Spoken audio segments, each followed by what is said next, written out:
Could you imagine like an anathema, like Hillsong worship remix? We anathematize you. We descend into Hades to laugh in your face as we see you burning in coals. No, I'm joking.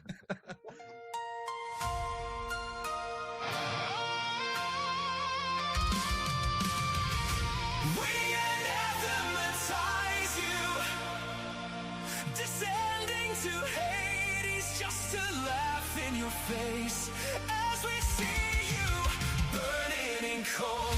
Bro, I got the following. I got 28,000. I got 200,000 on TikTok. 300,000, 500,000. How do I monetize these people? You know what I mean? How do I monetize these people? I like shoes and I like money.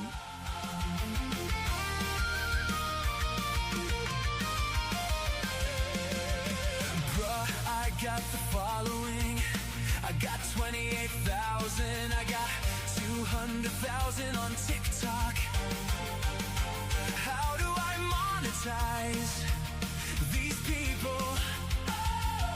I like shoes and I like money.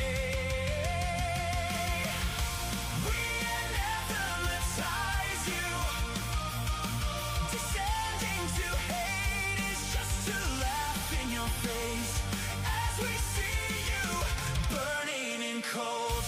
You got to figure out what is your product gonna be? What can you sell people? Gotta figure out what is your product gonna be? What are you gonna sell people? That's the actual question. That's the actual question. We can't pussyfoot around and say I wanna have a ministry. But what we're really asking is like, how do I build a business? We anathematize you, descending to Hades just to laugh in your face as we see you burning in cold.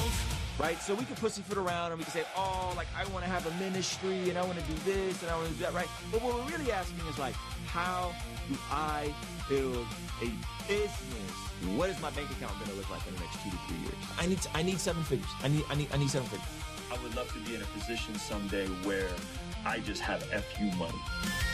I'm more thinking, what is my bank account going to look like in the next 2 to 3 years? I need 7 figures. I need 7 figures. I would love to be in a position someday where I just have FU money. Let him be. What is my bank account going to look like in the next 2 to 3 years? I need 7 figures. I need 7 figures. How do I monetize these people? You know what I mean?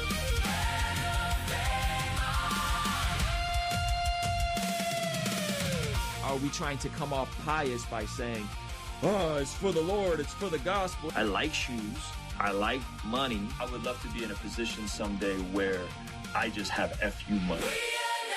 Anathematize you, descending to Hades just to laugh in your face as we see you burning in cold.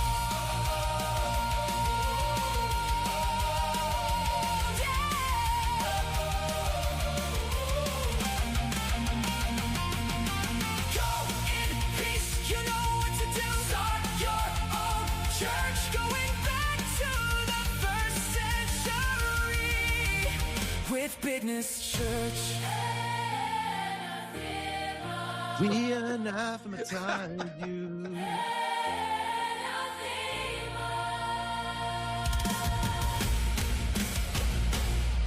Anathema, eh?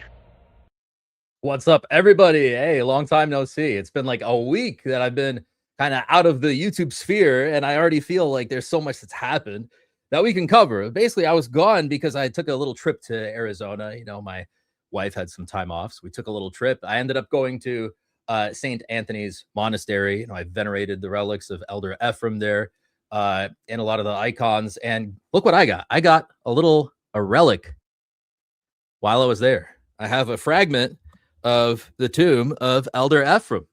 You can see it says, blessing from Garanda Ephraim right there. So a little relic to add to my prayer corner over here. But we got some stuff to cover today. Yes. We have Jay apparently supposedly retiring from theology debates. He's not going anywhere otherwise. He's still there. He's still talking about stuff. He's just focusing more on geopolitics. But we'll talk about that. Trent crashed out, obviously, to this whole thing. And I think Cleve covered some of this stuff already in his stream earlier. But, we'll give like my take on it. I don't want to, re-talk about the stuff that Cleve talked about. But there's also some beef going on between Jonathan Pageau and Gavin Ortlund, the Orthodox nice guy, and the evangelical nice guy. Now they have beef too, man. It's hilarious. Then we'll go over St. Cyprian a little bit because, when I first started doing these streams, we had this like little series where we were talking about like church fathers and certain takeaways that you can get from them, at least to like use in apologetics so that, people don't get the upper hand on you or something, so that you can at least know like the basics of what they talk about. We'll go through a little bit of what St. Cyprian has to say on things like baptismal generation, the real presence in the Eucharist, whether it's a sacrifice and things like that, his views on the church, and we'll take some call-ins. And you know what? Here, I will share the call-in link now for those who disagree. So let's go over the rules first, because this is for debates and disagreements and, pointed questions. This is not story time, not story hour. We're trying to be succinct here. So rules: evangelicals, Pentecostals, Baptists, Calvinists, non-denoms, Prots, neo-Prots who disagree, please be succinct. Generally enemies of holy orthodoxy. So we'll do that. We'll get the runner going here. Let me share the call-in link. So that way we can get the queue going, and then like intermittently between topics, we'll take some calls here. Let me put this in the queue here. Call in.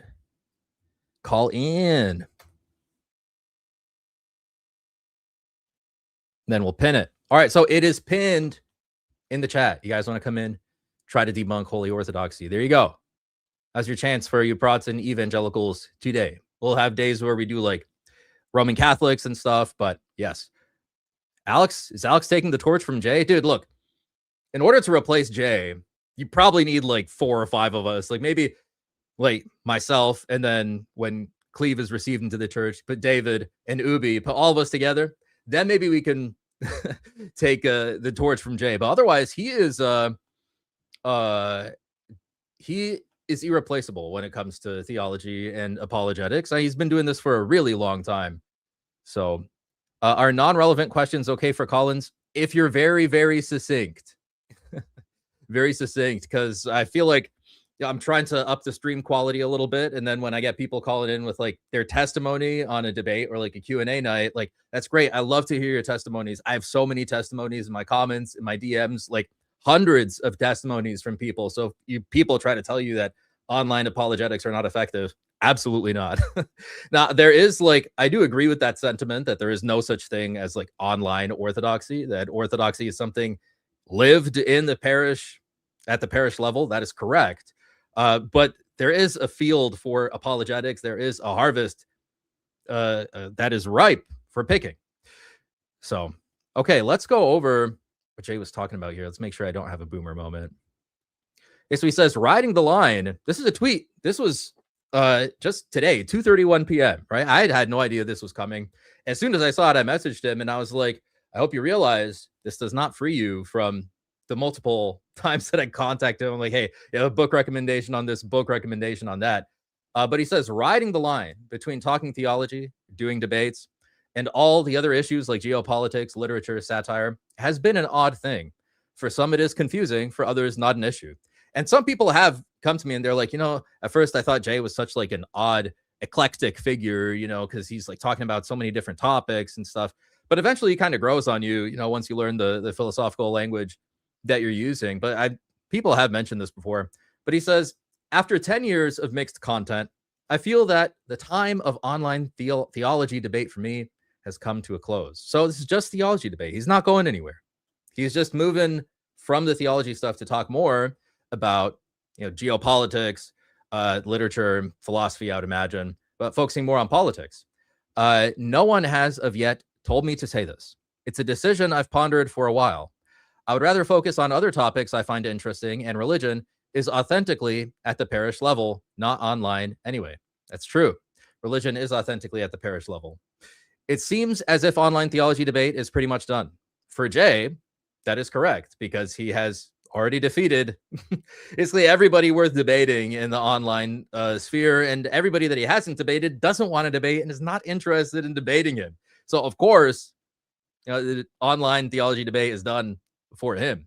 That said, I do think that orthodoxy has an advantage right now in the online political landscape, and we have to push this. So I'm not backing down. I'm not lightening up at all. I'm going to keep pushing ahead, right? Because really, fundamentally, all of these socio-political issues that we're talking about, like feminism and wokeism and postmodernism, cultural Marxism, the cure to all these things is holy orthodoxy. You can't only fight against the wrong things.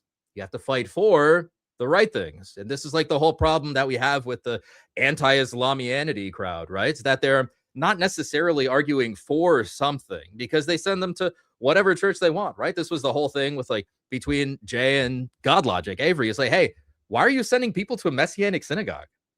And Cleve's coverage of that was so good because he's like, they're sending people to these Messianic synagogues. And like the clips that he got from there are ridiculous, utterly ridiculous, turning them into Judaizers, making guys go and get circumcisions. It's literally Judaizer heresy. Like that's what it is. It's literally that.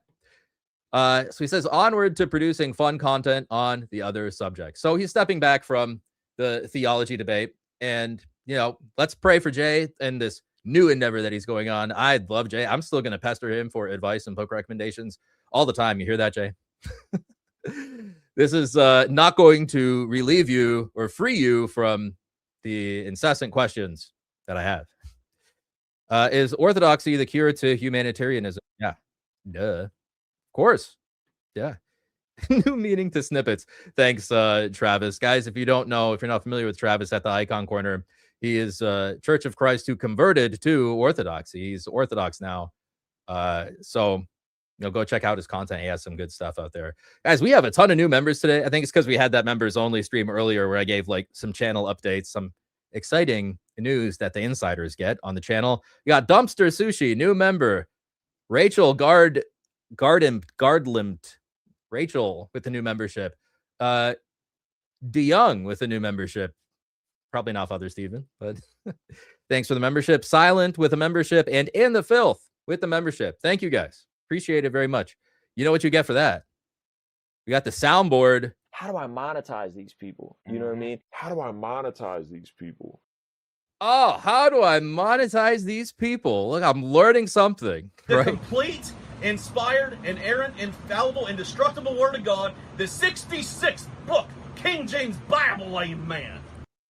Shout out to our IFB and NIFB friends out there. Pastor Shelley, Steve Anderson, if you guys are interested in a debate. I'm down. Let's do it. I am down. So Jay basically takes a step back, and what do you know? Our friend Trent Horn, his response has the most feminine energy I've seen out of any of the responses yet to this news. He says, unlike you, who does this sound like? I'm having flashbacks to a few Sundays ago with the publican and the Pharisee. Thank you, God, that I'm not like the tax collector behind me. Thank you.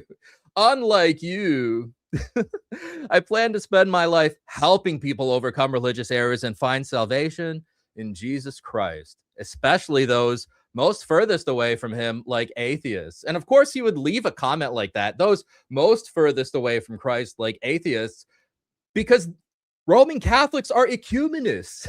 Per Vatican II, they are radical ecumenists. They are the only group of Christians, the true Christians, the Orthodox Church. They are the only ones that are not ecumenist. We are the only ones that are not radically ecumenist. Everybody else is. It's crazy, dude. Like literally everybody else is radically ecumenist. So he's going to say like, oh, the Protestants are closer. The Orthodox are closer. Trent would say like the Roman Catholics are closest and the atheists are further away. Look, I think Andrew Wilson made this point when he was talking to David Wood, where it's like, we see like God Logic, David Wood, these guys sending people to, Messianic synagogues, and they see that as Christian. They see like Mormonism as outside of that, right? So they would not send people to some Mormon gathering. The way we look at that, if you're not sending people to a canonical Orthodox church, you might as well be Mormon at that point. You might as well be. But you might as well be. He says, Trent goes on, he says, have fun debating conspiracy theories or whatever it is you'll now be doing. Like strong, toxic, feminine energy. Hey, Cleve Raid. Cleve said raid. Yes, sir. What's up, guys? What's up? Yeah, I should probably set being a bad YouTuber, I need to set a goal. Set a goal.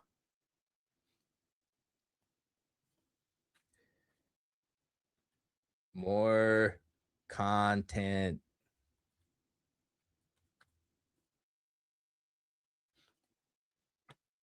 Thank you, guys. Thank you, Cleve, for the raid, man. Appreciate that. Thank you. Second Actuality. What's up, guys? This is probably a good time to mention, like the stream if you like this kind of content, like it, subscribe to the channel, so we're growing like really fast. I covered it in the members meeting earlier today. In the last 5 weeks, we got something like 1,300 subscribers. So like really, really fast growth. So I really appreciate that, guys. If you're watching the stream, go ahead, subscribe, turn on the alert bell so that you guys know every time I go live and we can cover some of this stuff. But anyway, so you have Trent Horn coming in with this response to Jay. Super like toxic feminine energy, like super sassy energy.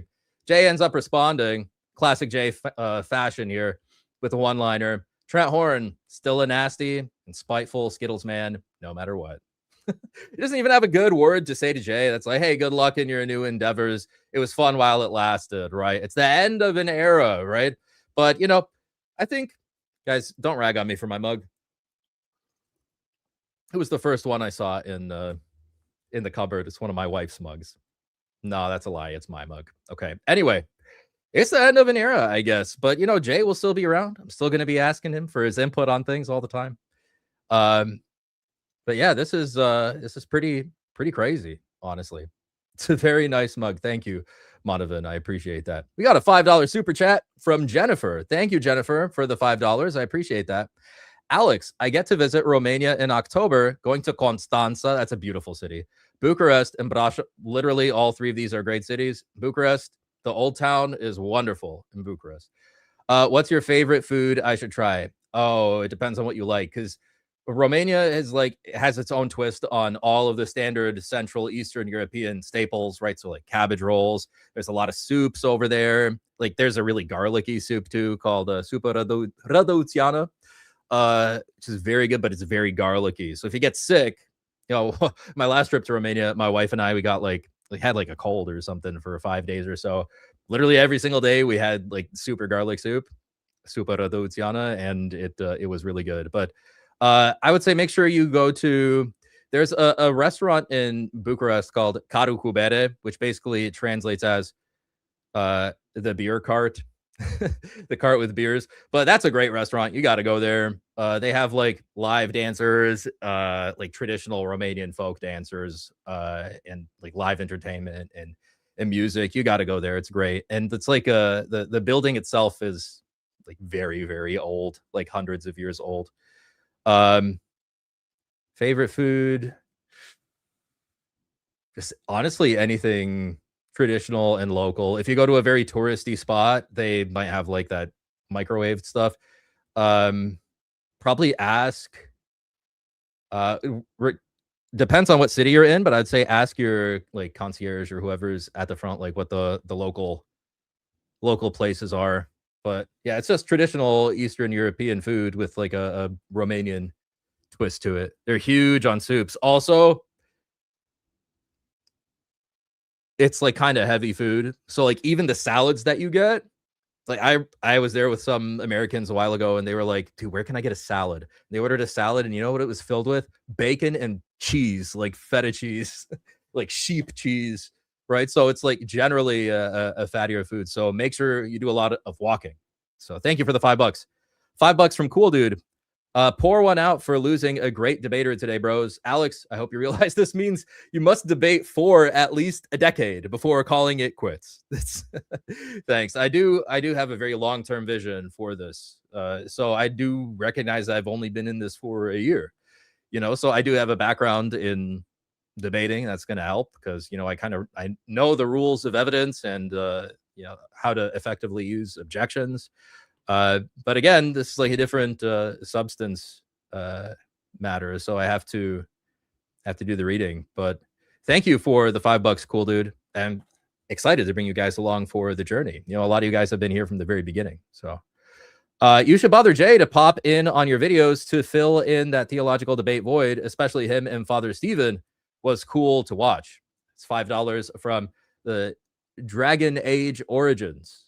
I think wasn't that like a game, Dragon Age, back in the day? Yeah. I still, for better or for worse, I have not had Jay pop in on my channel yet for an interview, but I'm waiting for like the right topic to arise. And now that he's more interested in like geopolitical stuff, maybe that might be the thing to have him on for. But I still got to get like Ubi Petrus on. I got to get Jay on, and I love having Cleve on, Ben from Cleve to Antiquity. Probably David Erhan. Should have David Erhan at some point. But yeah, thank you for the $5. I appreciate that, Dragon Age. So Trent Horn is here talking all this nasty sass, and at the same time,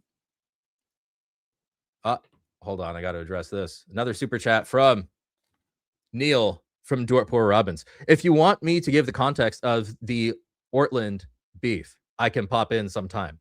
Yes, please. After I go through this thing with Trent Horn, I'm going to pull up those videos and do like a short reaction to them. And then if you want to give like a little more context to it, I would love for you to pop on, Neil.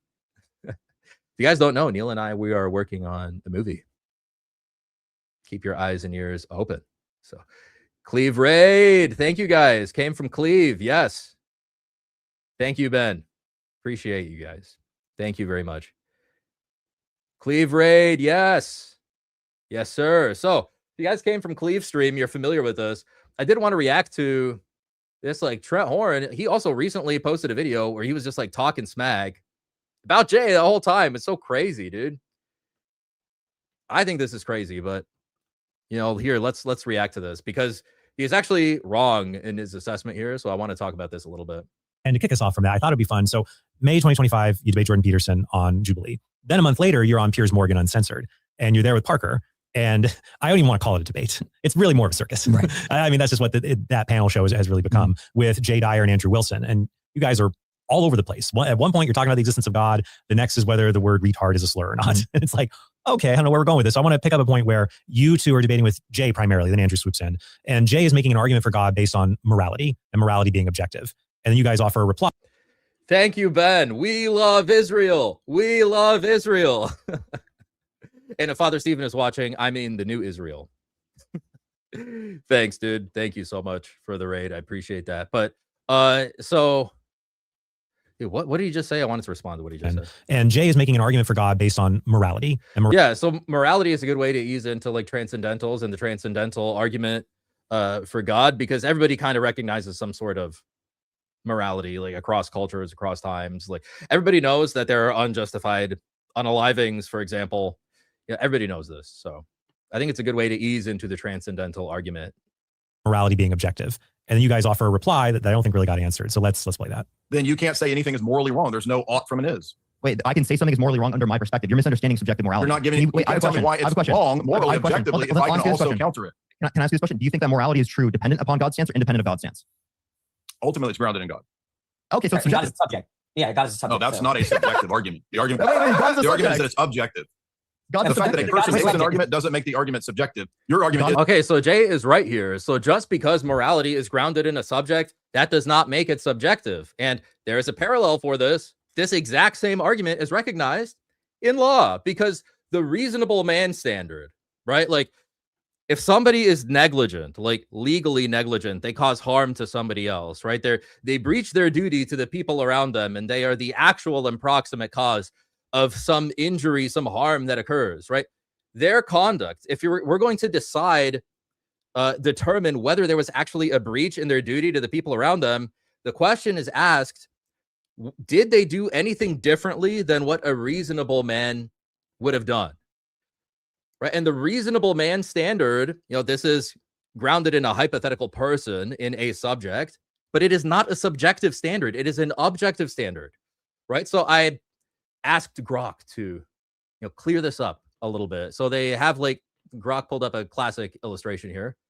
That's what they say in negligence.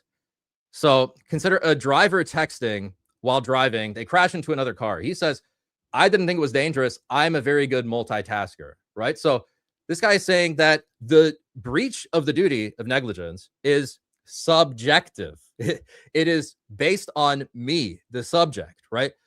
Because I am a very good multitasker, it is not dangerous for me to be texting, right?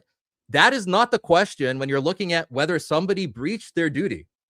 What you're asking is, would a reasonable person, would they be texting and driving at the same time?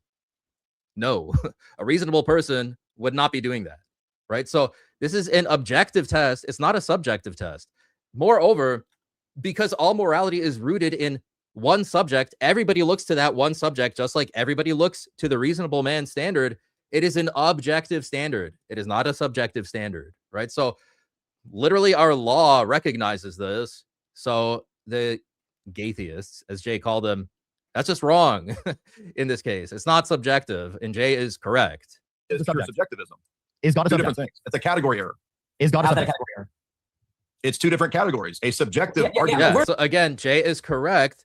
Just because morality is pinned to a subject, that does not mean that it's subjective. Those are two different things. It is a category error, just like Jay is saying. He is correct. Ethics We're is two different people too, right? Different How's than it a relevant, person right? who's a subject making an argument. Those are two The different point is that God is a categories. subject, he's not an object, right? We're subjects, right? We understand morality in terms That's of God. a category. You're equivocating again. Look, can we bring this The back fact to the that point? God No, doesn't no, exist no, is you want to run away. That's idiotic. Wait, God having his Yeah, it literally is a knowledge gap, Krogons. They don't even know this. They don't know this. Literally, our law recognizes what Jay is describing right now as an objective standard. particular view on morality is no different than me having my view because we're both subjects. The argument is that it's an What is it, Jay? objective What is a morality. subject? Jay, what is a subject? You're equivocating on the fact What that is a a subject? subject is making an argument versus the What argument is being the object? subject. Jim Bob.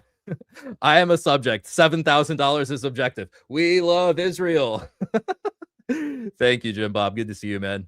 Oh, if you guys don't know, I think June 26th, now we moved the date out a little bit on my debate with Kelly Powers, which is going to be on Jim Bob's channel. And if you haven't seen it yet, I debated Gnostic Informant, who he's got a huge channel, on whether Muslims and Christians worship the same God, also on Jim Bob's channel. So their argument makes truth subjective. It's so dumb. Yes. Then it's like, okay, well, if the claim truth is subjective, isn't that itself subjective? Again, it's just like the classic self-defeater, right? Yeah, W. Jim Bob, good points.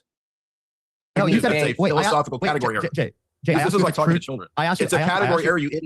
I gave you the youth road dilemma. I asked you if it's true dependent upon a stance or independent of a stance. You said it's dependent upon God's stance. That's subjective by definition. I said that the It's literally not subjective by definition.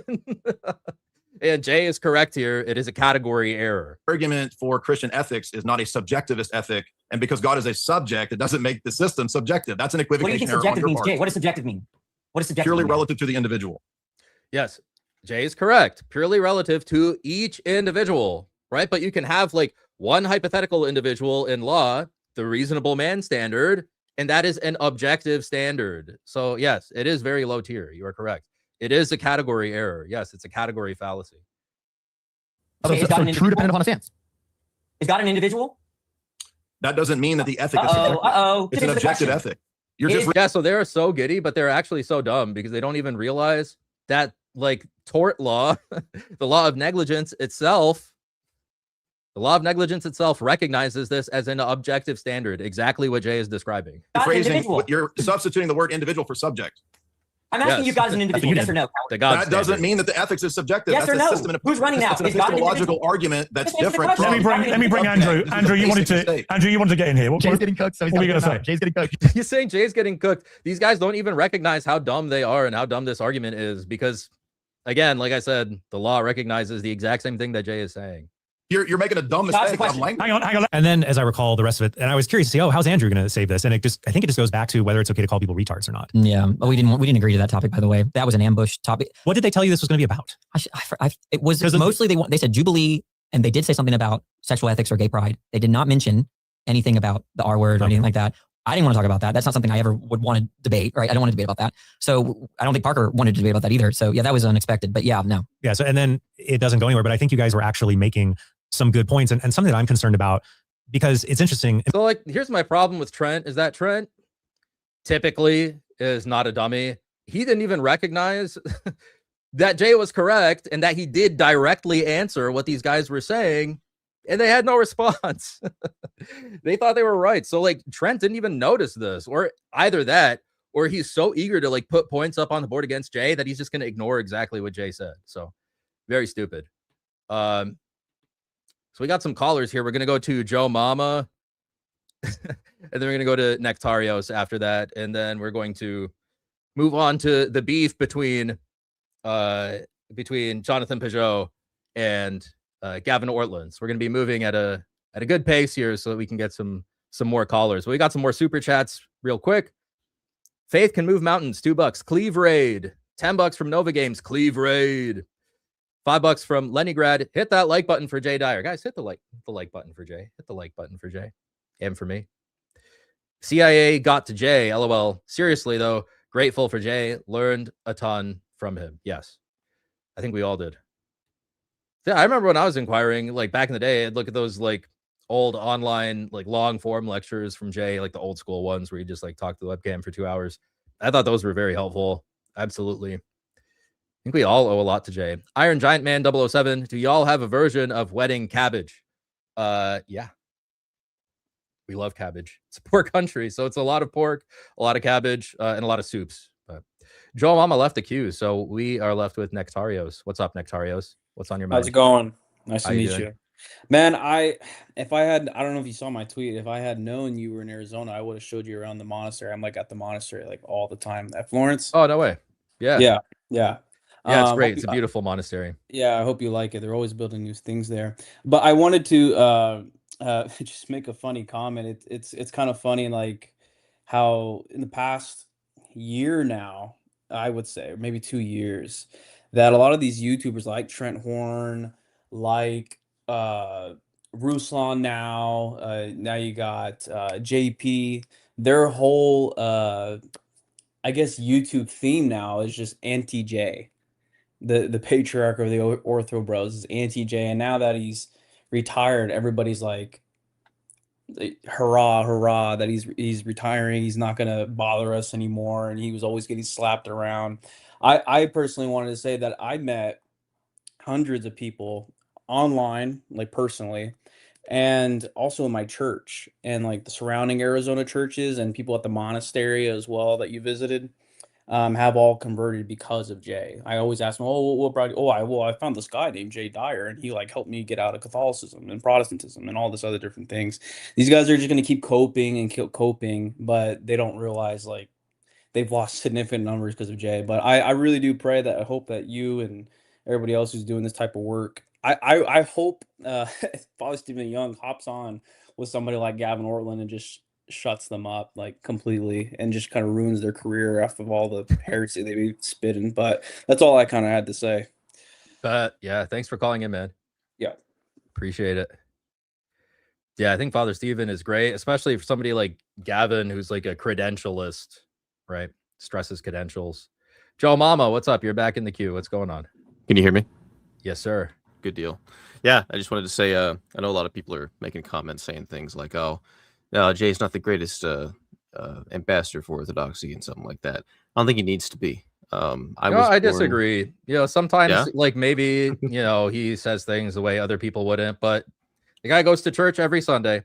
Yeah. He goes to confession regularly. He receives the Eucharist regularly. Like he's doing what he's supposed to do, right? So 100%. people would say like, "Oh, maybe he's not a good example." Not like maybe a controversial take by some standards. I think he's a good example. I think if people went to church every Sunday and regularly partook in the sacraments, you know, the world would be a different place. But Well, yeah, ultimately I agree. And Yeah. my background, I came from a cult.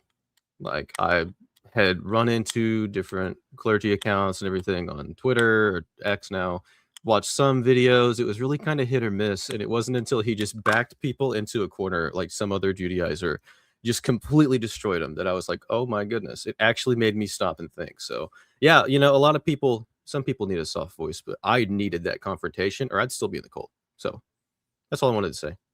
But yeah, I agree. Thanks for calling in, man.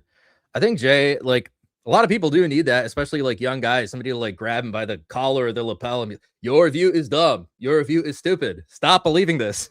Believe this view that's better. It makes more sense, right? I think that's like the appeal that that he has for some people. Jackie Rose says, Jay 100% introduced me to Orthodoxy. He will forever be my knight in shining armor. Wow, I didn't ever hear anybody describe Jay as a white knight, but lo and behold, he is. Guys, we got friend of the channel, Jacob Seiler. What's up, Jacob? How you doing? You are muted. Check out. I picked up a copy. Oh, good. What's that? Against Heresies? Against Heresies. That's a good one. I mean, I can read them all on New Advent. On New Advent and stuff, but I like to have physical copies. I'm old school. I don't like. But no, I'm reading it and I'm like, man, he's going off in the first page. Yeah.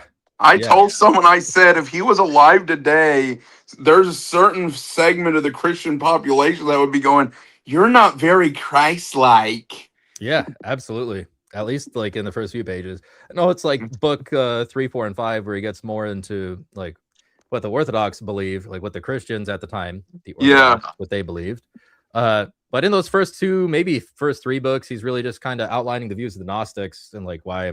Yeah, and he's really going after them. He is. There's quite a bit of trash talk. There are a lot of Christians today that think that like you should respect every religion equally, and I'm like, that's dumb.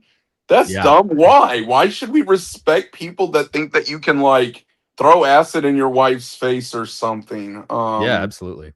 Well, I mean, that's goes exactly against what St. John Chrysostom says, right? When like he says, if there's somebody on the street disrespecting our Lord, tell them once to stop, and if they do it again, do not be afraid to strike them. Yeah. Right. Yeah. They were a lot more. I think he's the Jay Dyer of his day. I think Irenaeus is the Jay Dyer of his day. There are a few that of the Holy Fathers that are no stranger to invective and trash talk. Like Saint Cyprian has got some mad trash talk. Saint Athanasius basically calls the Arians like girls all the time. It's like what he calls them like feminine. Something. Yeah. Like, I think he's calling him I think he's calling him gay, to be honest, because he's like, you see them at the market, they're always talking to the women and stuff. Like he's calling them effeminate, I think. Yeah. Your debate the other day with Lucas went well. Thank you. I appreciate that. I thought so too. Well, I know you saw my post, but I just wanted to say you made a really good argument. Thank you. And I also had to throw in on your sharing of my post that the argument would be stronger if it was a oneness argument. Yeah, I guess because you guys think it's one person, so like that's a big problem. Yeah, it would be an even stronger argument. I feel like places like 1 Corinthians 12, like I feel like that's a big problem for you guys. Yeah, I mean, there's nuances, but yeah, if you're talking the most low level like pop culture style oneness, where just Jesus is, it's just Jesus, and there's no nuance, you haven't developed it out, then yeah, definitely there's a big problem. There's an even bigger problem. But yeah, I watched it and I was like, does Lucas even understand his own position? I mean, I had some moments like that too when he used the word imputation. I was like, have you read John Wesley? Have you read John Wesley? It's like, I mean, that's supposedly authoritative for him. John Wesley's sermons and his notes. Yeah, it's supposedly authoritative. So, like, John Wesley is no fan of imputed righteousness. So I thought his view was kind of novel when he said, well, it's the passive righteousness of Christ that's imputed. I was like, really? Where Yeah, does John Wesley yeah. thinks that? Like, You know what I thought was funny? There's this lady on X that is calling out the Orthodox and stuff. I forget what her name is, but the other day an that Orthodox blonde lady. yeah, an Orthodox person made a post the other day talking about the fact that that the Trinity is a developed doctrine. That if it was clear, if it was so clear, it wouldn't have taken 300 years to hammer it out. And that lady was like, he does an Orthodox, and I'm like, have you not talked to Orthodox people? Yeah, we think it's there from the apostles. Yeah, well, yeah, but an Orthodox person understands, even if they think that it goes back, they understand that like it takes time to hammer out the specifics. The language, yeah. Yeah. Right, yeah. Whereas and that's actually what gives some legitimacy to the arguments that I would make, is the fact that it takes time to hammer out the language. Yeah. But people don't understand this. People don't understand how theology or history works. They think that like the Bible is I know. Abraham worshiped the Trinity. Oh, sorry. They're saying I'm yelling. I'll quiet down. I'm sorry. I'm sorry, guys. But no, you're good. Why are you oneness though? You should stop being oneness. I still got to work through some things, but no, like all the historians I use are Trinitarian historians. Like I use Pelican. I don't. Great I Orthodox theologian. Yeah. Well, because when you use oneness historians, people are like, "Oh, you're just using him because he's on your side." That's what. Yes. Go to liturgy, Jacob. Yes. People are just like, you're using him because he's on your side. But if I could find enemy attestation to something that I believe, that's better. Not enemy in the sense that like, I mean, we're still Christian, but like, an opponent. Yeah. An opponent of your position that attests to something, that's better than finding your own person that lays it all out. Oh, and did the call link get chalked from the chat? Oh, I'll add it again. Sorry, go ahead. Oh no, I was just saying if you can find a scholar if you can find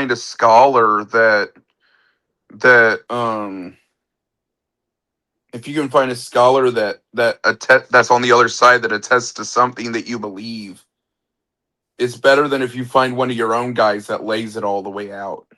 Yeah. And it's not that he's like on my side, but when he says, "Hey, look, this is what people before 300 believed," and he lays that out, and he says like the apostolic fathers kind of sound like this when they say these things. That's an argument for my side, and so I don't have to go to some oneness historian. But at the same time, I don't divide over this. Well, I think that if you forget about the Trinitarian versus oneness argument, that everything else that we believe about Jesus is almost exactly the same. That the incarnation, we believe in a modified version of Chalcedon. We would affirm that. But you still think it's one person. Yeah, but we. So then is God just like alone in eternity past, like before any creation, before any created things? That would be the typical oneness answer, I think. I don't. He's just alone? Yeah, I don't. So then he's not eternally loving? I don't. That's something for you to think about, Jacob. But thank you, man, for calling in. We're gonna go to the next caller. I appreciate you. I appreciate you too. Bye. But always love having Jacob on. George Patton, what's up, dude? Hey, how you doing? It's good to meet you. Oh, likewise. What's on your mind? I just kind of wanted to talk a little bit about the Jay Dyer situation there. Oh, sure. Go ahead. With him leaving the apologist scene, and I think it's significant. A lot of people might be missing it. That before he posted that on Twitter, he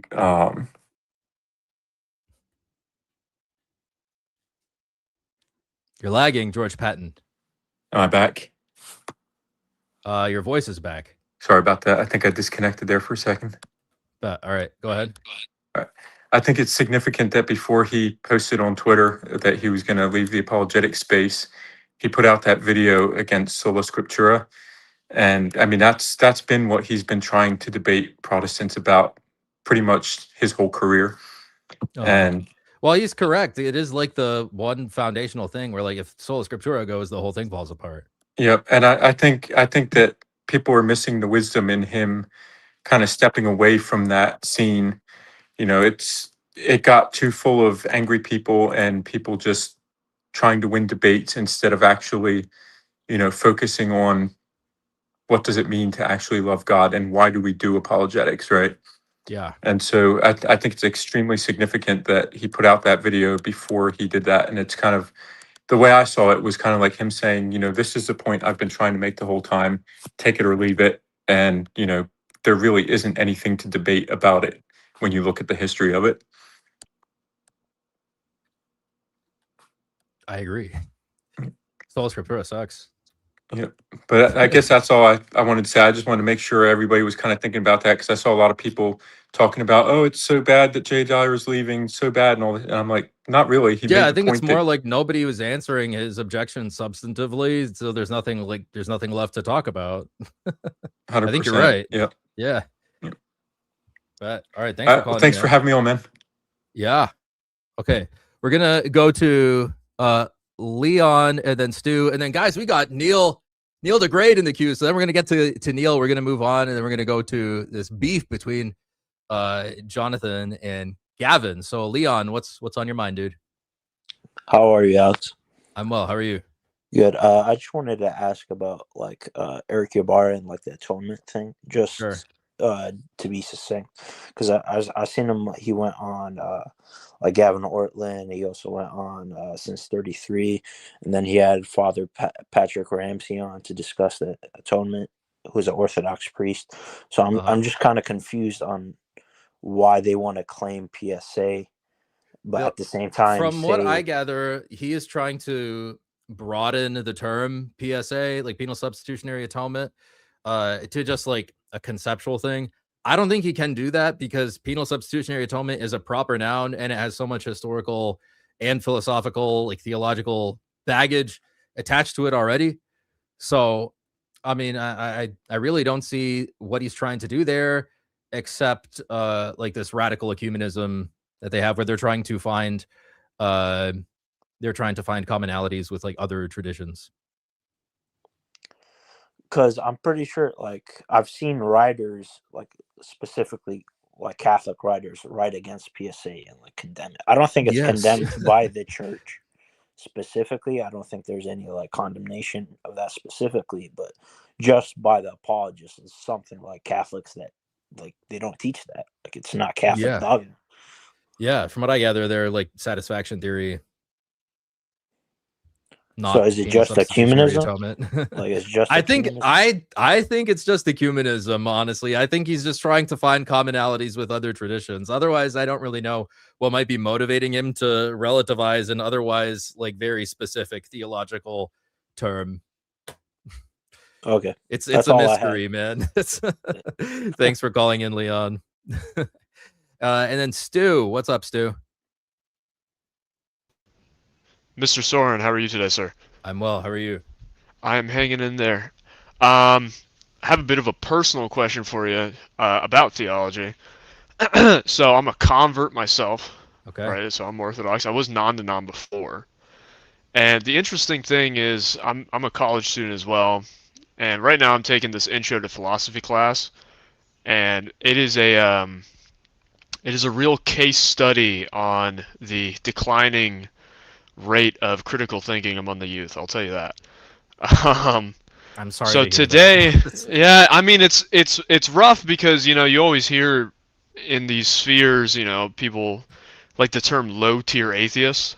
Oh yeah. And I mean, today, we're sitting in this class having this discussion about, we're reading Kant, and somebody brings up existence of God, and there's a whole discussion. I mean, I was arguing with this one kid who's an atheist, and he literally made the argument that God cannot exist because God is outside of time, and anything outside of time cannot exist.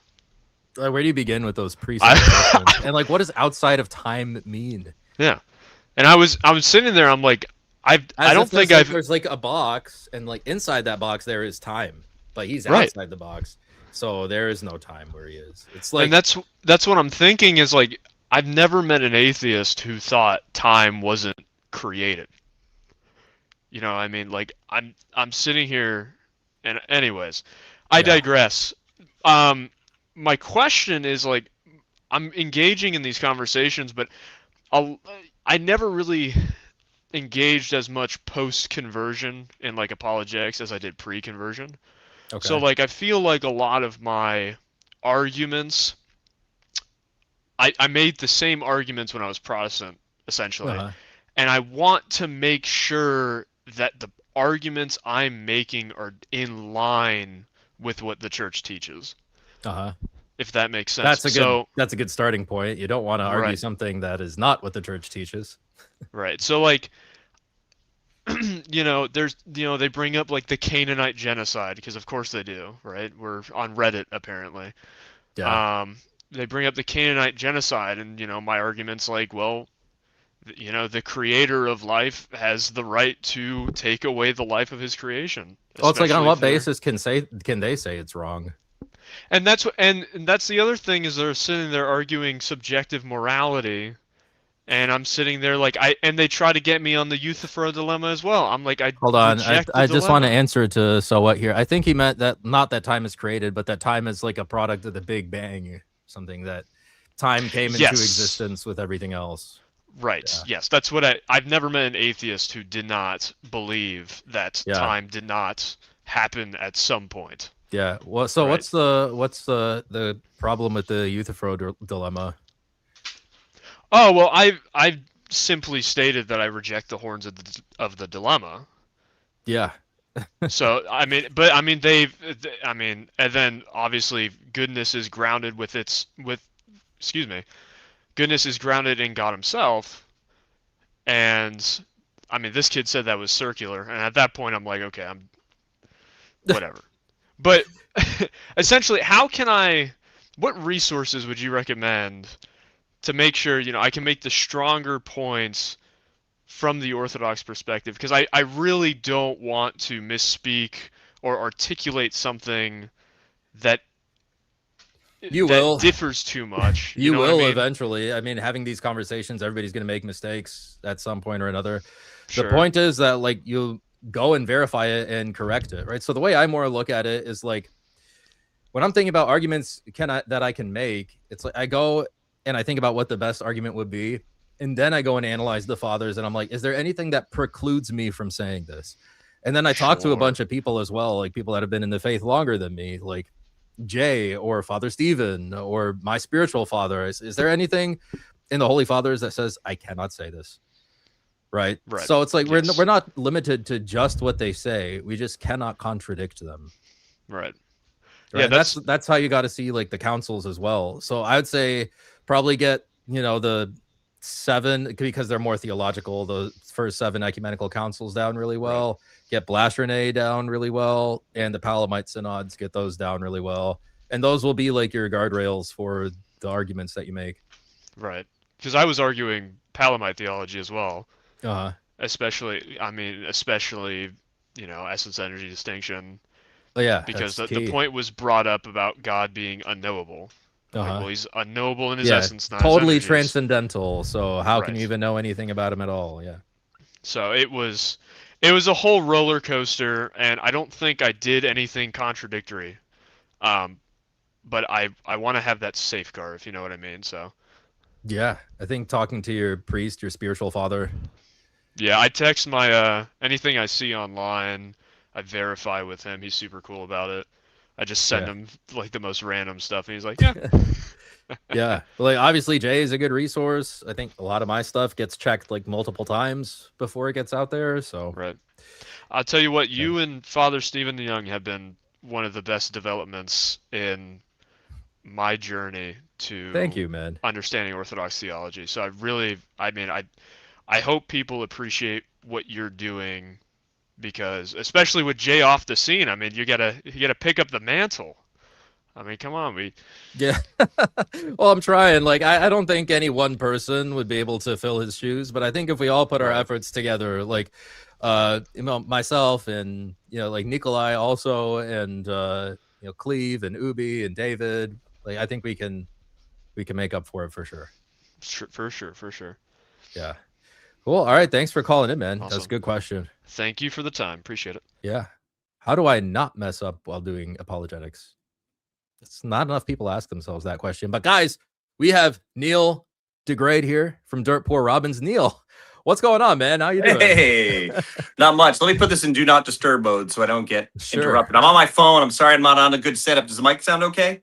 Sounds great. I love that luxurious cat you have in the background. Oh, this is terrible. This is like I had to pick a random wall in my bedroom, and the one with the cat seemed appropriate since I had like a cat on my shirt. This is proper Orthodox wear, I feel. It's a little flamboyant for most, but the beard makes up for that. Indeed. So, gives you liberty. Yeah. Anyway, so hey, what are we doing here? What are we going to do? Well, we're going to react to Jonathan's video, and we're going to react to Gavin's video, but maybe you can give us some background behind what Jonathan and Gavin were talking about here. All right, you heard it on Alex Soren's channel first. Okay. So here's the skinny. I don't know. I'll try to do it as quickly as possible, but I feel like if I go too fast, it's going to raise a lot of questions. So we're going to go back to 2023. So in 2022, actually, was the first time I ever heard the name Gavin Ortlund. And here's how I heard about it. Basically, there was a fan of ours that had told me that they had heard us mention Orthodoxy and started looking into it and followed me on a couple of podcasts. And they were trying to find some good criticism to Orthodoxy because they wanted to make sure they weren't just, falling into the thing. So they hired Gavin to talk him out of it on like Zoom calls, and it went the exact opposite way, which was the first time I heard his name. That was the first time I heard his name. So I was like, oh, okay, well, good. I'm glad he failed. That kind of work I hope people fail in. But I don't know much about him besides that. So 2023, I'm at a conference in London. This is going to be, it'll sound like cloud dropping, but it was an invite from Jordan Peterson. So it was Jordan Peterson's conference, and we were part of a small group of artists with Jonathan Pageau that went to this thing called the Alliance for Responsible Citizenship. It's called ARC. It was a Jordan Peterson initiative. It's kind of like a conservative answer to the World Economic Forum. Anyway, I'm there. I'm talking to people. The problem with our presence at this event, because everybody looks like a politician except for our crew. We look like artists. So it's weird. So there's a thing that happens if you're around enough like high-level conservatives and you're an artist, that you are like their DEI inclusion. So in other words, they're so desperate to have you involved that you get the best treatment. You're like a minority person that wandered into an all-white church and they're desperate to not look racist. So it's one of those kind of events. So anyway, I see a guy sitting at a table by himself, and I'm like, oh, I have this problem when I recognize someone. I think it's because I've met them before. So I just go over and start talking to him, and it turns out it's Ruslan. So turns out it's Ruslan. So this is my fault, guys. I'm sorry about the beef in the songs. It's my fault. No. So I'm talking to him for a while, and I realized I've never met this guy before in my life, but he's there by himself, and he's like, oh, you were with Pageau? He called him Pageau. I think he still does. Yeah, I think he still does. But he's like, oh man, I'd love to meet him. I want to have him on my channel. It's like, oh dude, I can set that up. So we actually just took Ruslan into the whole Symbolic World crew, which was like it was Jonathan Pageau, myself, people like Deacon Seraphim now, but he was Richard Rowland then, I think. Yeah. So it was a pretty cool crew. Anyway, he hung out with us. It was a great hang. He's like, I'd love to have you. He's like, listen, I've been hearing all about this Orthodoxy thing. I'd love to have you guys on my channel sometime. So he invites Jonathan and I, and we're like, you know what? I'm psyched. Sounds like a good friendship because I would love to see Orthodox people on your channel, and you want to talk to Orthodox people, I'm your guy. So he had us on. It was supposed to be, I think, a talk mostly about like art and culture and beauty and things like that. And is that's when you and Jonathan, because I remember that was the first time I saw you on anything, was when you and Jonathan were both on Ruslan's show. Yeah. But we kind of talked about it beforehand. Like if Orthodox stuff came up, we were going to go gentle. Like we're trying to open the door to have a conversation. And so the talk kind of took a different direction. He wanted to press us more on Orthodox things kind of on the spot. And it really wasn't, I didn't know it was going to go that way ahead of time, but it was fine. Like I had zero problem with him doing that. We were prepared for it. We went easy on him. We're not trying to embarrass him on his channel, you know, and we're not trying to farm for clips. That's not our thing. I don't have a channel that does that. I'm in a band and I'm trying to make as many friends possible because our band is just a band. It's not like only Orthodox people listen to my band. So anyway, that happens. There's a live stream of it, and then he edits it down to a shortened video. So our video goes up within, I don't remember the exact amount of time, but within an impossibly short amount of time, Ruslan sends us a link to a video. Gavin Ortlund is responding to our claim, our answer to the question that there's no salvation outside of the Orthodox Church. Oh, so sounds this familiar. this beef starts in January of 2024. And this is how long he's been this thick. And this is why I don't mind talking about it anymore. It's like there's a certain amount, like I can really go a long way to keep a relationship intact, but because I don't like to judge people's motives, but there comes a point when it's like the same thing keeps happening the same way. You're kind of like, you know what? How naive do I have to be to not start treating you like the person you're acting like? Anyway, this is where I'm at with him anyway. So I just want to give that context because I'm not open on Gavin's positions, you know, or that he might be actually trying to listen anymore. So if he is, I'm sorry, but I don't know how to make myself see it another way. So anyway, Ruslan has this on the channel. Gavin has this video. He doesn't really understand what we're saying at all. He doesn't understand the canons. So you know, I respond to Ruslan. I was like, oh, this is a little weird, but yeah, whatever. Okay, so the other weird thing that happened within just a couple of days after Jonathan and I coming on, which I think what happened is that the enthusiasm for Orthodoxy caught all of them by surprise. Because if you go and read the comments or the live chat stuff, there's a lot of interest immediately. So within just a few days, I think it's a few days, I could be wrong. You could actually go find it online. And we know the exact timeline. So check that and don't trust me. But very shortly after, there was a video. Here's the reasons why I'm not Orthodox. Now, if the problem is like right away, I see this as a misstep for my friend Ruslan, because you just invited Orthodox people on, hundreds of thousands of people showed up and watched it, probably got some new subscribers in the hope that you'd have more Orthodox content. And then the next thing they get is a slap in the face.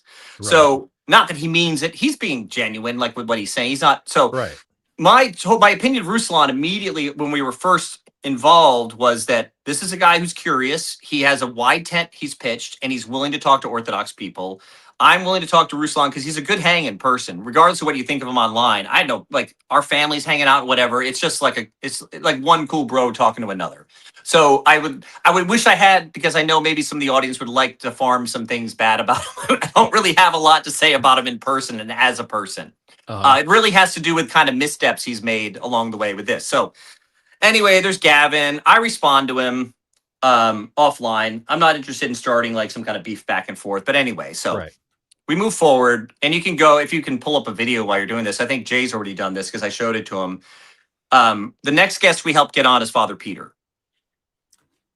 Peter Hears. So if you go to the Father Peter Hears video, it's got like almost 500,000 views. The first 50 comments are, I want to be Orthodox, or Orthodoxy is awesome. I'm converting to Orthodoxy. Like it's just one after another. It's insane how consistent it is. And I don't know if he's gone to clean it up since then. Jay already has it on his video, so I don't think that would help. But I don't think Ruslan's interested in covering that up. I don't think he's not making those kind of moves. So anyway, same kind of thing happens, the same pattern. So if you go to the one that has like 400 and something thousand views and you just start reading the comments, you could see why maybe someone was tempted to circle the wagons who read this, you know, for their camp, because it's just one person talking about Orthodoxy after another. It's like, I'm being baptized next month. I left Protestantism and found Orthodoxy. Orthodox Christianity is so deep. So many Protestants are leaving the church and finding orthodoxy. We are tired of washed down worship and being spiritually starved. I'm a former Presbyterian being baptized into the Russian Orthodox Church on Saturday. As an Orthodox Christian convert from Islam with my family and many friends, all Muslims will see the truth like we did. Bless you. Have a great day. Yeah, it's like literally all the comments. So like all the top ones. Yeah, and now just before this, back to the Gavin beef. Let's pick that back up. So, Yeah. what happened was we reached out to him, and I think he mentioned something like he was going to talk to more people, because I was trying to explain the difference about how the canons work and how just random quotes are not necessarily by people in church history, are not necessarily what's received by the church, but also we understand that we're hearing him reading the canons through his Protestant commitments. Right. So it's, as an Orthodox person, what he's talking about doesn't make any sense. Now, going back to that first video he made, what was really obvious to me and Jonathan was he's not talking to us at all. He is not trying to convince an Orthodox person that this isn't the position of the church. He's completely talking to his own audience. Right. You can take that at the time. I'm kind of like, well, that makes sense. Of course, he's trying to protect his audience. I don't think it's good in the cosmic scheme of things, because I think the gospel lies within the Orthodox Church. Right. So I don't think it's a good practice, whether you're doing it accidentally, inadvertently, under deception. But when you're kicking against the church, it is what it is. Okay, so moving forward into the future, there's more videos made about reasons I'm not Orthodox that come out. Father Josiah goes on, DYER goes on. These videos are all way bigger than his average video, especially and it's the same repeat pattern. Okay, so over the years, this became, Ruslan obviously started to take a different posturing. So I don't think he understood what happened at first, that he invited a bunch of Orthodox people to his channel and then told them why they shouldn't be Orthodox, is what it looked like to them. That feels, I think the Orthodox people are going to be pretty suspicious of Ruslan at that point, because it doesn't even seem like a good strategy for his channel growth. But I think he's just reacting in real time. He's getting calls from his bros and they're like, what's going on here? What's this? So there's a little bit of ecclesial anxiety about the Orthodox presence on the scene. Okay, so again, I'm trying to be as generous towards Ruslan as I can about this, but obviously he and I noticed, like, when we get together in person, so last time we met was back in January, and we'll argue. Like, it's a funny thing. It's like big bro, little bro. We'll just argue about stuff, and it's kind of fun. Like, we kind of have fun doing it. There's like kind of an arm slapping part of it, and I make fun of his tactics and try to expose his biases, and he tries to misrepresent the church fathers to me. No, that's totally unfair. But anyway, so circling back around, Gavin finally goes, and now he's sitting down in the video, and it shows live, and he's talking to an archbishop in Greece. And so he's gone to Europe, and he has this conversation. And it was funny, because when I clicked on the video, it was like in a part where he was describing what he thought the cross afforded us as Christians. And it was something very similar to that I heard that was, very forensic, legal expectation of what was happening. And then the archbishop gives his take, and it's gorgeous. It's beautiful. Right. Like, he's talking about the ontological change, the healing, that Jesus is an exorcist. It's got like all the dimensions of Jesus's ministry. We can see that they're gathering in the cross, and it's not just this sort of get out of jail free card, which is even weird for Gavin because he's a Calvinist. Exactly. Yes. So you run into at all those churches, you run into the same problem, because I was in a Calvinist church for a little while. And here's the problem, is that there's nothing I can do to help anyone be saved. Me, right? I can't help you be saved. This is God's decision before Jesus is even crucified in our time. Well, I think that's one of the points Jonathan was making in his video too, is like, it's odd that this is coming from a Calvinist of all people. It's exclusionary, because in their attempts I think there's a honest attempt to be like, well, maybe if this is the case, this is what it means that we can't boast, right? Because I didn't have anything to do with it. The problem is, like, a king can't boast that he was born a king. Like, it actually doubles down on the problem. So the other problem is, if you go to one of these churches and you cause them problems, like, they'll want to talk to you about your behavior, and what I want to know at that point is exactly who it's hurting. So I've watched people get like kind of run through this, like, okay, there's a Calvinist person, a Calvinist church who's not behaving Calvinist as they would like. What's your what's your means to criticize them? Like, what's your reason? Because they can't be stopping people from being saved. So what's the real problem here, right? So the problem is it's a performative contradiction they have to live in. Anyway, these are things. There's things about Calvinism that's sadly Gavin doesn't lead with very often. You know what I mean? So like we'd like to see him attend to his own commitments more, because I think there's a good reason why Protestant content creators don't want to do that, because a lot of your Protestants are not Calvinist. They're actually totally against the idea of tulip in most of its points. So this has been a problem for him. So anyway, we do this thing, and I basically call him out online when he posted the video. Not a call. I was like, hey, glad to see you got the answer. Do you trust our answer now? Are you going to, is there any kind of rebuttal or apology about us getting our own church's view wrong? He lost it about as much as Gavin loses it, which isn't bad. But for him, it felt like he was he's like, oh, I really hit a button here, like by kind of pinning him down, because it was a pin move. I was like, okay, are you like, whose opinion you're going to take? Your ability to read Orthodox canon law through your own Protestant, commitments, or are you going to take like what the Orthodox Church says about it? Because it's not like something that there's an entailment. There's not an entailment we're not acknowledging. Just because you might believe that your commitment to Christ comes through a faith alone move, it doesn't make any sense for them, like why I would need to stand in any particular place to be a Christian. So they're just reading the whole situation wrong. Anyway, he refuses to change his mind. We get off, we talk offline on the phone. I think actually it was a video call. Goes pretty well. So I give him the benefit of the doubt in the future. I'm like, okay, I'm going to give him the benefit of the doubt. Moving along, we end up at this. But no, Jonathan had the same problem with once he had this. He's like, this is not a good move on his part, because he literally says, we got the position wrong. So he went to an Orthodox bishop and wanted to press him on it. He says, no, that's right. And he still won't accept it. So it's like, you won't accept your version of Orthodoxy. No one in Orthodoxy cares, right? This is entirely becoming a circle the wagons strategy, I believe. 100%. So finally, when we get around to now, we've moved past this point where we've already had the debate debacle. So in the debate debacle, now I know Ruslan's side of it. He's pretty innocent of this, because I know the person who ran the conference, and they explained to me exactly how it went down. Now, Joshua Nadeau, right? Yes, with Joshua. So the catechumen who was in the debate with Trent Horn, with how many plus years experience, and Gavin Ortlund. This is so I understand, like when I asked my friend Tyler, I'm like, what happened? He's like, well, this happened last minute. We had to get it into the program. It was like a last second call. And Ruslan and I have been talking months earlier about if he was going to bring an Orthodox person, who we should set him up with, right? And that never materialized. But sadly, it ended up materializing as a last second call to bring up the guy who makes Ruslan's t-shirt, who's becoming Orthodox. He's fine. But we all understand, you're a lawyer. Like, smart people aren't just great lawyers. There's a skill set you develop and learn, and there's a whole reason you go to college beyond just being able to pass the bar.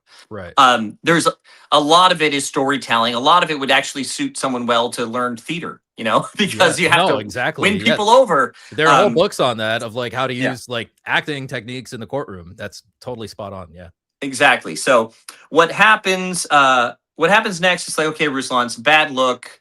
I call him right away as soon as I see the video posted. Like, I kind of get like negative chills for him. I'm like, dude, this is gonna look bad.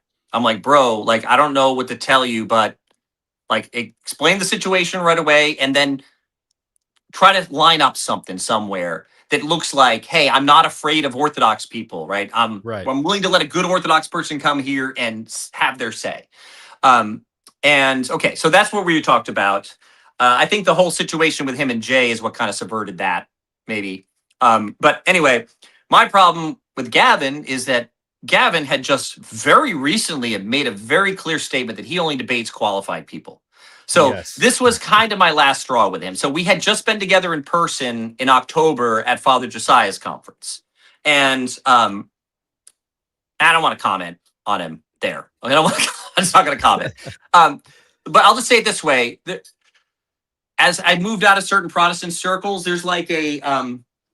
I don't know. I could be reading it wrong. It feels like a performative niceness and like there's something sappy about it to me. Yes. And when I'm around Orthodox people, they feel if they feel like they're being as real as possible, and that's the phronema of it all. That's Right. our spirit. It's like you're not part of it unless you go to confession and you learn to like see yourself humbly. Yeah. And your whole witness is not trying to clean up your public appearance. Your whole witness Right. is, oh my gosh, you have to come to our church. Yeah. Like, come and see this thing. You know, we're not Yeah, we're not exactly. the best. None of us are really the best representatives of it. You can argue about Jay. By the way, you know, Jay's what about Bob? You think he's gone? You think he's gone? So that's my prediction on Jay. No, we'll see what happens. Anyway, I agree. yeah, you think he's gone? You He's think 40 Bob's days, gone? 40, He's never 40 gone. days, 40 days in the desert, you know? It's, Yeah, we can make a nice meme of Trent Horn as you know, as the Professor Leo Marvin from What About Bob? And anyway, so as soon as Gavin takes that on, I'm like, bro, I don't know how to take you anymore. I cannot, like, how dumb do I have to be? I don't have to judge your motives. You just keep doing the same type of things that look like bad motives after. Yeah. I can't endorse you anymore. I'm not going to go back and forth with you. I have to see you as a willful, obstinate actor to the true church. That's my opinion of him now. I wish him well. I hope things go well for his family. I know they've had some trouble with their clergy at church, and people are seeing him as a leftist subversive in that community that's been constantly beat down with leftist subversion. It certainly seems that way. Yes. So he's got some stuff to deal with. I you know, but I know too much about all that too that I don't I'm not interested in talking about. I'm more interested in giving context to this. So with Jonathan, for Jonathan to actually be as direct with Gavin in the video. I think like, it takes a lot for Jonathan. everybody who knows John. And so this is a huge problem for Gavin because Jonathan is well respected across the board, across the world, probably even the Pope. You know, even Peter Thiel and people like this want, like the Antichrist wants to talk to Jonathan because he's just, you know, he's brilliant. And so, yeah, of course. And so when I saw that, I was like, oh, I definitely have to repost this and tag Gavin because I wanted to see it because he doesn't understand like the rhetorical game is up. There's this way of position. There's this, and you know, you and I have talked about this, Alex, while we're working on this movie, is that there's a problem with the Protestant label. It doesn't fit. It doesn't fit, and it actually provides them unity where they don't have it. When we say it's like us against Protestants, it's like they're all against each other, guys. They're like most of them probably have more agreement with us when push comes to shove. If you describe like this, is what we believe anyway. Yeah. Than they do with the other groups because the other groups, like some of them aren't even Trinitarian, you know. And so people like Gavin, he's a neo-Protty, I call it. Yeah. I hate that neo-Protty sounds so much like neo-Nazi, but he's part of this second Great Awakening. It's a non-denominational church. I've just been calling them evangelicals. Like I don't want to call them Protestants anymore because you're right. Like think what you were about to say. Redeemed Zoomer would not see them as in the church. Yeah. He would see them as outside the church. And he's a especially someone mainline like Protestant. Bob. Yeah. Yeah. Yeah. And so we have to make the distinction between that. We have to understand that, like, I mean, because if you ask any of them prior outside of the context of an argument, let's say this, you say, where does bad doctrine come from? Is it demonic or is it from angels or the Holy Spirit? Of course it's demonic, right? They have to say bad doctrine is the doctrine of demons. Okay. Yes. So tell me who you think is a Christian out there in these groups and tell me why their demonic doctrines are part of your church. Because it's all the same. That's the problem. When you throw the tent over, we understand what that affords them. But when you start to call it the differences, the game's kind of up. It's like, you know, there's a reason why nobody, even in your mainline Protestant groups, used to think of ecumenistically, for example. So having a problem with Jonathan Pageau is a huge problem because Protestants love Pageau too. They love Pageau because Pageau pretty much is a beauty first guy, speaks about symbolism and typology. His philosophy and his metaphysics is top notch. It's, you know, that's why people, all the greatest minds in the world, like Jordan Peterson and John Vervaeke and the Weinsteins, and I don't know if they're all really the greatest minds, but they're the perceived greatest minds. They all want to talk to him. Yeah. They all want to talk to him. Face. Yeah. They can see it. Okay. So, this is a huge problem. And I think this is why Gavin had to use such like language like outrageous. Like, yes, I bothered. I never like got comment. angry. Yeah. Wow. I never comment on YouTube, and I know other people have said the same thing. They're kind of like, guys, just go watch Jonathan's video and tell us it's outrageous. Like, if this is what outrageous is, what are people allowed to do, and how could they ever disagree? Right. So if Gavin wants to do the same thing for 2 years and pretend like it's not a problem, and that like we should all treat him like a good actor, that's his claim. I don't think that he would do the same in reverse. So anyway, I mean, if he's gonna approach a Jonathan Pageau criticism like that, I mean, he's definitely not going to do the same in reverse. I mean, of all people, Jonathan Pageau, he's outrageous. Like, what does that make me? No, I mean, you're a mean guy. Like, that's funny because when I saw you and I saw your approach, I'm like, oh, Alex is so winsome. He's like, no, but I met it. You know, I reached out to you really early on. I was like, Yes, you this did, guy, yes. this guy gets it. I love him. Yeah. So I wanted to do whatever I could to amplify what you were doing as the ortho pope. No, kidding. Everybody but thinks anyway, it's Jay. Nobody knows it's Neil. No, it's not me. So anyway, that's the context for it. So so bring this around. This isn't like a piety signal because it sounds like I'm kind of frustrated with Gavin, and 100% I'm frustrated with how his work he's doing. Especially when it comes to orthodoxy. I think it should stop. I think it should fail. I want his family to win. I want him to win. I want him to see the truth. I would love to. I'd love to be a part of rescuing from what he's trapped in. I don't know what his commitments are or why, because I've been where he is. I was a professional Protestant too, and I was utterly defeated. I mean, I felt like I was better at arguing for Protestantism than these guys were. I really feel like I was. I feel like the really strong argumentation and the people who were good at it are gone. Yeah, they're gone. I Like, you know, agree. Ravi Zacharias, what happened with Yeah. him, and John Lennox is an Anglican, but he's kind of aging out of things, and so a lot of their strongest apologists are kind of like the forensic case for Christ has been made. Those things are kind of done, and now we're moving on to the worship and the life of that. And Right. in the modern world, in our commitments, that whole thing is just falling short, and is just starting to look like another marketing pitch, another marketable Christ-flavored thing. I mean, that was my problem with pretty much anytime I'm invited to anything political that involves Christianity. It's this thing where it's like, here's our political opinions and preferences, and let's try to co-opt the Bible to make our point, so you Christians have to agree with us. Yeah. And I think we're all aren't we all tired of this? So we want to hear what you actually believe. We want to hear your commitments. But also orthodoxy is like, everybody's gonna have to understand that all of these neo-Protestant groups are built on so many assumptions because of what they split from and what they're reacting to. And like when I was a Protestant, if I wanted to research into the early church, I had to do it through Protestant sources. It wasn't like Right. the internet had all this great content until like 2016, 2017, where you started seeing Orthodox stuff online. Yes. And the first moment I heard about it, I jumped into it, which was with Jonathan Pageau, actually. So, so when the assumption, what we're seeing now isn't like, so Jonathan's original post that he was talking to, like when he was addressing, I think there's some talking past each other. I think we're a little bit past the talking past each other being the source of the argument. I think what's happened is there's no floor to their assumptions. Once their assumptions were challenged, I mean, you can really ruin a non-denominational pastor's day just by asking him, how do you have the authority to have a church? And then watch him try to answer. It's On almost what basis mean, but it's can you kind of start like your helpful own too. church? Yeah. Yeah. So there is a lot of assumptions, and people have been acting on those assumptions. Those assumptions are being challenged, thank God, because you know what? I was trapped under them. Like I was less. I It's a had less prison. available to me. So anyway, that's the context for this. So when I say pray for Gavin and his family, I don't want you to pray that we're obviously not praying that Not his praying apologetics imprecatory ministry is psalms. successful, Yeah. right?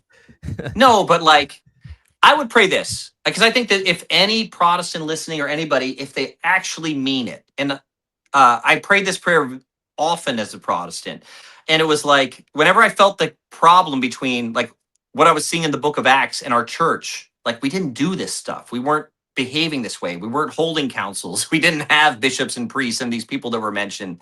Exactly.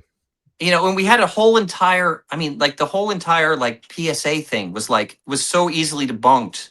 Once you look at it, it was like, hey, 1 John, it's like God is love. 1 Corinthians 13, Love keeps no records of wrong. It's like, oh, wait a minute, we got a big problem here. That's like kindergarten level stuff, and that kind of spits in the face of what they say the whole problem is. Yeah. You know, the problem is who we are. So anyway, I think that's what I would say is that I'd hope that he would pray.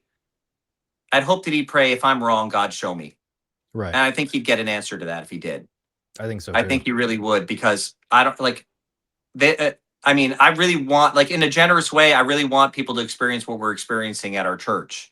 Yes. The generosity of it, the beauty of it, it's staggering. It's stunning. I think less of myself than I ever have before, but I'm also happier.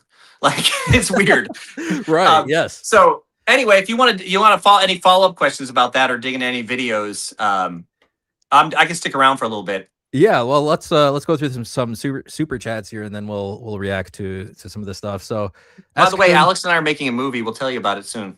I had a members only stream. I gave him some details. Hopefully I didn't say too much, but you're fine. Got some details out there. But Scoon for $2 says, I can't sleep to the 2x playback videos, but I want to. I mean, just keep the video on in the background. How about that? Thank you for the $2. Spirit led Paul $2. Well, miss you, Jay. I'm not crying. Y'all are crying. He's not going anywhere. He's still doing geopolitics stuff. He's still going to be out there on the internet. He's just stepping back from the theology stuff. And like Neil speculated, I too think it will just be for a while. Well, I mean, you've done the debate thing. You know what it does to you, even when you do well afterwards. It takes up a lot of your headspace. Yeah, it does. You know, I mean, just anybody can think about that at home when they've had like a conversation with a family member that was a little contentious on the faith, or, you know, a friend. You replay it for a while, and you sit and, like, you know, you got to sit there in front of your wife, like, lost in your head, and it's like, it's not great to do it all the time. It depends on the person and how they take it. I think Jay's pretty good, like, with water off the duck's back, but it's got to be exhausting. He's got to be exhausting. So yeah.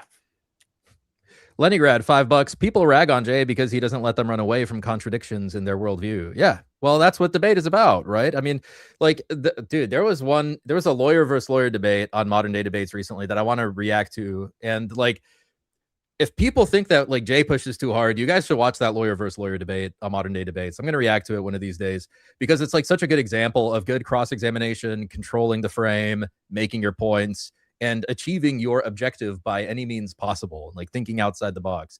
So I want to show you guys that, one of these days, because you guys will not think that Jay is soft.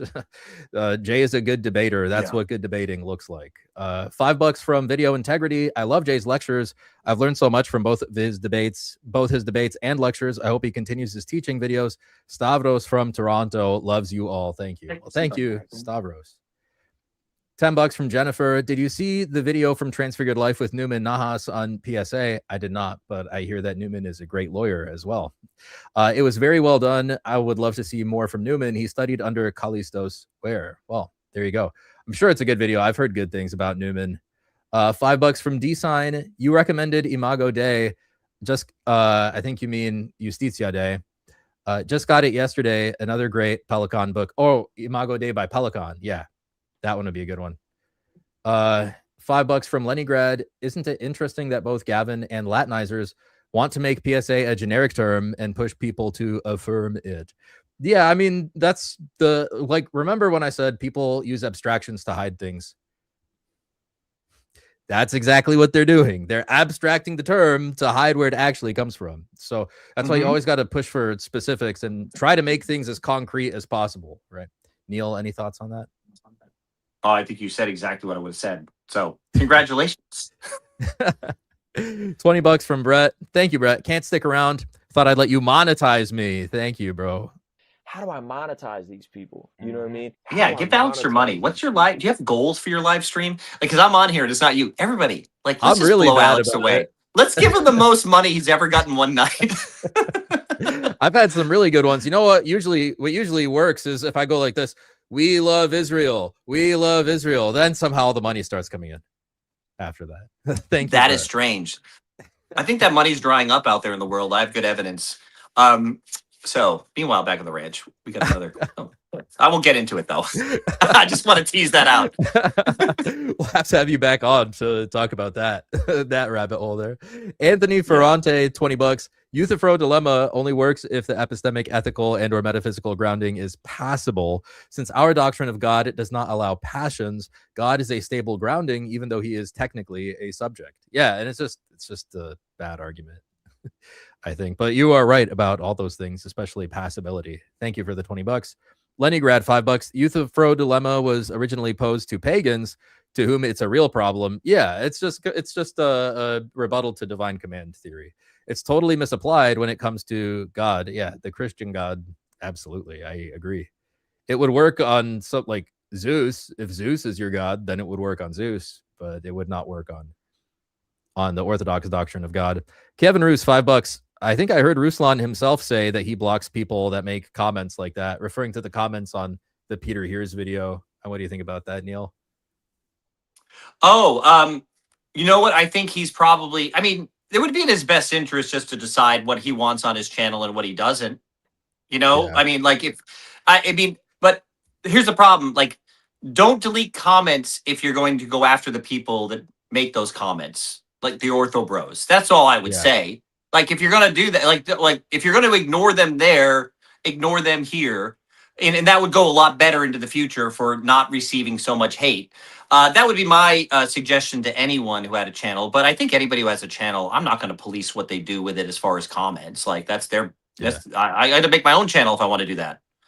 I think that's a pretty good rule of thumb.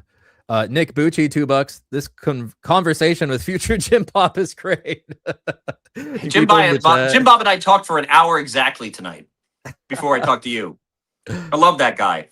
He's great. I love his work Channel's against awesome. atheism Yeah. and evolution. It's like needed in the Orthodox space for sure.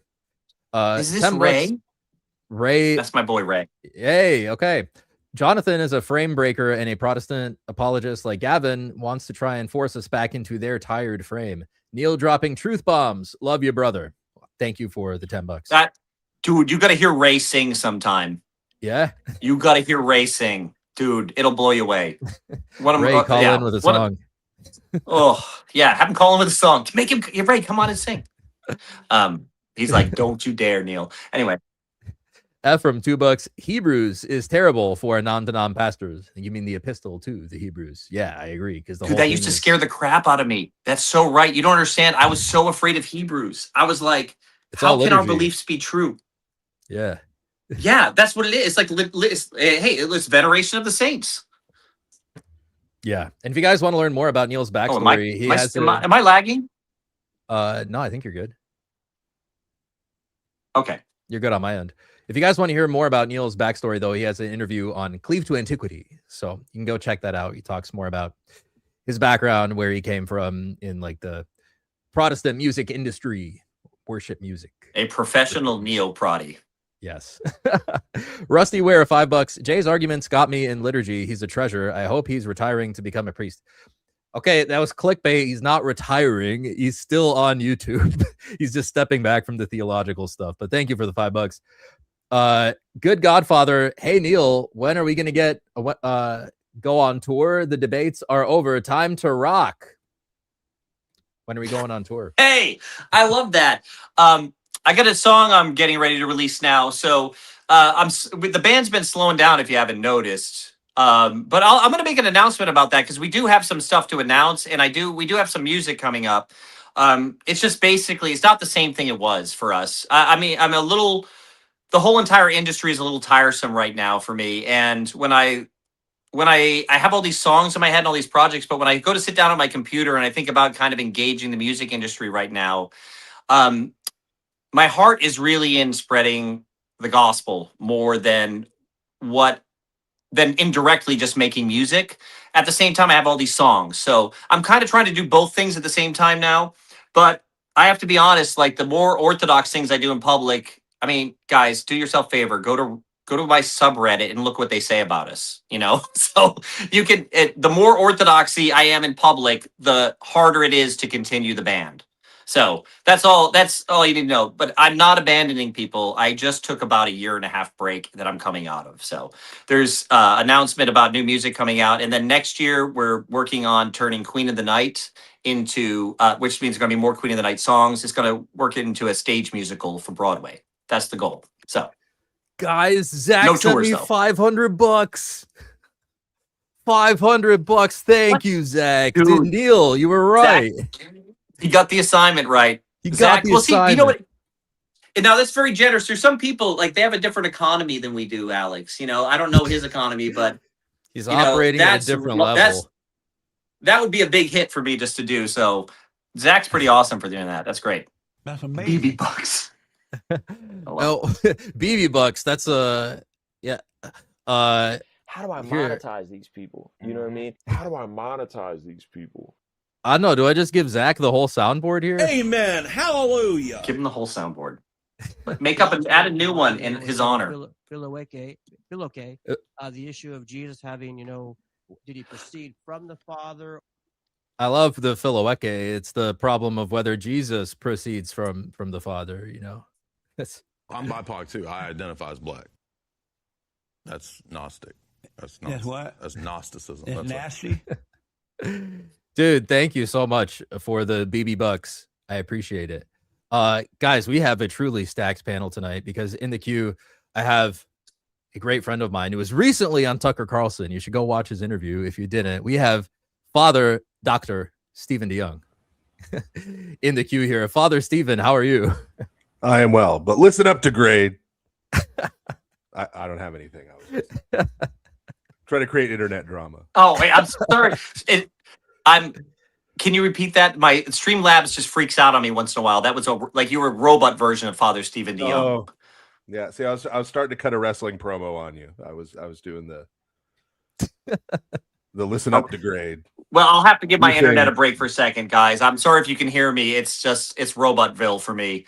I would love to hear what Father Stephen DeYoung is saying because he actually used my last name for the first time I've ever heard him say it. So, but anyway, I wanted to call you after your Tucker interview, but I didn't want to bother you. That was so incredible.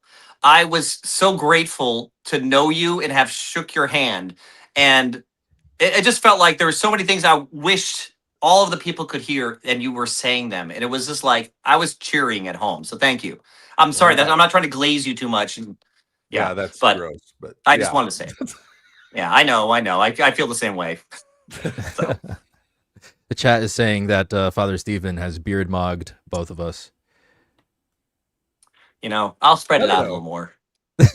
Neil's in competition.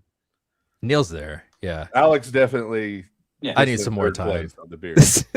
There's no doubt about that. I took 4 inches off it this a couple of weeks ago because it was getting longer than my priest, and I think in Rocor that's like legitimate mogging. So I just trimmed it.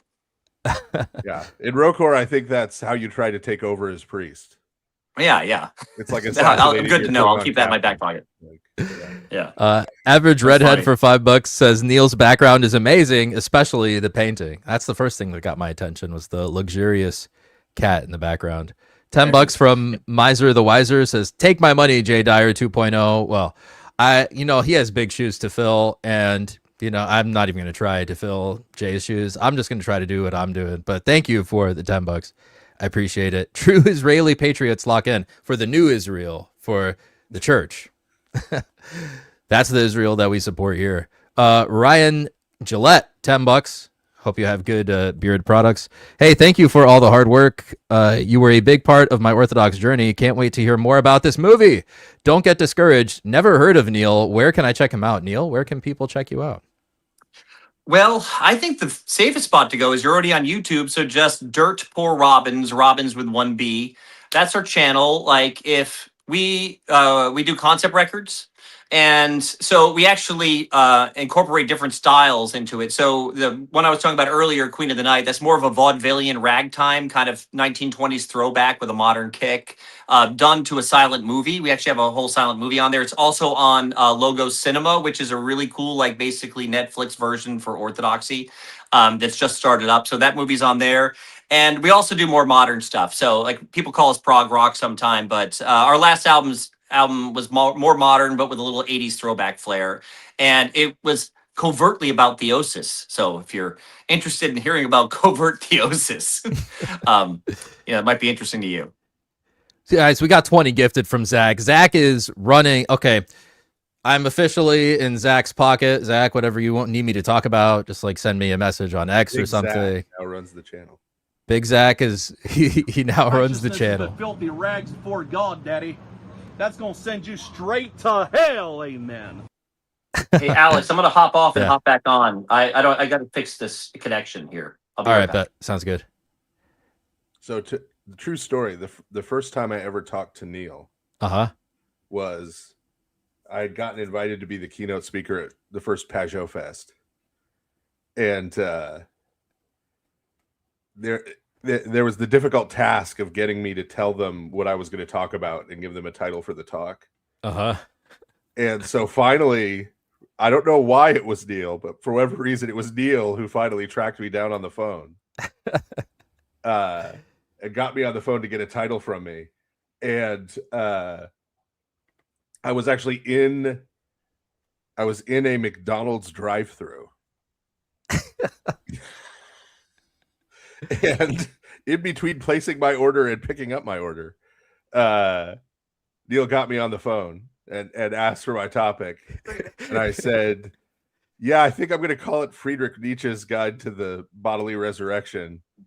I'm going to do this thing where I'm going to pattern it after Dante's Inferno, but with Nietzsche as Virgil and like this talk. And then there was a pause on the other end of the phone. And then Neil sort of said, that sounds interesting. So, and the rest is history. That talk is still there. I don't. Neil also called me. Neil just has a way of getting people's phone numbers. Well, guys, you could actually just go ask AI. It'll probably give you someone's phone number. Like, it's a little disappointing. So no, Jonathan gave me Father Stevens, and you, Alex, I think I harassed on Twitter. I don't know, guys. Here's my thing. I love people in general. It's hard for me to find people I don't like most of the time, but I got so excited when I became Orthodox because I was never part of something where everywhere I went, it was like everyone's on the same page for the most part. I mean, there's variations. It might seem different. There's difference in personality and stuff, but it really is Catholic in the small c sense. And when I saw that, there was a part of my skill set. I was like, we're not working together as well as we could. And maybe there's something I could do. Like, I saw my friend Jonathan. I'm like, well, people are wanting to have a conference. Maybe I could bring some people together. And you know what? He's friends with Jordan Peterson, and Jordan, like, you know, he's really slow to impose on Jordan Peterson, but you know, like, hey, I'm not. So I just saw that as an opportunity, and it served me well in the sense I've gotten to know everybody except for a handful of people. And that's been wonderful because everybody I meet wants to work together too. They just don't think to ask or step out to do it. And so I'm so excited what I see happening this year with Father Stephen popping in on your channel. Because I remember last year I saw there was like it is a bigger deal that he's on my channel. And Tucker's channel is like, okay, that's like, okay, but I mean, he's on mine. So. Yeah, of course. Well, for me, I'm a big fan. Did you go, wait, you were up in Maine? Did you go to Tucker's place up in Maine? Yeah, they flew me up to. Yeah. You fly into Logan and drive for 3 hours? Something like that, yeah. Yeah. Yeah. I got picked up by a car service. There was a guy with a sign saying "De Young," like standing outside the airport. So everything that you see in the movies. Yeah, that was the thing I checked off because there are a bunch of things I've seen in media, especially growing up, that have never happened to me in real life. So one of the key ones is I've never gone into an executive's office and had him pour me a drink in the wet bar that he just has in his office for day drinking. I guess that was big in the 50s and 60s. Not so much now. Kind of frowned upon. Usually alcohol in the workplace is a little frowned upon. What does the chief partner do? Oh, a lot of day drinking, you know. Yeah. Anyway. Well, that's a cute little town up there. So I was up there with Father Peter, and you know, he's not quite as tall as you, but he's about 6'2", and he's running around this town in Maine with like less than 1,000 people in a cassock. He wants to walk everywhere, and so we're just walking up and down the streets, and I think they're calling the cops because there's Muslims or something. Yeah. But it's such a strange little town because you'll go into this like little corner store, and it's like the whole town revolves in this one corner store that serves breakfast and gives you batteries for your flashlight. But you'll go in there, and it's like Goldie Hawn and Russell, what the heck is his name? Oh my gosh, what's her husband's name? Kurt Russell. Just sitting around talking to locals and Tucker Carlson, and it's like these little locals and like 6 celebrities who bought up the land around the town. It's super strange. That happened. That's So where that, Tucker. that happened in Charleston, West Virginia, when I was there with a very few celebrities. Like at the time, like Jennifer Garner and Ben Affleck would just be like downtown eating. Yep. 'Cause she Yeah. was Well, from that's what it there. is. Yeah. Well, you know, Kat Von D's town is like that. She basically took over this little town. They call it VV, but I think it's supposed to be pronounced Vevey, like named after the Swedish town. But she is in a town of just a few thousand people, really cute town, and she just like cannot go to the grocery store. You know what I mean? But at the same time, she's like in her town at any time. You could be in the town, and here she comes on her golf cart, like cruising down the street, you know, with her son. And it's just so weird because like it's like this little Tim Burton town and they took over this big house on top of the hill.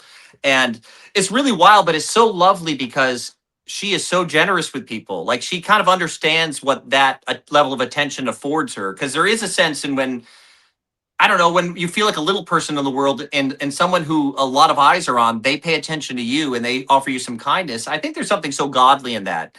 And it almost feels like, you know, you're getting that sort of attention from God. So anyway, that's that's not exactly what's happening, of course, but that's what I think it feels like, and she's super generous with it. So I love those scenarios though, where people are happy to mix like that. And Tuckertown was hilarious with that. He was super cool with the locals when we were around him. I didn't know him. I didn't know much about him before I saw him there.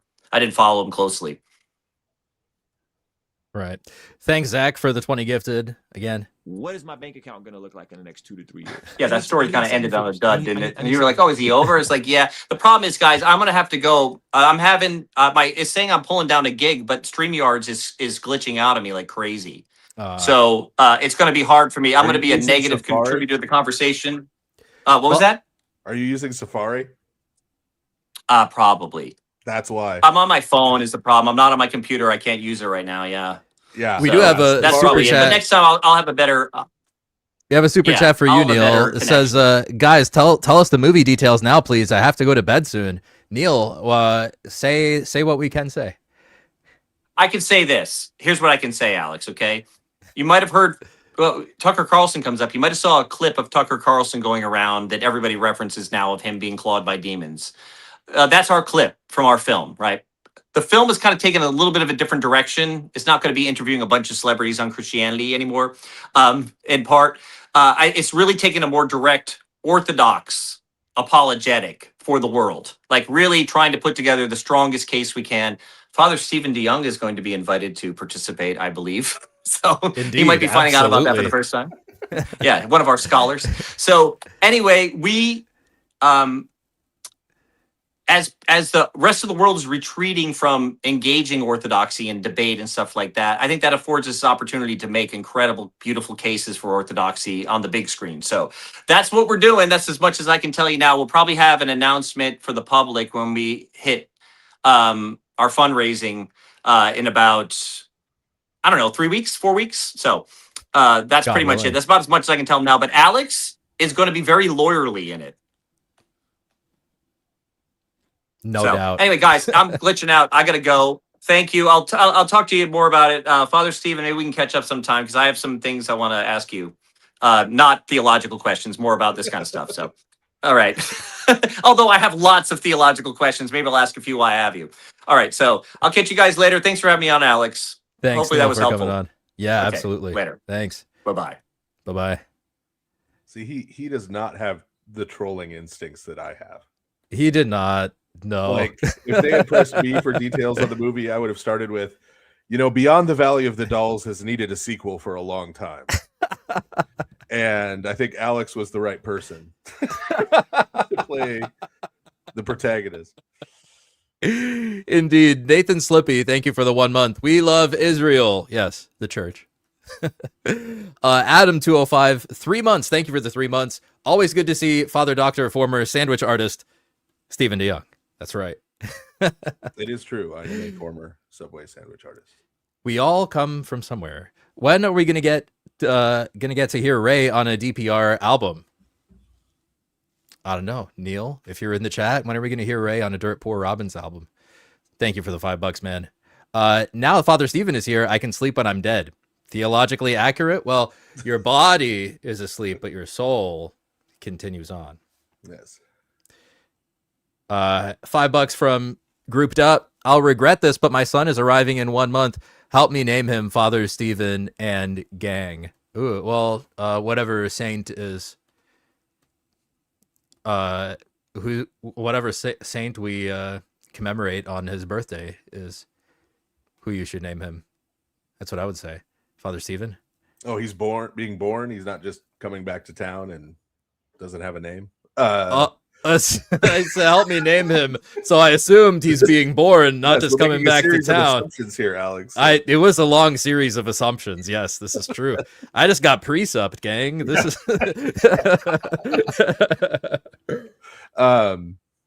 yeah, well, you can rule out Sue, right? We could take that out of the running. What would be? I occasionally have somebody I receive into the church who can't come up with a patron saint, so I just give them one. And so, see, I know nothing about this person though, which doesn't help. But I will go with, and it's a boy.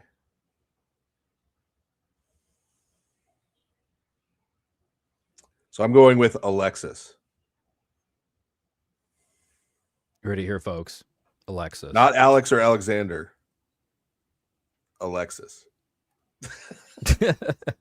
$5 from Elfsinirik. Life is sad.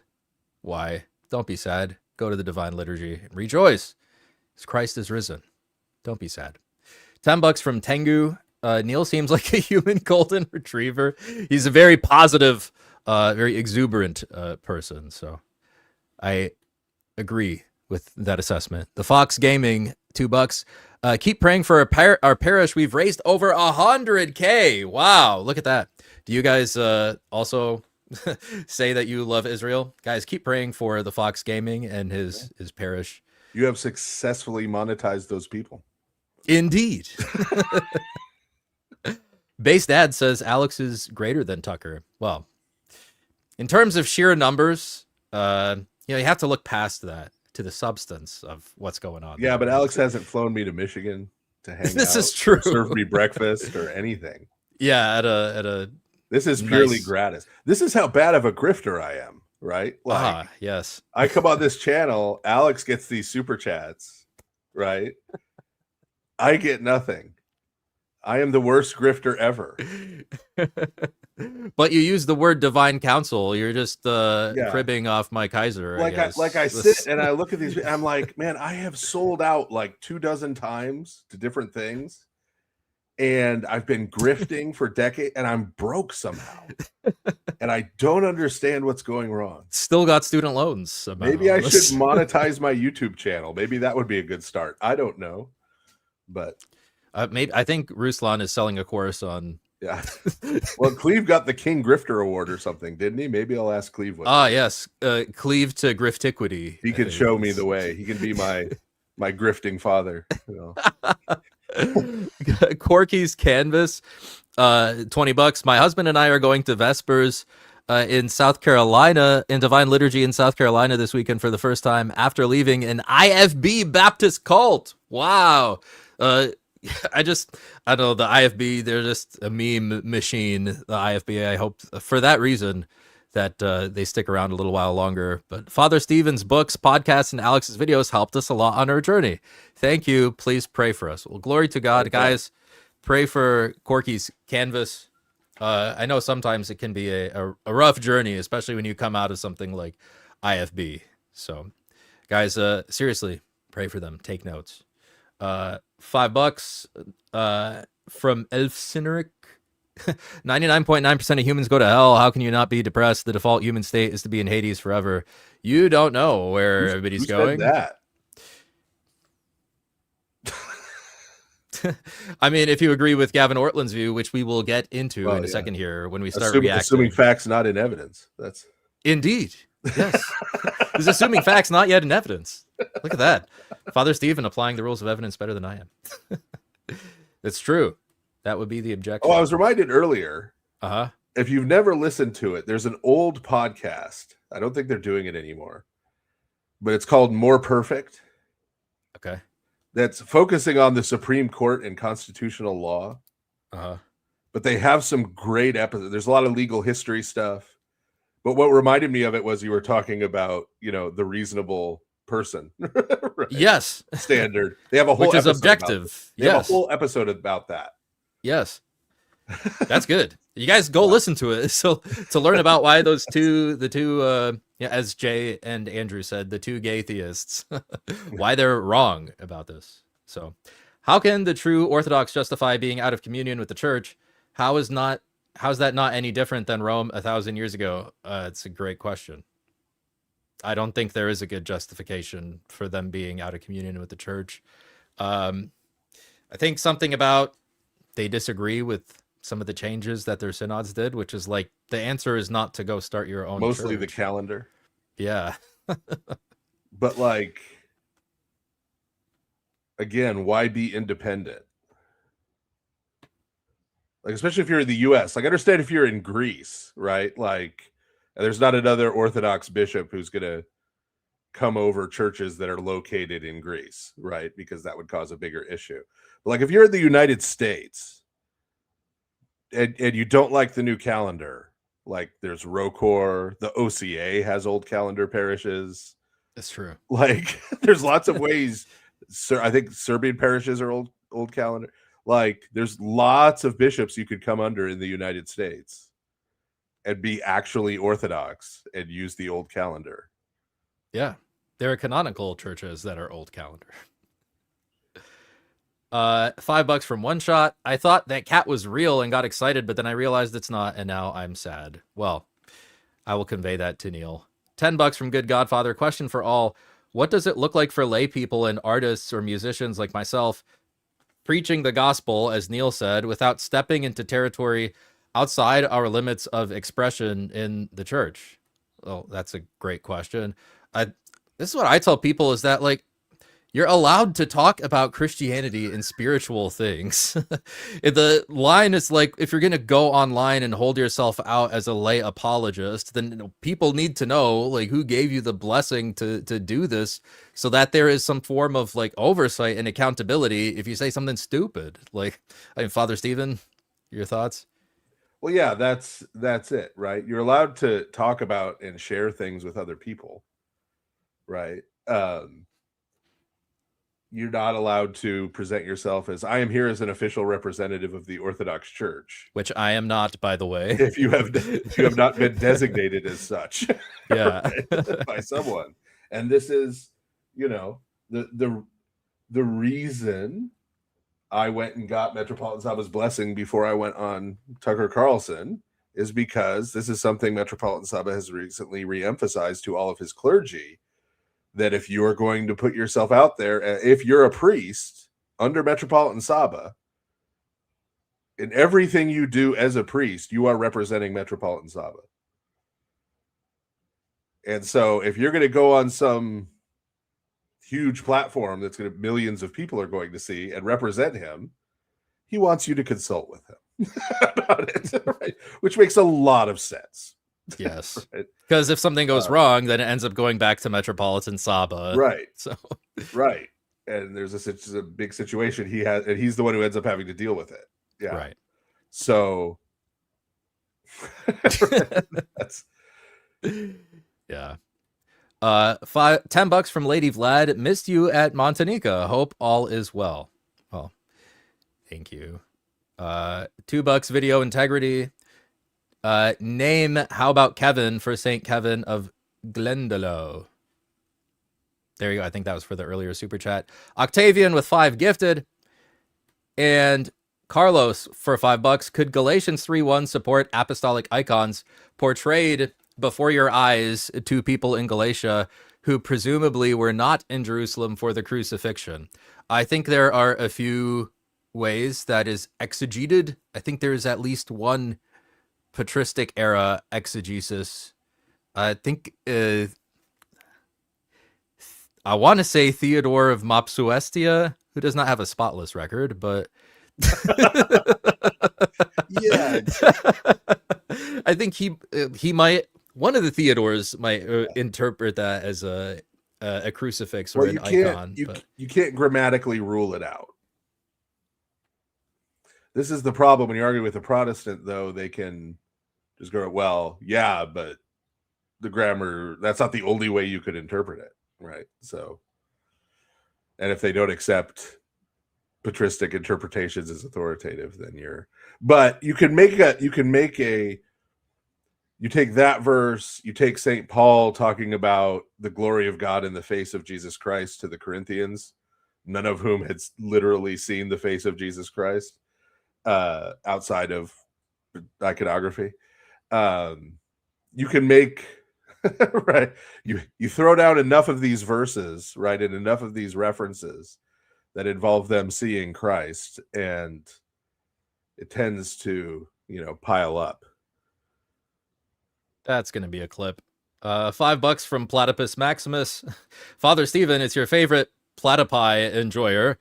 I don't use Twitch, but I made an account and used my free Prime sub on you to support the good cause. Guys, oh, well, thanks. Help Father Stephen grift and use your Prime sub on Father like Stephen's every time Twitch I go on there, channel. I tell people not to send me money, like literally. But the Twitch sub you could use because then you don't have to see ads. And Yes. it doesn't cost you anything. The free Twitch sub. Okay, so it's been a long time coming. I wanted to get through those super chats so that we're not behind. But let's react a little bit to what Jonathan Pageau said here, and then we'll react to a little bit of what Gavin said, and then we'll get to some callers because I know we got some. That Twitch channel, by the way, tens of dollars a year. I think you need to get Macaulay Roofing in there. Macaulay Roofing's Twitch sub. Yeah. That's their Prime sub. Yeah. Okay, so let's see what Jonathan has to say here about, is there confusion about who the Orthodox believe can be saved? So several years ago, this was when I was quite a young man, I promised myself that I would never do Christian apologetics. This was due to the fact that I kind of grew up in a world where explicit evangelization and apologetics was such a strong part of, the people around me and the thinking around me, that I kind of promised myself that I would always use a beauty first approach to Christianity and try to show the beauty, of the life in Christ and the beauty of the church and the beauty of everything surrounding that, beauty of Scripture especially. So here I am, in some ways, making a reaction video to an apologetics question. And so I kind of got pulled in a little bit into the world of apologetics, but hopefully what I'm about to talk about will help a lot of people, untie or break down in their mind some of the problems that they have when, especially people that are non-Orthodox, that look at some of the pronouncements or some of the ways Orthodox view the world and are confused because it seems to them like there's contradictions. It seems to them like here we say one thing, here we say another. What are you saying? That doesn't make sense. But truly, it's usually because there are certain presuppositions that are brought to the table. And it's really those presuppositions that cause the confusion. So hopefully we can break those down. Well, I mean, like, to that point, I think this is like what you're talking about when you're referencing Play-Doh brain. That you're not talking about like a doughy children's toy. Like the philosopher Plato, it's like a lot of these presuppositions are like in Western culture, and that you grow up getting these presuppositions ingrained in your mind. You don't even know that they're there. Yeah, and you don't even think about them. And one of the whole issues with this is people have this weird cultural notion that, you die and you either go to heaven or you go to hell. It's like, hey guys, bodily resurrection, Christianity, like, what? Huh? Right? Like, did we forget about all this? Right? And so if you go in and read statements, right, as if this is saying who goes to heaven and who goes to hell, right, you're already reading them from a different template than they were written in. Yeah, exactly.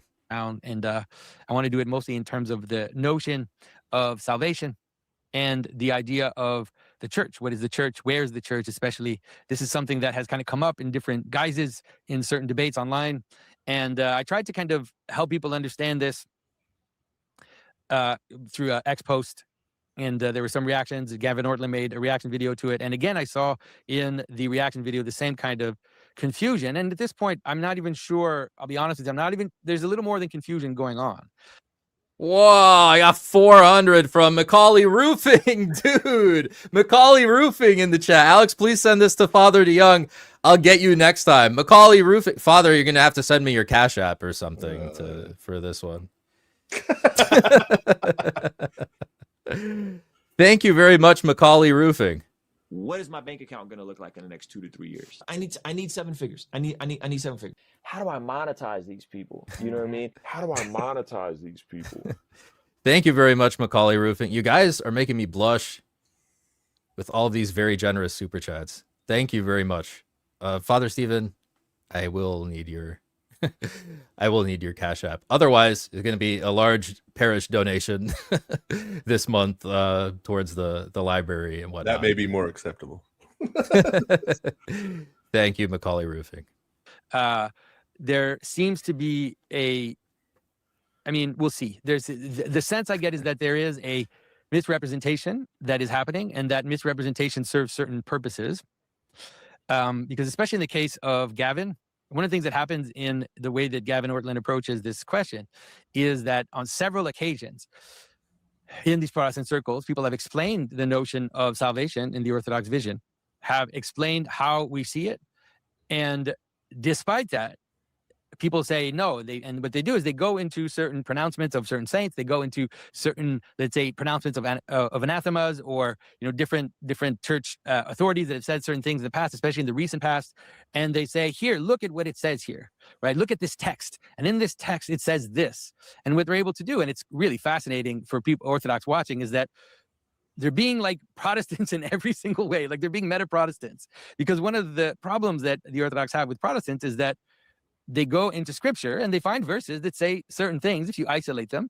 And then what they do is they find other verses that agree with their positions. And then they kind of string a line through these verses and they kind of create a narrative.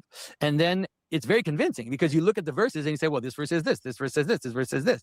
But it only makes sense if you either completely ignore or completely, marginalize verses that say something different, right? Of course, you see this most clearly in the way in which Luther put, the Epistle of James as an appendix to his Bible, because the Epistle of James said things that explicitly contradicted his doctrines. And therefore, what you do is you take Romans, you take Ephesians. Well, I think Jonathan is right about talking about their methodology, that the Orthodox approach is just so holistic that you can't really just take one line from one council and be like, look, this is what anathema means.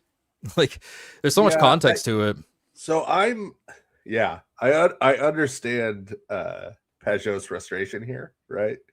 And that it's we keep telling you this is what it means. You keep saying it's not.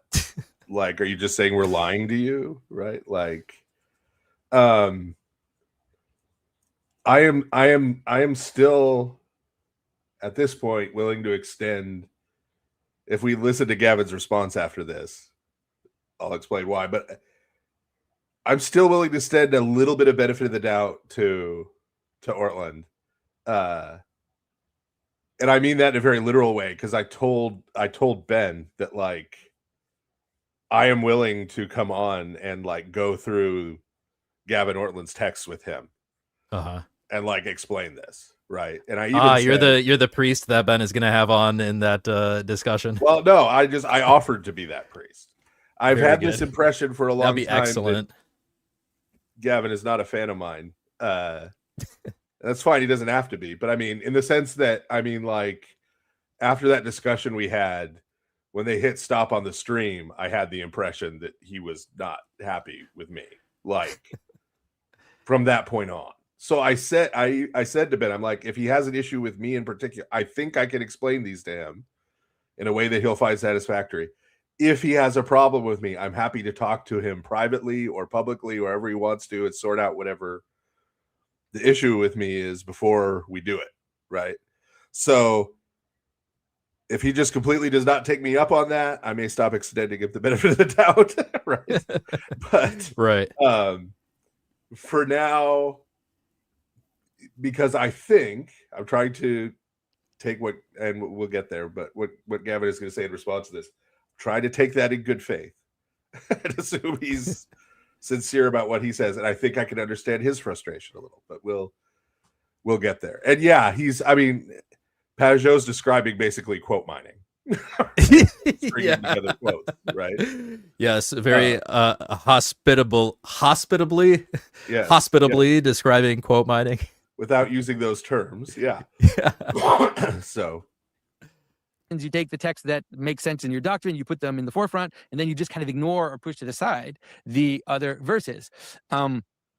This happens, all the time. I grew up in a church where they would constantly read the text in scripture where Christ is presenting the Last Supper and is saying, do this in memory of me. And everybody would just focus on memory and memory and memory. And never at all did I hear people read John 6 where Christ says, this is really my blood. This is really my blood. Anyways. Which, by the way, do this in remembrance of me. I learned from your whole Counsel of God Bible study. That's a reference to Numbers 10. Where it's like, here's a remembrance offering. Numbers 10:10. Yeah. It's actually referring to a sacrifice. Yeah. Yeah. I don't want to give all the examples of where this happens, but what's funny is that this is now happening in a strange context, because now you have a Protestant who's telling Orthodox what they believe. And he's saying, this is what you believe. Look at these texts that I've chosen and that I've strung in a line, and I'm presenting back to you. And I'm saying, look at the text. The texts speak for themselves. It's pretty clear what you believe. And for us, it's just confusing. It's like it's head scratching. And the other thing we realize is that it's like if a bunch of catechumens and a subdeacon started doing that, like telling the Orthodox Church what they believe, that it was something weird. Very interesting parallel. That would never happen. He's not really talking to us, because all of the Orthodox are just kind of scratching their heads and going, what? That's not how it works. That's not how any of this works. And what we realize is that he's actually talking to Protestants. He's not trying to convince us. What he's trying to do is he's trying to stem the wave of Protestants that are coming to Orthodoxy by using a type of logic and argumentation that the Protestants are used to seeing. Can I say I think Jonathan is spot on with that? I think that I don't think Gavin is really speaking to Orthodox. I think he is trying to patch up the breaking dam with little slabs of concrete here and there for the floodgates. Yeah. So he's gonna get mad about that statement. That's in his response. Yeah, but I don't think the way he took it is how Pageau meant it. Yeah, I agree. Because I'm sure Gavin would be super happy if a bunch of people left the Orthodox Church and became Reformed Baptists. I'm sure he'd be happy as a clam. So it's not that he doesn't care about trying to get everyone to agree with him, right? But within the context of the video Pageau is responding to, right? That particular video is clearly not designed rhetorically and stuff to try to convince Orthodox Christians to come over to a Reformed Baptist ecclesiology, right? Yeah. That's just clearly not what he's doing in that video. Yeah. I think numerous times he said that a lot of his videos, Danny Town has a good point here, that I am trying to assuage ecclesial anxiety. Right. He has straight up said that. Right. And I think that video was the video Pageau was responding to was aimed more at that. Yeah. Yeah. Text-based kind of narrative of coherence that you put together in a line.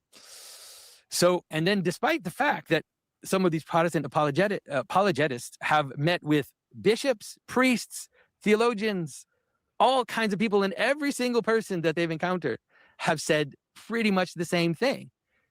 And despite that, they say, no, that's not what the Orthodox believe. These texts, these anathemas, this is the extent of what Orthodox believe. Which is I feel like Gavin needs to listen to your episode on authority. Because I think that's a good point Jonathan brings up, that let's say that Gavin is right about how these things were applied in the past. The bishops decide how they are applied today.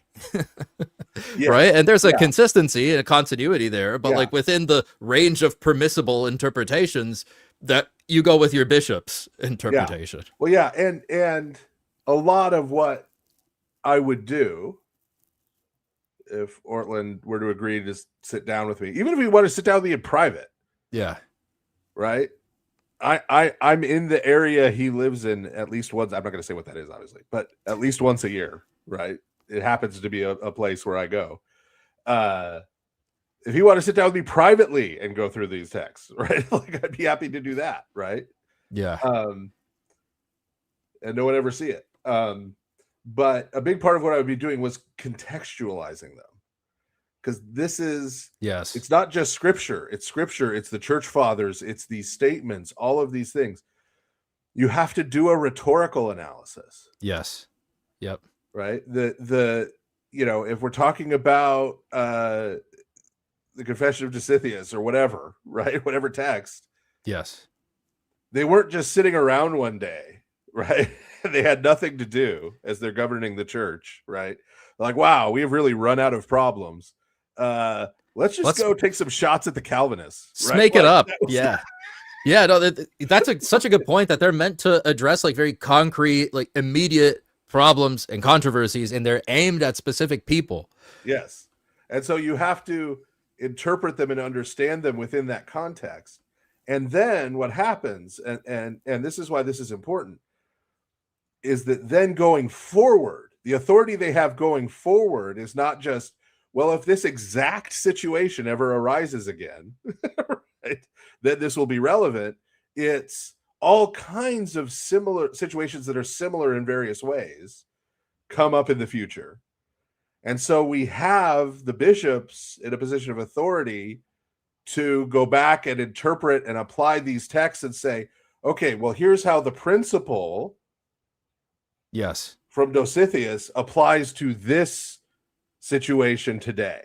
It's literally like how case law works in the American legal system. Like it's Right. so similar, because Right. like you have an It's immediate the precedent, ruling. right? Yeah, you have an immediate ruling with the iconoclasts, and it's like that's binding to those parties in that situation. And then if it comes up again in the future, then the bishops use that case to see how it applies to other parties. So like, but he's trying to take like all the declarations against like bona fide iconoclasts to be against Protestants, or like the things that Saint Photius the Great said about the Filioque, and he's trying to apply it like 1,000 years later to Protestants that have never had an opportunity to learn about the Orthodox Church, never heard about it, don't know anything about it. Right.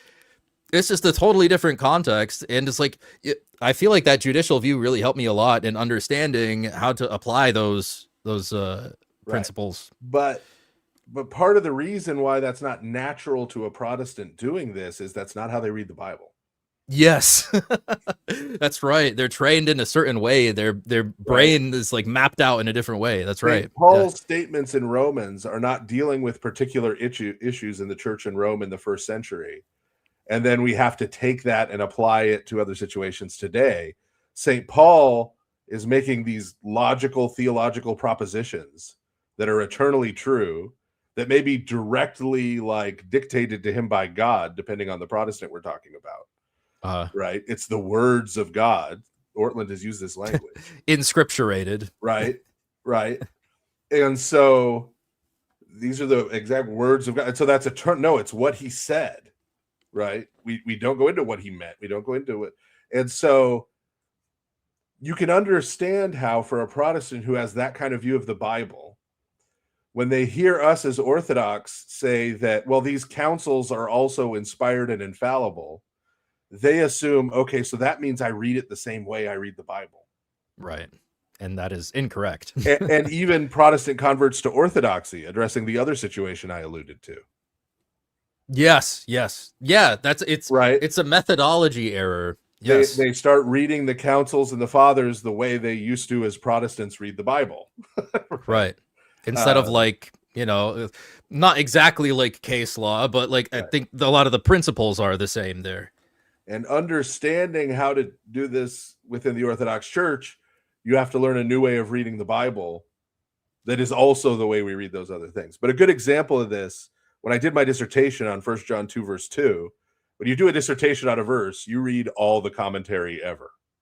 Yes. Okay. And there is this swath of history where every single church father from around the time of St. Ambrose to the time of the Venerable Bede living in Britannia. Yes. Okay. Every single father who interprets 1 John 2, verse 2 says, this verse is refuting the Donatists. Right? Who didn't exist when it was written. Supposedly. No, the Donatists did not. Oh, yeah, I was exist. thinking Docetists. Yes, Yeah. sorry, the No, Donatists. the yes, Donatists. yes, the Donatists. Yes, The African. Right? yes, yes, yes. The Yes. ones that Saint Augustine had to deal with, Yes, and yes. Saint Cyprian a little bit. Right. Yeah. And so this is why when you read books written by Protestants about patristic exegesis, they're always talking about how bad it is. Yes. Because they're looking Yeah. at it as like, well, this is stupid. Obviously, St. John wasn't talking about the Donatists. Uh-huh.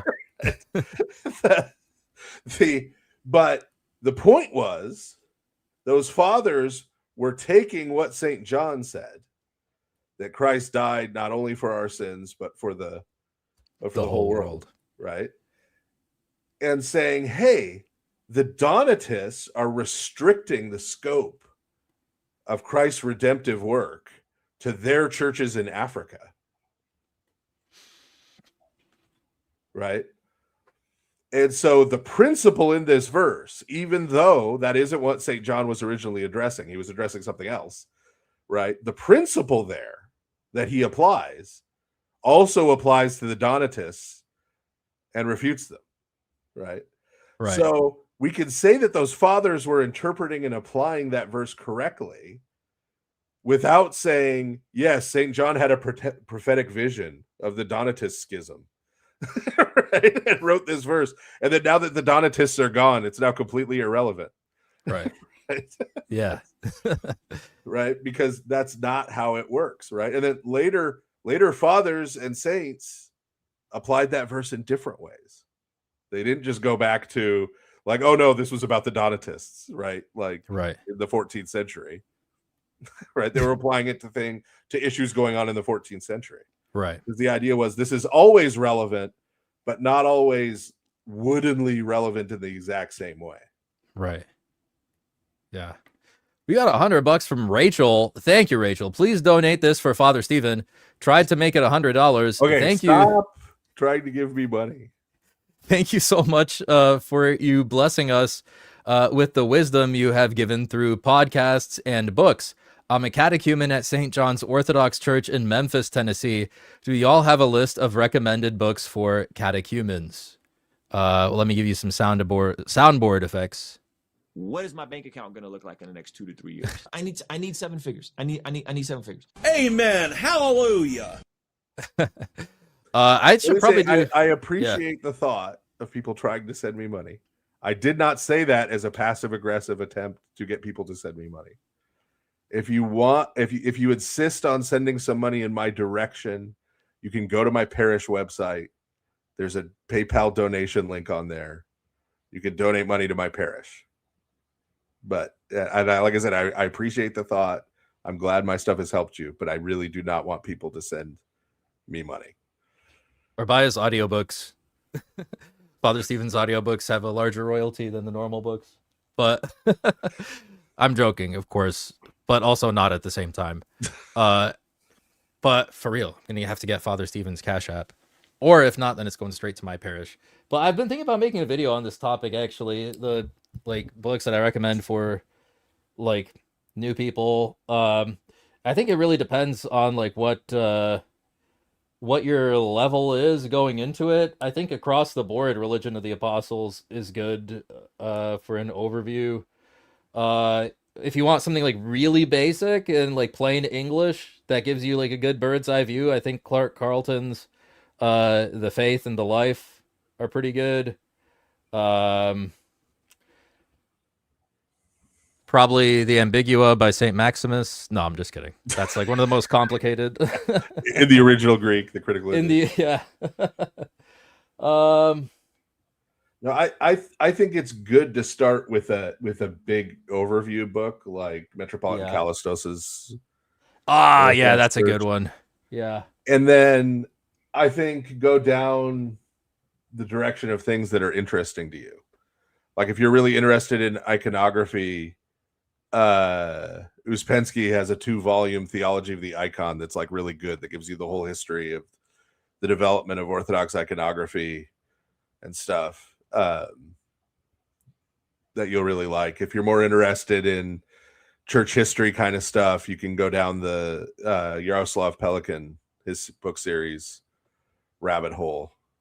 There's a bunch of different. There's a bunch My of stuff is them. mostly about Bible stuff. So if that's the stuff you're into, there's that. But Yeah. read something broad like Metropolitan Calistos's book, and then kind of decide what you want to know more, because he gives you a little bit of everything in there. Yeah, history and theology and the hierarchy of authorities. I agree. I think that one, the Orthodox Church, it's called the Orthodox Church: An Introduction to Eastern Christianity. I think it's it's one I actually keep on revisiting, because it's like it's written by a metropolitan and it is like still relevant today. I think if you're like this H.B. Lightfoot set of the Apostolic Fathers has like a lot of stuff in here. It has the Didache, the Ignatian epistles, and like a lot of those like 1st and 2nd century documents. That's if you're interested in primary sources. But I agree with Father Stephen. I think Metropolitan Callistos Ware's book and Religion of the Apostles, good ones. $5 from Vess. Speaking of the Eucharist, what is daily bread epiousios better translated as? I think that's a question for you, Father. Daily bread. He's referring to the Lord's Prayer. Yes. Whether that's a reference to the Eucharist. There's this whole thing with supra essential bread and all that, and it's like, okay, what they're trying to do is they're trying to take the Greek word epiousios and break it apart into pieces and like etymologize it. But you can't. What does the English word butterfly mean? Well, it's about a dairy product. Yes, exactly. So it doesn't work that way. Okay, so what's going on there is the daily bread. There is a reference to the manna in the Old Testament, right? God provided Israel in the wilderness with everything they needed, not just the food. So there was the heavenly bread, right? The bread that came down from heaven. So they had food, but also remember in the Torah, their clothing never wore out over the course of 40 years, right? Their tents never wore out, right? God provided them with all of those things they needed every day. And so that's what that element of the Lord's Prayer is aimed at, right? And we're praying that not because God won't do it if we don't, but because the idea is that we're expressing our dependence and our thanks to God for all of those things, right? For providing us with everything we need every day. Yeah, I didn't even consider the tents and the clothes. That's a good point. And so this is a serious problem. I mean, it's a problem. It's not a problem for us because we, whatever, we know what we believe. We don't really need you to tell us. And obviously when you tell us, it's just confusing to us to see that. But I think we should unpack some of the problems, right? And so one of the arguments that is being now held against Orthodoxy is that it's extremely restrained, that we believe that salvation is only for those that are in the Orthodox Church, and that everybody else that is outside of the Orthodox Church, when they die, they're going to hell. And even though every single Orthodox person with which they've spoken has said, no, that doesn't imply that doesn't mean that, and that's not what the Orthodox believe, they continue to hold on to this weird idea that that's what that means. And so I think we kind of have to open it up, because the funniest thing about this, especially in the context of people that are like Reformed or that are Calvinists, is that now the Orthodox are placed in a position where they're kind of defending the supposedly exclusivity of what they believe the eternal life is going to be given to, and the fullness of life, who will reach fullness of life and who will reach life in God. That now we have to defend how exclusive we are, when in fact the Calvinists have the most exclusive vision of this. I think this is a point that I've made a few times too. It's that actually the Calvinists are the most exclusive view, and if you're not in, you can't even do anything to change the fact that you're not in. Yeah, at least we think you could join the Orthodox Church. Yeah, it's like very ironic. You can't choose to join the elect, and you can't even know whether or not you're elect.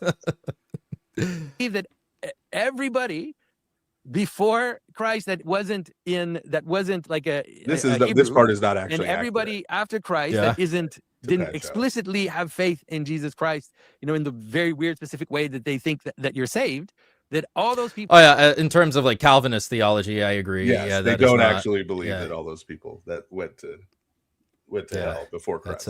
That's a mistake. Yeah. Every single one of them is going to hell. And that God elected certain people to be saved, and certain people were not elected. And in some cases, obviously, we know that some of them believe in double predestination, which means that some of them are elected to go to hell, right? And I'm not saying Gavin necessarily believes that, but for sure, some Calvinists do believe that. I think he kind of has to. Yeah, double predestination. If you're a Calvinist, if you don't believe in double predestination, you're not actually. You're not a Calvinist. Yeah. And so Lutherans. And this is, believe of course, in the single, weird. but Yeah. Then it's just double by implication. yeah. Yeah. Weirdness for us when we look at this as Orthodox, because on the one hand, if you ask us where's the church, we'll say here's the church. And if you ask us where does salvation happen, we'll say this is where it happens, in the church, as it says in Scripture, in the body of Christ. That is where salvation happens. But for us, there's no problem in believing that there are extra normative ways in which God can save someone. God will do whatever God wants, but that's not our problem. Like, that's not the question we have to ask. If someone asks me, where do I go to be healed? We say, you go there to the hospital. You go to the hospital. This is the doctor. This is the cure. This is how you do it. Now, if someone asks me, well, does it mean that anybody who doesn't come to the hospital is going to necessarily die? And the reaction is, why are you asking me this? Like, who is that question for? Because this is an existential question. It's about, I am suffering in my sin. I am suffering from my addiction, from my pride. I think this is a good analogy that Pageau is using. I think he could have pressed it a little more in terms of getting at the particular text, in the sense that I think part of what he's trying to say with the metaphor, right, is if someone has a rare form of cancer, Mayo Clinic is the only place that treats it, right?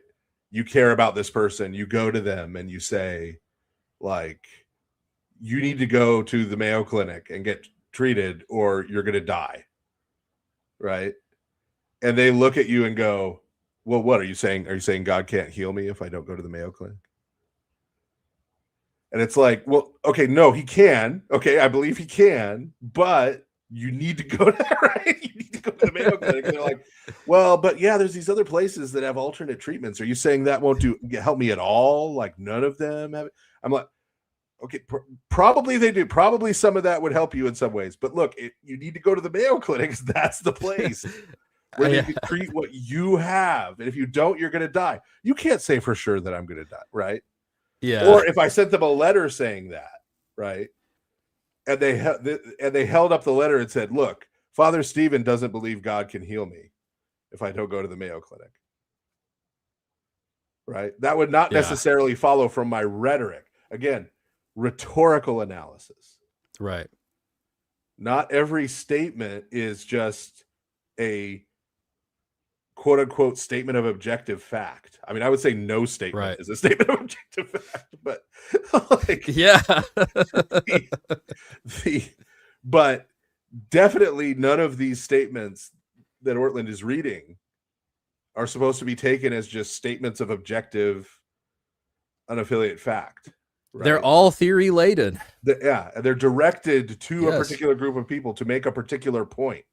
Right. And so the example of that letter, my point would be, I care about you. This is the place where they'll treat it. You need to go there. And yes, I will be praying for you and I will trust that God will heal it and all those other things. And if you want to also go and have somebody put a hot rock on your chest after you go to the Mayo Clinic, whatever, bro, but I want you to get healed. Yes. I want you to live. Yeah. From my, from all these thoughts that I have in my head, and I want to be free. I want to live in love of the others. I want to live in love of God, free from all of the things that are weighing me down, that are ripping me apart.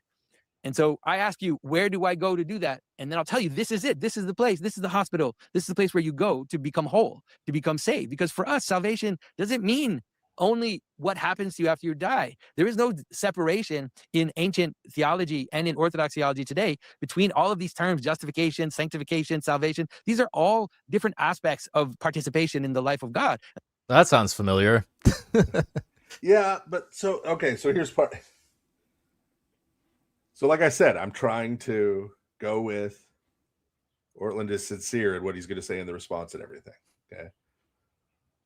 But what Pageau is saying here, and Pageau doesn't know this, I don't think. because he hasn't studied the Reformed tradition that deeply. Okay. And Ortlund is some kind of Reformed Baptist, so you never know where in his thinking he's Reformed and where in his thinking he's Baptist. Right? Yeah. But from a Reformed perspective, they would totally understand and agree with this. Okay. So within the Reformed tradition, they believe that the preaching of the scriptures and the sacraments, which for them are just baptism and the Eucharist, right? But those two sacraments are what they call the ordinary means of grace. And any good Reformed person who is in that world, right, would say to you, yes, if someone comes to you and says they want to come to know Jesus more deeply, you send them to the church and the preaching of the scriptures and the sacraments, right?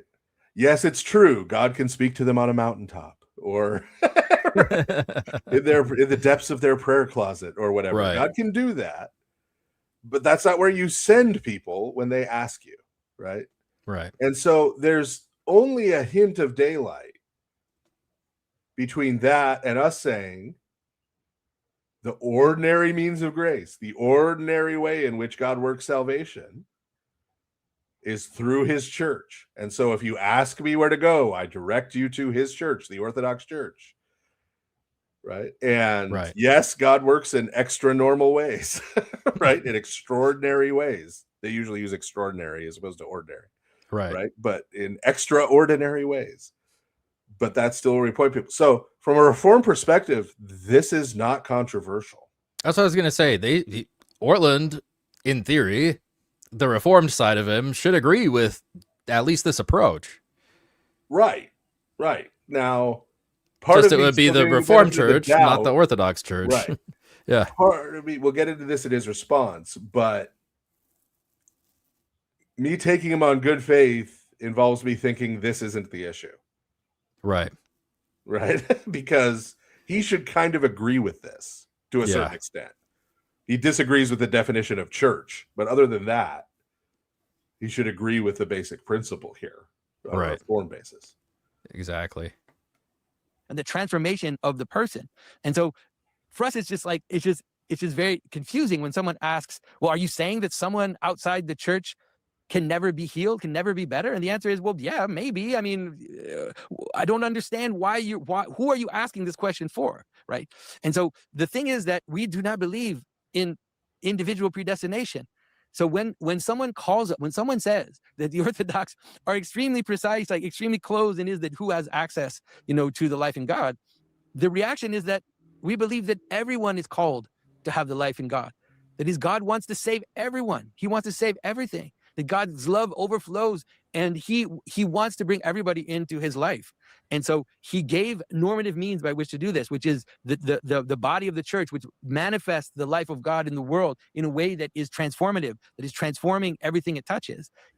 But the idea that God wouldn't be able to or wouldn't want to help people reach that fullness in other ways, I mean, of course he does. He loves his creatures. He wants them to be in the life with him.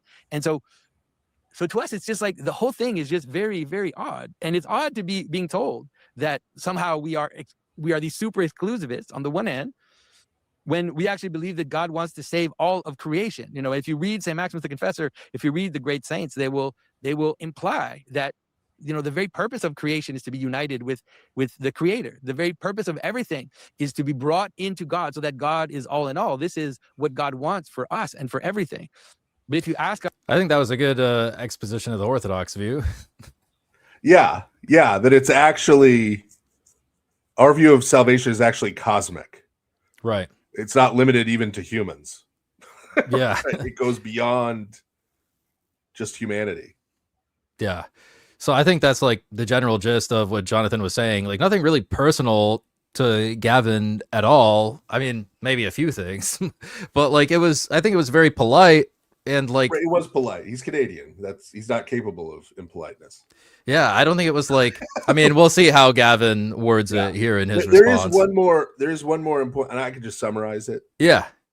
There's one more important point that Pageau makes, and Ortlund completely misunderstands it. To be fair to him, I don't think Pageau. I don't want to say he framed it incorrectly, but he didn't frame it as clearly as he could have. Right. So I know I'm being lightly critical of Pageau's video here, but to paraphrase Aristotle, Pageau is my friend, but the truth is my best friend. He said that about Plato. So he brings up St. Gregory, the dialogist, right? Yes, Pope St. Gregory the Great, yes. praying for the pagan Roman emperors who persecuted the church. Yes, and then he had the vision. Yes, through his prayers, right? Yes. And Ortlund basically, I won't wait until he says it because he just brushes it aside. He just says, "Oh well, that's centuries later. That's the end of the 6th century, and so at that point they were still a little more open." Right? That's crazy. It really undercuts what Gavin is saying in his video. Right. Yeah. And so, but I think he didn't understand the example. I think he thought, well, here's an example of someone outside the church being saved. Right. Right. Whereas what that's actually an example of, and this is what I'm saying, Pageau could have honed in on this a little more to make it clear what he was using it as an example of. The pagan emperor in the story is saved through the prayers of the church. Right. Okay. So when we say people are saved through the church, anyone outside the church who's saved through the prayers of the church is still saved through the church. Right. Yeah. Right. Everybody's saved through Christ. Right. At the end of the day. Right. Yeah. And so the church's prayers praying for the world, right? There are people who never hear about the Orthodox Church, who don't know what it is, that are saved through the prayers of the church. They're still finding salvation through the church. Right. That, I think, is the point of that example. And I think that went sort of past. I think in part because, like I said, Pageau didn't really hammer in on that. And in part because Ortlund's a Protestant, so he's not really thinking about how prayers for the departed work. Yeah. In the Orthodox Church, like that's kind of a foreign thing to him. So his brain doesn't normally go in that direction when he hears. Right. Yeah, and they gloss over like particular and final judgment. And yeah. Yeah, exactly. That's a good point. Let's hear what Gavin has to say about this outrageous video by Jonathan Pageau. This video is a response to Jonathan Pageau, and it's about Eastern a little too fast, I think, for he people who were complaining earlier. Orthodoxy and what the doctrine of no salvation outside the church means, specifically how that's developed over the 2,000 years of church history within Eastern Orthodoxy. Now, I've offered to talk with Jonathan directly. I would really be honored to do that. Honestly, that offer still stands. Before he really gets going. Yeah. I would be interested to ask him as an honest question if he affirms that outside the church there is no salvation. And number one, right? His view of whatever invisible church, which I guess he can't because he thinks the invisible church is those that are elect. Right. Well, yeah. So if you say there's no salvation outside the church, but you mean by that the invisible church, then it's just a tautology. Yeah, it's like by definition, the church is all the saved people. So yes, no one who's not one of the saved people is saved, right? It's just a logical thing, right? But every one of the Protestant reformers would have agreed with that statement and not meant that. Yes. Yeah, they have marks for a visible church. Yeah. This is the offer I made that he never took me up on after that first conversation. The real issue here is ecclesiology. I don't think he actually has a Protestant ecclesiology. I think he has an evangelical ecclesiology, and I think that's a big part of the problem. Yeah. lying behind these discussions is trying to mitigate that. I think if this conversation was being had with somebody, I mean, say what you like about Redeemed Zoomer, he does actually have a Reformation era ecclesiology. Yeah. Yeah, I try to give him credit on that wherever I can.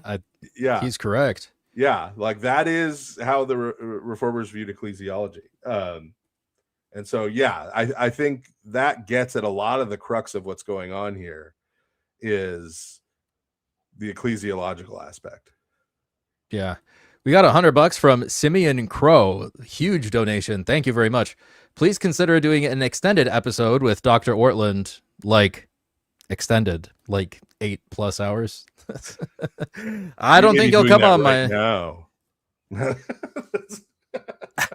I don't think you'll come on my show. I mean, just He based definitely off won't of come on the show for 8 hours. I can guarantee you. just based on our Twitter interactions, I don't think he likes me very much. And from what I've heard through the grapevine, so he is aware of me. I don't think he really likes me. But I got to give you some soundboard for that. That's a huge donation. That's Gnostic. That's That's what? That's Gnosticism. It's That's nasty. The complete, inspired, inerrant, infallible, indestructible Word of God, the 66th book, King James Bible, amen. I don't want to step on the drops. He may not have an issue with me. I don't know. I just, like I said, I have that impression. I haven't communicated directly with him, so I don't know for sure. If he does, like I said, I'd be happy to talk out whatever it is. If I've said something publicly that he took offense at, I'd be happy to clarify it or whatever, because I have nothing against him personally at all. I honestly don't. We're sorry, Gavin. We're honestly, sorry. We disagree about a lot of stuff, but I have nothing against him as a human. Like, that's not right. He didn't respond to that. Maybe he didn't see it. He liked other comments, but he didn't respond to that. So I don't know if he wants to. But if he ever wants to, I'm happy to do that. In the meantime, I need to respond because unfortunately his video was pretty outrageous in its claims, some of the errors, and then also sadly in its claims about my character. And there were some reactions. Oh no, his character, outrageous claims. Gavin Ortlund made a reaction video to it. And again, I saw in the reaction video the same kind of confusion. And at this point, I'm not even sure, I'll be honest with you, there's a little more than confusion going on. There seems to be we'll see. There's the sense I get is that there is a misrepresentation that is happening, and that misrepresentation serves certain purposes. It just sounds like he qualified that. He said, "We'll see. It seems like." Yeah. I hear qualifications in there. This is because especially in the case incredibly frustrated Canadian is what you have to understand. Yeah. Like, he is deeply frustrated because, like I said, from his perspective, I think he's saying, look, we've explained this to you 50 times. You keep saying that what we're telling you we believe is not what we believe. Right? Are you calling us liars? What is going on? Right? Yeah. And he's frustrated. This is just how a Canadian expresses it. Yeah. Hey, we have Ash Mays in the chat. Nobody online ever talk about each other's character. Yeah, of course, sometimes we do that, but again, like Father Stephen said, I think again, this is just a frustrated Canadian. I don't know Gavin Ortlund personally. I can't comment on his character. Right. This is something you have to remember too. I know we're on the internet where people monetize parasocial relationships, right? But I've said this on Lord of Spirits before. Unless my wife's in the chat, none of you guys actually know me. Even Alex does not actually know me. He's never met me in person. We have never sat down, right? He doesn't know about my childhood. He doesn't know about, I don't know about his, right? Right? You know, we know each other, but I mean, we don't. Yeah. You know, and he's not being fake on here. I'm not being fake on here, but you're still, when you're watching us, you're interacting with a public persona, right? It's true. Which it's not a lie. It's not like a mask, right? But it is not our whole self, right? There are elements of my personality that I rein in, Right. There are other elements of my personality that I may exaggerate. Right. That's right. Because you're presenting something, right? And you're trying to communicate something, and that's normal. It's not dishonest. It's not, but we always have to remember we don't know people. Right. Right. That's why I always just laugh at it when I get these people talking about how I'm a sellout and a grifter and I this and that and all that. It's like, you don't know me. Like, you don't know anything about me. I've had the same experience with, like, I don't know, like, I guess I'll drop names, Cannon and Creed, Jordan Cooper. I'm like, dude, these people have never even bothered to, like, message me privately or, like, have a conversation and be like, who is this person? And what I perceive is they are talking smack about me. Why are they doing this? Like, I don't know. I always reach out to people, like, individually before I go out on a limb and do that. Like, yeah. And so it's just something we always have to remember, right? We have this familiarity with people online or whatever, but it's not the same as knowing them until you get the chance to meet and really get to know them, like, fully. Yeah, that's right. It's important to remember. And so that's why, like, until there's direct interpersonal evidence to me that there's some issue with Gavin Ortlund, I'm going to assume that he's being honest and he's being right. Now, like I said before, if he has some problem with me and he refuses to talk to me privately about it, right, that'll be a cue to me that maybe he's not acting in good faith, right?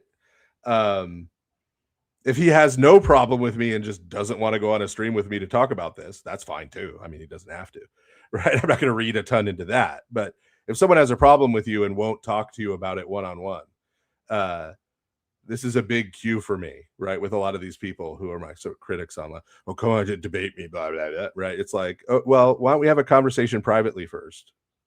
Never take me up on it, right? But so, yeah, I mean, we should just assume, and I think Ortlund, unfortunately, is being less generous with Pageau here in his response, which is why I'm making this point here, than Pageau was trying to be with him. Yeah, absolutely. Reading what Pageau says in the most negative way possible. Yes. And taking offense. Yeah. We have a interruption to our program because we have a very generous super chat from Bruce Wilkie, $199.99. Thank you, Bruce, very much. Theologian. They talk about their hermeneutics and they talk about their exegesis. Sounds like a bunch of diseases. Hermeneutics and exegesis. Advice for a former, very conservative Presbyterian husband who has been strongly convicted of orthodoxy. Wife is struggling with the shift on assurance, sovereignty, and that if we were once wrong about Reformed theology, what if we're wrong again? That is a deep question. For the wife portion, I would say give her time. Obviously, this is not something that you should take lightly, especially when you have a family. Really, this is not something you should rush into, obviously. I don't really think that you can replace time and prayer and reading when it comes to this kind of thing. It sounds like you're asking all the right questions if you've gotten to this point, though. I would say to keep asking questions. And then the more, in theory, I think that the more your questions get answered, the more that will lead you to orthodoxy. Because orthodoxy is true, man.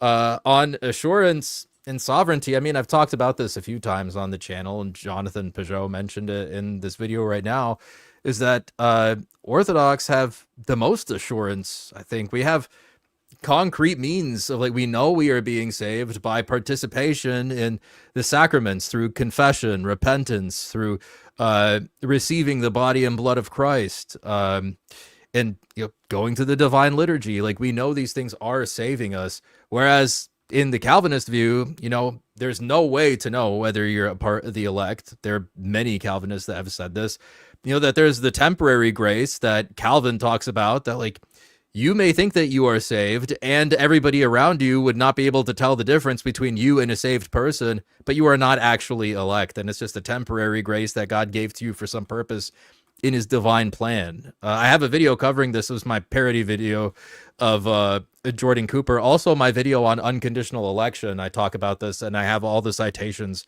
in that video there, where there's actually no assurance in the Presbyterian and Calvinist view. And maybe like eternal security, if you know that's what you have in mind, is that like, you know, you are saved forever and you will persevere to the end. Like, I mean, of course, the Orthodox believe in synergy, so I mean, there's that part.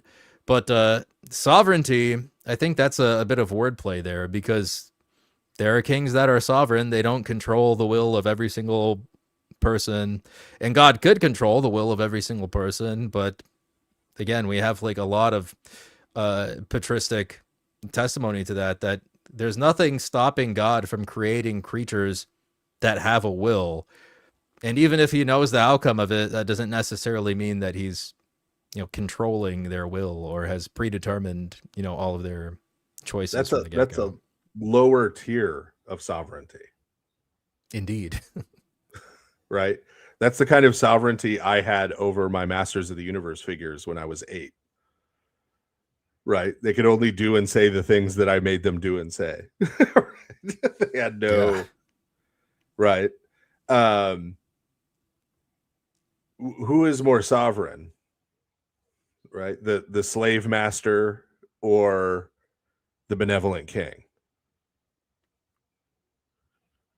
And from the image of kingship that we receive in Scripture, King David, right? King Josiah, Christ, are they puppet masters? Right? Or are they just and righteous dealers with people who they allow freedom to live their lives? Right? So the icons, the images that we receive in Scripture of God as king are not the Calvinist view of sovereignty. There's something very far superior to it. And if you're wrong once about Reformed theology, what if we're wrong again? You will be wrong about some things. Right? No, not even any single church father had all of their theology completely worked out and perfect. The advantage with Orthodoxy is we don't think you're saved by having all your theology right. Literally. Right? You can, in fact, you can not really understand any of it. Right? We believe, I mean, we give the Eucharist to infants. That means something. Right? Certainly, while we have our mental faculties, which grow over time as we age to adulthood and then tend to diminish if we live to a ripe old age, right? While we have them, yes, we dedicate them entirely to serving God, right? But they're not a prerequisite to serving God or to salvation. And so you can have things wrong, but still be faithful and obedient to Christ, and work out your salvation that way. Yeah. So hopefully that was helpful, Bruce. Thank you for the very generous super chat. That was one of the most disastrous things, and this relates back in another way to having assurance.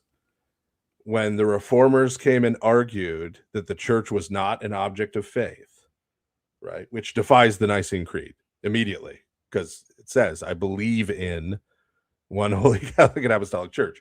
But the way they denied it was an object of faith was the answer they received from a lot of their Roman Catholic interrogators was, yes, these peasants, right, these serfs, you know, their life is not about them working out systematic theology, right? They don't need to worry about, you know, primary and secondary causes as it relates to, you know, the creation of the world and God's providence.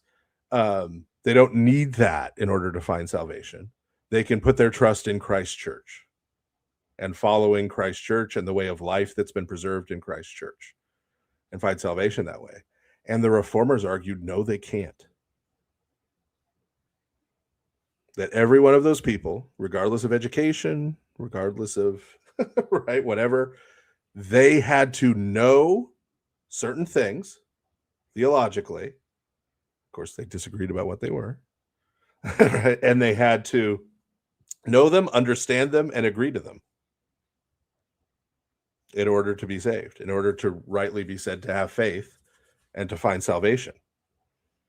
Now, to be fair to the Protestants, that's why they then immediately wanted to translate the Bible into all the languages and try and get everybody to read them, because from their perspective, now you all have to. You can't just trust the guidance of the church anymore, right? You have to work this out yourself, every one of you. And your whole salvation hinges on you doing it correctly. Right? That's a horrible weight to put on to people. And that's caused even this whole thing. See, I'll segue right back. This whole thing with Pageau and Ortlund is part of what's at the core of that. How much can you disagree? What are the things you actually have to agree about to be saved? Right? And while Protestantism and evangelicalism have agreed that that's necessary for salvation, they've never agreed on the exact content. Right. Bruce says, thank you both, working through this slowly and diligently, as you ought to. Definitely. Thank you again for the very, very generous super chat. All right, let's see. I'm going to skip past this part since we saw this portion of Jonathan's video. Let's get to Gavin's response here. And he goes on for a while saying, basically, these Protestants are looking at these historical texts rather than just accepting what we tell them, that salvation doesn't work so restrictively. Okay, now later on he says, they've talked to a lot of people, and every single person they've encountered is saying pretty much the same thing. Now, first of all, there's a bigger point to come to in a second, but first, just a basic factual point. That is factually incorrect. I have been told multiple times by Eastern Orthodox Christians that I am headed for hell. The first debate I ever did against an Eastern Orthodox priest was on this exact topic. You know, that comment got my attention. Father Patrick Ramsey. First question out of the Q&A, am I headed for hell? The answer is very clear, yes. And he even acknowledged at one point that the more inclusive views may be more of a modern innovation. So I went and I pulled up that debate to see actually what Father Patrick Ramsey's response was, and it is not what Gavin says it was. Here it is. Again, I want to reiterate my thanks, Father Patrick, for this debate, and I'm very grateful for the opportunity. Let me ask some questions about salvation, since that has come up. It's kind of a weighty topic, but I think it's so important not to avoid it. Am I headed for hell? That's my first question, based on what you've said thus far. All right. Well, based on what I've said so far, you seem to be outside of the Orthodox Church. You're not in communion with the Orthodox Church. I take it you don't really accept the fullness of the faith of the Orthodox Church. So on those grounds, you really judge yourself on the matter whether you're not. The part of the issue is I'm not answering this directly is that I don't know what's going on in your heart precisely. And so why I say that is, yes, in an exterior sense, you are in a sense apart from the church, and so it's not looking good. Whether what happens in a sense of in the future or whatever, I can't say you are going to, I don't know what's going to happen with you and your relationship to the church in years to come. So all I can say is at this state, if you are choosing not to come into communion with the Orthodox Church because you don't accept something it teaches or something like that, you don't accept the need for the hierarchical communion with it to be under one of its bishops, etc., then you are putting yourself outside the church and in a sense outside Christ, outside salvation. Okay, so if I... That sounds like the same answer that everybody else is giving him. Yes. That look, I don't know your heart, but if you're obstinate when it comes to the Orthodox Church's teachings, then you're putting yourself outside the church and it's not looking too good for you. That's right. Seems to be what everyone is saying. Right. I think part of the misunderstanding, right, is that, yeah, and I mean, this is what I say all the time, right? This is, right, my Jewish friend, right? I'm like, look, I'm not the judge. Christ is the judge on the day of judgment, right? But, if you live your whole life rejecting the Messiah, that's not going to be good, right? For you. Not going to help. He's the one who's going to be judging, right? So, yeah, right? That's, yeah. So I think there's a couple pieces here that maybe because again, I'm trying to read Gavin as just being completely sincere, right? So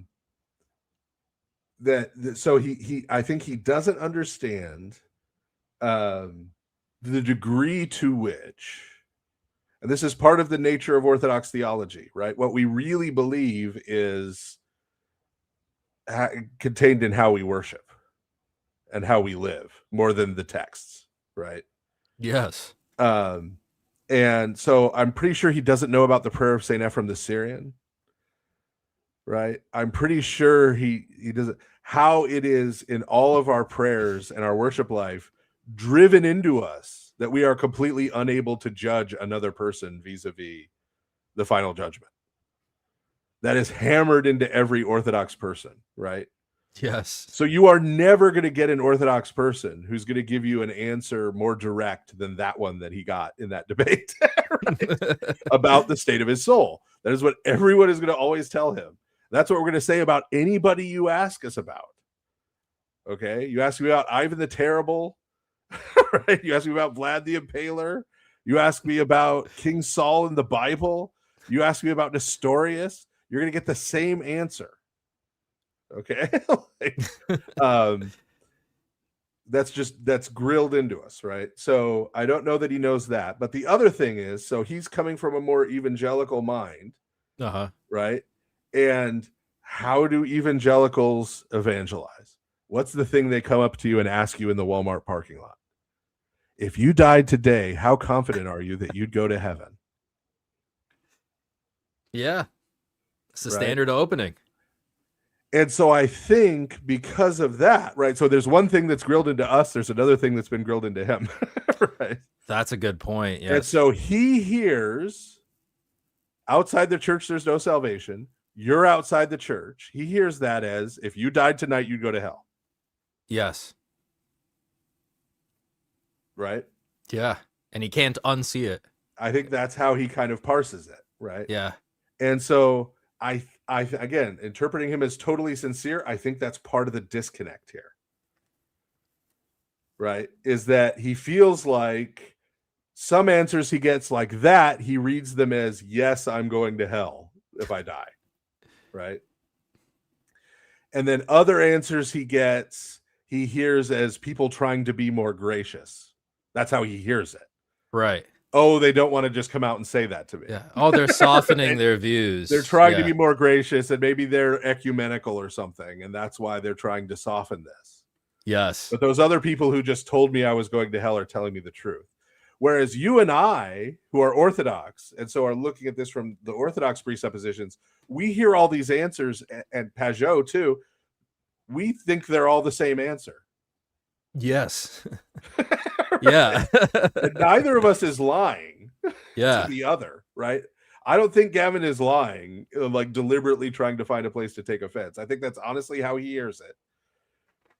But we're also being honest about how we hear it, right? That to us, that's what you just played is the exact same answer everyone else has given him from our perspective, right? Yeah, but he saw that answer. And if he's being genuine, I don't know if I'm as willing to give him as much of the benefit of the doubt as you are, Father Stephen. But if he heard that answer with Father Patrick and he thought that was, if you died tonight, you were going to hell, he really cannot unsee the presuppositions that he's been hammered with his entire life. Like he really cannot. It seems like he's really struggling to break from those. Well, it's very hard to do that. I agree. And I've said a lot of this stuff, the reason it ends up being unproductive is we just need to go one level higher. Just a tiny bit. Yes, just one level higher. And I think he can. No, I honestly think I don't think he's smart a dummy. enough that he can. He's a smart guy. He can go up that level. But you have to take a deliberate effort. Yes. Deliberate effort of understand. Okay, yeah, maybe I am just reacting to this based on my presuppositions. I need to try to enter into theirs to understand what they're saying. I think he can do that. I don't know if he has thus far understood the necessity of doing that in order to further this discussion. Yeah, Mrs. Memento Mary says he really didn't hear the part about I don't know your heart. That's what I'm saying. But we got another. That's just being mealy mouthed, right? You're right. That's probably how he would see it. Right. Yeah. Yeah. We have another special guest in the queue here. We have Ash Mays, who said that he heard all this talk about salvation and it got him all fired up. What's up, Ash? How's it going? Hi, Father. How you doing? Hello, sir. I rarely encounter situations where I feel beard inferiority. I know you're not talking about me. Yeah, if I might, it's just such a weird thing for me because when I first started looking into Christianity, and then finally after a number of years came to faith, it was phrases and questions like, "Don't you want to know you're saved?" that instantly told me that the Protestant evangelical way was incorrect.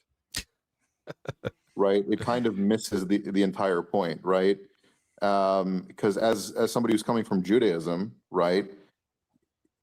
It's like, you Christians are telling me that everything from my Old Testament is fulfilled in Christ and in the New Covenant. Where's my sacrificial worship? Where's my priesthood? Where is all of this? Oh, now if I'm in some way intellectually deficient and can't make some kind of mental assent to things properly, I can't be saved, right? So if I come to the temple and bring my sacrifices, somehow that's insufficient because I didn't understand things well enough, right? It all seems so bizarre to me. The other thing is how arrogant it kind of comes across, right? Like, you think that you're a filthy sinner who's unworthy of salvation. You think that, and especially in the case of Calvinists, this was the first thing that turned me off, right? You think that there's an elect and only those can be saved. And yet you're standing there as if you know for a fact that you're one of those elect, even though people fall away all the time. But they were never truly saved. So you don't know that you're saved. You could at any point fall away, and then you weren't one of the elect. But you're going to stand there and tell other people that if they're not one of the elect, that they're going to hell. But then you have an issue with people making a claim of where the church is, which is not the same as making claims about where the destination of somebody's soul is, right? So that's always what bothers me, right? First of all, you guys are Orthodox. I'm Catholic, right? We can fix that. Well, for now, at least that we're doing the same liturgy. The people want this collab. Ash and Father Stephen, the people are begging for it. But the thing is, I would feel very disheartened if I came onto your live stream and you didn't tell me that I should become Orthodox. Yeah. You believe that that's where the only true church is, which means you ought to tell me that. Now, the funny thing is that Protestants believe the same thing, right? You believe that salvation is only through Christ, and therefore you should go evangelize and preach that to everyone, right? Why would you not do the same thing if that had a specific, like, what would you say, ecclesial body, right, that goes along with it? Yeah. Right. You ought to make that claim. So it's just very bizarre to me. It's like, it's completely hypocritical. It's upside down, and it makes claims of Orthodox and Catholics that it doesn't make it of itself. And then also, again, coming from a Jewish background, where's my fulfillment of everything? It just doesn't make any sense. Yeah. Yeah. Well, yeah. The fulfillment for them basically means abolished. Destruction. It's just a semantic game. The whole, fulfilled, not abolished is just, That's either way they threw it in the dumpster. Straw man of Christianity. Yeah. Yeah. The chat does want to know, Ash, did you hang those icons with a laser? Not a laser, just I measured. Good eye. I hang everything by eyeball. Yeah. Which my wife doesn't like, but we just added one that wasn't there before because we're expecting a baby girl any minute now. Basically. Congratulations. We're past due date, so any minute. You got the cigar ready. That's the question. Yeah. Yeah. All right. Well, thanks. Yeah, I didn't want to come and invade the stream, but I wanted to hear Father DeYoung's kind of take on that. I can go out of the chat, out of the stream also, and just listen. Yes. Congratulations on the Thank you. Yeah. Imminent arrival. Yeah, I mean, Father Stephen, what is your take on the fulfillment and? Well, yeah, I mean that's the So when I did Religion of the Apostles as a 1-volume biblical theology, that's sort of the core of it. Right? Is that is tracing all of these things through the Old Testament into the New Testament, right? And showing how, I mean, the thesis of the book is that there's absolute continuity between the Old and New Testaments, right? That Christianity is a form of Second Temple Judaism that survived the destruction of the temple, right? And so everything is either continued directly, like the offering of incense at morning and evening with prayer, right, in Vespers and Matin services, or it is continued in a way that is transformed by Christ, right? So the way I read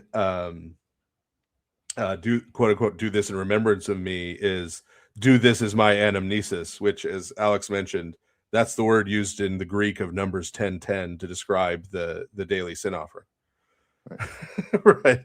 So Christ is saying, do this as my sacrificial offering, right? About the Eucharist, where he gives the instructions, which he does the night before he dies, in the same way that the instructions for Passover were given the night before Passover actually happened. Right? Like the pattern is the same, right? And all of this traces sort of directly through and is fulfilled and nothing gets lost, right? And in some cases, not, if you really look at it subtly, like in Orthodox canon law, for example, we still have the Sabbath as the Sabbath. We've got the Lord's Day and the Sabbath, right? And those are two separate things, right? We celebrate Christ's resurrection on the Lord's Day, but for example, we still follow the canon from Nicaea that we don't consecrate the Eucharist on weekdays during Lent. You can only consecrate the Eucharist on the Sabbath and the Lord's Day during Lent, right? Those 2 days, because they're both holy days. The Lord's Day is a higher holy day, but the Sabbath is still the Sabbath. And there's all kinds of other examples of that, other things. Both the Sabbath and the Lord's Day, our fasts are lightened by 1 tier during any fast period. There's a whole bunch of those things. So there's places where it's fulfilled in that way, where it's not even just transformed, but even where it's sort of superseded, there's still a continued existence of right, the original, right, practice. And so the observance on the Sabbath in the Orthodox Church is every Saturday is essentially a soul Saturday. There are particular soul Saturdays where we have liturgy for it to commemorate the departed. But because we believe the Sabbath as a day of rest was fulfilled very literally by Christ when he rested in the tomb on that day before rising, right, during which he descended into Hades and the departed, that's the day when we especially focus on praying for the departed and their commemoration in preparation for the celebration of the resurrection on the Lord's Day the next day. Father Stephen, I'm sorry to interrupt, but I have another very special guest in the queue that I think is like very important to bring up at this time. Who gets to cut the line? Friend Jacob Federacci. It is good to see you, Jacob. I have enjoyed your dialogues so much between Really? friend Jacob and Father Stephen. Yes. You know, I've watched all three of you. Well, not as much. I mean, I jumped on partially because I haven't seen my good friend Father Stephen in a while, but also because I'm actually very interested in Ash's story.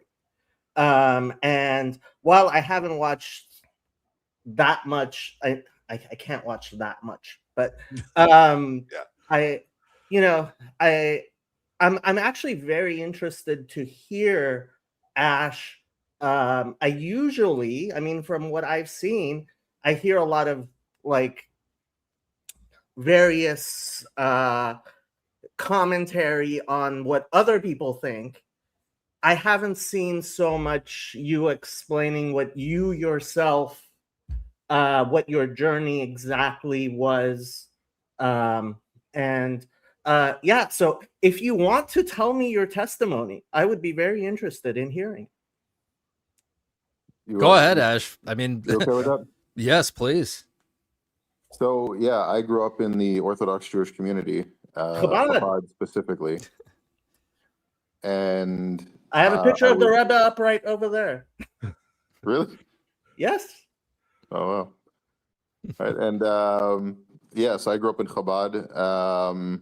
So your parents were Chabad, or you went? I mean, my family, we would go to Yeah, my Chabad, parents are but my Chabad. parents My weren't parents are still really Chabad. Chabad. Oh, so if you don't mind me asking, which yeshivas did you go to? Which yeshivas? Yeah. I'd rather not get into Okay, the no, don't mean educational to and dox medical you. details. Sorry, but Jewish geography, just used just to it. because my parents still live where I grew up, so I see. and Okay. I've had even in the last week multiple death threats, so it's very nice. Death threats. Yeah, I had people on my live stream a few days ago saying they were going to be morid velo malin and take a sakin, and you know what they would do with it, something along those lines. If you're familiar with that lingo. I am. I mean, Morid Ein Malin. That's that's a very weird threat to make. But yeah, but go Specifically because ahead. it relates to heretic Jews, right? Yeah, it does, but it's specifically a passive one. So like to threaten to passively kill someone is kind of weird. But go ahead. Well, actually, Maimonides goes a step further with the Morid velo malin and says you should find any way to kill such an individual extrajudiciously if you can. So it's a little more than passive, but yeah. But there was multiple threats. It wasn't just that one. It was like whatever. It was it's just a bunch of them. But Interesting. yeah, I'm pretty careful with that. But yeah, so I came from a Chabad background. Sometime in my late 20s, I encountered a number of issues that suddenly arose in the Orthodox Jewish world that were incredibly off-putting to me. So not really anything on a personal level, like anything that affected me specifically, just things that were going on. And then once I started digging into people's opinions and stuff like that, I encountered a bunch of ethical and moral issues that led me to believe that this cannot be a religion from God. So I kind of fell away from Orthodox Judaism.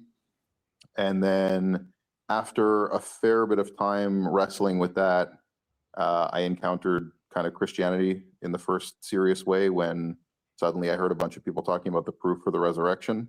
And I was like, oh, that's a real thing.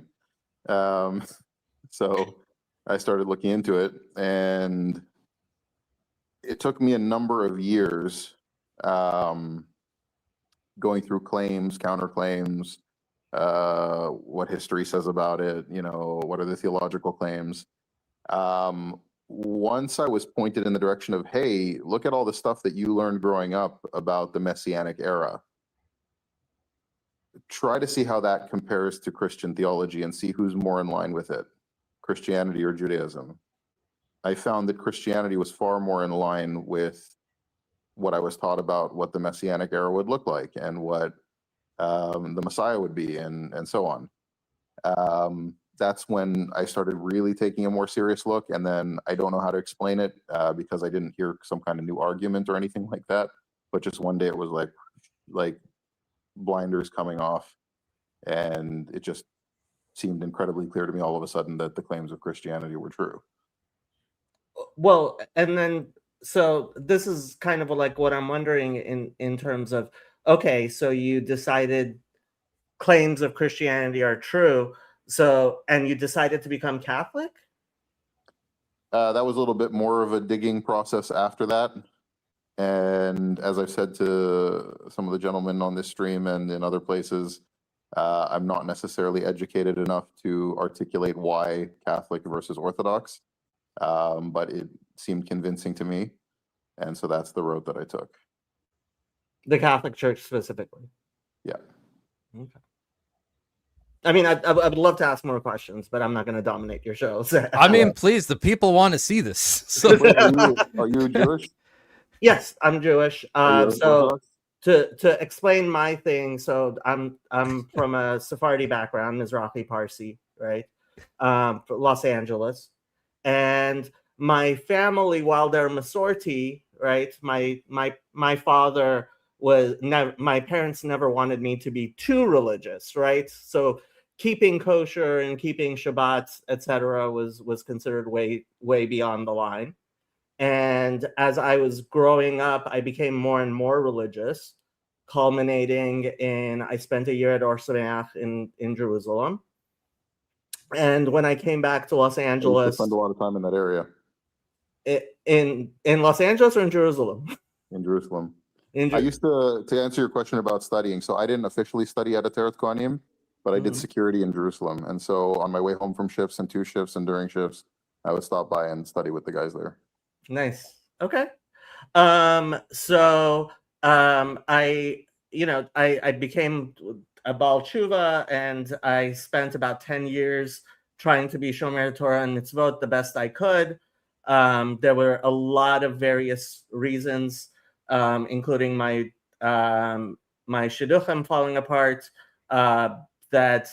and my family was very resistant to my level of observance, that made me kind of leave observance of Yiddishkeit, not belief in it, and also health problems. I mean, personal mental health struggles. And what happened was that I started getting involved with the whole Jordan Peterson's thing after several years. I decided, okay, I'm going to leave the religious stuff behind and just concentrate on my mental health and being a good person. And became an insurance broker, was a professional Magic the Gathering judge, had a little career there. And I am the ultimate Magic the Gathering nerd for some people. And what happened was that I got involved in the Jordan Peterson scene more from a mental health and political stance than from the religious stance. And a lot of Christians, a lot of atheists, but mostly from a Christian background, started asking me all kinds of, we were having discussions about religion, and I had a much better education than most of them. And they started asking me about Judaism, and I started giving a lot of answers. And I had my Jesus moment. Yes, I did have a Jesus moment, which was that I had always, and I don't mean this to be offensive, but I realize it is. I had always imagined that the best way to understand Christianity is to ask Christians, because I never thought, and I still don't believe, that the best way to try to understand a religion is to try to pick up a book and read it yourself. It's to talk to someone who genuinely, and this is one of the reasons I appreciate my friendship with Father Stephen, who genuinely lives that life and has devoted their life to that type of thing. And so I never really read the Gospels for myself. And the Jesus I understood was, okay, so this is what Protestants tell me Jesus, who Jesus is, and this is what Catholics tell me who Jesus is, and this is who. And what happened was I had a lot of Christians start asking me, well, what's the Jewish context for Jesus saying X, Y, and Z? And I started reading the Gospels for myself. And James Tabor, you may be familiar with, put it in a much better way than I do, a much less offensive way. He says, when you read the Gospels, you can see a Jewish Jesus shining through, kind of like a shiny pebble underneath the waters of a river. I put it a bit more directly. I see Jesus as someone who was deeply aware of and involved in Jewish understanding and Jewish theology and Jewish debates. And I believe it looks to me like somebody took a crayon to a masterpiece. And there's a lot of how I don't think the vast majority of Christians know enough about Judaism to understand what Jesus was trying to teach. Now, obviously, Father Stephen, he understands both Christianity and Judaism very, very well, and that's why our discussions, I think, have been so deep. And I've gotten a lot of them, but surprisingly, other people have as well. The first discussion with Father Stephen is 3 hours long and has over 4,000 watch hours. That's it, just 3 hours. Oh well, we've definitely spoken for more than 3 hours. Yeah. Wait a second, are you Orthodox now? Well, I'm not Shomer Shabbat. I'm not Shomer Kashrut. Oh, I meant Orthodox Christian. Sorry, I should have specified. Oh no. I'm my beliefs are Orthodox Jewish. Okay. My beliefs are I mean, there are certain beliefs I have which are not your normal. Like I do believe that Christianity can be described as Mashiach ben Yosef, but that's not as, it's not something most Orthodox Jews believe, but it doesn't place you outside of Orthodox Judaism. And Rabbi Skobach, well, let me just say, Rabbi Skobach has said, and I agree with him, we are getting to a point where Orthodox Judaism has to once again contend with the idea of halachic Jews who believe that Jesus is the Messiah, who are actually people we're going to have to include in our community. Obviously, believing Jesus is God in a way that most Christians do is, I believe, completely outside anything Orthodox Judaism could. The problem with that for Rabbi Skobach is that he's affiliated with groups and people like Tuvia Singer and so on, who think that Jewish believers in Jesus should be stripped of their Israeli citizenship and outcast and abused. They have even been bombed in some cases, harming children in the process. So I don't know how anything that Skobach says on the issue could be valid in any capacity, but that's just me. Yeah, I don't think you're being fair to Rabbi Skobach or even Tuvia Singer. I think I'm being very fair to both of them. I'm being as charitable as I can. I mean, I don't think you're being as charitable as you can. That's for sure. I'm being more charitable because I'll tell you why. Because there are also all the allegations that are not yet proved that I stay away from. And you think it's charitable to stay away from unproven allegations? Yeah, I think that's being charitable with somebody is to stay away from any. I don't think that's being charitable, no. But my personal interactions with Tuvia Singer is why I think I'm being charitable, because he lied and slandered my friends to my face, not knowing I knew them. But I mean, that's okay. Again, I have to ask about the Orthodox Jewish stance for you. So mainstream Orthodox Judaism, or especially anyone who's like you, from a Sephardi background, right? Who takes Maimonides seriously. I mean, you believing anything positive about Jesus at all puts you in a category of deserving of the death penalty under Judaism. So Gideon, apparently Gideon Lazar. Yeah. So he's been on my channel and I've spoken to him, and he's said that several times, and I've tried to disabuse him of it. I don't understand how anyone familiar with Orthodox Judaism could possibly believe what you just said.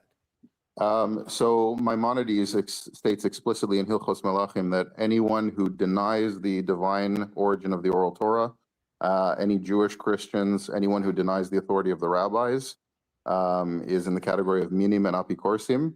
If you are under religious authorities that allow for it, they should be executed publicly. If you are not under authorities that allow for it, you should find a way to push them into a pit and make sure they can't rise from it. Yeah, I mean, I've had this discussion at length with Gideon. I understand where someone who doesn't understand what Orthodox Judaism is like at all might believe the things you just said. I find it very hard to believe somebody who grew up in Chabad could possibly believe the things you just said. On the contrary, my upbringing in Chabad tells me that it's very true that Jews see Christians that way, not only the Jews that convert to Christianity, but Gentile Christians as well. in many Yeah, cases. what you're telling me does not jive at all with my experience. That's fine. But can you at least admit that that's what's explicitly written by Maimonides in his book? I have gone through that section of the Mishnah Torah publicly on my channel with Gideon. I think obviously the sola scriptura Christian who imagines that you can pull out a section of Maimonides and read it that way, you know, just like the type of atheists who tell me No, Maimonides is not scripture. Maimonides is codified law. This is what he's I writing know as what what he thinks is the Maimonides law. is, Ash. You're still being you're reminding me of the atheists who tell me that I should stone my child. Like as the Gospel of John, hopefully you're familiar with it, has the members of the Sanhedrin say to Pilate, "It is against our law to put any man to death." I don't think they were lying. And Father Stephen, I imagine you have a few thoughts on this back and forth here. Well, no, I mean, it's amazing how we went from Gavin Ortlund and Pageau arguing about how literally to take texts about those outside the Orthodox Church to a discussion between a Jewish person and a Jewish convert to Christianity about how literally to take Maimonides. It's still on theme. Yeah, It is very still on topic. Yeah, very, very much on theme. Yeah, I mean, I don't know. I'm not just trying to be a peacemaker here, but it seems to me like, Jacob, you can't argue that no Jewish person in history has ever taken those things literally. Surely there have been some people. Especially not the 3 that threatened to kill me on my They live may have stream been last completely night. wrong-headed, right? But I am sure Yeah. there are people, and I do wonder. I mean, I could certainly believe there are people who have threatened Ash. I have certainly heard people say things like that. So yeah, not just threatened Ash. My Messianic Jewish friend who was serving in the IDF, a fellow soldier tried to kill him on his base when they found out he was a Messianic Jew. I don't know if you're taking anything that I'm saying seriously, because I don't know if you've experienced it. You're saying from your experience, nobody's told you these things. But when were you sitting around with a bunch of Jews talking about whether or not you should kill Jews that became Christian? I've actually had this discussion. Right, in a literal sense or in a theoretical sense? No, in a literal sense. I've had this discussion, and So they're not talking about what killing I Jews that became remember, I mean, I'll tell you explicitly. There is a video I used to have a clip of some Christians who had gone to a synagogue, and they had seen a rabbi who was giving a shiur, a lecture, right? And some young hothead got up and started yelling at the rabbi about how he was being too conciliatory to the Christians and we should kill them. And let's face it, I mean, when I saw that video of that nun being attacked in Jerusalem, which I'm sure you've seen that video, right? That man thinks of himself as an Orthodox Jew. The man who attacked that nun, that may have been the most disgusting video I have seen recently. How many more of those do you think would be happening if half the police in the Jerusalem police department weren't Christian Arabs? It's quite possible there would be more. I worked in security there. I worked with the police there. Half of them were Ash, I'm not half of them were saying. Christian Arabs. Look, the main difference, in my view, between Christianity and Judaism is Christians say the Messiah has come, and we say that he hasn't. So to tell me that we live in a time when people are sinners is not in any way surprising to me, and to tell me that Jews sin is in no way surprising to me. Right, To but you're tell minimizing me the that magnitude of some things versus other things. What do you right? mean? We're all sinners, but not all of us are murderers, right? Oh, obviously murder is I am number one on the line of murder is a worse sin than other sins. There's no question about that. Right. So my question to you is, from a historical perspective, if Jews were participating in persecuting their fellow Jews who were the early Christians all through the first few centuries, right? No, I actually Distancing don't them- think that was. First of all, if we're going to compare persecutions, No, you're not if hearing we're my question. going to It's not about compare who did worse. persecutions, do you really want to compare historical persecutions? You haven't heard what I have to say, so I'm not comparing persecutions. I'm asking you in a theoretical sense. If the early Jews at that Yeah. time, with the early Christians, wanted to make curses against them, distance them from the communities, persecute them, and Mhm. only after losing power in the region or any influence in the region did they stop doing that. Do you think that Orthodox Judaism today, put back in a position of power, would not do the same thing? First of all, I disagree with your premise. I don't think that I don't believe that the Jews were ever in power over the Christians. The Romans were in power over both of them. Right, in a position of influence to participate in the persecution. I didn't say I that they don't were the think sole the power. Jews were in a position of influence to persecute Christians. I mean, if you look at Jewish and Christian documents, that's admitted by both, right? I don't. No, I So don't. Saul was sent by the Sanhedrin to go persecute the early Saul Christians. was sent by the Romans, as I understand it. I mean, He the was Talmud under admits the that it authority was- of the it was Sanhedrin. Acts Talmud admits- 5. Acts the Talmud 5 admits that gives it was the Acts Sanhedrin 5 that is killed one the of my students of Jesus. favorite places in the Talmud to in the Talmud in the Christian Bible. Sorry, Acts 5 is one of my favorite places to quote. What does Gamliel teach in Acts 5? Right, Gamaliel, who's a saint in the church, said to stop persecuting them because it's from God, it will last. And Gamliel is who in among Jews, Bash? What Right, do Gamliel's one of the we famous sages name of our Jewish kids history. Gamliel these days? Yeah, he's one of the famous sages of Jewish history, but that's one Yes. of the sages, right? The Talmud then later He admits was to killing Nasi and persecuting the Hador, Ash. Sure, but that doesn't mean that there was a bunch of people there wasn't a bunch of people persecuting Christians then and after that, right? Gamliel, hold on. Let's just make crystal clear who Gamliel was. Maybe Father Stephen wants to do it more authoritatively than me, since he's much more of a historian than I am. But Gamliel's son Shimon was also Nasi Hador, but that and doesn't his relate to son anything that I'm saying. Gamliel ben Shimon ben Gamliel was also Nasi Hador, and his son was also Nasi Hador, and his son was Rabbi Yehuda Nasi, who Right. who redacted the Mishnah, which the Talmud is based upon. Right? So Right. to But make it that doesn't sound answer like anything that I Gamliel said. was just one rabbi is a little ignorant. But that's not what I said. That is I what said you said. I said the fact that one rabbi, even if he's the greatest rabbi in the first century, said we shouldn't persecute them because it's from God, it would be true and it would be continuing. That doesn't mean that in that same time and in subsequent generations, people didn't persecute people. For example, today, right?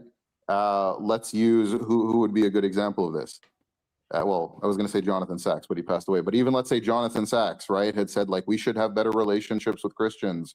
We He should did have. say that. Sorry. He did say that. The Rebbe said that. Right. Well, we can get to the Rebbe in a second if you The want. Yanuka says that. But even if Jonathan Sachs, right, had said that we should have better relations, that doesn't mean that there aren't still people in the Jewish world going around. Obviously, and I mean, Christians. I do not disagree with you. I am the one who brought up that man who, and I hesitate to call him a man. That video of that nun being almost murdered haunts me. Absolutely haunts me. Chatati aviti pashati. But that's very different from making some sort of claim about how Judaism, more so than Christianity, teaches persecutions of Christian. Like, I don't like playing this game. I don't blame Christians for all the persecution of Jews like the rivers of blood. I don't blame Christians for that, and I think it would be unfair for me to do that. Yet you seem to be very willing to play the opposite game. I wonder why. I'm If I not, may I'm not briefly, unwilling to do anything. a little bit of comedic relief, perhaps. Joaquin says, listening to this raised my credit score, and I'm still a minor. And then also to reignite the flame, perhaps, my friend Pajoga says, Josephus, a Jew, admitted that Jews killed James. This isn't And I was going to disputed. say, you keep skating over the fact that the Talmud admits that the Sanhedrin put the students of Jesus to death. I would like to give Father Stephen a little word here, if thoughts on. Well, no, I mean, I don't know what Ash's endgame here is. Right? Like, I don't know what he's going for. I mean, I think he wants Federecci to be a Christian. I think it's the No, point I is, don't think he does. If there Of was, course I want you to be a Christian. if there was an Orthodox Jewish state, would they probably make life worse for Christians living under it? Right? I would say probably yes, just because I think Orthodox Jews are human. And, you know, when Muslims take power, they make it worse for non-Muslims. And historically, when Christians have taken power, they've made it worse for non-Christians. And so where Orthodox Jews take power, they would probably make it worse for non-Orthodox Jews, which might even include just non-observant Jews. Right? That's so. I mean, I think. But I think that's probably source true, and there would certainly be texts they would have to appeal to, right? And Christians have appealed to texts, and Muslims certainly have plenty of texts to appeal to, if they're so motivated, right? What I would ask though is there any authoritative figure in the history of Christianity that definitively promoted the extrajudicial murder of Jews as doctrine? Well, it depends. How are we defining Christianity here? Let's start with the Orthodox Church. The Orthodox How about Church, we start with popes? yes, the Orthodox Church, I would say Since no, Ash but I have to is- remind you is that you are Catholic. Roman Catholic.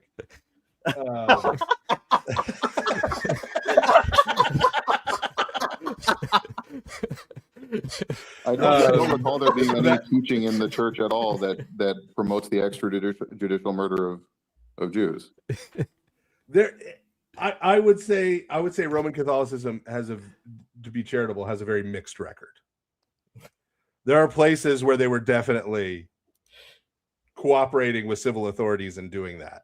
And I know the game that a lot of Roman Catholic apologists play, which is whenever it's justifiable, yeah, the church was involved. Whenever it's not, oh, that was just the civil authorities. And it doesn't matter if the bishops were going along, right, and colluding with it. And hey, I'll be fair to the Orthodox Church too. While there are definitely no church figures doing that, Tsar Nicholas II, who I believe is a saint because of the way he died, he did publish the Protocols of the Elders of Zion in Russia. Okay, which not a great thing to do, right? He didn't call for any murders. He didn't call for any extrajudicial killings, right? But so there is a mixed bag, and there were a lot of extrajudicial killings of all kinds of people, not just Jews, right? in the medieval period in various countries. I'm making the distinction between bad things having been done versus bad things being taught as doctrine. Right, but to me, I think there's also a difference in authority structures in Judaism. I don't think a rabbi is like a bishop. I don't think that's a one-to-one correlation in how that's seen and how that's done. Well, it depends who puts him in that position. Right. But I mean, I don't think it's an identical thing. No. So, like I said, I'm sure there are people who have taken Maimonides literally and have called for extrajudicial killings. I'm not saying that's not true. Right. But I mean, there have been plenty of people, I mean, if we're talking about the Roman Catholic Church or Protestant churches, who've called for the extrajudicial killing of what are arguably other Christians. Emphasis on the arguably, right? But that's right. And so I don't know. I don't think we can limit. And despite the fact that I firmly believe there have been plenty of murderous Jewish people in history and every other group. If I want there to be more Jewish people like Jacob in the world, right, who embrace their tradition, but who read those things very differently. Don't reject them. I don't want them to become a lib, right? But well, my point in all this was not to say Judaism bad, Christians all good. Right. My No, point and was I to don't think say- you were doing that. My point is to say that what Jacob is professing is a belief that you can be Orthodox as a Jew and also be absolutely friendly to Christians, which is an incompatible worldview, right? Which is fine. No, I'm happy with it that way. I'm That happy if was it's that way. please allow me to explain my contention. Not only do I believe can you be, I think if you are an Orthodox Jew, you should be. And my example would be the famous story which most Orthodox Jews have heard of Rabbi Moses Feinstein. That I'm sure you've heard of him. That when he died, there were two nuns who the story is told variously, but I've actually seen good things that there, at least there's some grain of truth to it, that there were two nuns who came to his funeral because and they didn't know who he was, but because he would pass them on his way to synagogue every morning, and he would make sure to say hello to them, which was unlike what everybody else did, right? And this is a story that's told in the Orthodox Jewish community, oftentimes to explain to people, yeah, there's a lot of hotheads who think being saying hello to the nuns as you pass them isn't what an Orthodox Jew should do, but that's what Rabbi Moses Feinstein did. And Rabbi Moses Feinstein is pretty much as close to a universally admired saint in American Orthodox Jewish community as we have. So I completely disagree with your way of making this sound as if it's permissible for Jews to be friendly with their Christian neighbors, as opposed to what the Rebbe often emphasized, and Rabbi Jonathan Sachs emphasized about the Rebbe, which was that Rabbi Jonathan Sachs ended up becoming a rabbi at the instigation of the Rebbe, and he gave a very famous speech at Kinus HaShluchim, where he said one of the three things which the Rebbe taught him is you have to care not only about the Jews, but also about the Gentiles. Right. So your entire framing is completely 180 degrees opposite what Chabad teaches. I actually think that the framing that you're giving, I don't know, because I don't know, you didn't grow up in Chabad, whatever it is, but you're either missing some key nuances here, or you're choosing to miss them, which I am not going to pass judgment on. But the Lubavitcher Rebbe that you're quoting was the one that told a Jewish convert to Christianity that he's spiritually sick, needs immediate treatment, and if he doesn't realize, and the guy goes, "I'm very happy as a Christian," he goes, "Well, if you think you're happy as sick as you are, you're in need of more immediate and extreme treatment than." I know the precise video you're talking about. Right. The other thing I is watched that it. The framework that Rabbi Schneerson put in place for relationships with Gentiles and the non-Jewish world is fundamentally about promoting certain ideas that are messianic ideas in Kabbalistic Judaism. But what you're not telling everyone here who's watching is that that includes explicitly saying that Gentiles do not have the same soul that Jews have. They are going to be subservient in the Messianic era. No. Jacob says the first part about that, about having different souls all the time. I say that. I say that regularly. Right, but what you're not saying is that different soul is the difference between actually being created in the image of God and not being created in the image of God. That's not true. Yes, it is. No, it's not. It's fundamental to the Zohar, to the Tanya. It's not. You're either not educated on it or you're not being honest, because that's fundamental to the theology in Kabbalistic Judaism. It is not. It's so much so that when Jews say that a person who's a Gentile converts to Judaism, it must mean that they were really born in a lineage of Jews and had a Jewish soul already, because a Gentile cannot technically become a Jew in that sense. I actually had a long discussion with Father Stephen privately about this precise idea, and I understand it well. You apparently don't. I mean, I grew up with this, studying Chassidut with my rabbi every morning, 5 a.m. before Shachar. It's like, you can tell that I don't understand it, but this was very what I was immersed in glad for. that you did that. Right, I but you am can tell me that very I'm wrong, but this saddened is that he something, miseducated this you. is a tradition that I was immersed in for the first 30 years of my life. Okay. Right, this is what I was taught, not by the one rabbi, by everyone. This is explicitly taught. And I'd also say that another big part of the problem between Jews and Christians today is that some people that are on the ultra-Orthodox side in Judaism say one thing privately and one thing publicly. I actually agree with that, but that's mostly, I would say, because people are afraid of speaking for good reason, are afraid Right. of speaking directly. And Right, you that's don't one of necessarily the want to say things that vile things about my people in front of the channel people you're saying it about. is trying to reverse. I don't. I think we are at a time when we can have direct discussions, and this is actually so. At the risk of revealing something I said privately to Jonathan Pageau, I did get a chance to speak to him and about these exact things. And what I said to him is, I believe a large part of the problem is that so many Orthodox Jews, because the rabbis are not willing to speak about these things, are afraid to speak about these things, so many Orthodox Jews learn what Jews are supposed to believe about Christianity from Christians talking about things like the famous Talmud about Jesus, etc., etc., etc., as opposed to it actually being taught. Like I'm guessing you've gone to a Talmud shiur or two, and you never have a Talmud shiur where they actually go through the Jesus parts of the Talmud, What are you because we talking just about? don't talk about those things.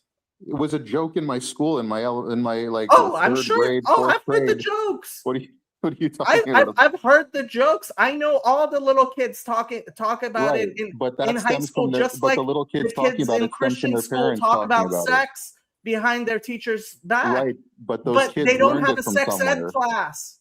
But those kids learned it from somewhere, which was their parents saying the same things in not joke and And adult context. there's definitely a lot of look. The fact is that what's the name of that famous work, Toldot Yeshu, right? Like, I never saw an actual I've never actually seen Toldot Yeshu printed out anywhere, right? I doubt very much you ever saw a physical copy of But Toldot we're Yeshu. talking about the Talmud here, even if we don't bring in Toldot Yeshu, which is a whole other can of worms. But I think we should bring in Toldot Yeshu because it's an important can of worms. It's an important can of worms that most Jews have heard of only from Christians. My rabbi never talks about Toldot Yeshu. I think he needs to, because it is an obscene work that gets passed around just like porn Jacob, I think mags you're do in missing the high point. school. I think you're missing the point here. No, I think agree you're that there missing could the be point. more open and honest dialogue. The problem is the second that you open up the dialogue honestly between Jews and Christians, as you said, there's fear of repercussion. Why is there fear of repercussion? Because the things said in Jewish literature about Christians and about Christianity is vile. No, I think actually let me finish that point. And if you actually boil it down, if you cut out beliefs about Christians and interacting with Christians, and you can't trade with them on the days of their holidays, and you can't do business with them surrounding the days of their holidays, and so on, right? If you were to cut out the fundamental layer of that in the Talmud and say, well, we shouldn't think of Christians this way because this is wrong, which I will say, people like the Ramah, Rabbi Moshe Isserlis, did make steps forward in that, right? When he said that it's shituf, it's not idolatry, right? There were steps forward there, but you would end up cutting out and fundamentally disfiguring Judaism, because if you start saying that all these rabbis of history who codified Jewish law were incorrect, then you don't have Jewish law anymore. I have a question for you. You brought up the rules of not trading on Christian holidays, right? The Mishnah says 3 days before and 3 days after. correct? Right. And Sunday is a Christian holiday, right? Correct. So how do so Orthodox Jews don't trade with Christians, right? I think you missed the next part that I said. So there's been various debates about that, finalized by Moshe Isserlis, who said that Christianity is shituf, not avodah zarah, which, to clarify for the audience listening, shituf is like shirk. It's like attributing partnership to God as opposed to worshiping idols. But that's Rav Moshe Isserlis. You come from a Sephardi background. You have to know that the Sephardi camp doesn't agree with this. Ash, you just proved way too much, Ash. You just proved way too much. Yes, you're absolutely right that it's the Ramah who explains why the entire Jewish community, every Orthodox Jew, actually does trade with Christians. And what is the practice and has been, the Ramah was 500 years ago, and has been the practice of Orthodox Jews for at least 500 years. But actually, it also goes back to the Tosfot, the famous Tosfot, which brings up the Shituf, which the Ramah is. This has been for thousands of years, the teaching of Orthodox Judaism, which you just proved, Ash. Right. You still think I'm trying to slam dunk that Jews are bad or something like that. I think you missed my actual point. My point is that the early rabbis of Judaism in Rabbinic Judaism in the time of the Talmud didn't have that opinion, right? Which means that you have to fundamentally disfigure your methodology of coming to rabbinic law in order to allow relationships between Jews and Christians.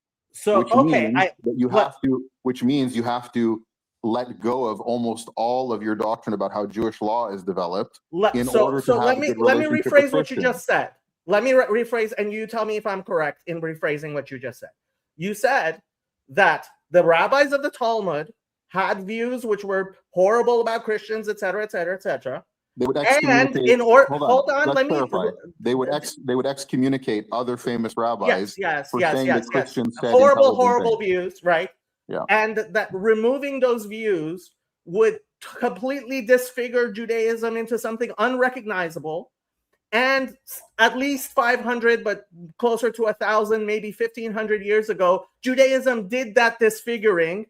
And ever since, Judaism has been this disfigured thing, which is nothing like what you are complaining about.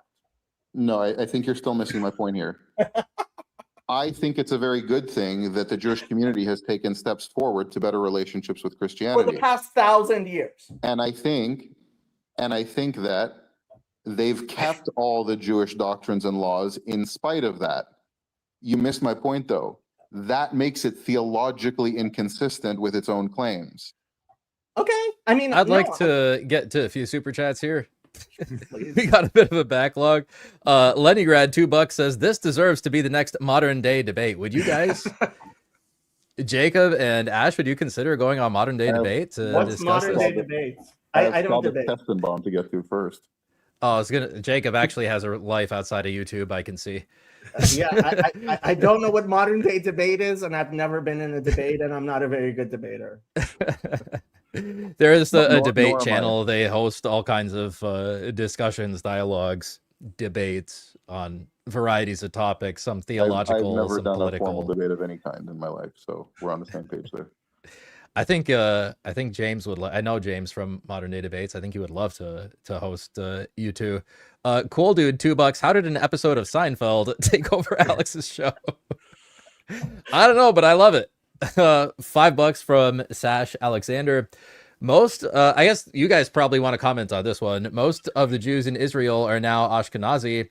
They are not Semitic nor practicing the Jewish religion. In what sense are they Jews? Don't worry. I guess Jacob, we'll do Ash, and Ash will get the first word. Jacob will get the last word. No, Go. this is where Jacob's going to agree with me 100%. So first of all, there are more Sephardim and Mizrahim in Israel than Ashkenazis.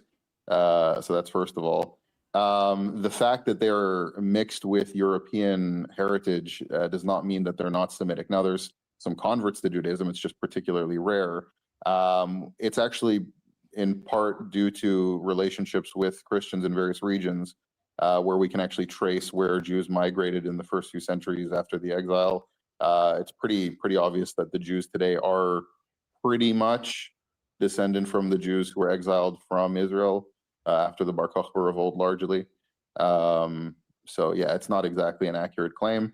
Now, I would argue that covenantally, there's been so much change that the Jewish people today are not the biblical religion, but ethnically, the Jews in Israel, the Ashkenazim and Sephardim and Mizrahim, would still be descended from Second Temple Jews. I mean, I can trace my bloodline back to the 1st century, so, and I'm mostly Ashkenazi. Jacob? I will quote my favorite Protestant pastor, Douglas Wilson, in saying that the first children of Abraham included his all of the members of his house, including Eliezer. So there are plank-owning members of the Abrahamic household who are not descended of Abraham. It was never a genetic thing. And if you're going to try to make being a member of Israel a genetic thing, I think you're a modernist of the sort I don't even bother to talk to. I mean, we'd agree on that, which is why the church is the true Israel. But yeah. Leningrad, $5. Yes, quote my please, Father favorite Stephen. rabbi. Father Stephen's commentary on this. Go I'll ahead. quote my favorite rabbi and say, "Not all in Israel are of Israel." And Paul. Leningrad, Jacob's $5. Least favorite Jewish teacher, I think, still probably. Well, maybe not least. Well, he's I not saw high your guys' ranked. discussion on St. Paul. That was like one of my, I think I was very interested in that because Jacob, it seemed to me like your view of St. Paul was very much formed by like an evangelical Protestant understanding of St. Paul, and Father Stephen, having written a book, St. Paul the Pharisee, it seems like he brought like a whole new dimension to your reading of St. Paul there. And what were your thoughts on that? Well, I mean, Father Stephen did honor me with getting to read a draft of it before it was published. So I think our discussions were part of the research that he did. I think the Paul within Judaism way of reading Paul certainly is the way I would prefer all Christians were to read Paul.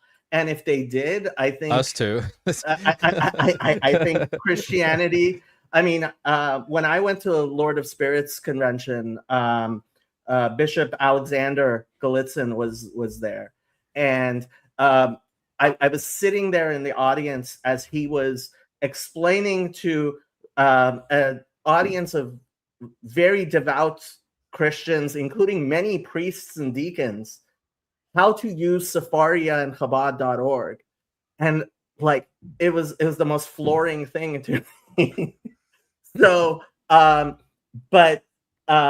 when we do talk about Paul within Judaism, while I would like to be convinced that is the proper way to understand Paul of Tarsus, I still like to jokingly and maybe not so jokingly refer to him as Baal of Tarsus, because while I think reading Jesus within Judaism and that seminar, what's the name of that seminar, Father, that you recommended? The Within Judaism seminar that they do. Do you remember?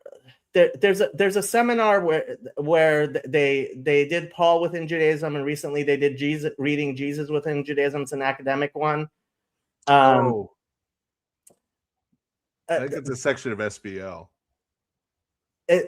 I forget the name of it, but I might be able to find it later. Can I ask you something? Sure. Do you see how calling St. Paul Baal of Tarsus might not be conducive to Christian-Jewish relationships? I think we need to be honest.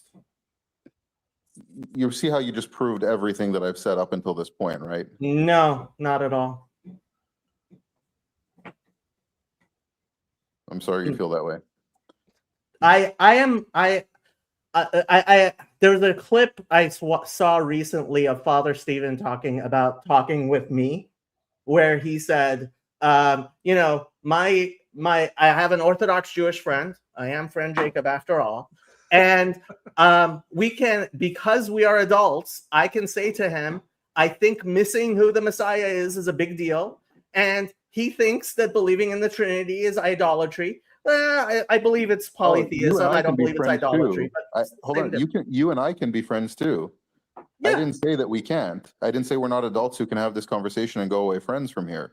What I Right. said is, can you see how calling one of the saints of the church Baal could be counterproductive to Jewish-Christian relationships? I don't think being honest and speaking as adults is counterproductive. But what's to honest about that? relations. Judaism doesn't teach that St. Paul is Baal. I didn't say Judaism does. Right. So how is it honest? It's honest because I am explaining that what I believe is that Paul took the Christian church away. Like, I agree with James Tabor's understanding of the Jesus dynasty. And in having a conversation, if somebody wants to misunderstand me, they can misunderstand me all they want. But I mean, if you're going to look for offense, you can find offense. I think it's a funny thing to say and gets the point across. Well, I think we could agree to disagree there. Okay. $5 from Leningrad. It's pointed at you, Jacob, if you don't mind. Jacob can condemn these bad actions, but by what authority is his view on them the one authoritative Jewish view? The objection is to foundation, Jacob, if you don't mind. So obviously I am not any sort of authority. I am not what's called a rabbinic decisor. There are rabbinic decisors, including the ones that I do ask about my channel. My channel is, I have had rabbinic decisors on my channel, and for comparison's sake, you could compare a rabbinic decisor to something like a bishop. I have had decisors on my channel where we've had these types of discussions.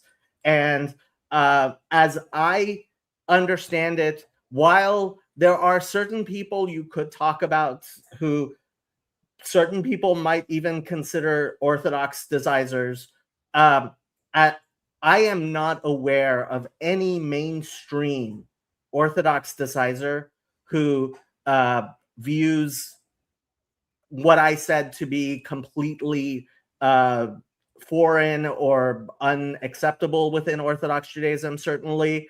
And what I will say is there's a video of Rabbi Skobach saying precisely what I said, which started a lot of this discussion, which is there's going to probably be a time, and it seems probably quite soon, where the Orthodox Jewish community is going to have to deal with what I believe the historical record shows we dealt with for a long time after the advent of Christianity, which is Orthodox Jews who do have some Christian beliefs, obviously not believing Jesus is God or anything like that, right?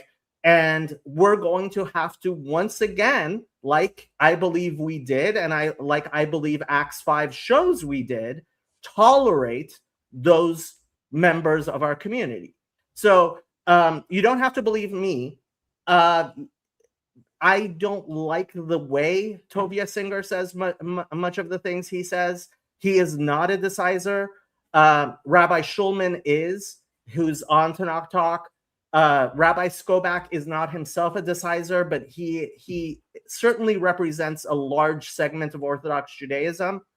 And so you can see the type of engagement that people like Rabbi Schulman, who himself is a decisor, and Rabbi Skobach, who represents many mainstream decisors in his organization, Jews for Judaism, how they interact with Christianity. And I think, I hope, to the degree that I am out of step with Rabbi Skobach and Rabbi Schulman, I repent and I ask their forgiveness. Get another one. But Yeah, confirmed, go ahead, Father Jacob Stephen. is not the Pope of the Jews. This is another one, I think, for Jacob. It says, what about Du Nuas and Saint Alciban, King Caleb of Axum? I think Du Nuas was, if you're Judging by your facial expressions, I assume you're not so aware of this. Dunuas was a convert to Judaism. He was like a Yemeni king who had a severe persecution of the Christians. Saint Elsaban led a crusade against Dunuas. Not a crusade proper, but just like battles against him to try to rescue the Christians there. Any thoughts? I know for a fact that there was an exilarch who murdered a bunch of Christians.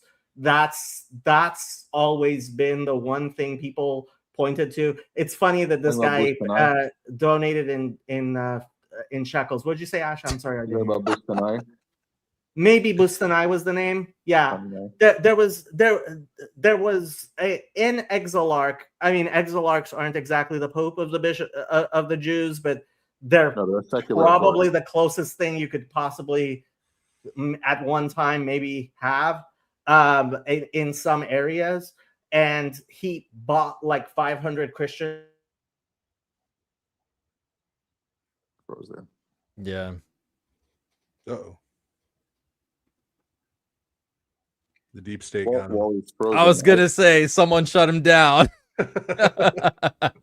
While he's frozen, I come from a line of the exilarchs. They're kind of like a secular authority of the Jews in Babylon, the de facto king of the Jews in exile.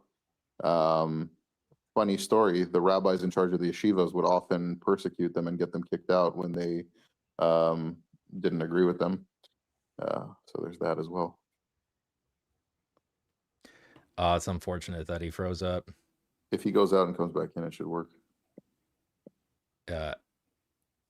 Jacob, don't take this personally. I'm gonna kick you. If you want to come back, feel free as we go through the super chats. Oh, he lagged out anyway. I didn't even kick him. It's that $2 California infrastructure. That's $2 super chat from brother Alan. Ash, counterspell his Masoretic text. Yeah, well, I'm sure Father DeYoung could go into detail on that even further than I could. I think it's a Magic the Gathering reference, but I'm unaware. It was deflecting SWAT salvation to the Gentiles. Yeah, that thing behind him was an uncut sheet of Magic cards. From when he worked for Wizards of the Coast. Oh wow, that's a throwback. Nathan Ribbon, $5. What is the Jewish significance of being buried with your fathers? And also, of course, the father's answer and clarifying what was swallowed Jonah. I think it was a sea serpent. Jonah was what was swallowed. Jonah was the thing swallowed. Sorry about that. God was reminding me I'm not Pope of the Jews. Yeah. I chalked it up to California infrastructure going to seed. Well, I mean, let's not talk about the vote. Yeah. Oh, you have a super chat asking about the Jewish significance of being buried with your fathers. I'm not sure what the reference is. Well, I mean, I think it's the phrase, rested with his fathers as a description of someone dying. Right. Okay, so I'll take it in a place maybe people will like and maybe people won't like, but I believe that the Jewish belief in transmigration of souls can be seen in the Christian Bible as well and in the intertestamental texts. And I think that this is in some way an oblique reference to this idea of transmigration of souls. Father Stephen? I know you may have a strong opinion on this. No, I was talking to somebody about the Jewish idea of transmigration of souls, and I don't remember who it was. It was me. Oh, it was you. Okay. Was it offline? Probably. I think it was offline. Yeah, we were talking about that. And the difference at that. And see, people hear that and they think it means like Hindu reincarnation, and it's not the same thing. Slightly more nuanced than that. Yeah. That's it. I hadn't thought about that. What was interesting to me is I had interpreted that phrase as being sort of early reference to essentially the afterlife of the soul and then the resurrection. Right. And so that it was a sort of a positive reference because the earliest places it shows up are like with the patriarchs. but then like that's also used for like Omri. Right? Later on in Second Kings, and a lot of really evil people die and also go to rest with their fathers. So it has to be a much more general kind of notion, right? Then, you know, oh, he's at peace in Abraham's bosom, right? Like this is because you wouldn't say that about Omri when he died, or Ahab, or so yeah. So it's having something to do with that transmigration of souls concept would make more sense because it would apply in multiple cases, right? Father DeYoung, have you ever heard the Hasidic tales about reincarnation to do mitzvahs? I don't know what the particular story.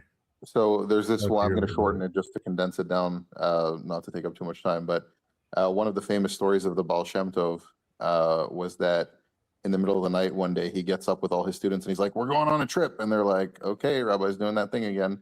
And so they all get in the wagons and they go and they travel across some place in what is now probably Ukraine, going through, and eventually they get to some small town, and there's no Jews in the town at all. But they go into this tavern and there's this drunkard sitting in the corner and he's about to take a drink from a bottle of vodka, and the rabbi goes up to him and teaches him the blessing that you make over things like beverages, water, and so on, and has him say the blessing. And short story is that he tells the guy, "You're Jewish, by the way, and you didn't know you're Jewish, but you know I felt your soul calling to me to come and do this." What happened was your father basically was a devout Jewish man who did everything he was supposed to do, but the one thing that he really failed in was making his blessings. And he was actually reincarnated as a potato and was made eventually into potato vodka, and that's the bottle you're drinking. And when you made that blessing, you elevated his soul so he could go to Gan Eden. Pretty wild story. It was we had this little cassette tape as a kid with all these tales of the Baal Shem Tov. Yeah. In the Phil, thanks for the 2 months. He says a Jew, a priest, and a lawyer walk into a bar. Yeah. Yeah, we're literally sitting on a stream that's an actual joke. Yeah. And Giovanni Garcia, man, Jacob, not to sound angry, but you just insulted one of our greatest saints, St. Paul, and to compare him to Baal, incredibly disrespectful. Any words to defend yourself, Jacob? I think, look,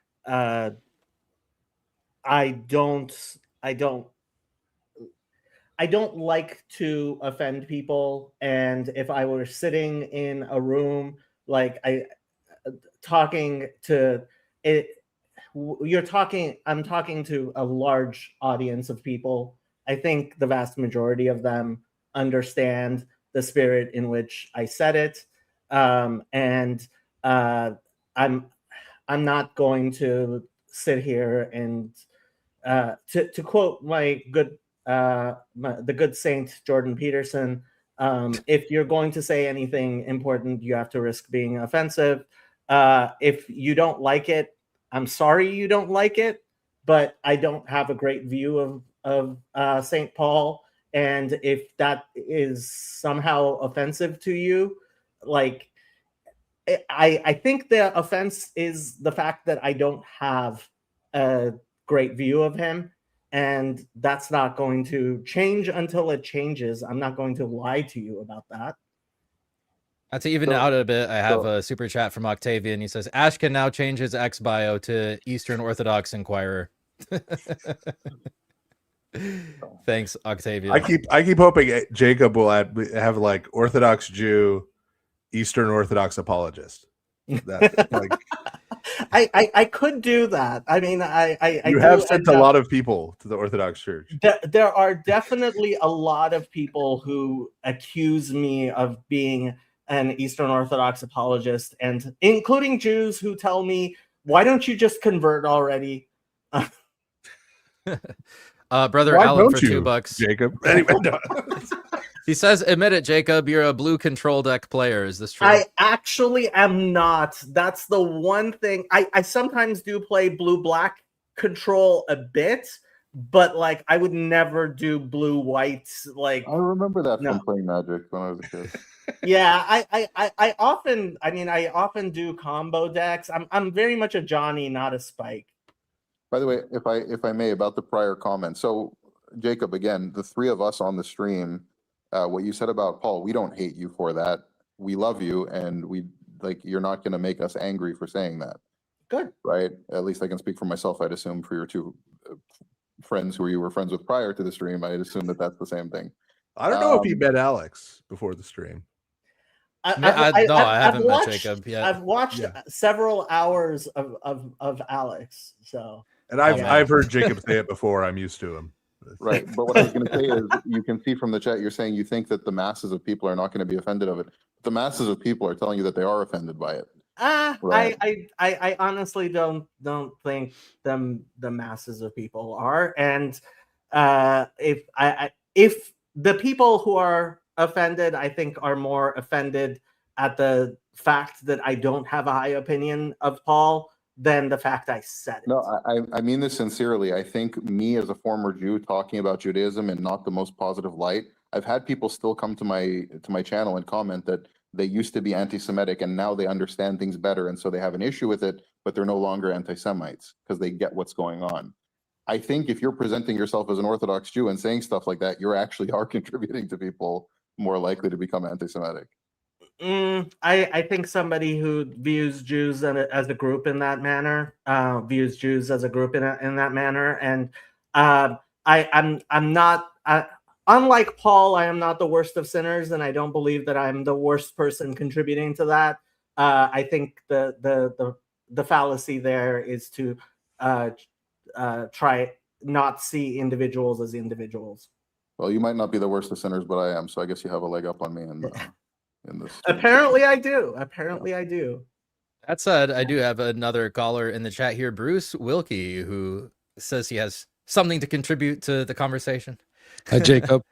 Hello, Bruce. Bruce is the one Calvinist who's to some degree been willing to come on my channel and defend Calvinism, which is not easy to do on my channel because Father Stephen comes and body slams them. So, not anymore, Jacob. What? Yeah, I'm no longer. You missed the earlier part of the stream, I guess. Hold on, you're an elder, you were an elder. I was, yeah. So you no longer believe in the blasphemy that is double predestination? Well, I never called it that. I think that's unfair. That's kind of like the semi-Pelagian thing. I don't think it's the attack on the Calvinist that semi-Pelagian is man, bear, pig is the same attack of double predestination, to be fair. So I'm going to steel man them. It's one place with one decree. So, okay. So like he doesn't send people to hell. They send themselves to hell and he sends them to heaven. Okay. So but anyway, I like that my man, bear, pig thing is catching on though. That's good. Yeah.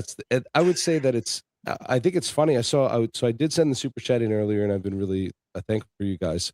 But I had to jump on. I was in bed watching the Knicks barely lose, which sucks. I was like, Jacob is on here. So I had to run downstairs and throw a robe on and get on the stream. So I think Father Stephen DeYoung, I believe I've spoken to you before a long time ago on one of Jacob's streams. I think so. We have a very I see your face. Yeah. Yeah, we have a very interesting past with Pastor Vanderklay and Jacob and you. So it's been an interesting ride. But just to kind of bring it around a little bit, Jacob, like I would say, man, like it reveals some serious cards when you so flippantly bring Baal into the St. Paul discussion. Now, I do understand what you're saying. Rhetoric is fun. And like all of the throwing things around is like super awesome. And I get it. But at the same time, like there's a bit of a, just sort of an underlying disdain that would be hard to shake hands with many Christians with that attitude, I think. And so it's sort of revealing in some sense, and it also sort of affirms a number of presuppositions people have about the Jewish people and their hatred of Christians, or some version of that. Well, I was going to say I'll think about it and I'll pray about it, that last sentence again goes back to the fallacy. If you're going to judge the Jewish people based on my sins, you're a horrible person. Oh no, I'm not saying that. I'm saying I it wasn't just, saying you in the. Yeah, I meant get in it. third person. The royal you. I get it. Yeah, Yeah. Okay. Yeah.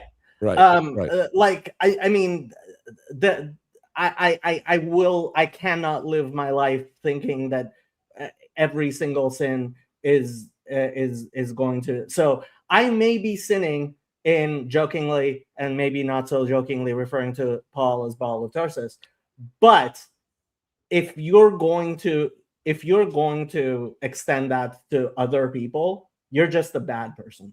Yeah, I think it's more like what it says about the discourse cross Jewish to Christianity. And so like Most Jews have never heard of Paul. Of Paul, of Certainly St. Paul, or Orthodox Baal? Jews have no idea who Paul is. Oh, St. Paul. Yeah. Okay. Sure. Yeah, I believe that. Yeah.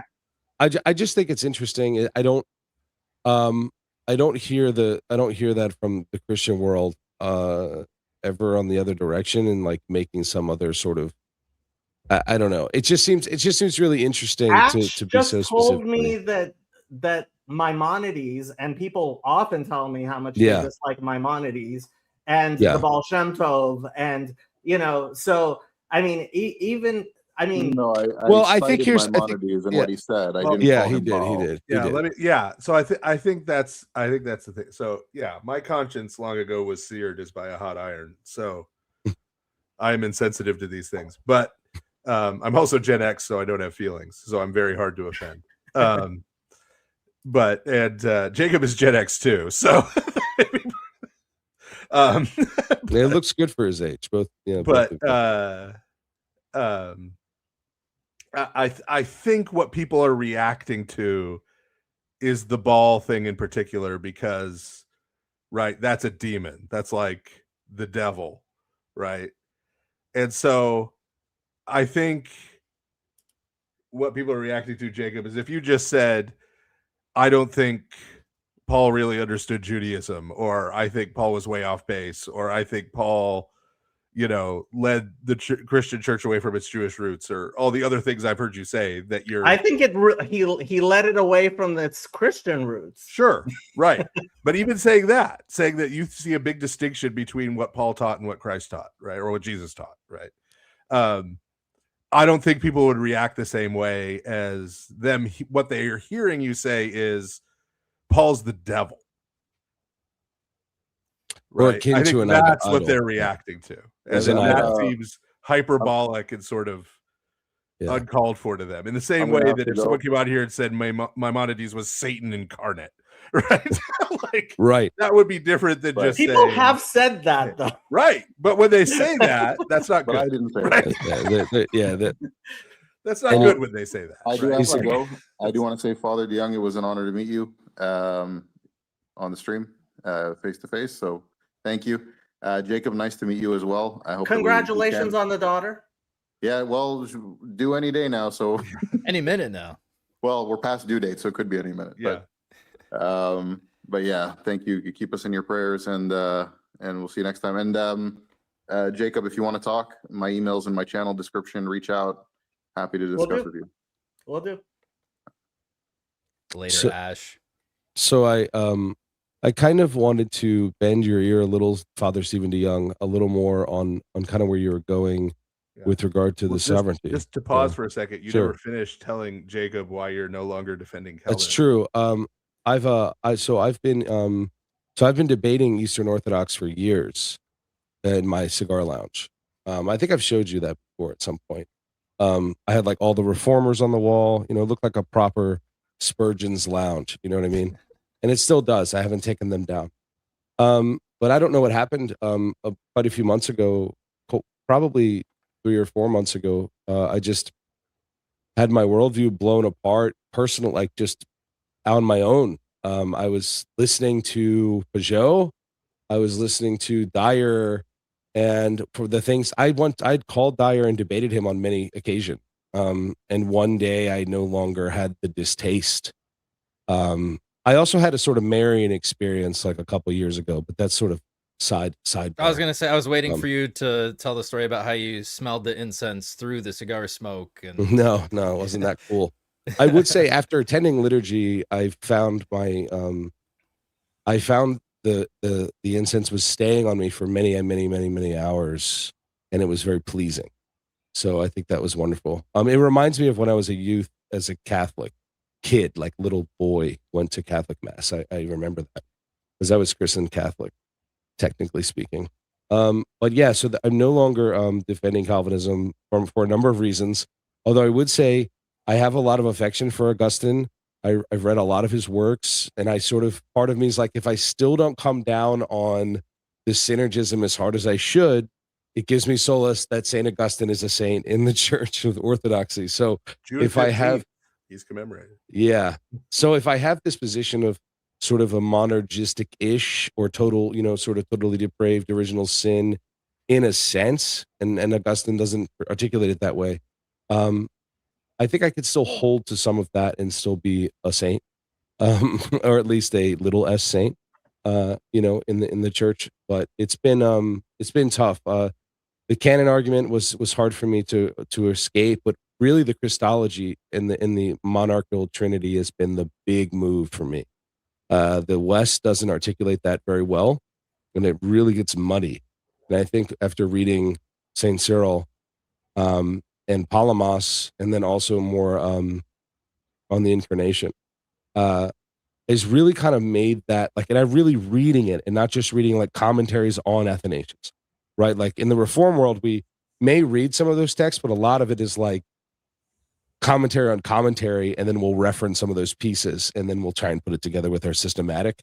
So that primary text stuff helped. And then also finding out that Chrysostom was quoted, pseudo-Chrysostom was quoted in Calvin's Institutes, which like broke my heart. I was like, oh my gosh. But also Calvin's a man of his time, and he didn't have all the resources we have. So, but it's a shame because I really did love Calvin. So I feel like I'm losing a friend a little bit.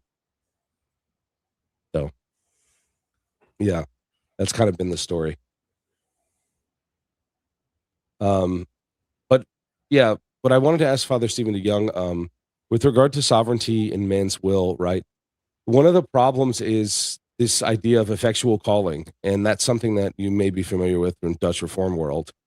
But there's a sense, like some people would say, well, if God calls, it has to be effective. And so for those whom he calls, is it not effective? And so this is something that I'm still kind of wrestling with regard to the sovereignty or God's call being heard, acknowledged, and what he wants to accomplish with that call. And so in that sense, like if he's not effective, then his call is ineffective, therefore making him not God. And so that's something that is sort of rolling around in the Calvinist framework, Yeah. Well, you have to deal right off the bat with Christ saying over and over again, many are called, but few are chosen. I agree. Yeah, that's true. Yeah. And the idea of drawing, which is mostly synonymous with calling, right? Christ says repeatedly in St. John's Gospel, if I am lifted up, I will draw all men to myself, right? So unless you're going to be a universalist. Well, there's the dragged a parallel word, right? As well as call as drawn. So there's like at least two locations where it's dragged. Yeah. So that's an interesting one as well, but that's sort of a word concept fallacy maybe, but I'm not sure. Yeah. So very clearly within the Gospels, there's already some room here, right? But then there's also called is used with an indirect object, right? Meaning you're called to do something or to be something or to, right? And in different places, it's more or less explicit, right? So the people are called to be saints, right? Called to be holy ones. Clearly in that context, that doesn't mean, I mean, it's God calling them to be saints, right?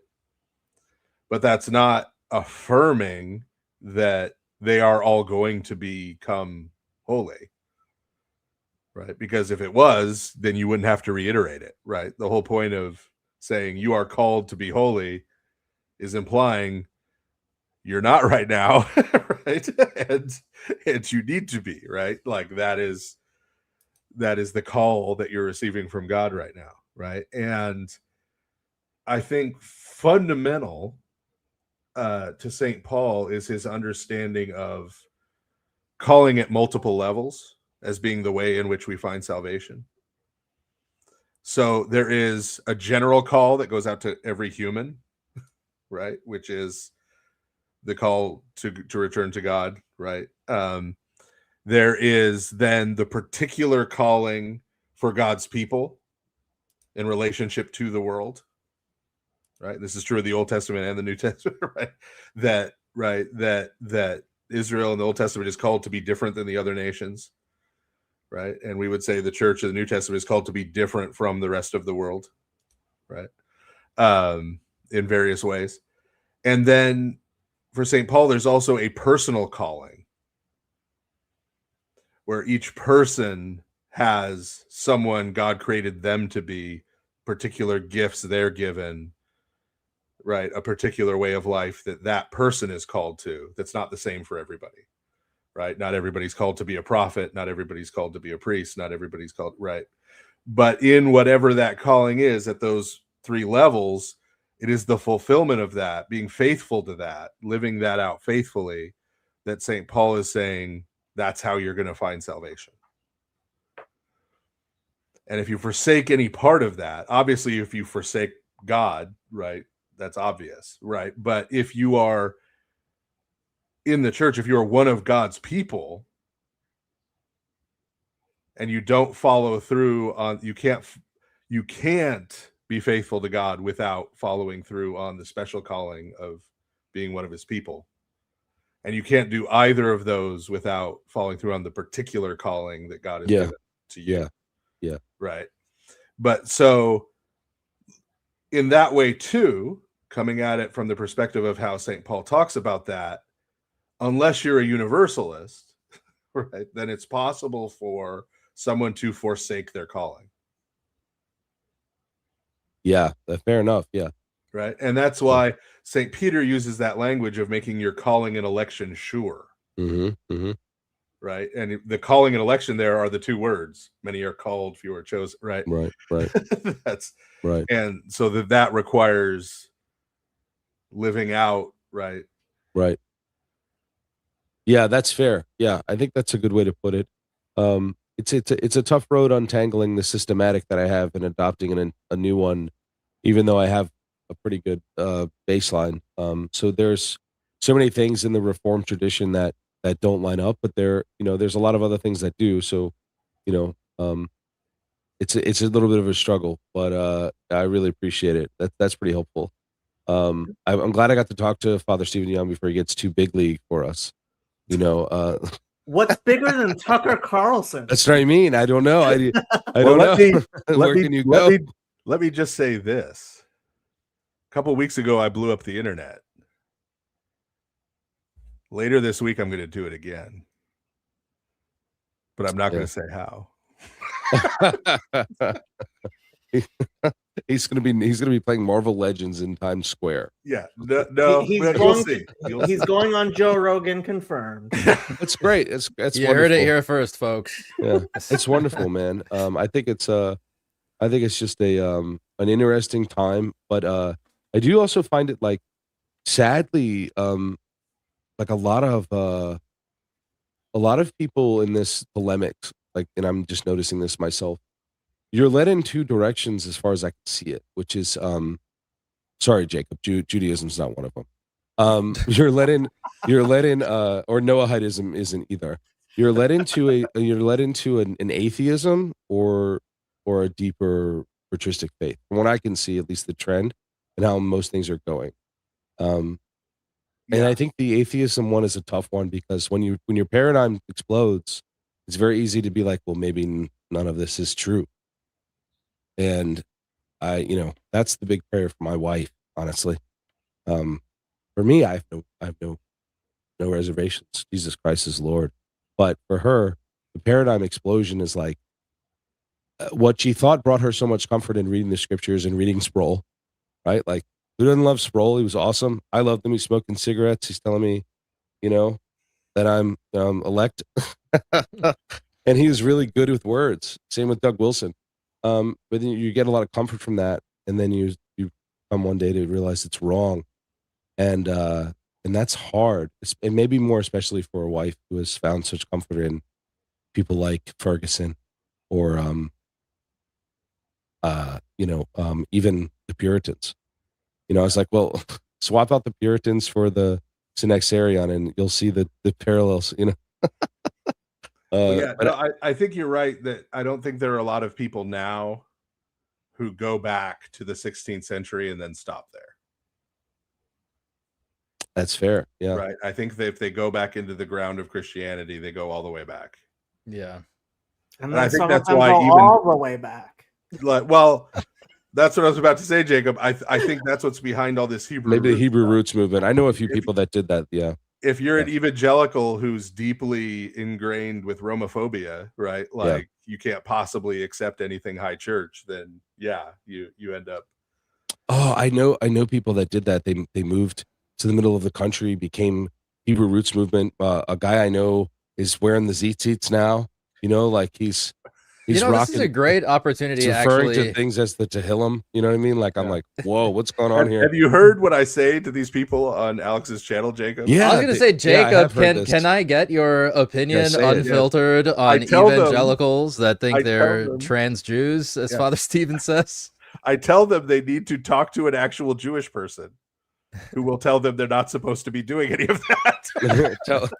So I'll tell you the story of somebody who is involved in my channel, and he's actually somebody that Father Stephen has met, and somebody who I actually recommended go try an Eastern Orthodox church that Father Stephen recommended. So he got involved in this whole Hebrew roots thing, and he bought himself tzitzit. And honestly, I start tearing up every time I hear about it, because it's just so beautiful.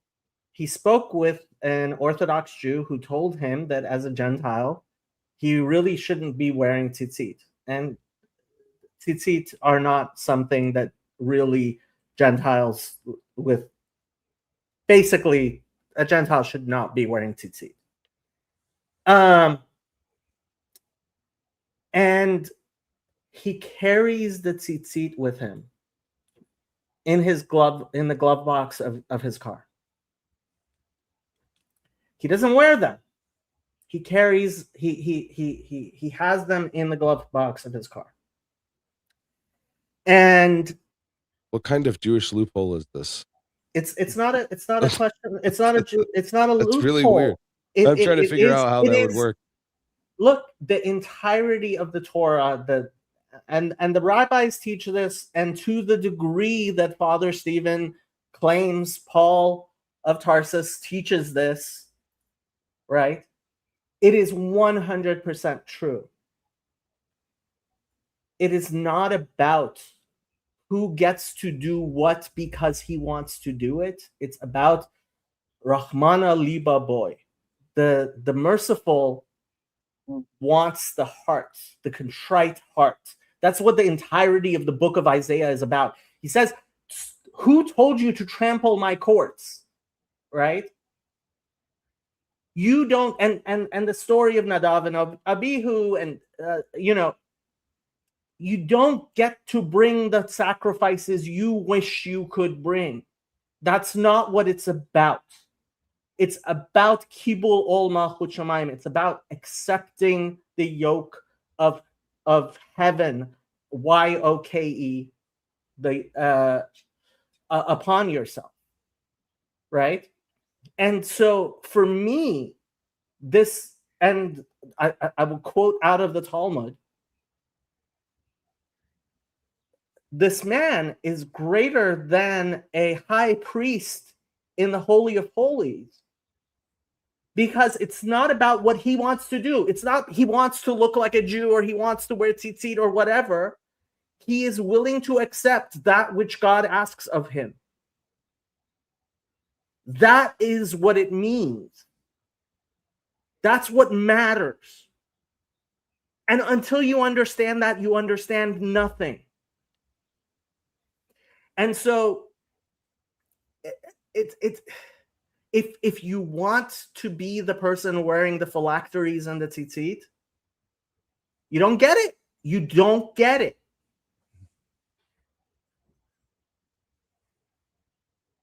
I think that's a good message for the Hebrew roots folks. I think that's related to what we were just talking about too, in the sense of Sure. calling. Sure. Yeah. You're not called to do that. Right? There are other people who are. Yeah, that's a great point. Yeah.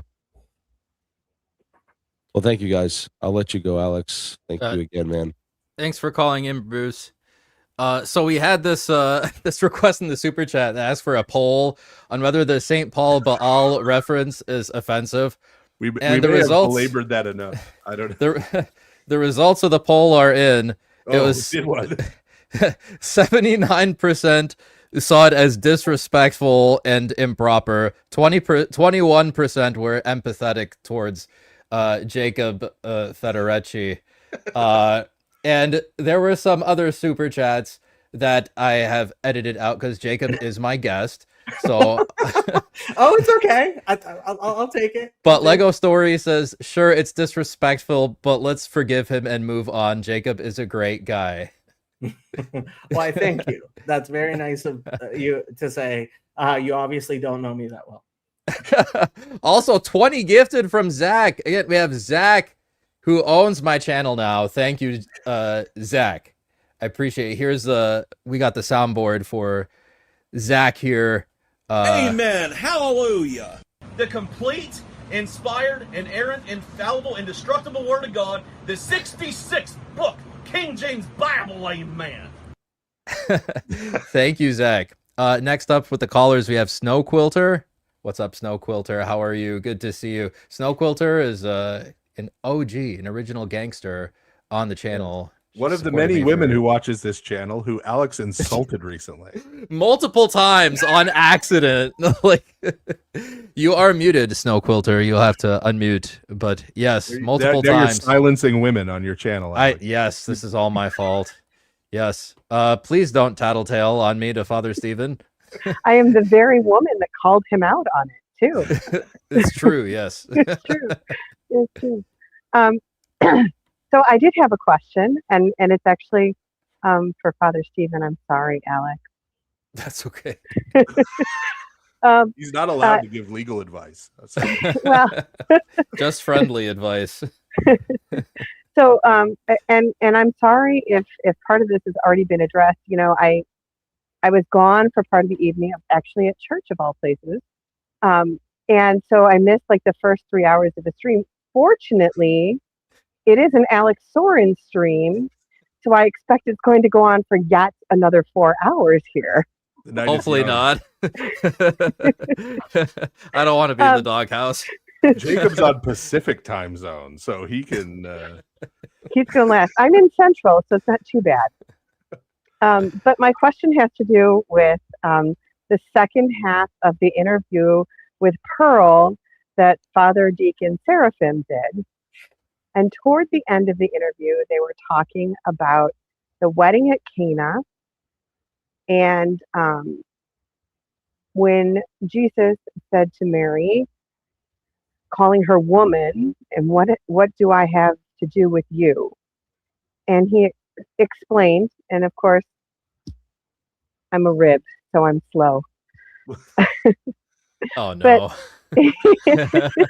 I'm never gonna live it down. But he started to explain, or he did explain, just went real fast, about how calling her woman was not at all disrespectful and actually harkens back to essentially calling her the second Eve.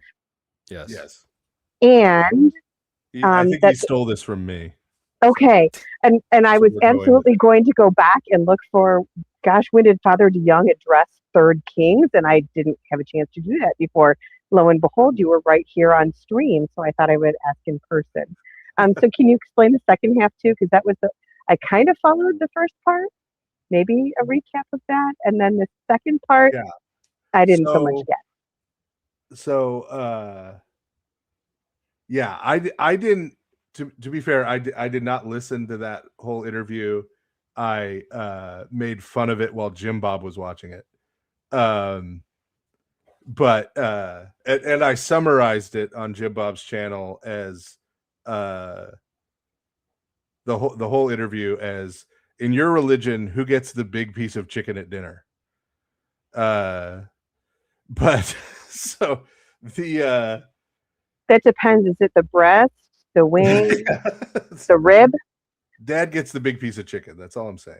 That's but so what I think he was connecting it to is, so a special in St. John's Gospel, there's a lot of stuff that he's doing with Genesis, with the book of Genesis all the way through,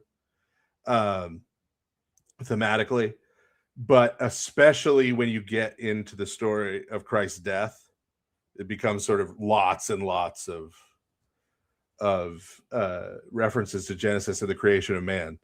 And so a part of that is that starting at the wedding of Cana, which is the first of Jesus' signs in St. John's Gospel, and then at several other points in the course of his life, he refers to his mother as woman in this way, which reads very disrespectful in English, right? But there's something particular going on here, including while he is being crucified. He refers to her first as woman and then refers to her as mother. And so we have so ingrained in our head Adam and Eve being these first two people, right? That if you actually read it, like in the Hebrew, right, her woman's name is actually Isha, which means woman, right? She is called woman. And then after the expulsion from paradise, when she gives birth to Cain, her name becomes Eva, which means mother, right? Because she says she is the mother of all living. And so in that moment, when Christ is being crucified, he refers to her as woman and then refers to her as mother to signify her as the mother of the faithful, of the believing, right? Because remember how Jesus defines life earlier in St. John's Gospel. He says, this is eternal life, to know you, the only true God, and Jesus Christ, whom thou hast sent.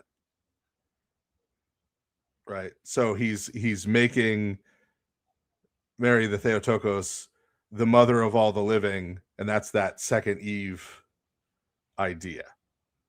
Right? And other Genesis symbolism, right? St. John, who tells us about Christ's side being opened, and the Greek there about his side being opened after he's dead. That's the same language in Greek that's used in the Greek of Genesis when it talks about the creation of woman, right? When Adam's side is open, like ripped in half. Death. Yeah. And then the blood and water come, and we talk about that being his bride, right? The church, the blood and water representing baptism and the Eucharist that constitute it, and all of that. So that's not a disrespect thing. That's part of this overall pattern, right? And another piece of that pattern with Genesis is there's a story that St. John tells where Christ and the disciples are walking through a wheat field on the Sabbath, and some of the disciples start plucking ears of grain and eating them, and some Pharisees come by and come and poke Jesus about this and say, oh, that's technically gathering food, right? That's technically on the Sabbath, right? And so in this particular episode, there are various Sabbath confrontations with Jesus, and he answers them in different ways. But in this one, he says that his Father is still working up until that very day, right? Interesting, the Sabbath, and they sort of don't know what he's talking about, right? For sure, right? But then it's St. John who, when Jesus dies, has his last word being tetelestai, which is translated as "it is finished." but that's the same Greek verb that's used in the Greek of Genesis at the beginning of chapter 2 with the Sabbath. Right. That God When he rests finished on his all of throne. his work and then rested on the Sabbath day. Right. The idea here being that Jesus sort of finished the work of creation and then he rests in the tomb on the Sabbath day, like as a pattern connection. And the idea, and that's connected to the idea of Jesus as the second Adam. Adam is commanded to be fruitful and multiply in the sense of continuing and completing the work of creation that God had begun. And then Jesus as the Messiah is the one who brings that finally to fruition, right? Where Adam had failed. So then the second part of that is the what have I to do with you? And apparently that oh yeah, that he was connecting that. So apparently there's a similar phrase with the widow of Zarephath. Yes. And that I didn't follow at all. Yeah, when Elijah comes to the widow of Zarephath, right, and she's asking him she first asks him for help. He says something very similar. Right. Similar enough that it could be a Greek translation of the Hebrew, right? Like, right. Like, and then when it's what have I to do with you? And then, but then he gets this sort of answer that reflects the faith of the widow. And remember, he comes and stays with them, and the food lasts, and then the son dies, and he raises the son from the dead. Right. So the idea is that there's a parallel there to his mother comes to Jesus, says they're out of wine. There's this problem, right? The same way the oil was sort of multiplied for the widow of Zarephath, right? Right. So her response to him to that reflects her faith in him, and so Christ works this miracle. This first of his signs is, and that somehow by Mary saying, "Do as he tells you," right? She's saying once again, I accept that by me initiating this now, I am initiating the death of my son and the salvation of the world. Yeah, that she's participating in that, right? That she's basically her second yes as she gave to Gabriel. Right. Okay. Right. Yeah. Okay, so I did follow it better than I thought. Yeah, the Archangel Gabriel comes to her and says, "You're going to be with child." That's not like a by force thing. She has no choice. She says, "Yes." Right. Okay. Well, thank you very much for clearing that up. Also, I would be remiss if I did not say that I have turned my newly illumined godson Cyrus onto your podcast, Father Stephen, and Alex, I am trying to get him turned onto this channel. Appreciate it. Hopefully, I don't make it too difficult. Well, he doesn't fit your typical ortho bro, I guess, if that's a thing. Yes. It's not anymore. Jay Dyer retired, so he's a young man, but he's not a diarist, so I don't know how he fits in. But he's a very good young man. So good. Well, hopefully he enjoys the channel. I hope so too. Yeah. Thanks for calling in. Thanks so much. Yeah. Bye-bye. Jacob, Ash says he has another question for you. Please. Hopefully it doesn't go too far sideways. No, so the reason I wanted to come back on, basically my phone was dying, and so I went to charge it, and then somebody in the chat is like, "Hey, why don't you get a long cable and charge your phone?" Because I said that to them in the chat, and I did remember my wife does have a long charging cable, so I went and got it, and I'm sitting here with it now. And yeah, I felt like I did want to wrap that up at least with something positive, rather than just fight it out on those topics. But first of all, one thing that I wanted to bring up, which is very interesting when we were talking about St. Paul, how do you feel, Jacob, about the fact that the earliest Jewish source that we have for the law of Ma'arat Ayin is actually St. Paul? I'm not familiar with this at all. So you know what Ma'arat Ayin is, right? Yeah. So for the audience, that's basically a Jewish ruling where if something appears to be something that's not permissible, you also don't do that in case it leads somebody else astray. Oh, it's 1 Corinthians. Yeah. with the meat Yeah, with food sacrifice offered to idol. idols. Yeah. Oh, so I have to say there are many things which I used to not speak to Christians about because they aren't in my Bible, and so I couldn't say they're biblical.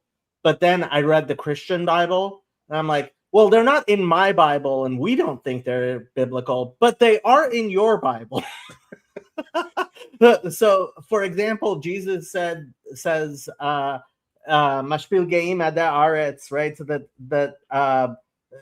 the people who that God brings down the prideful, or he says, by the measure which you measure, you will be measured, right? There are large numbers of things in Judaism which the earliest written thing we have is definitely the Christian Bible.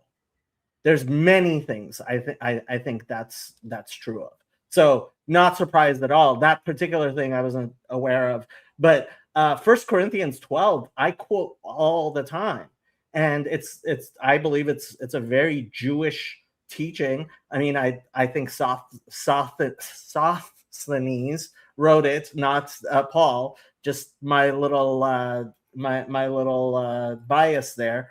But there's many things in the Christian Bible which what I have found is a lot of times when you have these debates with Orthodox rabbis, because they are not familiar with the Christian Bible, they don't make the strongest arguments, which is why I think that some particular ministries, especially Protestant ones, will bring ultra-Orthodox rabbis and Rosh Yeshiva to debate things because they don't want to talk to somebody like Rabbi Skobach, I would say, who has the knowledge of Christianity to actually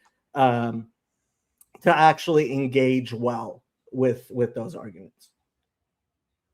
And then we could go on forever if we go back into talking about Skobach, but the other thing that I thought would be very interesting, specifically for an Eastern Orthodox audience, is that while we were talking about how Christianity is spoken of and whatever in the Jewish community, something on a positive note that I just want to leave you with is that during the Enlightenment era and Napoleon invading Russia and so on, the first rabbi of Chabad, Shneur Zalman of Liadi, very famously sent one of his multilingual students to spy on Napoleon's cabinet, and he actually became a cabinet member, or however it was the term. He was a translator in Napoleon's court. Yeah.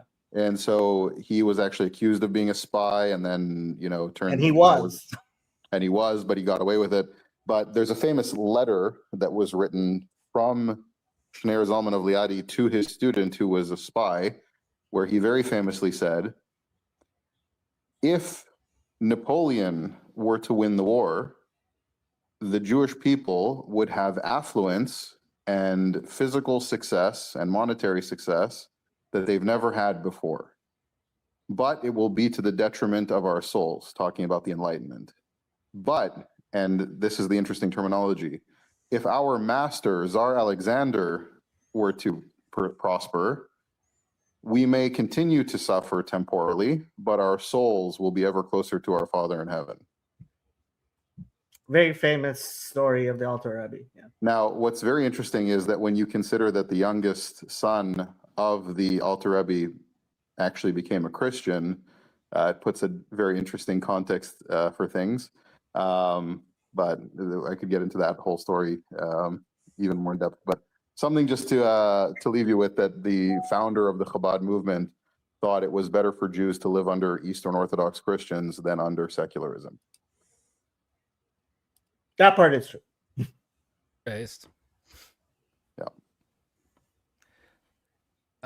$2 from Katie chasing Catharos. Ash wants to ask Jacob a question. Well, yeah. There you go. That was when I was in the asking for the link. Yeah. But yeah, well, again, thank you for having me. I wanted to leave on something positive on two fronts.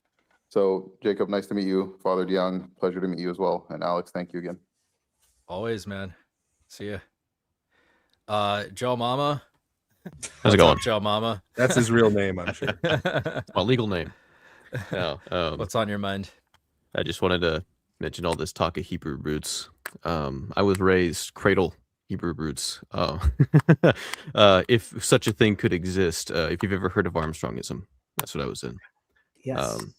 So I'm the upper middle child of 6, and I'm the only one that was called to come into any kind of church. Everybody else left atheist.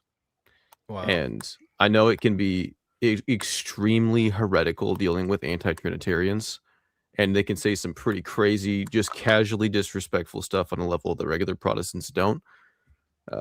Yeah, it's pretty lonely though, because I mean, you're not Christian, and you're not Jewish, and so, I don't know. I was just thinking, did you have anything for, especially Father Stephen DeYoung, anything specifically on British Israelism, if you know what that is, and some good stuff there? Well, I mean, what do you like refuting it? I mean, okay, it refutes itself, so I get what you mean. Like, there's nothing. That's Just hey, show me anything. I can't. Okay. Yeah. I mean, so it's based on a kind of weird ethnic tradition that went crazy. Yeah. So there is legitimately a tradition, although it seems to be of the George Washington slept here variety. Oh. in Britain, that may go all the way back to Roman Britain, that St. Joseph of Arimathea was actually Jesus' uncle and took him on business trips, including one to Britain, which is surpassing unlikely, right? But that this had happened so that they could kind of say, well, Jesus was here once. Okay. Yeah. And so this is a tradition. There's lots of these things in different countries, right? And normally nothing much sort of comes out of them. This one is really locked in to the point that the Church of England still has a hymn that begins with, "And did those feet in ancient times stand on Britain's rocky shores?" So they still have a hymn about, like, to this day. They sing. But so people start asking questions about this, and so then things start evolving to, oh, well, actually, there was this big Jewish community here that St. Joseph of Arimathea was coming to trade with. And then it's like, oh, really? Well, how did that big Jewish community get there? Oh, well, it was when the Assyrians took out the northern kingdom. Some of them went to Britain, right, to get away. Right. Oh, okay. And then it went to, oh, the native Britons are descended from those people. Right. And then it became Anglo-Saxons are the lost tribes of Israel. And all these things from Anglo-Saxon culture being read sideways into, I mean, and, yeah, now it's not really a thing anymore, so we can laugh at it. But I would point out that they're basically British Mormons in one sense. And that's the Mormons and the Black Hebrew Israelites are not far off from that either. So these were kind of the white Hebrew Israelites. Did you ever get the strain of that with the prophet Jeremiah and the Tia Tephi wordplay that doesn't quite translate from what was it from ancient Hebrew to English, and there is supposedly like a rhyme. It's nothing. It's nonsense. Yeah, there's lots of that, and trying to put Tarshish in different places, and it's insane. Yeah. Really, and the Black Hebrew Israelites and the Christian identity, like racists, like all of these people took wholesale this stuff, and I believe the Mormons took some of this stuff too. Well, there was a book, before Joseph Smith, there was a book published that obviously is less well known because there's no religion based off of it, that was hypothesizing that the Native Americans were the lost tribes of Israel. Like, it's all the stuff Joseph Smith picked up. We know he owned a copy and read it several years before he quote unquote translated the Book of Mormon. It's highly suspicious. But, yeah, and that was like an offshoot of the British Israelism thing. Yeah, well, I think everything's kind of devolved nowadays. All the little offshoot groups from worldwide, they all just evolved into Gnosticism. I mean, really, I'll get into arguments from time to time. I don't even try to. I try to clean break. I don't want to bother them. I'm a catechumen. That's all I want to worry about. Yeah. There are weird groups out there who think like there's a group of Chinese people who are the lost tribes of Israel. Oh, yeah. Like there's all kinds of layers to that. I hear Germany's Assyria because of World War II and a whole bunch of stuff, and it's just like, man. But I don't know if you've heard me say before, they're not actually lost. I think I've caught snippets. I listen to Lord of the Spirit sometimes. One of my Old Testament professors, Lawson Younger, this kind of became his life's work. He just went and got all of these Assyrian tablets, and he looked for Israelite names. Okay. Like Theophorix that have the name of the God of Israel stuff, right?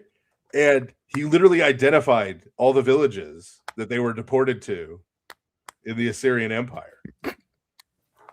And he's got like, listen, here's where all the tribes went, right? Based on these names appear. And he's translating all of these boring trade documents and stuff. Like none of it is interesting, right? That's why he's the first one to do it. But identified all these cities in Assyria, and exactly what you'd expect to see happens. After 3 or 4 generations, those names just disappear and you just get Assyrian names. Interesting. They just kind of intermarried into the local population. And then the same thing happened in Samaria. It's like the same thing with movements and diasporas and the like. Yeah. What you'd expect. That's all I had. I just wanted to talk a little bit about, like, I had a panic attack going into any Sunday church and eating bacon for the first time. And so, yeah. Respect. Anyway, God bless you, Jacob.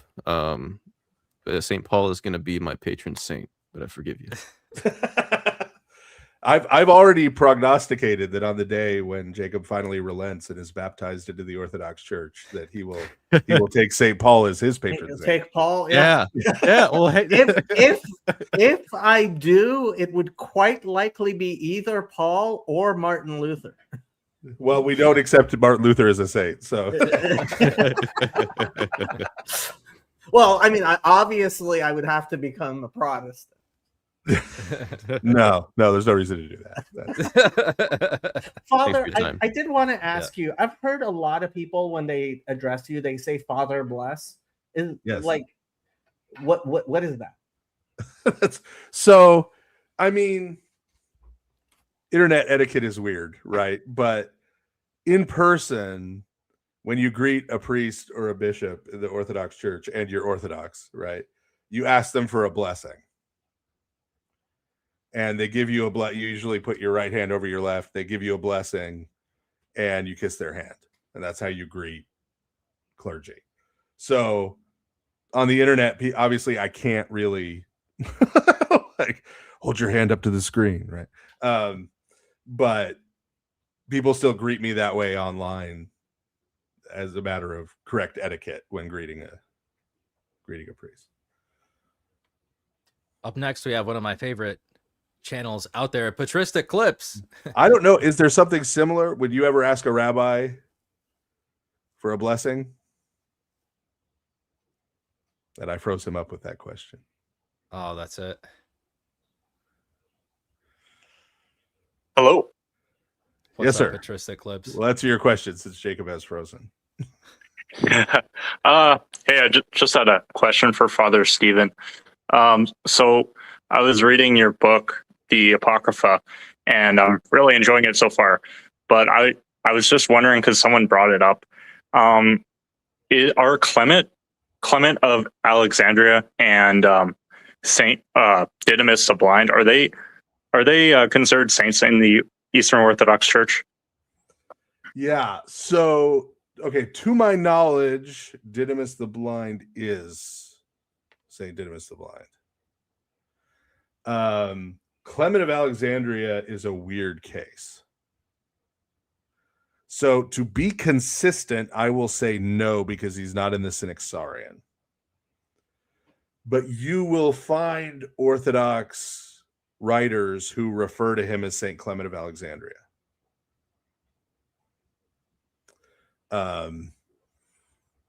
So yeah, that's ambiguous. So it depends on by what standard, right? You're judging it. Not that I want to open that can of worms again, but certain figures in the Book of Judges, right? Like are not listed in the Synaxarion, and so I say they're not, right? Like that's the technical standard in the Orthodox Church. That said, there are figures who are not in the Synaxarion who people refer to as saints. The biggest place where I do this is I will refer to the commentary on Revelation by Saint Andrew of Caesarea.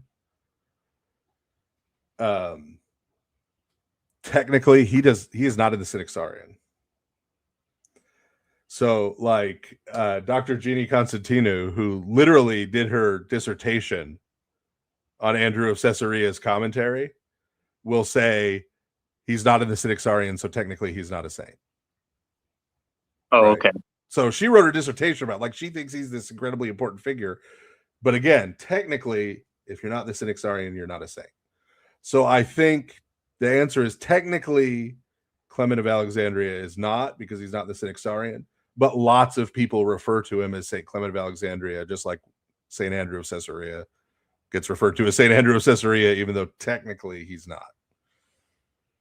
Yeah, that makes sense. I remember trying to find icons of Saint Andrew Caesarea. I could only find one. Yeah.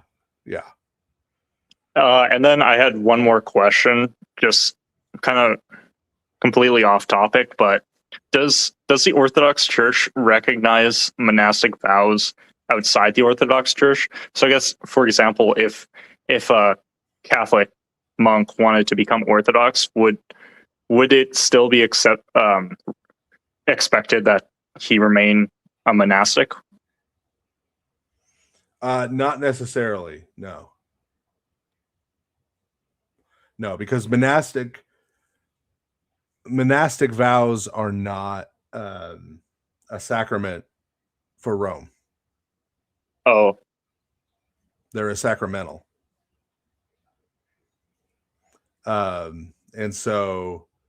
And also, right, they take particular vows based on the particular order.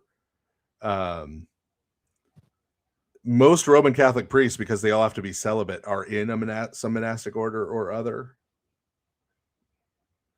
Even if it's a very loose affiliation. So the whole idea of a monastic order and monastic vows functions very differently in Rome than it does in the Orthodox Church. So in the same way that I have received a Roman Catholic priest into the Orthodox Church and married him to a woman, that's right. Like, he's not expected to keep the celibacy, right? In the same way, I mean, you certainly could, but a monastic who came into the Orthodox Church and wanted to stay a monastic would be tonsured again, right? And become part of an Orthodox monastery and that community. Okay, that makes sense. All right, that's all I had. Thanks. Cool. All right, thanks for calling in, man. If you guys don't know Patristic Clips, check him out at his channel. He's got some good clips over there. But after he got Hadoukened out of the lobby by Father Stephen and his blessed hand, his hand of blessing, friend Jacob Federecci is back. And I know if Father it Stephen happens had a question. again, I'm not coming back. Like, God's giving me a message. Yes. But yeah. You asked if a similar thing is done with rabbis. I mean, it's normal to ask for blessings just in general. I think I told you I asked when I decided to go to college again. I asked this psychiatrist. He'd been a psychiatrist for 50 years, elder in the CRC, great guy. God bless his soul. He passed away. I asked him for a blessing, and he wasn't quite sure what to do with that. I was surprised how weird it was, because like asking somebody like that for a blessing, like it's pretty normal in a Jewish context to ask people to give you blessings. And so Jacob, now that you're back, my chat insists that I read the hard super chats, and because I know Please do. you are a fully grown man, and it's not I gonna hurt your feelings. I am. Austin Tommy insisted my previous super chat was not offensive. It pertained directly to Jacob's previous discussion with Ash. But he says, Orthodox Jew proves what Jews truly think of Christians. He thinks Christians won't see it for what it is. Paul is Baal, but Jews don't really teach anything bad about Jesus. Right.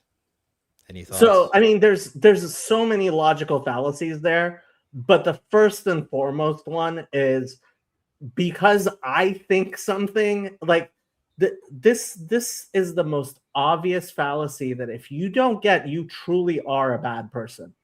I have met Christians who, of all flavors, who are horrible people. And I've also met Muslims of all stripes and flavors who are horrible people. And I think it is just the smallest, most basic idea that you should not judge group of people by the action of any individual, even if he's the Pope, much less me. Giovanni Garcia says, all right, then don't get mad when we judge Israel. I don't want to hear anything from y'all. Any thoughts on that one, Jacob? Obviously, somebody who doesn't know me very well. Yeah. If Jacob were a Zionist, I would not be going on his channel. Jacob is not a Zionist. Fresh Palmeni asks for $5. What if I watch Ash's channel? Because he was saying that because he's like forthright about, for the audience that wasn't watching, because he's forthright about his opinions, that people are like, oh, I'm more empathetic now. And now it's not really anti-Semitism. He says, what if I watch Ash's channel and become more anti-Semitic? Checkmate, Ashkenazis. Yeah, this is. I mean, honestly, this is part of the problem. I think it's. Look, I have heard the most idiotic things from people who should definitely know better, who are Eastern Orthodox. For example, talking about how Lenin was a Jew. Now, Lenin's grandfather converted to Eastern Orthodoxy. Both his parents were Eastern Orthodox. He was raised Eastern Orthodox, right? And you're going to call him a Jew, right? And because of that, you're going to judge, like, if I were to judge all of Eastern Orthodoxy based on stupid things, like, would you ever want somebody to judge Jesus and his church by the faults of Christians? Like, it's amazing. Emily Elizabeth says, Israel has experienced a hardening in part until the full number of the Gentiles has come in. In this way, all Israel will be saved. Romans 11:25-26. It's probably both to Jacob and Father Stephen. His thoughts. I think this is Father Stephen's shtick. We've talked about this, though. We've talked about the whole fullness of the Gentiles thing going back to Ephraim. Yeah. Basically, St. Paul says that Jacob will become a Christian.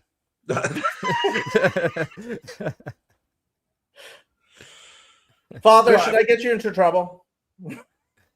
As I recall, when we talked about this on the channel, I think, if I'm remembering right, Chezi even said that there's still kind of a strain of that idea regarding Ephraim within, and that makes sense with the Messiah ben Joseph, and Joseph is Ephraim, right? That's the same. Yeah, I mean, yeah.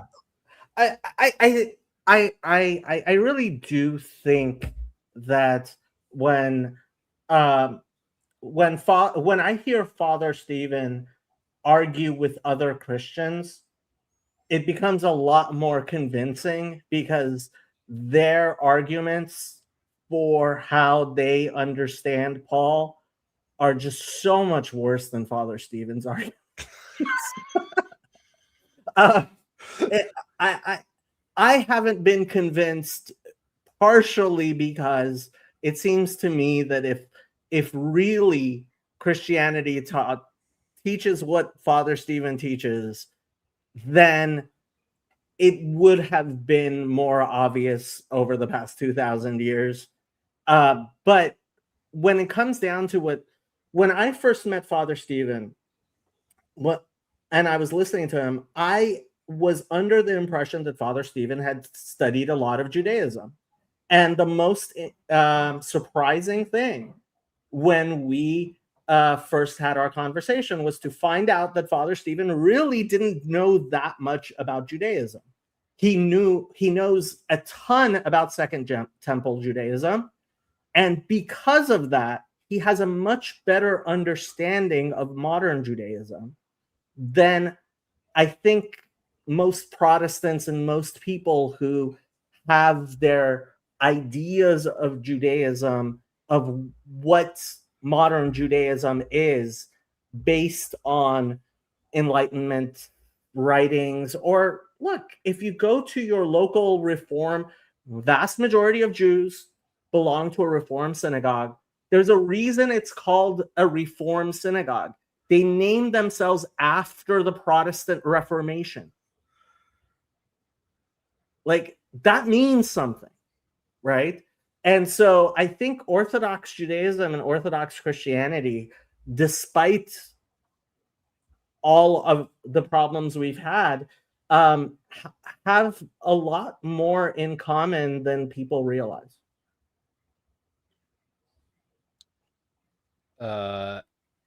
Dog-headed man, $20. The quote from 1 John says, "Who is a liar but he who denies that Jesus is the Christ? He is Antichrist who denies the Father and the Son." We're bringing the heat to Jacob Federecci tonight, guys. Okay, I'm going to throw Father Stephen under the bus. So there's one of the most popular videos on my channel is when I issued my $5,000 challenge, which I won't do again, but I've done many times. And this Protestant came on to my channel trying to win my $5,000. And he should have known better because I am Jewish. But I am perfectly honest about my $5,000 challenge. And Father Stephen came on and he said, "You're not going to be able to do it." And ever since that video, many Christians have come up to me and tried to explain why Father Stephen doesn't agree with Father Stephen in ways that I know Father Stephen does agree with Father Stephen. And so if you want to be mad, I think that a lot of people would get more triggered at the stuff Father Stephen said in that video than even me making a pun on Paul of Tarsus's name. And towards the end, I remember Father Stephen, I said, "What am I missing?" And if I remember correctly, you said, "Well, it was what you're missing was something for a certain time." And I think your answer was, "Well, nothing." And I know what you meant in context. Obviously, you're a Christian and you believe in Eastern Orthodox Christianity. But when it comes down to it, when most Christians say Jesus is the Christ, they're using my words but not using my dictionary. They're using my vocabulary, but not using my dictionary. Because to say that Jesus is the Christ, right?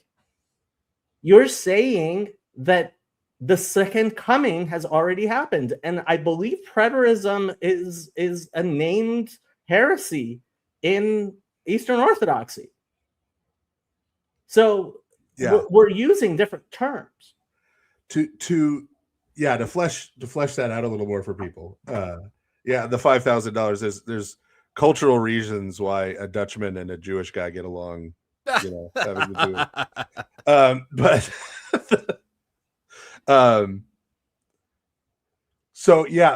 so Jacob's challenge was, and it was based on this kind of bad old school evangelical evidentialist apologetic, right? Which is there's X number of 100 very specific prophecies in the Old Testament that only Jesus fulfills, right?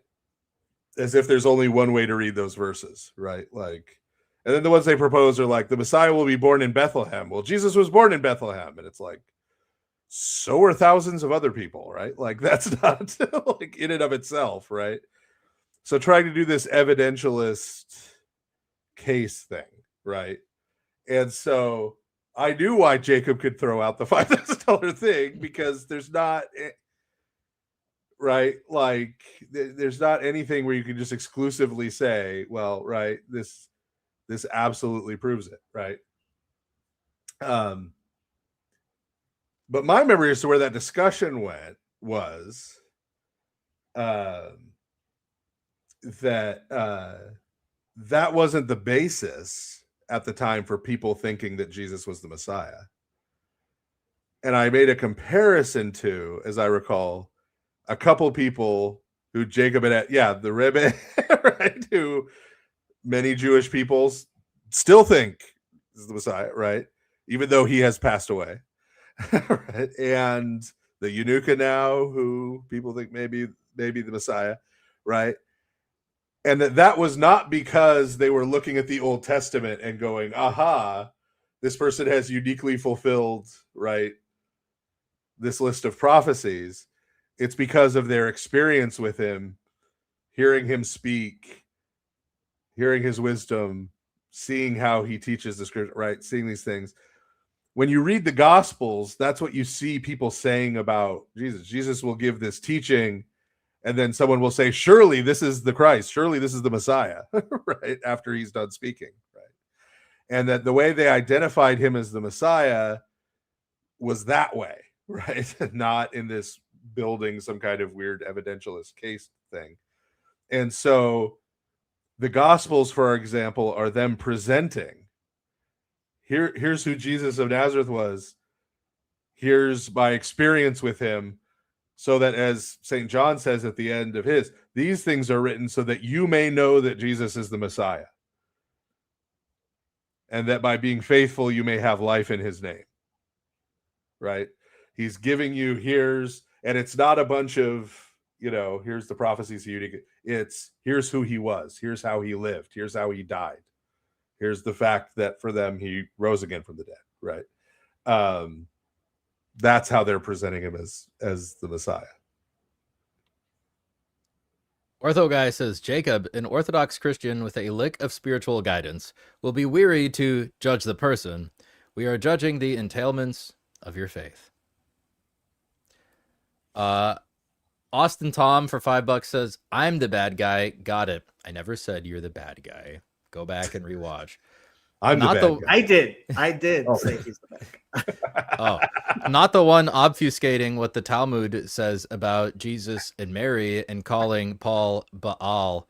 Quit crying anti-Semitism. So I guess that is directed towards you. Yeah, I don't think it's aimed at me. I'm not sure I actually cried anti-Semitism, although anti-Semitism does happen. I don't obfuscate what the Talmud says. It would be against my religion to do so. I don't believe the Talmud says the things that some people do argue the Talmud says. But like I said in the chat, let's say it does say that. So like this is what gets me about the people who get offended by the term Judeo-Christian. if you as a Christian don't view your Christianity as rooted in Judaism, like I had somebody say today to me on Twitter, rabbinic Judaism is younger than Christianity. I'm like, then how did anybody call Jesus a rabbi? You know? And this is why the type of people who come to my channel appreciate podcasts like Lord of Spirits, because Father Stephen isn't a Judaism denialist, right? He very rightfully, in his comprehensive view, believes that Jesus is the Jewish Messiah. Like, that is an understandable view. The view that Jesus is the Jewish Messiah, but being Jewish is bad, as many people have pointed out, is just dumb.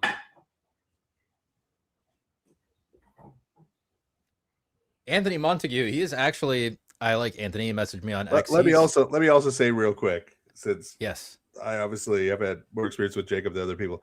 Jacob does distinguish between anti-Judaism and anti-Semitism. He does not think those are the same thing, right? Like, word. Anthony Montague, he is a Mormon who is, I think, a catechumen in the Orthodox Church, also a lawyer.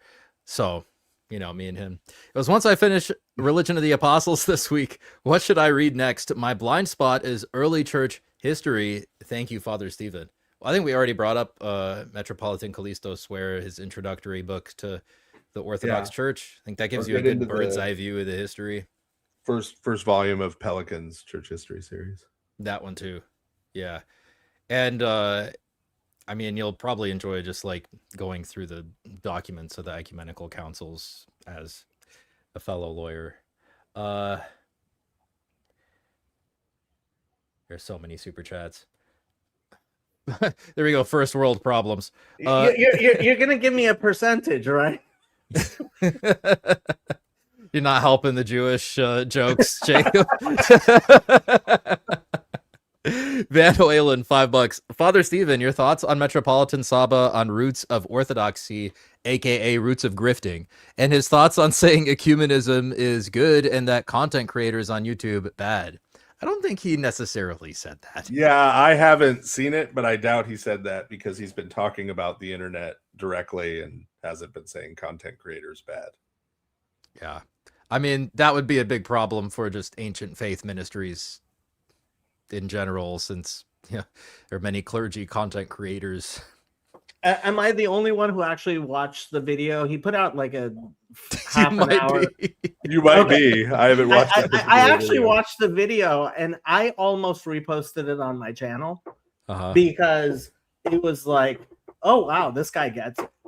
Like from the point of a bishop of his age understanding the internet as well as he did. Like when Metropolitan Saba was named, Father Stephen said great things about him, and I was like, well, he kind of has to. It's his bishop, but he impressed me with that video, which is on YouTube, and I recommend actually watching. Yeah, Metropolitan Saba. I mean, yes, I'm his priest, so I'm not gonna ever publicly disagree with him. Fortunately, I never had cause to anyway, so that's made it easy. But so there's a lot. There's stuff a lot of people. It's not a secret, but you don't see it if you're not one of his priests. One of the things that's most amazing about him, and I've never seen any other bishop do, is he will actually ask us for feedback about things. He will ask us, he will send things, what is your experience in the parish working with the people on this issue or that issue? Right? What are the questions people have? What are the difficulties people have? Like, he actively goes out to try to he realizes he's the Metropolitan of North America, right? So he's at a certain distance, right, from day-to-day parish life, and he actively goes out and tries to get that information. So even though I haven't heard this yet, it is unsurprising to me that he has a good handle on what's going on the internet, because I'm sure he went and found the people who knew and got that information before he commented on it.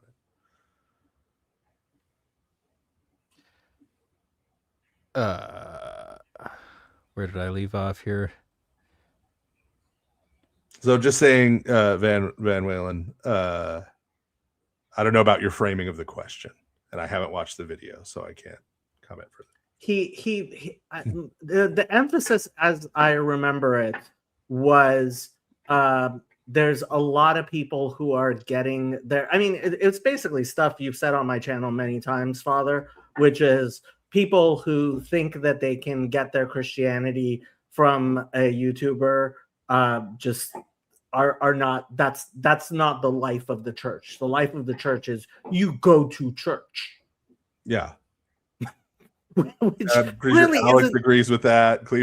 All the Orthodox YouTubers I hang around with would all agree with that. I opened the stream by saying that I agree. There's no such thing as online orthodoxy. We talk about orthodoxy, and we do apologetics, and we talk about certain dogmatics, but it is something lived at the parish level. Yeah. And he was critical of people teaching about orthodoxy without a blessing to teach. That's good. We need quality control and oversight for sure. Like, I've had people complain to my bishop, and luckily they are not substantive complaints. So it's just like forwarded to my priest with like no complaint. It's just like, here you go. But yeah, there is a way for people to complain if I do something wrong. So George, yes, go ahead, Father. I don't see him being pro-ecumenism since he announced this is the century of evangelism in the United States. That seems to be We're the opposite. actively trying to convert people to the Orthodox Church. That doesn't sound very ecumenist to me. I don't know. Yeah. My friend George, he says, I may be misunderstanding, Father, but persuasive power of prophecy seems attested to in Luke 6:31. So I pulled up Luke 6:31. Says, but he said to him, that's a lot of pronouns. Yeah. If they do not listen to Moses and the prophets, they will not be persuaded, even if someone rises from the dead. I don't think that's a list of prophecies. I also have to ask, like, this always gets me when Christians point out Jesus being resurrected. Like, Jesus isn't the only person who's resurrected in the Christian Bible or the Jewish Bible. Like, Yes, but he's resurrected in a different sense. In the sense that you could use the word resuscitation for those others, in the sense that they lived a certain period of time and then they died again. okay. They were not made immortal, right? Whereas yes, the New Testament understands Jesus' resurrection to be the beginning of the resurrection, like on the last day. That's why he's referred to as the first fruits from the dead, for example, by St. Paul. That He he's also the beginning of on his own authority, he can lay down his life and take it up again. right. But so he rises from the dead, immortal. He will never die again. Right. He is the beginning of. But how do you know that he's like different from Lazarus? Well, that's the Lazarus isn't teleporting into and out of locked rooms. Well, it's the testimony of the New Testament, right? It's the testimony of the New Testament. Like 1 Corinthians 15, St. Paul's talking about the difference, right? And yeah.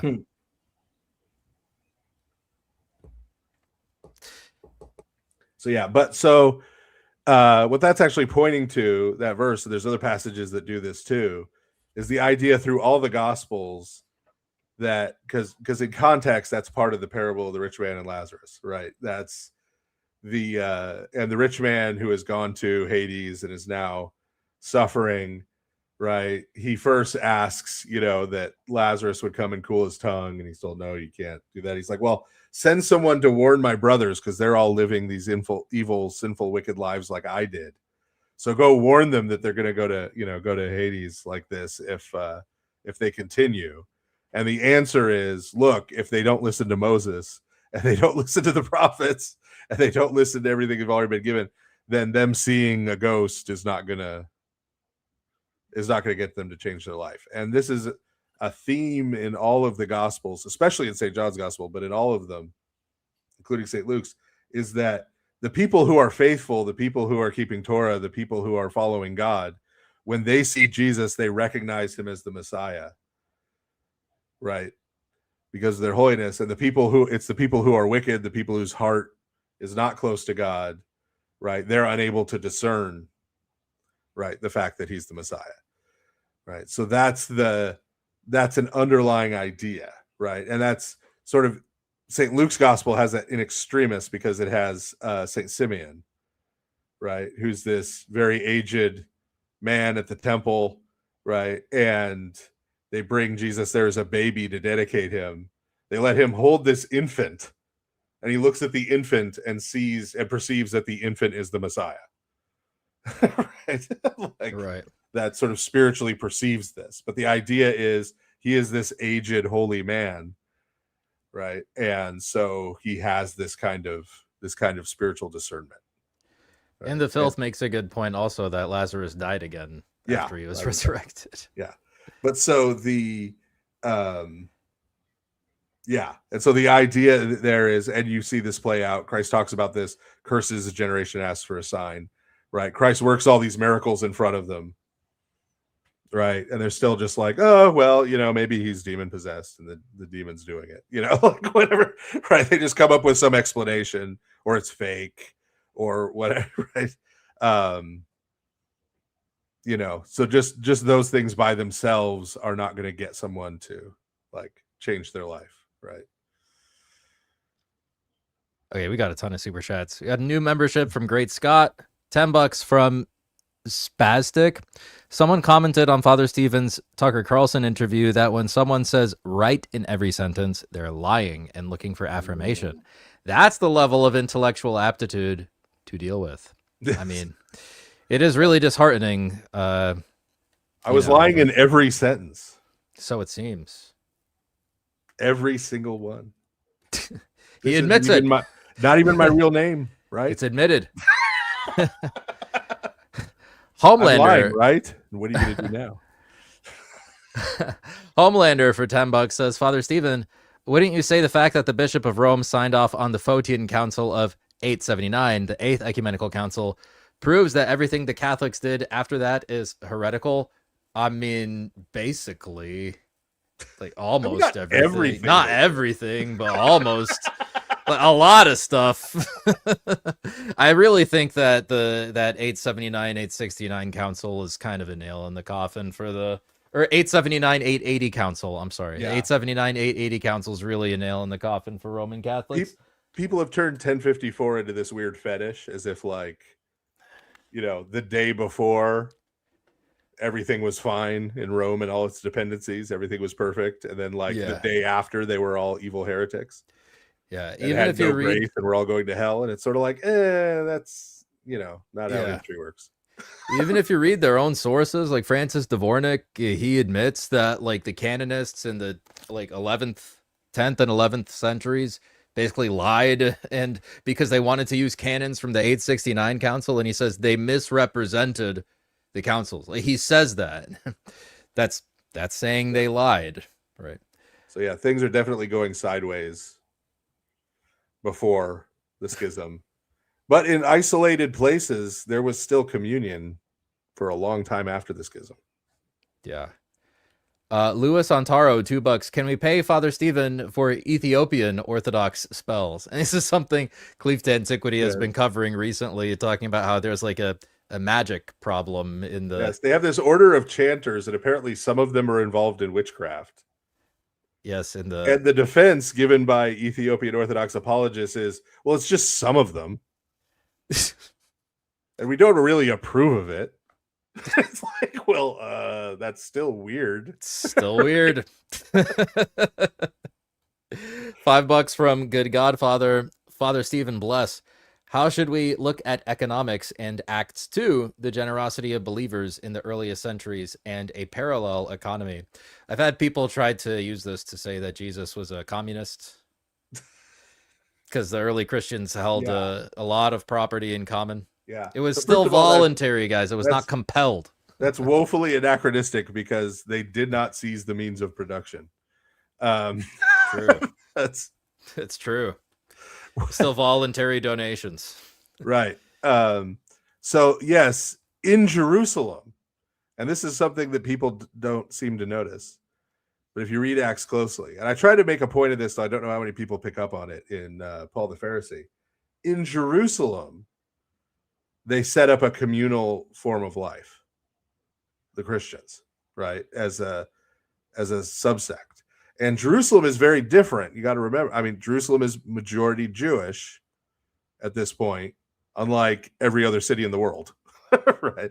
And so it's very different, right, living in a Jewish city as part of one sect of Judaism, as opposed to living in any other city in Rome where the Christian community is a subset and kind of interlocking with the Jewish community, which is a minority community among pagans. Right. And so in Jerusalem, they form this communal way of life where people sell everything they have and they hold it in common and they provide for each other's needs. Right. But it's not actually self-sufficient. And that's why St. Paul is always taking up a collection for Jerusalem everywhere else he travels. And the reason he's able to take up a collection in all of those other cities is that none of those other cities did the Christian community do that. That's in all of those other cities, the Christians, whether they were Jewish Christians or Gentile Christians, maintained their way of life. And we know that for sure because St. Paul made it a point to not take money when he was preaching in these communities, so no one could accuse him of anything. And so he would go there and work and support himself, right? And then preach in the synagogue on the Sabbath when he was allowed to, and hold the meetings with the Christian community. But so he's supporting himself. And for example, in Corinth, Saints Priscilla and Aquila gave him work. Well, if they're giving him work, right, that means they're still owning, right, business enterprises, right? And there's the names of people in different Christian communities of the people who were kind of funding things in different places, and what their trade was. So they didn't do that in any of the other cities. That meant those cities could take up a collection, right, and use that to support the community that was living that way back in Jerusalem. And of course, that community got destroyed with the rest of Jerusalem a generation later, right? I'm just going to announce that I'm leaving in 20 minutes, so nobody says Jacob ran away from anything. So, he's running, guys. In 20 minutes, I'm going. So if you guys want to send like $100 super chats to ask all kinds of questions, and I did those say will skip the line. Yes, I did say for $75, I will leave. So go ahead and give Alex $75 if you're tired of me. Lego story, $10. Father Stephen, do you have any opinions or a hypothesis? I think hypotheses or a hypothesis on the Chauvet caves, 40,000 years old, depicting animals. Do you think it was a religious site? Yeah. So this is getting into, and I'm not joking when I say this, one of my favorite side obscure topics, which is Neanderthal religion. So I think we have really good evidence for Neanderthal religion. And the association of these places, not only with this kind of artistic activity, but with burial sites, is a good indicator that there was a religious nature to the site. It may be anachronistic to even talk about a religious site as such, right? Anachronistic in the sense that we tend to differentiate, right? When you look at Neolithic cities and religion in general, for example, the earliest settlements we have, like at Çatalhöyük and Göbekli Tepe and stuff, people buried their loved ones under the floors of their homes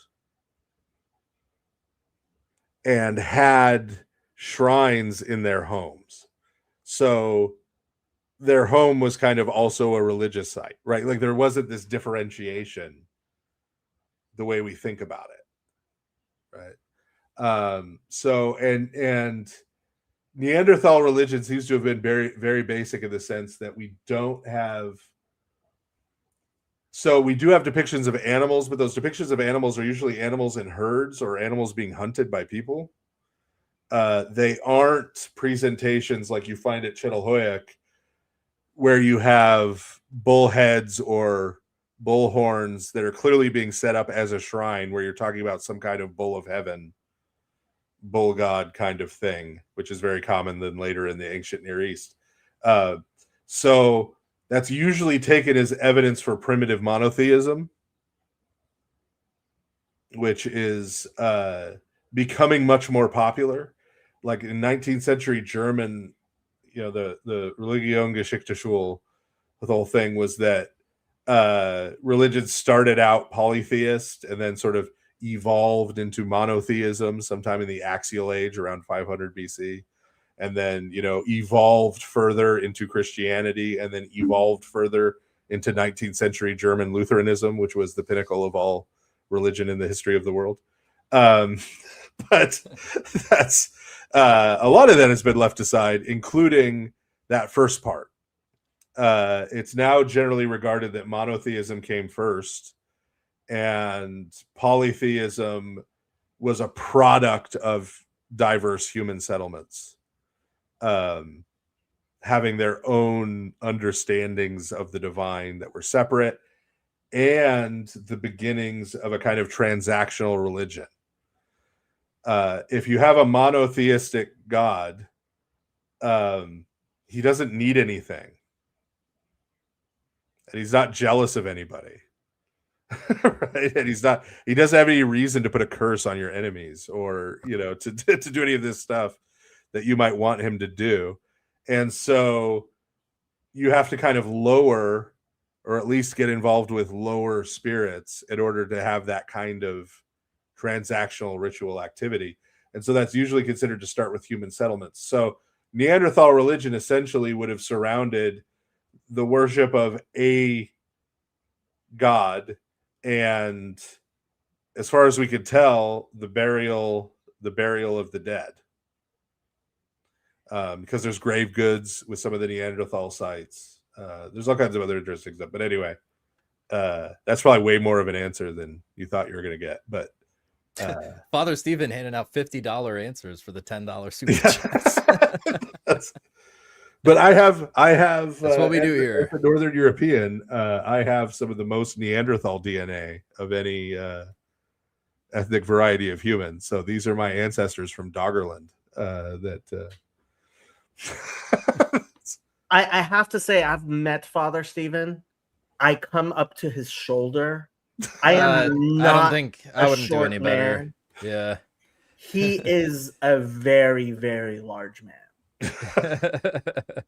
Well, it was when I saw his video of Pageau Fest, and he was giving his keynote speech there, and then Jordan Peterson tried to, you know, steal his thunder a bit, and I was like, wow, Father Stephen's really towering over Jordan Peterson. And Mocking Peterson him, is not a short man.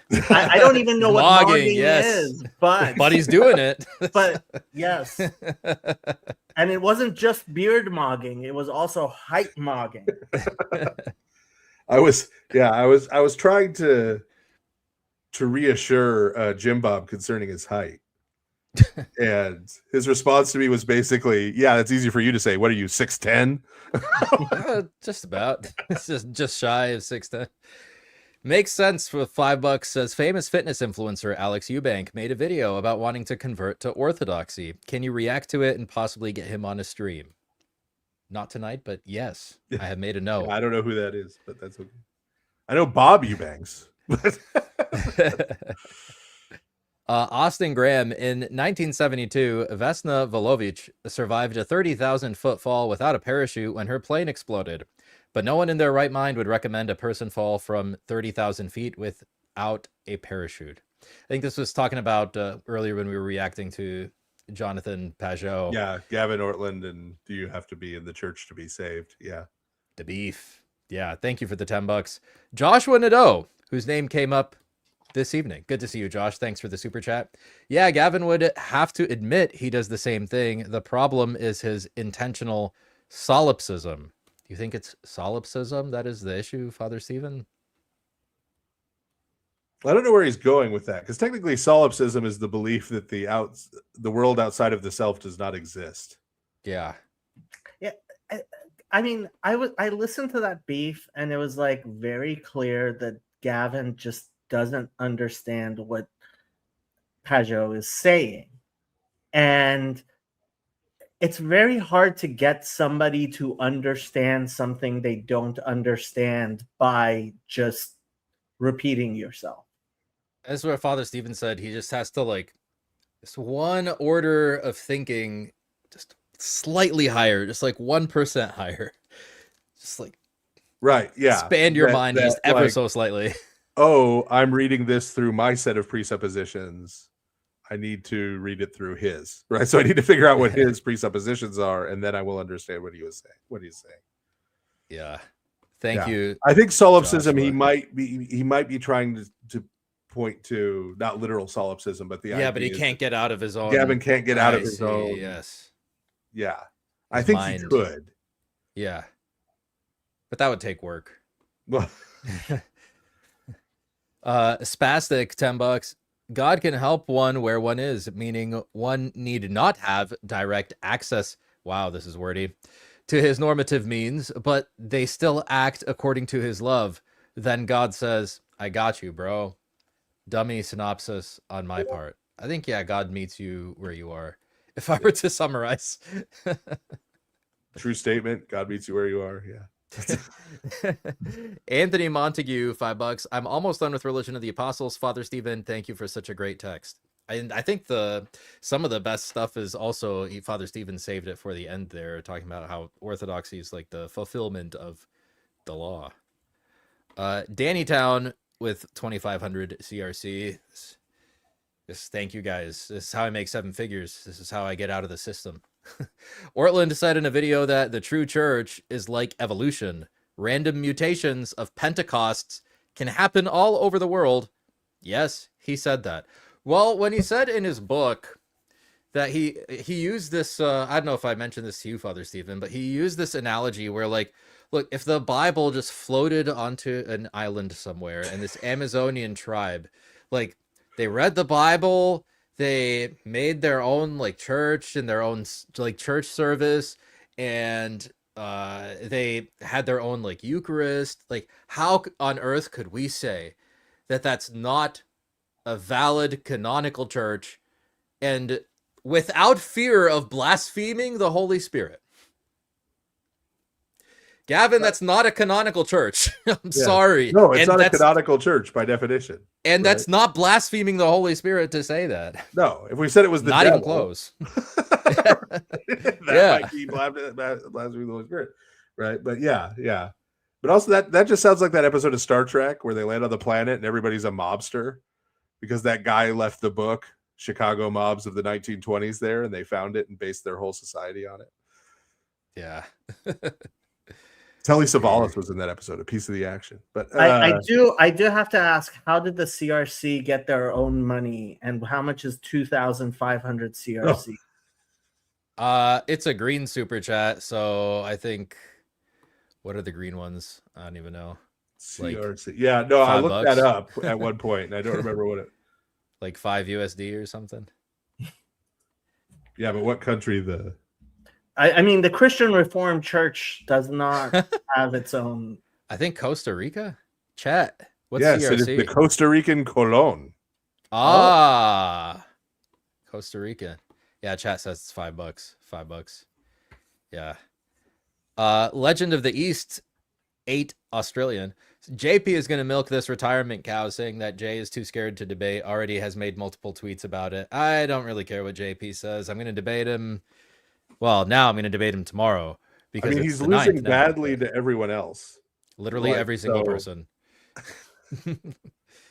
Ash with no prep schooled him on praying to saints.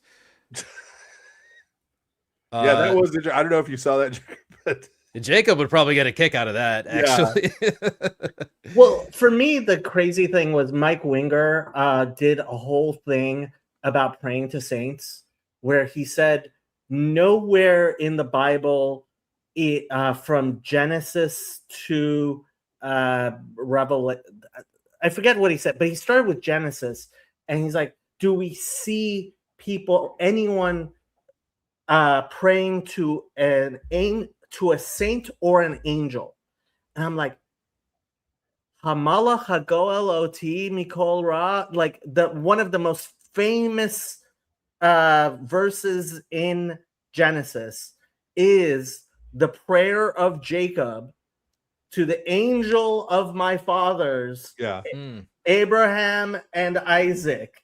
Like, and Jewish families repeat this verse every week when they bless their children. Genesis right? 48, yeah. Yeah, and it's like, how do you say nowhere in Genesis, and it's right there? Yeah. So that's what happened. He had this whole thing. He's going to kill shot all the Orthodox debaters by proving to them, proving to them that invocation of saints is completely unbiblical. And Ash like just logged onto the stream without any prep and was like giving him all these examples of Jewish saints and angels and stuff. Yeah, like records of like different rabbis instructing their students to go to the graves of different rabbis, and it's all in the Talmud. And like there's even first century citations there. Is it your, because I think I made this joke to you, Alex, is it your topic for your debate? Like, is it apostolic? Is it? Yes, it's pre-Nicene and apostolic. Yeah, I'm like, it's pre-apostolic. It is indeed pre-apostolic, like way pre-apostolic. Yeah. $20 from Mello. I watched John Lennox on the Diary podcast. I love Lennox. Me too. Honestly, I liked his debate with Hitchens back in the day. On the pod, he's converting the host, but then Jay Dyer's point struck me. Where is John sending him? He's been doing the Mere Christianity, Find Your Sola spiel. And that's he's part of that like C.S. Lewis generation of Anglicans, right? Where they are stressing that like mere Christianity. Yes. Say the Christian Shahada and boom, now you're a Christian. Now you're a Christian. Now we need Father DeYoung to do the Joe Rogan show. That's really all that's left after Tucker. I mean, the pipeline from from my channel to Tucker to Joe Rogan is being. Indeed. I hope Yes, you guys out. have reaped, honestly, I hope you guys have reaped a little of the benefits of me being on Tucker in terms of views and stuff, like on past stuff. I mean, yes. There's somebody like Pseudo Steven has done so much work for my channel. Yes, I feel like Pseudo Steven's great. Yes. I owe this man. Like I have thanked him profusely. I owe this man like at least half the money from my channel, which must be at least $2. Yeah. It's like my Twitch channel, tens of dollars a year. Just swimming in pennies. Incense Addict, $10. Father Stephen, what do Reformed mean when they say sovereignty? They don't mean sovereignty in the typical meaning. The street level ones seem to use the term as a catch-all to justify their whole worldview. How do we view God's sovereignty comparably? Right. So this is a game. This is an old, yes, it is, evangelical Protestant game. You've seen them doing this recently with the Bible. right? Ah, Where yes. they all the take this position that the inscripturated, Bible is yes. eternal and uncreated, and then if you question that, right, then they say, "Oh, you have a low view of the Bible." Right? Like, it's like, well, yeah, because you've taken an absurd one, right? So I guess technically it's lower than yours, but yours In is comparison. absurd. Yes. You'll be happy to know, Jacob, one of the counterexamples I use to them is I'm like, oh, so when St. Paul says, "Hey, can you bring me my cloak that you forgot?" Like that verse is eternal and uncreated. Like That's one of my favorite verses. Yeah. That is one of my favorite verses. So, but yeah, so then they say that. So the Calvinists run this same game with the sovereignty thing. Okay. So the short definition, the quickie reform definition of sovereignty is God ordains whatsoever comes to pass. Everything that happens in the world, everything that has ever happened in human history is the result of God's decree. Not just he allowed it to happen, he decreed it to happen. He made it happen. He is the ultimate cause, right? And yes, that means, and if you talk to a consistent one, they will double down on this. Every word of the Epstein files was eternally ordained by God to happen for his glory, right? Everything, right? They will just double down and admit it, right? But so that's how they define God's sovereignty. So you can see the game, right? As soon as you say, no, I think evil is because humans freely choose to reject God, you have a low view of God's sovereignty. You think people are just running around doing all these things and God can't do anything about it, right? Which is, of course, not what you're saying, right? But that's the game, right? That's the game. We're the ones who have the real view of God's sovereignty. And so that's why when I was talking about it earlier, I pointed out that the wise king, like David, who's ruling over a nation, is more sovereign than a slave master. Right? Because he is able to rule and govern and lead without controlling every single thing that any one of his subjects says and does. Right? The slave master has to keep that level of control or he will lose his power, right? And so scriptures present God is more like David, Josiah, Jesus. Right? That's the view of what a king looks like. That's our image of God's kingship, not a slave master. Right? Got a membership from Giovanni Garcia. Thank you very much. To me, Eastern Catholics are LARPing as Orthodox. Ooh, somebody throwing smoke Ash's way. Come to the one true church, y'all. We have the fullness of the faith and the best icons. You have nothing to lose but your Pope. That's true. And I mean, who wants Do you want him? anyway? I mean, is he doing you any good right now? Giovanni says, we love you, Ash. $5. AAA, $5. Unrelated. Eschaton is a channel that takes philosophy slants to Christian beliefs, and I'd love to see you, or especially Father Stephen's take on that style of reasoning. Well, maybe we can do a reaction one of these days. Fresh Pelmeni, $5. Jokes aside, this is a great conversation. Father, as a pop culture nerd, are you much of a board gamer? You seem like the type to know FFG stuff. Oh, yeah. Yeah, I assume FFG, you mean Fantasy Flight. You can't see it behind all these shelves now. But there's another set of shelves at the other end of the room. That's by our dining room table with all the tabletop games. Like, yeah, I have a ton of Fantasy Flight stuff. I have the whole run of Eldritch Horror when that was a thing and all the expansions. I've got Unfathomable, which is a great readaptation of their Battlestar Galactica game as a Cthulhu game. I've got their whole Star Wars tabletop RPG, all three interlocking pieces of it back there. I've got. So yeah. Christ follower with 8 Australian says, keen to hear Father Stephen's view on Josh, I think you mean Jacob's statement on St. Paul. I think Father Stephen, you already commented on that. Yeah, and you can see hours of us discussing Honestly, St. the Paul best on Jacob's channel. Yeah. The best discussion Father Stephen had on my channel, by divine providence, despite the fact we set it up for weeks and weeks so that I could be there and Yosef could be there and Chezi could be there. By divine providence, there was the huge fire in California. I couldn't be there. It was just Father Stephen and Yosef. And it is the best discussion ever on Romans 7. I highly recommend it. And with that, goodbye. God bless. Be well.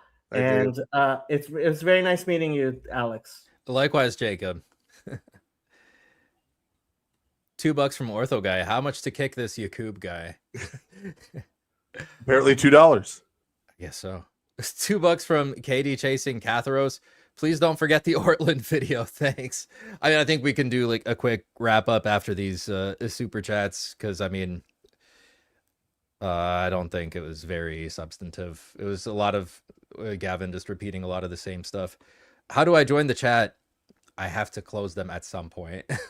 Federecci is from TLC. Tender love and care. That was an abbreviation for a group of streamers at one point. I don't know how much it's fallen apart or is still together. But €5 from Silas. What about famous Orthodox rabbis like Yaron Reuven and Yosef Mizrahi openly teaching the hate of the Talmud to big audiences, saying horrible stuff? Well, it's unfortunate that Jacob just left. Yeah. But I think Jacob's overall take is don't blame all Jewish people for Jewish people who do bad things. Yeah. Austin Tom says, notice he didn't want to actually say what the Talmud says about Jesus and Mary. Obfuscation. What do you think about that, Father Stephen? He's talked about that more directly on his channel. I think when people were offended about the St. Paul thing, I think he didn't want to go into further detail on that stuff and further offend people. Yeah. But he has addressed that, and he is honest about what it says. You may not buy his interpretation of what it means, right? He has a way of reading that and interpreting it that would serve to make it less offensive, and you can buy his reading is accurate, or you could say, well, I'm glad you read it that way, but I don't buy it. Right? Like, judge for yourselves. Yeah, that's what it means. But yeah. $20 from Orthodoxy Chronicles. Jesus judged the harlot city, Matthew 23 and 24:34. It would happen in that generation. Oh, these are the preterists.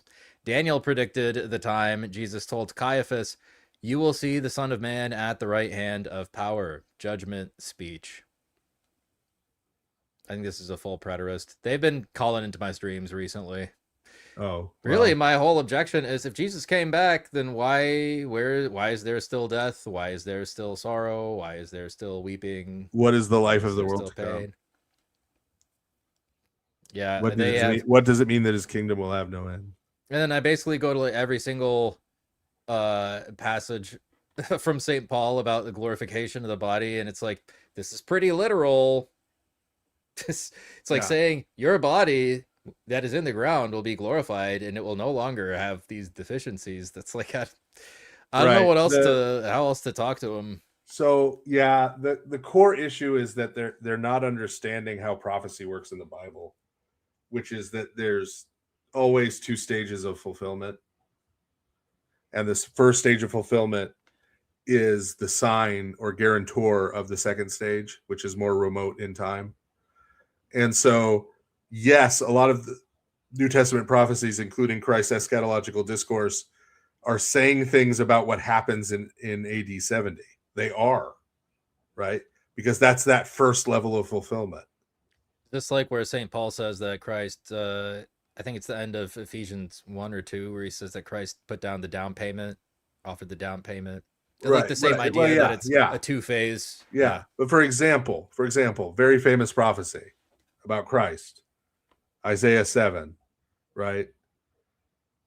Virgin will bear a child. You'll call his name Emmanuel, right? If you read that in the original context, it's talking about the Syro-Ephraimite war.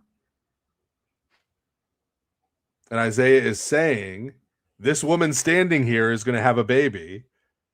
And before he's old enough to know right from wrong, before he's reached the age of accountability, God will have delivered you from the hands of the Syrians and the Ephraimites. Okay. That's that first stage. That happened. A woman had a baby, right? And that was the sign that God was delivering his people. Okay. That's stage one. Stage two, St. Matthew tells us, right, is when Theotokos gives birth to Christ. Right? Because the birth of Christ fulfills that, fills it full to overflowing, because the birth of that child signifies God's ultimate deliverance of his people, not just from one war in one corner of the world, but permanently and forever. Right? So the destruction in AD 70 that Christ predicted is an image and a type and a guarantee that what he said about the time of his glorious appearing is true. Right? It's true. And there's no way to square all the things that St. Paul says about his glorious appearing, by the way, with AD 70. No one in Thessalonica was caught up into the air in AD 70. Nor did they even see the destruction of Jerusalem in Thessalonica in AD 70. They were too far away. Yes. So it just doesn't work.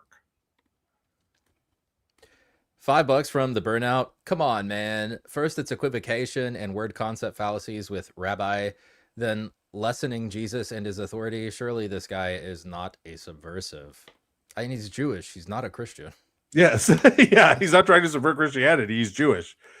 He does not believe that Jesus is the Messiah. He's just saying what he believes. Yet. Because one day, every knee will bow. Yeah. And every tongue will confess. There's my Pentecostal side coming out. Stoodle, And I'm not 45. done working on him either, so it may be before that. That's that too. Stoodle, $5. Any good book recommendations for original guilt, sin in the East and West, and how these ideas diverged, or also development of juridical atonement sin? Yes. Good question. Father Andrew Luth has a good essay in this book, Original Sin and the Fall, 5 Views, by Spectrum. I want to say Spectrum Multiview Books. The editors are J.B. Stump and Chad Meister. The other views are Augustinian Reformed View by Hans Medum. A Moderate Reformed View by Oliver Crisp. Wesleyan View from Joel Green. A Reconceived View by Tatha Wildly. And then the Eastern Orthodox View, like I said, by Father Andrew Luth. I think he does a pretty good job in this one.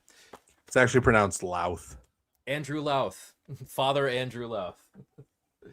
Thank you. I know it's counterintuitive, but yes, I think that's a good one.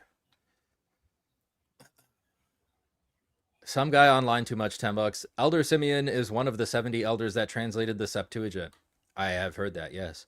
And I buy it, honestly, because it's just better.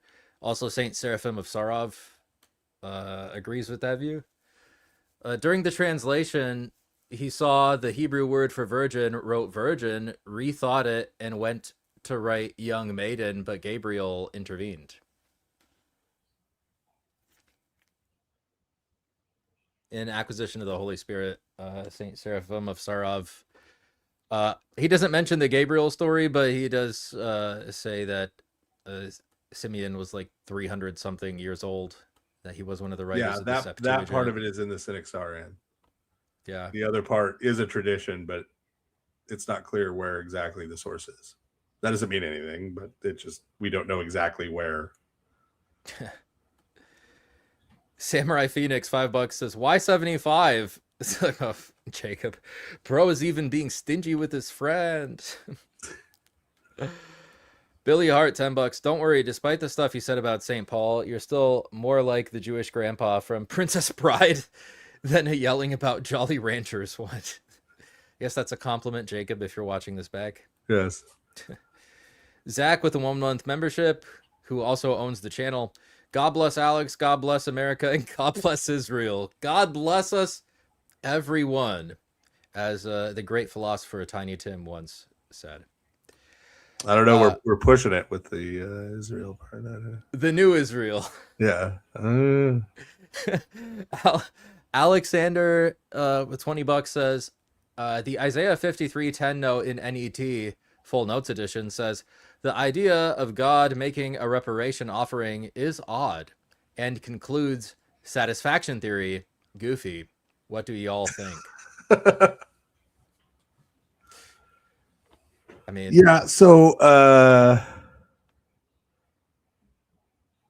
if you look, for example, I mean, to me, the biggest thing on Isaiah 53 is just the fact that St. Matthew says it's fulfilled when Christ is healing people and casting out demons. So at bare minimum, just in the verse he quotes, that parallels Christ taking upon himself our sicknesses and our sins, right? That those are in the same sense. And it's very clear that when he's healing people and casting out demons, Christ is not like taking the demons upon himself, I was going to say, I don't remember that part from the taking the diseases upon himself in some literalized way. It's that he's taking them away, right? Which is more in keeping with the Day of Atonement, right? Day of Atonement, you got two goats. One takes sin away.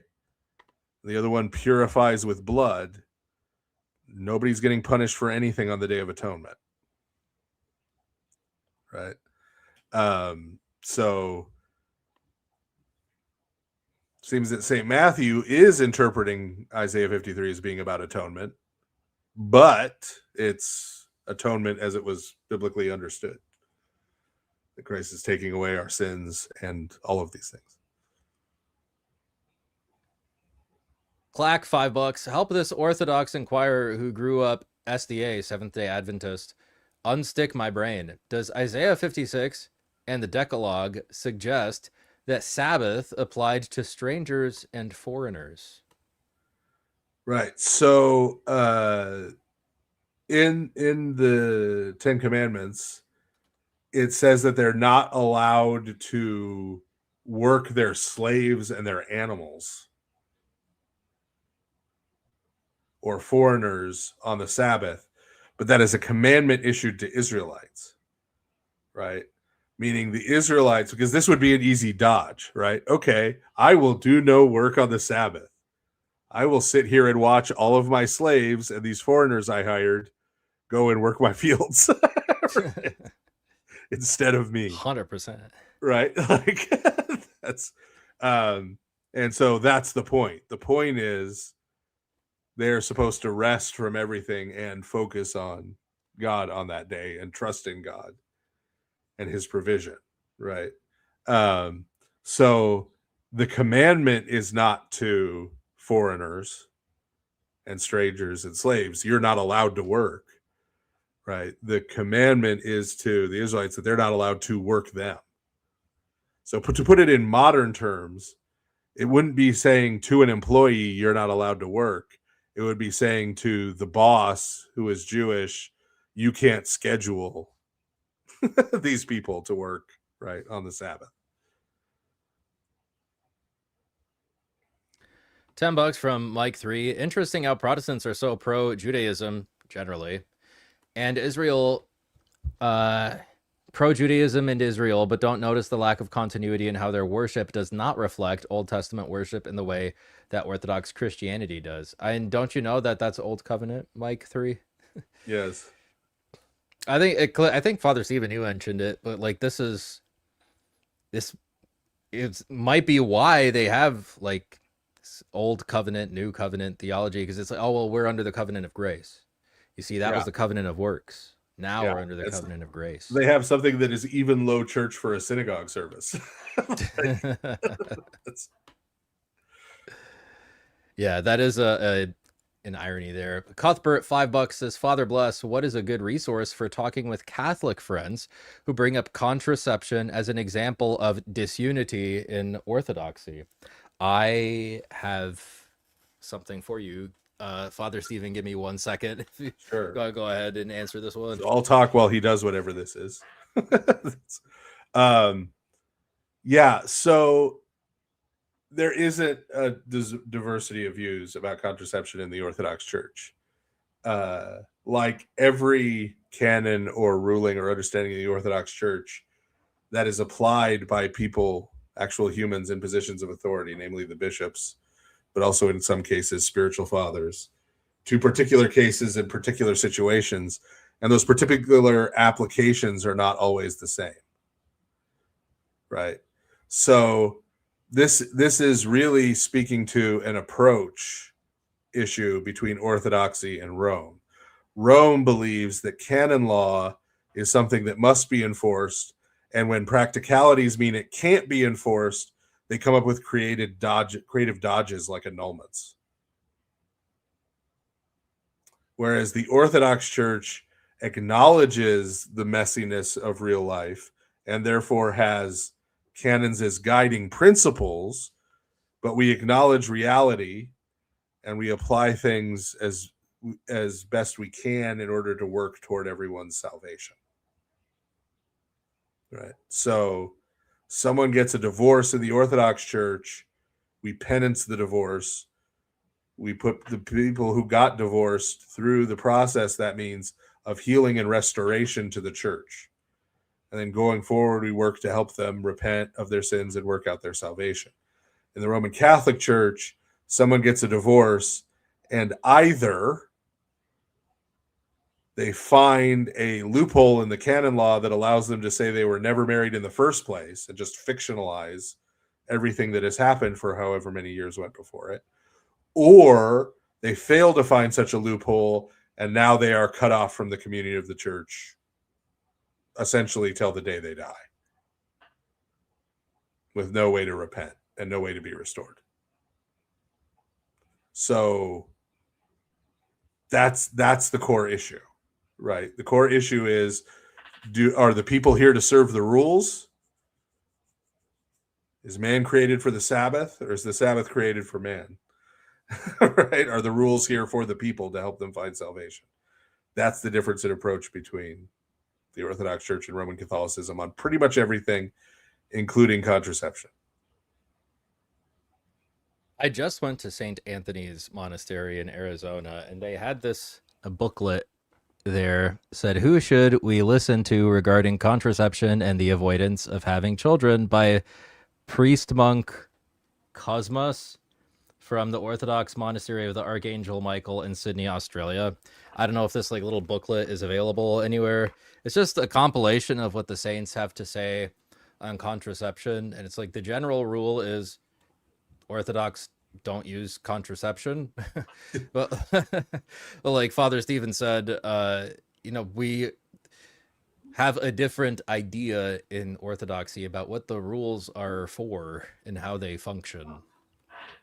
Yeah. Yeah. And so there are situations that one could envision where for some period of time, some certain particular mode, so like not abortifacient contraception, but some particular mode of contraception might be appropriate in some particular case for some particular medical reason for some particular period of time. And that's why we have the humans who God put into positions of authority to judge these cases. There is a great section in here too, a compilation of quotes from the saints about the destination of unbaptized infants. I will tell you that they do not say what a certain group of crypto Protestants online believe that they would say. Yes. And they can't all be modernists. There's no way that Saint Cleopa of Siastria in Romania, who had up to grade 2 schooling in formal education. There's no way he was a modernist. It's like impossible for him to be a modernist. On So, the divorce topic. yes.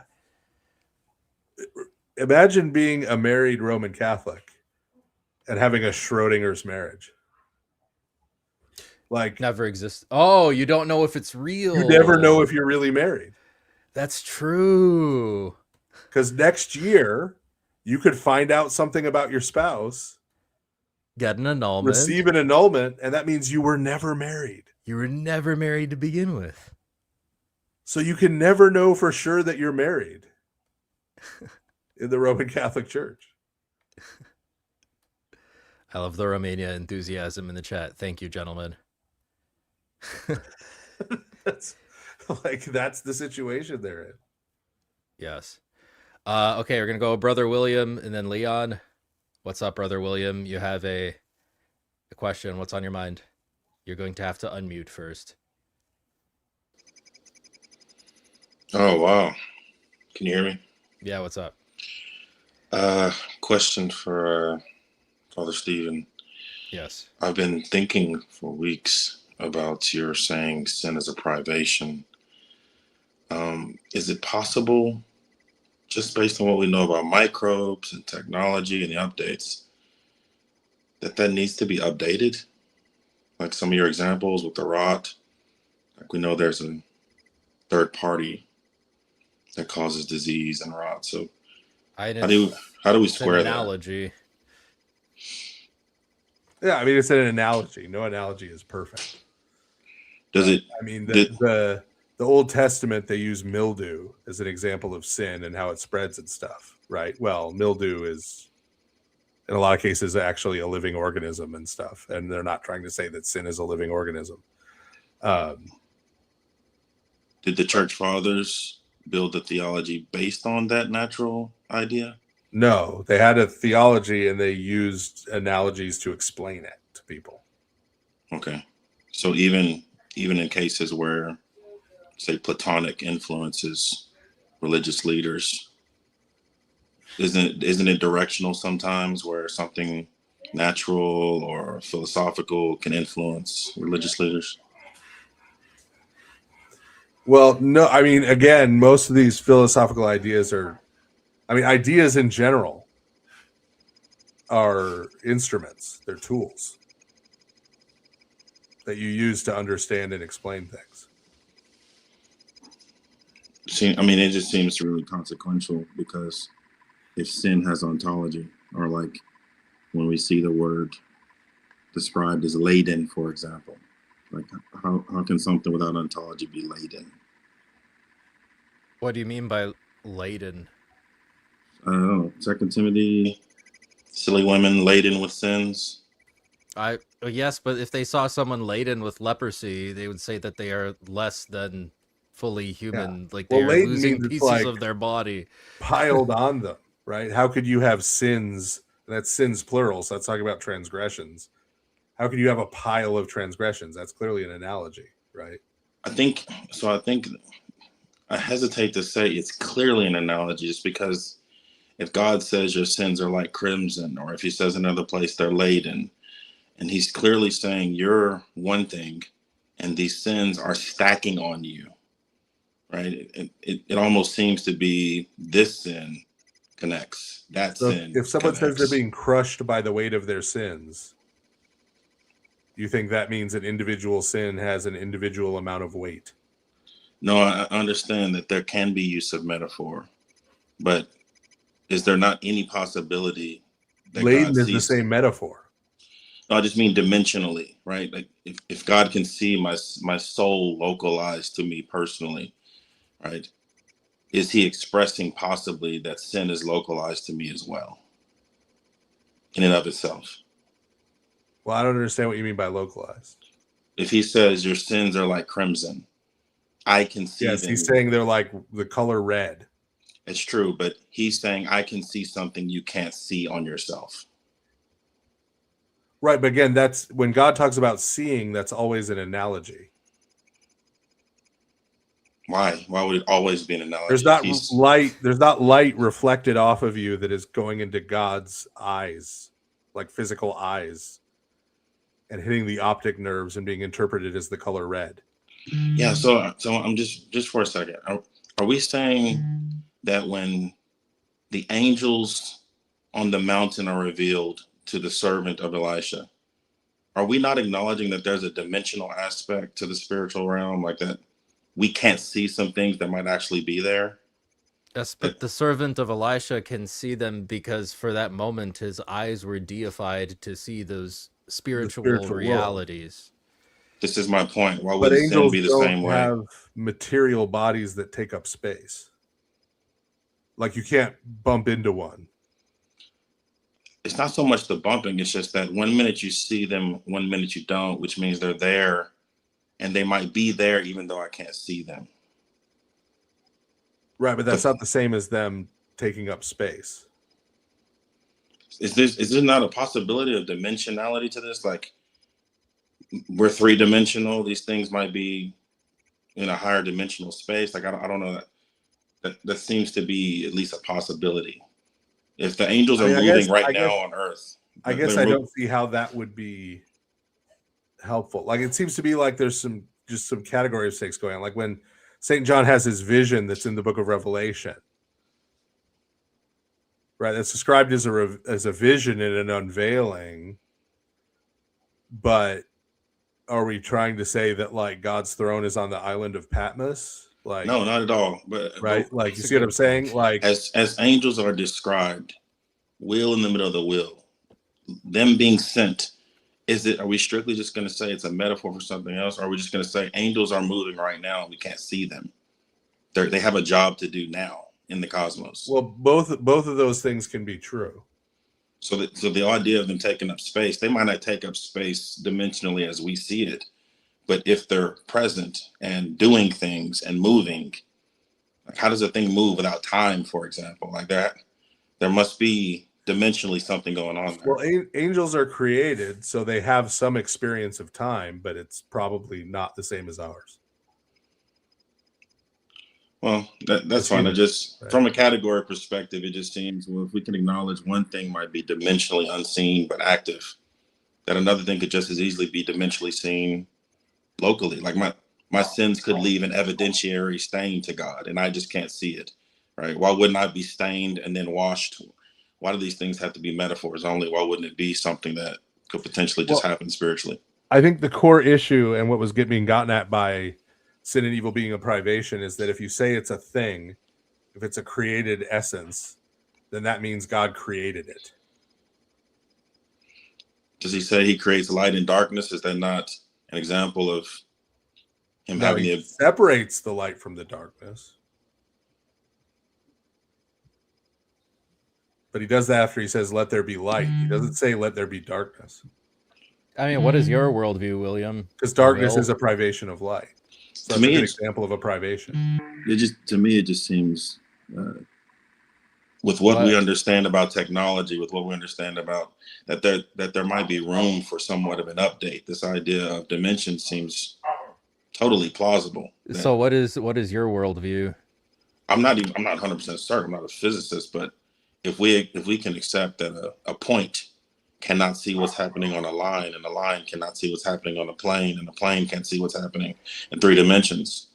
Like these are real concepts in the world that we reside in. But what is your worldview? My worldview is that potentially if God says he can see something, that thing actually exists. But God doesn't see the way that we see.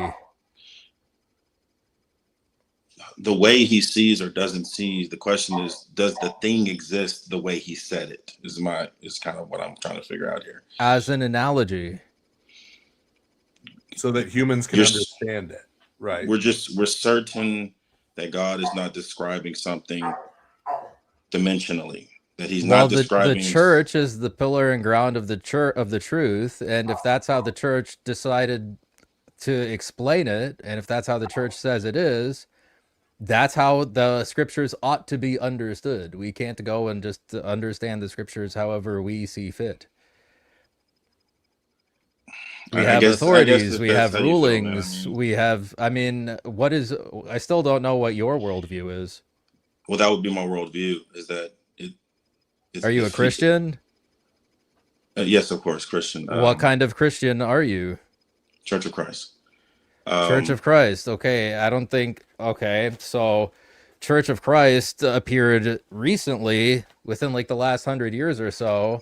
I mean, how do you square that up with all the prophecies about the church in the Old Testament? Like Daniel 2:44 says that at the time of the kingdoms of, you know, Greece, Persia, Rome, that Christ will establish, or God will establish, an everlasting kingdom. It will never be replaced by another, and it will last forever. Yeah, what are we doing? I just want to talk about sin. It would be quite a derailment. You have what church you belong to is prior to your view of sin, because you are just not accepting the authority of the church, and you're trying to use some like modernist multi-dimensional lens to understand this doctrine of sin. So there are problems that are prior to this that you have to sort out first. No, I don't have to sort it out. It's just a matter of asking a subject-based question, and if it seems ridiculous, then I can go my own way. But well, because we're explaining that, like, for example, in Isaiah 1, Isaiah prophesies about the church and says that God will restore the judges as they were at first. So he's saying that we will have a series of judges that will make rulings on how to understand the scriptures and how we ought to understand the scriptures. But you don't accept any of those things. So that's why I'm saying you have a problem prior to, because we're telling you what the teaching of the church and the saints are, and you're not accepting it. No, but I think if a person asks a question, if a person has a couple of verses, if I say these things seem to be connected, it's a conversation. It's kind of weird how aggressive you're being, and I'm just talking about sin. I mean, if you take it that way, that's fine. I'm using the same energy that you're bringing. I am telling you that the reason why you're not grasping what we are explaining to you, or you're just rejecting it, or you don't see it as feasible, is because you have a problem in your worldview prior to this issue. Yeah, okay, man. We're clearly off topic. I mean, do you agree or disagree, or? No, I just wanted to talk about sin, but yeah, I clearly disagree, or else I would be Orthodox. But I mean, on what basis can you go make your own church and start your own church? I totally just reject your framing, bro. Like making churches. I didn't make a church. I didn't start my own church. Well, Alexander Campbell did in stone. Yeah, Alexander Campbell has nothing to do with the fact that. I mean, he's founded your church. I think he has a lot to do with what you believe. Yeah, like, so for example, like when you say he founded my church, like no one in the Church of Christ says that. So I know I am saying that. Okay, well, you're wrong. So it's okay, well, I mean, show me the Church of Christ in the 2nd, 3rd, 4th, 5th, 6th centuries. I mean, forget the 2nd century. You have house churches all over Rome in the 1st century. What are we talking about? Do you know what a house church looked like in Rome in the 1st century? Justin Martyr clearly said that there was an offering collected. There was communion. There was yeah, Justin Martyr also believed in the real presence, which Church of Christ does not believe in. Yeah, you don't know what Dude, trust me, I debated Aaron Gallagher. I have talked to many Church of Christ people that have gone to your Missouri School of Preaching, and I know exactly what Church of Christ people believe. Don't pretend like I'm making things up. You guys do not have the ecclesiology of the early church. It sounds like we do. Our worship service looks like Justin Martyr's. Okay, well then how do you have children voting and making decisions on church governance? I don't have any children voting, man. Like these straw men I've talked to many Church of Christ people. What happens when you don't have an elders board? Who decides the decisions of the local church? What happens when you schism and you just have when you don't have okay, so now you're getting testy because I'm an insider and I know some inside information that you didn't know that I knew. So when you don't have an elders board at a Church of Christ, who makes decisions for that local church? I just want to know why you keep saying that. Who makes decisions for the local church when you don't have an elders board? Do you think it's rude to talk about my state of mind? Who makes the decisions for the local church when you do not have an elders board? What elders board? What are you talking about? Like there weren't incomplete churches. When you don't have any elders in the Church of Christ, who makes the decisions for the local church? Who were the churches that didn't have Is it a men's meeting? Is it a men's meeting? Who made the church's decision in the Bible, sir? The apostles and their successors and the bishops. So who made the decisions in your Church of Christ when there's no elders? Who decided does it? bishops weren't presbyters? Look, every bishop is a presbyter. Not every presbyter is a bishop. This is not a complicated. You want to talk about the first century now? This is not a complicated thing to grasp. It clearly wasn't complicated. Who makes decisions? You can keep running from this question. I'll keep asking it. Who makes decisions for the Church of Christ? I'm asking you. How is that a straw man? Who makes decisions when there's no elders board? Who cares? I care because I'm showing you that your church is made up. It's not the church of the first century. Bro, just the way you derail is really like next level, man. Like, And no, you came in wanting to talk about a specific issue. I explained to you that you have problems prior to this issue. That's why you're not satisfied with the answer that we're giving you. Yeah, you're just. But you don't care about that. And then going on some weird attack tangent, so it's cool, bro. Just have a good day. It's no big deal. Okay, Leon, what's up, dude? Hey, how's it going, Alex? How you doing? Good. Oh, hi, Father Stephen DeYoung. It's nice to meet you. Leon, are you a professional? You know, funny thing is, my dad actually named me after that movie. Oh, yeah. I mean, I liked that movie, but I guess your dad really liked that movie. Yeah, he really liked it. Yeah. So my question is on Isaiah 19, verse 19 to 25. I don't disagree or anything. I just want to know what the Eastern Orthodox position is on that prophecy and how it relates to the Eastern Orthodox Church today, or did the prophecy, did it come true or whatever? Isaiah 19:19 to 25. Yes. In that day there will be an altar to Yahweh in the midst of the land of Egypt, and a pillar to Yahweh near its border, and it will become a sign and a witness to Yahweh of hosts in the land of Egypt, for they will cry to Yahweh because of oppressors, and he will send them a savior and a champion, and he will deliver them. Thus Yahweh will make himself known to Egypt, and the Egyptians will know Yahweh in that day. They will even worship with sacrifice and offering, and they will make a vow to Yahweh and pay it. And Yahweh will smite Egypt, smiting but healing. So they will return to Yahweh, and he will be moved by their entreaty and will heal them. In that day there will be a highway from Egypt to Assyria, and the Assyrians will come into Egypt, and the Egyptians into Assyria. The Egyptians will worship with the Assyrians. In that day Israel will be the third party with Egypt and Assyria, a blessing in the midst of the earth, whom Yahweh of hosts has blessed, saying, Blessed is Egypt, my people, and Assyria, the work of my hands, and Israel, my inheritance. Yeah, so that's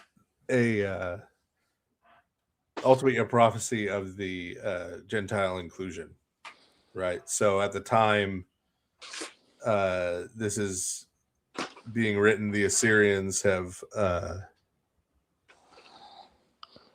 are in the process of destroying the northern kingdom, getting ready to eventually lay siege to Jerusalem. And Egypt, of course, like coming out of the Exodus from the Torah, is the emblematic like nation that is hostile to Israel, right? Think the Ten Commandments start with, I delivered you out of Egypt, right? Out of the house of slavery, right? So these are the most evil of the nations in terms of opposing God at this point. The prophecy is being made. And the point is that even they are going to come to worship God, the God of Israel, and that in that worship, they will be partners with a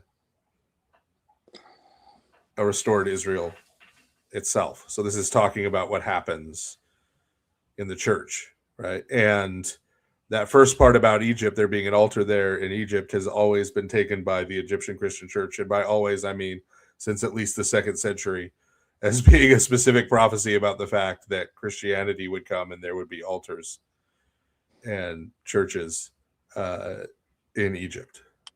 So this is about like a total Gentile inclusion of the covenant with like the Jews, like right? The church, right? With so Egypt and Assyria as being emblematic of the nations by choosing the most hostile ones, right? So it'd be like if I said, you know, someday, even North Korea and Iran will become allies of the United States, right? Like the two that are most, Okay, so it's opposed not will become friends. specifically talking about those nationalities or like ethnicities.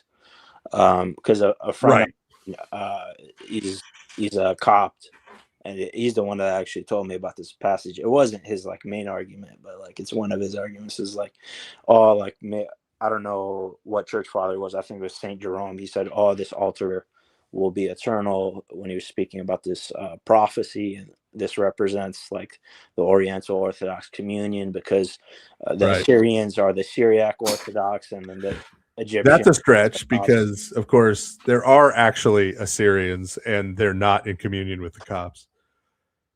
Yeah, the Church of the East. Yeah. Yeah. Yeah. That's where it kind of all falls apart for him. Because the Assyrian Christians, those Mesopotamian Christians, are not in communion with the Copts. So. Yeah. Well, okay. Thank you, guys. Good night. Thanks, Leon. Dude, I'm getting some shade in the chat here. No, way more pushback here than the guy that came on and said Baal was part of the divine council with Christ. Did Ash not give him a hard enough time about that, guys? Did I have to pile on Jacob too? Let a Jew come on and call the saint the devil, but yell at randos. I miss Jay already. That's fine. You can miss Jay. I'm not going to be everybody's cup of tea. I thought it was prudent in my discretion at the time. Ash gave him enough heat, and I didn't need to pile on that. I think he could tell from the chat and from the poll and from the super chats that nobody was happy with that comment. Okay, you goobers can try to dog on me. That's fine. Yeah. Okay. Anyway, Tactical, what's up, dude? Oh, live from the surplus store again, guys. I have an option. My other option is I was gonna say, wait. It's an ugly planet, a bug planet. Sorry, no one gets that joke. I was gonna say y'all didn't watch the Gavin Ortlund video as much as I was kind of hoping you would. Father Stephen DeYoung, you're being very gracious, and I think you should. I will not be so gracious because I crashed out hard. Nikolai and I watched it, and it turned into a screaming match, but we weren't screaming at each other. Because my issue is, it's the same issue you often have, Alex, where it's like people will say something like JP likes to say, "Oh, it's sleight. See what the priest did? It's sleight of hand." I'm like, yeah, that's called lying. By the way, you're accusing him of lying, right? I don't like when people do that. It really irks me a little bit. Father Stephen always said, "I don't have any feelings. I don't have any feelings." I'm like, yeah, I don't have feelings because I was in the military so long. Like, I remember a guy told me one time, "Did you why do you look so down? You want to suck start a 9mm or what?" And that was just how they talk to you. Like casual jokes about it. You know, well, wow, cool, you broke your leg. What a wimp. You know, that's just the way it is.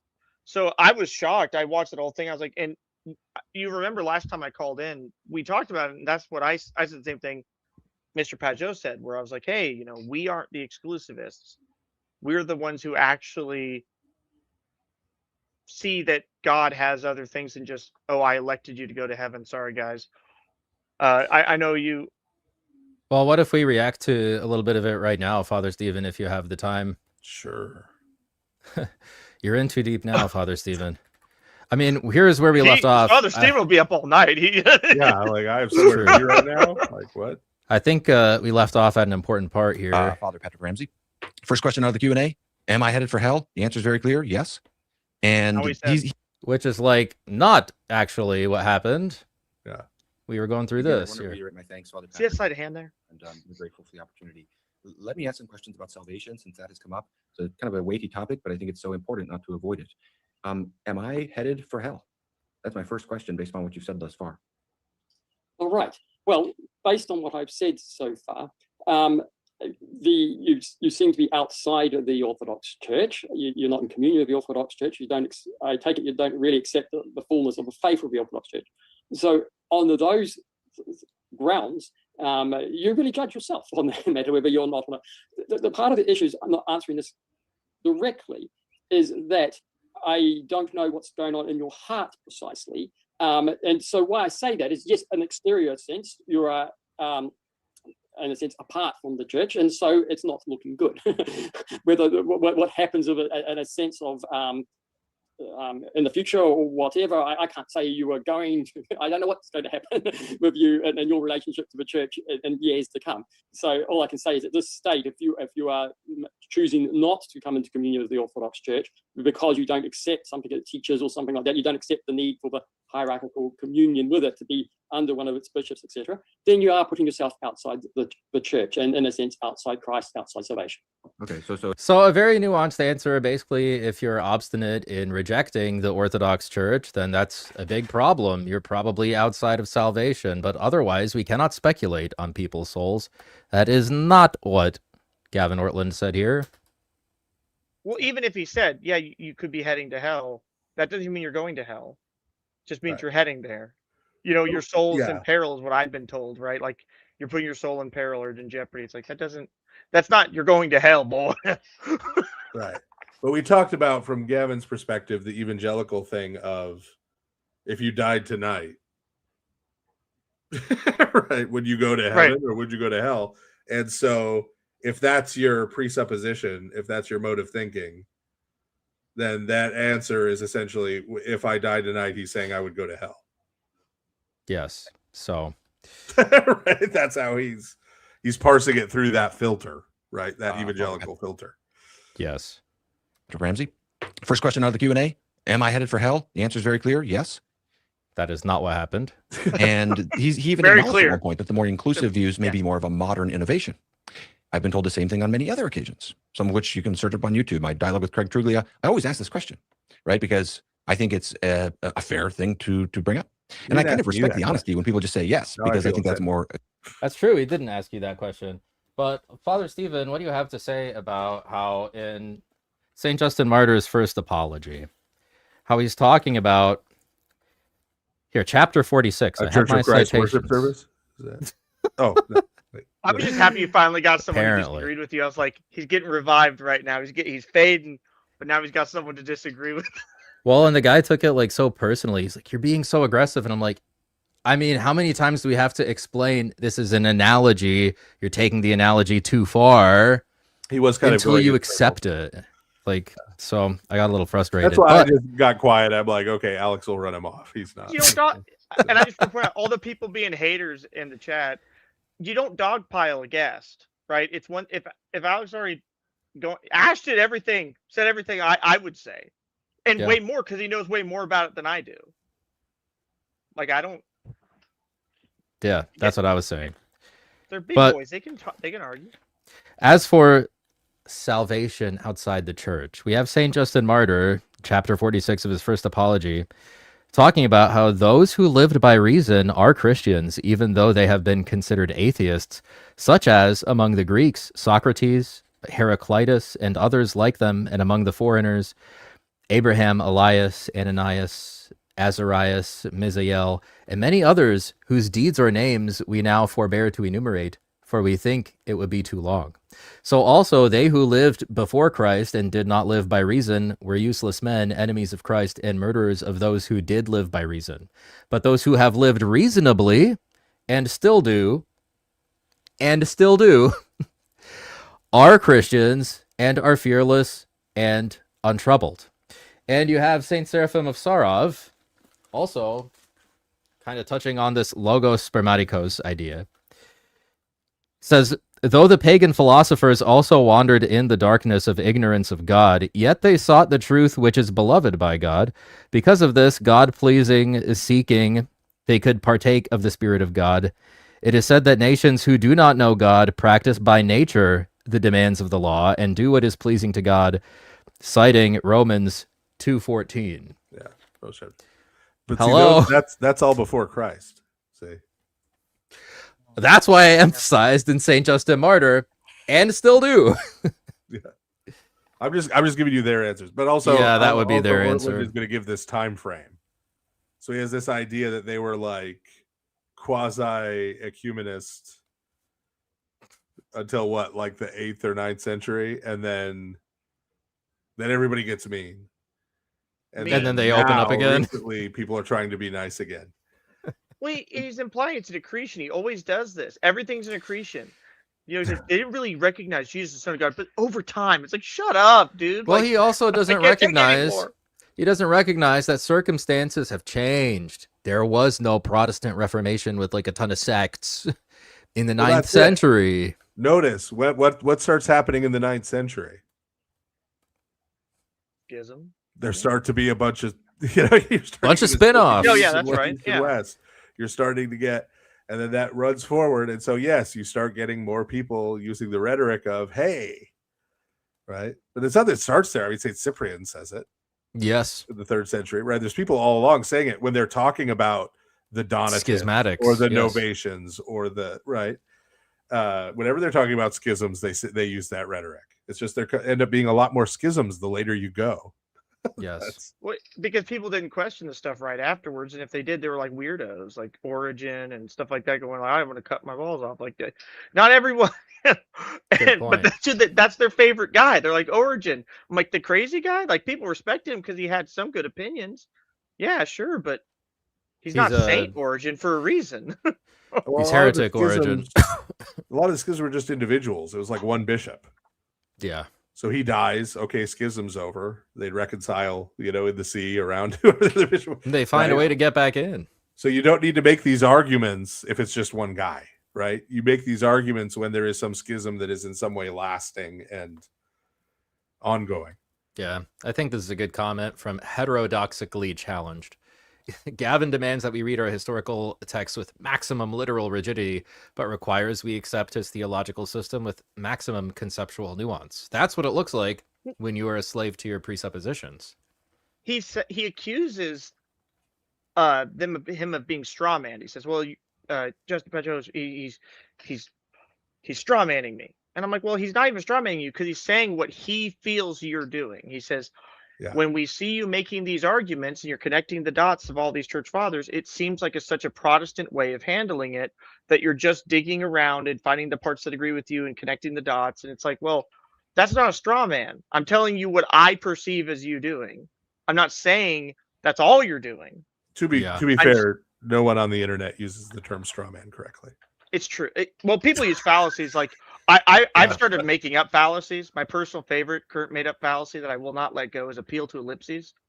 Because everyone will quote. It's like, oh, you're talking about Need God. Yes, he is a fan of the ellipses. If but, I see let's 3 dots. Yeah, let's get back to the video here. Again, consistent with their historic teachings. So when Jonathan says every single person is saying the same thing, no, that is false. We are hearing different tunes from different Eastern Orthodox representatives. But the deeper issue and the more egregious issue here is simply this. Jonathan is attacking my character. He's saying at this point, he's saying Ortlund isn't just misunderstanding anymore. He's now misrepresenting because he has an agenda. And then later in the video, he's speculating about my motives that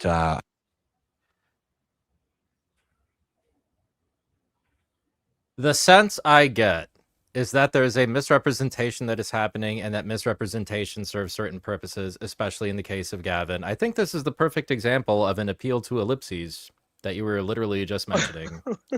Because I remember when I was listening to Jonathan's video earlier with Father Stephen that he qualified the heck out of this section. And I think that those ellipses, take out all the qualifying language. Which is actually but, I mean, we don't want to be too precious either. I mean, Pageau was kind of saying... He is saying, yes. He knows that what he's presenting as our belief is not what we've told him our belief is. Which is true. And he's doing that for some reason. It's hard to take it any other way because it's like, we literally just pulled it up. Every single priest that they've asked this question to gives the same answer in more or less words. Yeah. And they say, well, they keep changing their position. No, they're not changing their position. You're not listening. Right. Well, he's not disengaging with his own presuppositions. This is what I was saying with Alex. From our perspective as Orthodox Christians, they're all saying the same thing. We listen to them and they're all saying the same thing. But I think he's honestly hearing different things because he has a different set of presuppositions that he's putting these through the grill. And he honestly thinks some people are saying he's going to hell and some people are not. And some people are trying to couch that or be nice about that. You brought up earlier, Father, there's like this the constant presentism. People don't read history from the time it was written. You're talking about how, like, when they're writing responses to an Orthodox Yeah. audience in a specific instance, and you're reading it from a different perspective. I'm like, again, if I go, I'm at the parish one time, an old lady says, "You're such a polite young man." I said, "Well, thank my mom. She's who taught me to be well mannered." Like, does that mean I'm not well mannered by on my own? My mother has to follow me around. It's like, no. In context, I'm being humble. Yeah. I'm complimenting my mother. Like, this isn't hard to figure out. Yeah. Corey says Alex is either very tired or very mad. I'm not quite sure which is more likely given the current stream He's length. tired. I am not mad, and I'm not. Maybe I appear tired. You're a I don't little know. tired. You're a little tired. You got Just re-energized a when little someone disagreed. smidgeroony. I just don't like. I don't think. I think Jonathan Pageau is right, and I think that Gavin has an agenda. I am not as He said charitable so. as Father Stephen. Well, I'm not on saying this he one. doesn't have an agenda. Like, he obviously he believes that he's right and the Orthodox Church is wrong, and he wants to demonstrate that. Yeah. I'll have you know, I also granted you permission to treat the witness as hostile. So Yeah. I did. So you were okay to go at him. I've been waiting for so many streams to find somebody who disagrees. Yeah. And So the to guy me, I just started gave up giving in him- 2 seconds. When I say I'm giving him the benefit of the doubt, I'm not saying I'm an idiot. I'm not saying I like I of think course he I has never took it that way. no Father. agenda and no settled opinions and is just a completely objective observer with no dog in the fight, right? Like, that's not what I'm saying. I'm just saying that I am accepting that I'm giving the benefit of the doubt in the sense that the words that are currently coming out of his mouth are words that he believes to be true. That's right. That's all I'm saying. Right. I'm giving him that benefit of the doubt. Right. I don't know if I would give him that benefit of the doubt. I'm like, this is the thing I don't understand too. I think is he's a bad guy. You out with your legal background, Alex, and like, I've done court investigations, I've written reports for explosives, works like that. I understand, you understand how a courtroom actually works. They always use forensic language, but they don't understand like culpability or any of these things. Like, hey, if you know a lot more, yes, you might be held to a different standard, which I think is what kind of Gavin is kind of hung up on. It's like, well, they would tell me that because I've been told repeatedly this warning, I'm in greater peril, is kind of the vibe I got from some of his other videos. I'm like, well, obviously, yeah, we're saying that you know more. That's why in the anathemas it calls out the people who started the anathemas and who lead their people away, or schism. I mean, that's the main concern.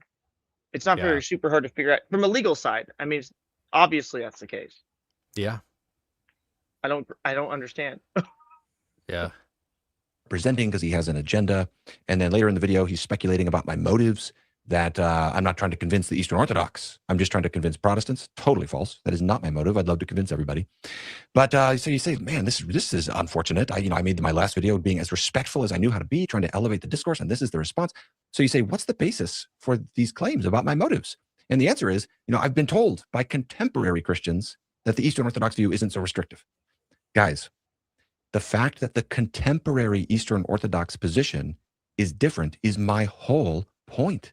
Yeah, so again, I showed Saint Justin Martyr and Saint Seraphim of Sarov. That's late 1700s, I think, and 150. I mean, yeah, I think Father Stephen, you're right. The other side of the argument would be, okay, but what about the anathemas at Nicaea too? Right, he's going to say it's his favorite council. Here in a minute. And then we would say, well, the difference is context. This is shocking. This is my benefit of the doubt. This is my best case scenario, right? Where I take them at his word. That the frustration he's experiencing is, and I remember what we said earlier, because it's been a while ago, what we said earlier about how Protestants read the Bible and therefore read stuff from councils and stuff, because they assume we're putting it in the same category, right? He's saying, look, I talk to these Orthodox people. They say, this is our view. I go back to these texts, and I do not see any way that you can get that view out of these texts. Right? Mm-hmm. That's my benefit of the doubt, is that he's trying to reconcile, like try and say, okay, is that a way to interpret this text? And it looks to him for all the world, because of the way he's reading the text, that text is contradicting what the person is telling him. And so based on that, he's concluding that there's been some kind of change between when the text was written and now. But the flaw there, like I said, if that's what's happening, right, which is my best case read of what's happening, the flaw then is with how he's reading the texts. Yeah. And that's why I offered to Ben, if he would sit down, I could go through the text with him and offer a more contextual reading of the text where he could see how what he's being told fits with the text. If that's really the issue. That's the argument. That from the 9th through 19th centuries, in the Eastern Orthodox tradition, no salvation outside the church. Wait, what do you say? 9th? This is the 9th period through 19th centuries. 9th to 19th centuries. So, okay, I just showed Seraphim of Sarov in the 18th century, in the 1700s. Toward the end of the 19th century. Yeah. Well, whatever. Well, see, periodizing is part of the problem. But what he's really saying is, when I read the documents from this period, they seem really strict and harsh about it in a way that earlier and later texts don't. Why is it that period, though? Like, exactly. Hello? Exactly. Wake up. The birds are singing. Smell the roses. Like, these are polemical texts within an argument, within a historical situation. Yes. Clap 1,000-year gap. 9th to 19th centuries. And it's weird because it's like, we don't have to follow every single thing every single saint said in every single context. And he's going to quote like some random off saint that he has a chat GPT translation of, and be like, no, see, this guy said these people are going to hell. And I'm like, I'm done. I can't. Right. Well, I think that's more Latinizers, but like Gavin, I think actually has like Richard Price and these like other. You'll have quotes from councils and stuff, but yeah, but it is the same thing in the sense that, like we were talking about earlier, that's how Protestants read the Bible. Right. Yeah. No if you context. have this verse or passage over here that says X, right? You can't just be like, oh, well, ignore that. Right? You have to become a snake charmer because I've read a thing about snakes. Right. Like, this is it. Right. And so, well, yeah, that they take out of the Bible entirely, so they don't have to worry about it. But so you have to sort of deal with everything. And so they take that approach to, you know, so when we say like, okay, look, Disitheus doesn't mean you got to take these other texts into account. You've got to take application into account. He's like, to him, we sound like liberal Protestants talking about the Bible. Oh, well, yeah, that's what's in the text, but you got to understand this and that and the other. And he just thinks we're trying to fudge. It's just weird. It's like, and I kind of bring this up when you talk to people about history. I'm like, in no historical context would this ever be in question if you were trying to bring these quotes in, and you're like, hey, you have to look at when he said it and why he said it. Yeah. No one would be confused by that. I don't like, and that's where I kind of get where I feel like it's malicious motives. I'm sorry. That's also not how a lot of Protestants study church history, though. There's a lot of, in Protestant seminaries and stuff, they do church history in terms of talking heads. So it's like, okay, this figure in this century, what did he say about the Eucharist? What did he say about baptism? What did he say about this topic, that topic? And so everything just gets kind of pulled out of its historical context that way. Yeah. And they try to put people like, okay, well, Thomas Aquinas says this about baptism, and, you know, St. Irenaeus of Lyon says this about baptism, and John Calvin says this about baptism, as if they're all living at the same time in the same situation, having a conversation with each other in a neutral. Yeah, they're not. You know, somewhere between the 9th and the 19th century, these people had that's 1,000 years, dude. In the Eastern Orthodox tradition, no salvation outside the church meant one thing. Today, it often, though as I just mentioned, not always, means something completely different. So we can think of three phases in church history. Phase one is the patristic era, where there's more diversity. Phase two is the 9th through 19th centuries. 9th is a good starting point because the Phocian controversy elevates some of the heresy charges. Oh yeah, so we're just going to start exactly where you want your sample size and end exactly where you want your sample size to end. To be fair, he is starting after Nicaea 2 at least. I gotta give him that, I guess. I gotta give him that. He didn't bring yeah. up icons. He's granting one more century than you would have thought. That's true, yes. Yeah. I guess it's because the filioque language, you know. Yeah. But again, like we said, the context is these are a bunch of bishops that are really like one patriarch that is splitting off kind of now. Yeah. So, like, of course, what hope do they have following him? That's exactly what St. Ignatius says. Like, what hope do you have by following a schismatic? And he just said, this is when the rhetoric, right? This is when the heresy charges start. So this is when the rhetoric ratchets up. That should be the big flashing light here. That doesn't mean there was a change in substance just because the rhetoric ratcheted up. Yeah, we're not talking about like the descendants of these people that have never heard about the Orthodox Church, 1,000 years later. Yes. Plus so their other spin-offs. When Alex, despite being an inveterate Judaizer, went after that poor Church of Christ guy, he did not change the substance of his beliefs. He just ratcheted up his rhetoric. Indeed. Oh. It's true. Like I said, he had permission to treat the witnesses hostile. Rules are rules. We got to add this to the misogynist thing now. We've got levels to Alex's cancellation. I'm also mean. See, Jay retires one day, and now you're mean. See what happens? And now I think I can say whatever I want. Look at that. I've made this case elsewhere. I'm happy to do more videos if people have questions. Happy to give more documentation if what I've already provided isn't enough. And you find all this language here. Catholics and Protestants are off the ark of Noah. What hope do they have for salvation unless they come back to the one true church? Galatians 1, anathema, reprobate minds. There's no Christians or churches outside of the bishop. Dang, it's kind of the same stuff they say about us. Yeah. Again, why do you care if you're All anathematized? rhetoric. But why do you care if you're anathematized? You don't want to be part of the church. You openly say that. Well, it's the ecclesial anxiety that browbeating people into conversion. I can't believe you said that, by the way. Yeah. It's all rhetoric. It's all being mean. It's the millennium of meanness. Your big meanie poo poo pants. You can't. 9th century to the 19th. The millennia of meanness. etc., etc. One of my arguments has been the language in phase 2 couldn't be stronger. There's no way to ratchet it up that I can think of other than more exclamation points. Phase 3 is today, in the modern era, where you find a lot of more of these sentiments. Why do they have to break things up into 3 phases? You have justification, sanctification, glorification. And now here you have phase 1, phase 2, phase 3. He's trying to prove he's Trinitarian. It's like, we know where the church is. We don't know where it isn't. This is where we know salvation happens, but we're not necessarily passing judgment on those out there. That's different from saying, no, they're off the ark of Noah. They have to come back. What hope do they have for salvation unless they come back? They're talking about different people.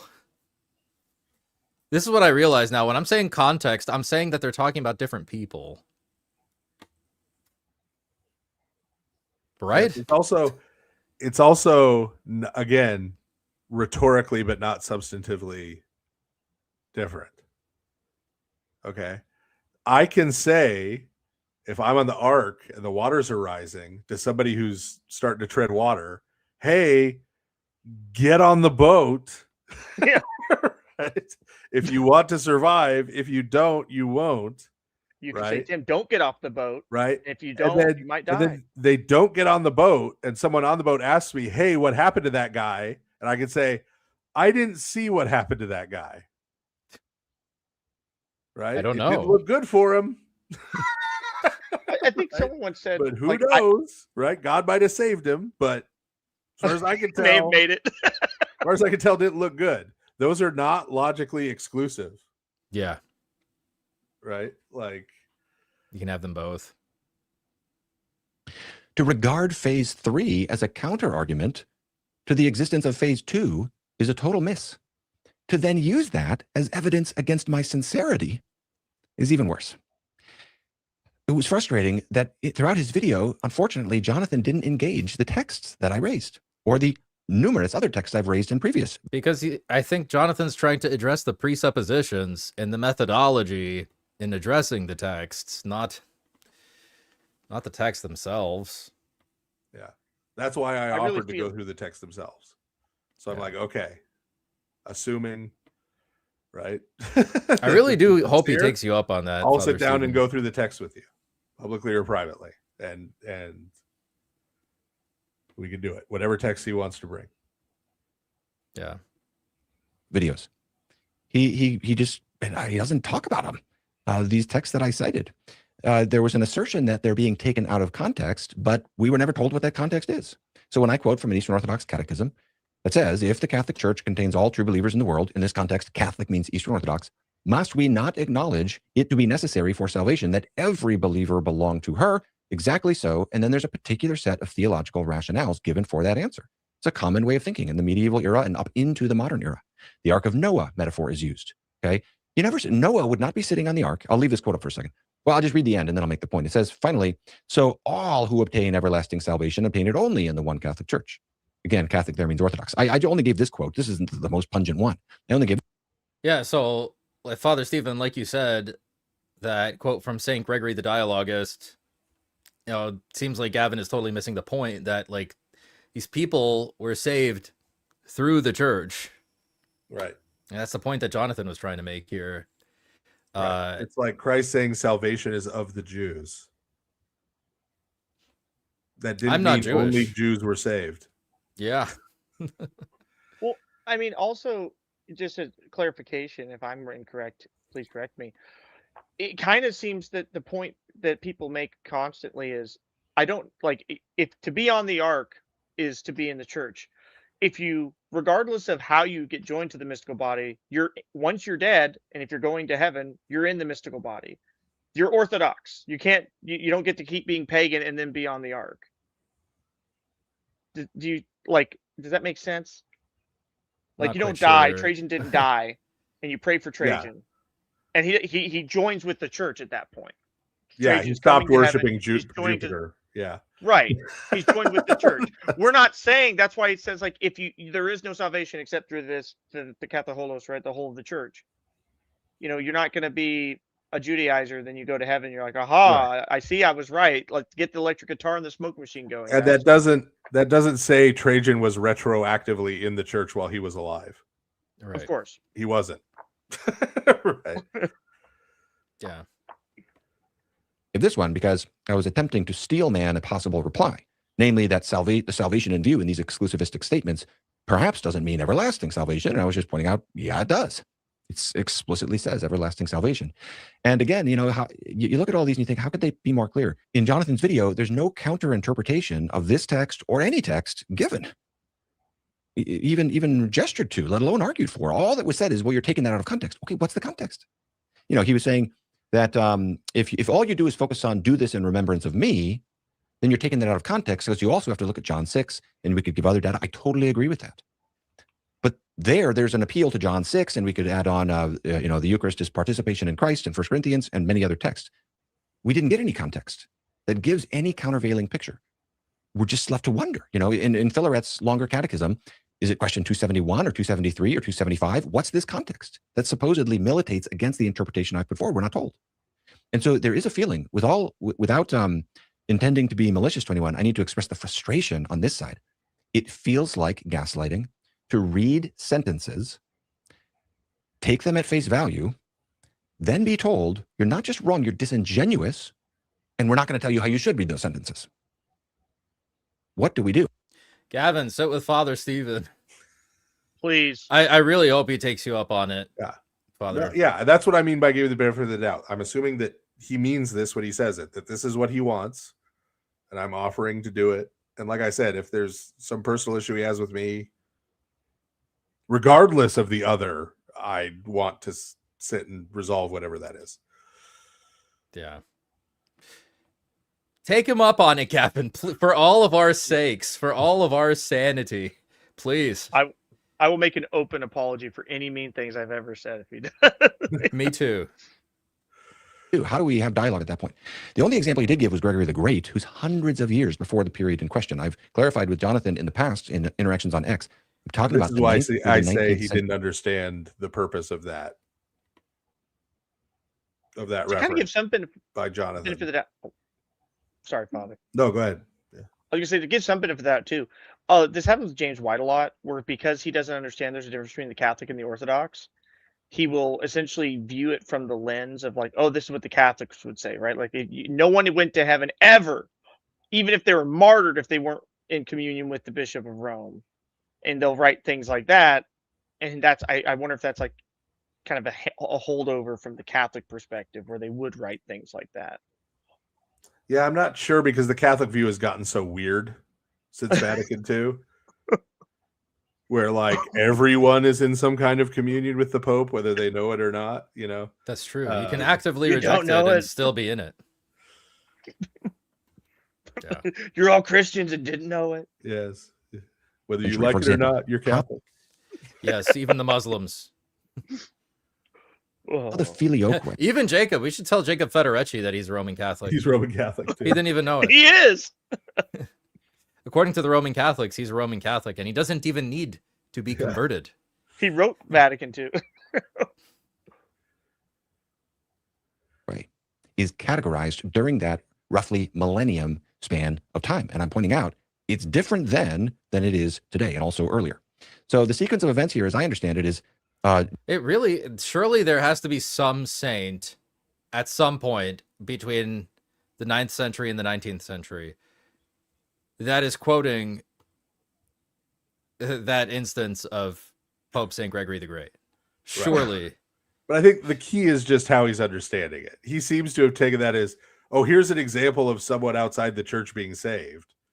Yes. And that's not what it was. It's an example of there are people who are saved through the church without being members of the church, strictly speaking. Yes.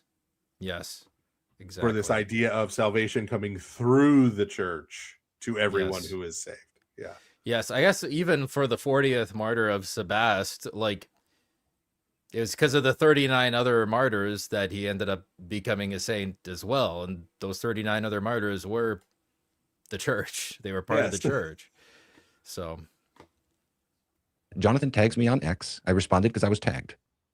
And so I saw the post and I was thinking about it. Prior to this, back and forth, I hadn't done a video on Eastern Orthodoxy that's critical of Eastern Orthodoxy specifically in about a year and a half. I may have done videos on topics where I reference Orthodoxy, but I hadn't done a video specifically addressing Eastern Orthodoxy in a critical manner in over a year and a half. So now I'm back into it because I got tagged. So I responded as respectfully as I could to Jonathan in good faith, affirming my respect for him, but giving historical documentation for my sincere belief. And I gave 3 examples, and I could give more. And at the end of that video, the specific plea that I made, because with all love and respect, I know how it goes on the internet, is if you don't agree with me, engage these texts rather than just impugn my character. And the next, I didn't think he just impugned his character. I think, like you said, Father, I think that's just what Jonathan sees from his side. It's just a mutual frustration. Jonathan was expressing his frustrations in a very Canadian way. Yeah. In the same way Gavin in this video is expressing his. That's He also next thing challenged that happens is and What's that? told him what he was. I said he told him what his issue was with how he was viewing the text, and explained it from the Orthodox perspective, how we perceive it, and then said, and it's frustrating us because you keep saying these things, and we're telling you, look, this is why it doesn't work that way. And his reaction is, why are you challenging my presuppositions? Yeah. What do you mean? It's the same thing that happened earlier, Alex. Yeah, I know. Big says he seems very stressed by this video from Pageau. I mean, I think Gavin likes to protect his reputation. So if people are saying that he's like bad faith or something, I think he's going to try to get on top of that like ASAP, which you can tell because he's wearing a hoodie in this video. But by Gavin Ortlund standards, this is agitated. He's a pretty mellow guy in his videos, right? A pretty mellow, relaxed guy. For him, this is he seems frustrated. Yeah. His character was barely even scratched, definitely not impugned. Such exaggeration. I agree. But as Father Stephen said, from Gavin's shoes, this is pretty worked up. I get a response doing exactly that. Not engaging the text, but attacking my character, saying I'm not just misunderstanding, I'm misrepresenting because I have an agenda, which is not true. And so this is really unfortunate. Now, again, you'd hope it gets better. As I've always said, I like Jonathan. I've asked him to blurb a book of mine. I admire him. I would like to have a good relationship with him. But man, when people come after you like this in these outrageous ways, where there's just some basic errors, another issue is the caricatures of Protestantism are pretty thick. But leaving that aside, when people attack your character, you're allowed to respond. Okay. And my deeper burden here too is I want people to understand the truth about this. So to that end, 2 final comments. Number 1, friends, please let us focus on arguments rather than impugning the character of the people with whom we disagree. Even if you're right, it doesn't help the onlookers. And furthermore, all sides can do that. Number 2, on this particular question, it's a valid question to ask. What's the historic Eastern Orthodox view about no salvation outside the church? How do they understand that? It's not wrong to wonder about that. In the medieval and early modern era, what did that mean? We need to look at the historical evidence. Now, that could be textual evidence, but it also could be other kinds of evidence, but we need to look at the evidence. Or if we don't look at the evidence, at least acknowledge that there has been a changing of the tune here. Now, for anyone who's watching this, who's lost and just trying to figure it out, that's my deepest burden is onlookers who get confused. I'm going to link to this video. I give 5 examples of historic texts there. No one who wants the truth about this needs to take my word for it. Let's say that all these, because of course, under Jonathan's video, it's exactly what you'd expect. This proliferation of charges of Gavin is in bad faith, he's a liar, etc. That is not true. I am in good faith. I seek the truth of Christ. That is my. Did Pageau call him a liar? No, he's saying in the comments. Oh, in the comments. My bad. Yeah. My sincere pursuit. Now, we can be wrong, which is why we have to argue and talk. That's why arguments come in. But suppose that were true, though. Suppose I do have, I am this disingenuous liar and this kind of thing. Okay, fine. Just go look at that video, note the 5 texts in question, and just read them for yourself. And ask yourself, how could you say it more strongly? How, if you wanted to say that only the Eastern Orthodox Christians are saved, how else could you do so than by means of these words and sentences? And I will say, it is frustrating to be called disingenuous for taking words and sentences at face value when no alternative interpretation of them is offered. And I think, again, so my appeals for the dialogue going forward is A, let's talk, Jonathan, if you ever want to. B, let's focus less on motives and more on arguments. And C, let's look at the historical evidence. If it's just, at points in his video, there was this idea that like Protestants are really interested in the textual evidence. I don't really follow that. I think textual evidence is one of the best ways we have access to the thoughts of the past. But if it's just textual, fine, look at all the evidence. Let's look at all the data and let's work and argue from that. But you can't just make assertions based upon the contemporary view that don't engage the historical data. Because again, the whole point is the contemporary views are at dissonance with the historical data. That's what I'm arguing. So I hope that video helps onlookers. Again, let's talk more. I'm open to anything. I'll do whatever I can do to serve the. I'm open to anything. Gavin. I'm something. We have a deal for you. People say it all the time. That Father Stephen, he's really something. Gavin, He's he the says best. The best. he says he's not a liar. He says he'll do anything. He wants to engage the context in all of the data. We have probably the most credentialed person right here. The one. Father Stephen. You say credentials matter to you, Gavin. Here you go. Truth on I this do want to topic. say, When people call me disingenuous, yeah. would that be, I'm sorry, not to interrupt. No, you're good. Would that be considered like poison the well, or would that be a straw man? Because at the end of it, he says, this is what Jonathan Pageau was arguing. And that's not at all what Jonathan Pageau was arguing. He never makes the case that, I'm just ignoring the historical text. He never ignored the historical text. He said that I'm challenging your misgivings about the historical text based on your preconceptions and your in the lens in which you're viewing it. Yeah. Ortlund did say he didn't really understand what he was getting at with the text. Oh, okay. So Well, then don't say that. Say, I didn't understand. right. Well, yeah, he sort of prefaces it. He starts out saying, I didn't understand, and then he says he seemed to be saying this, and then said what he seemed to be saying supposedly about what Pageau was saying. What? Jonathan. He has blessed my stream this evening. Thank you for the super chat. I went to see Disclosure Day and then Backrooms, and now I can't sleep. So it is 3 a.m. Indeed, it is. It is 3 a.m. for me as well, my friend. and I am lying in bed watching all of you. Thanks for doing this. Yeah, it's very frustrating, I think, from my end too, because I think, Jonathan, you hit the nail right on the head. And I mean, if you look back and you see what Father Stephen was saying, I mean, it is just like a severe talking past each other. And I don't know, I am not as optimistic about Gavin's good faith and goodwill here, but it's really like a lot of the background that Neil gave earlier. Neil DeGrade called in and explained how long this has been going on and how he talked to multiple different clergy members. But I am holding out hope that he'll talk to Father Stephen and that Father Stephen will actually give a satisfying, intellectually gratifying explanation for how to understand these texts. Yeah. Because I feel like for me, it's almost like second nature to read them in this way. But and I am approaching this totally for the I don't want to have an argument with him. Right. I've told you before, there's only one debate I would have, and Gavin Ortlund isn't it. Right. I'm not interested in debating him or arguing with him or owning him or wrecking him or any of this stuff. I honestly wanted to, that's why I said I would do it in private if he wanted to. Just go through the text, because I think I can explain it to him in a way that will make sense to him. Neil asks, did we figure out that Gavin is probably not a good guy yet? I have gone on record and I said, I think he's a bad guy. Father Stephen would not go so far. I am not so convinced. I'm not saying I couldn't become convinced of that. I mean, I certainly could if he did certain things, but I am not yet convinced that he is a bad guy. Hasn't Gavin already talked to Father Stephen before? Yes, but not on this topic. On a different topic. Yes. I will say, Alex, you claim that you say he was a bad guy, but at the same time, you also qualified it by saying, if you talk to Father Stephen, I could be convinced of it. I'm open to changing I'm a reasonable man. I'm a reasonable man. If new evidence shows up that contradicts what I believe, I will reconsider my opinions. It's making us feel this way, Gavin. That's what we're trying to say. Please change our mind. I'll say, no, I'm not, and here's why. If you do call me disingenuous, again, even that actually doesn't help anybody unless you give a reason. So you say Ortlund is disingenuous because, but honestly, all of that is just a function of the sociology of disagreement.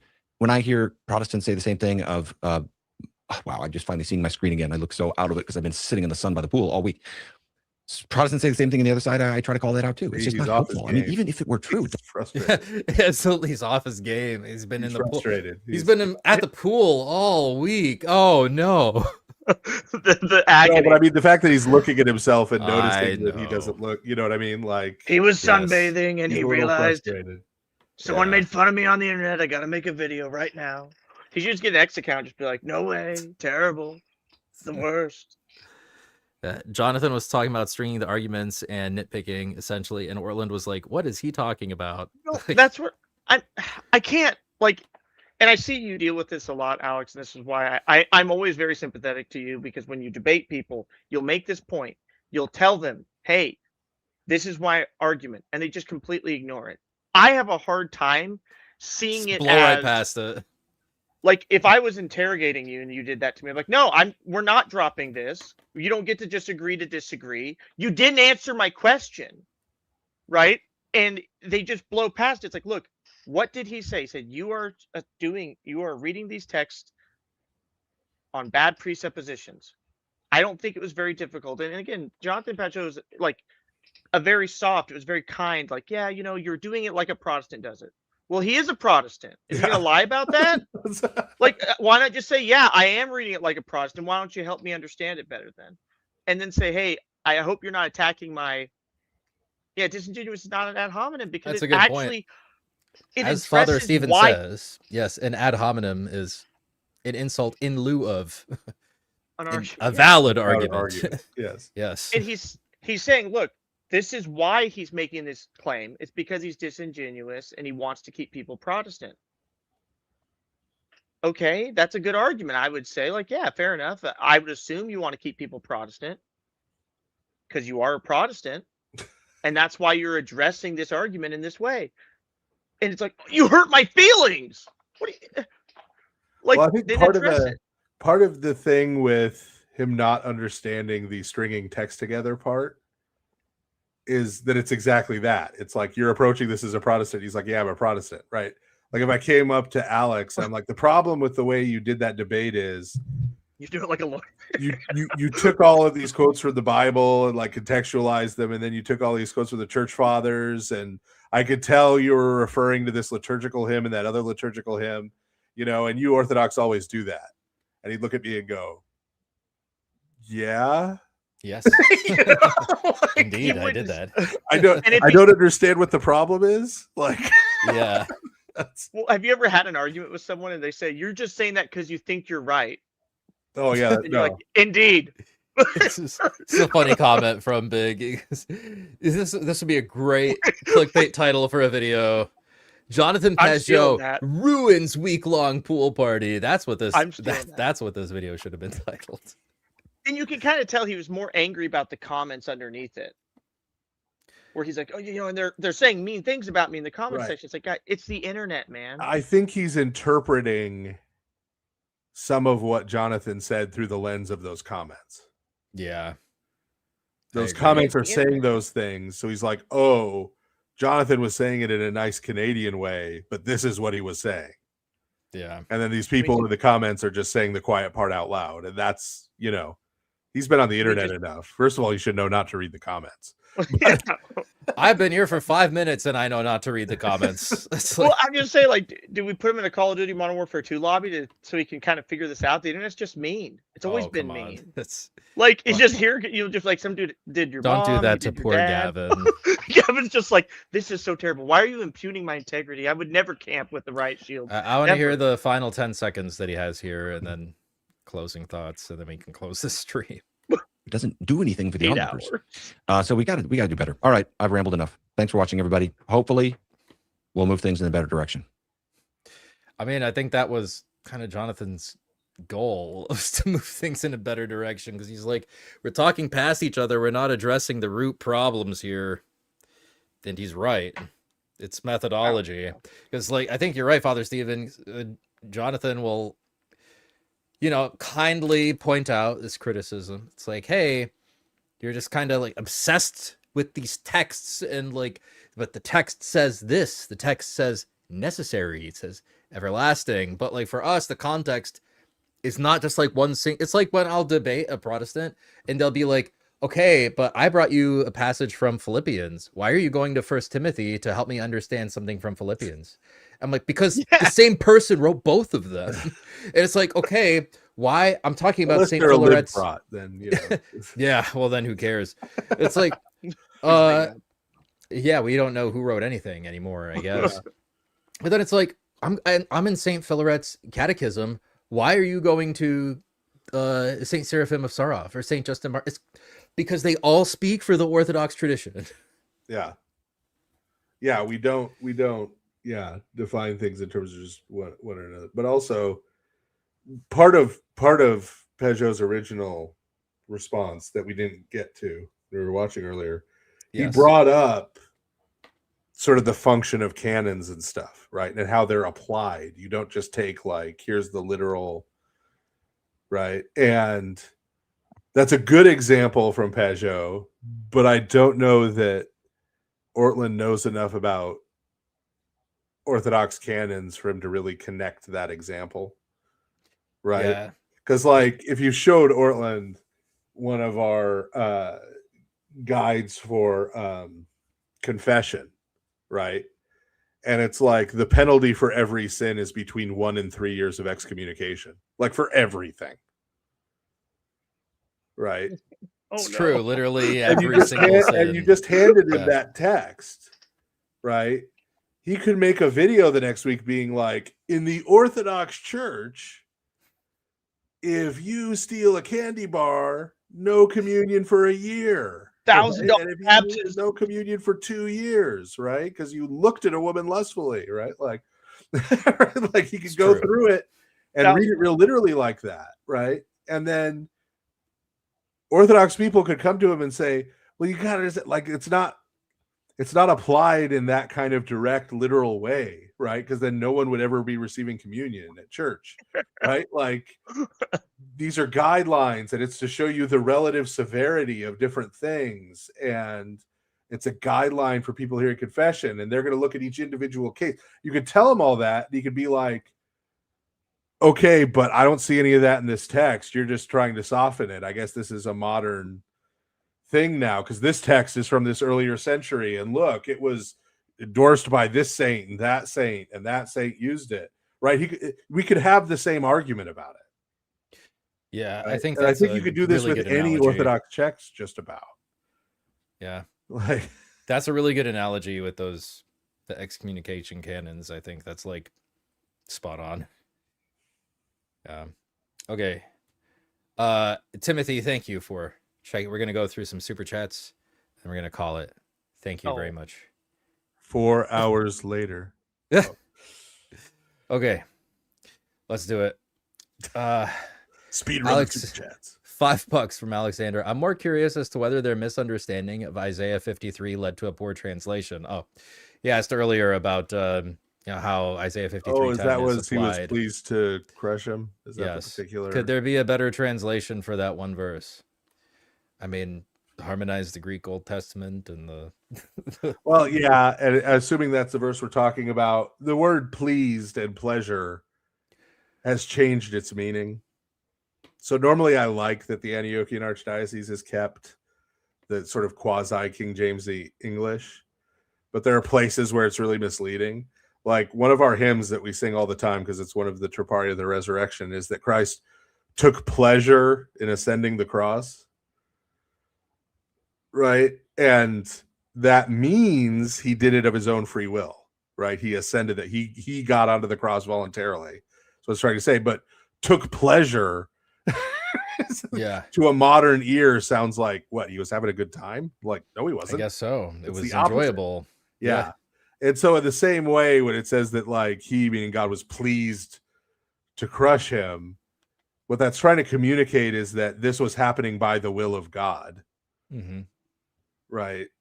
Not against the will of God.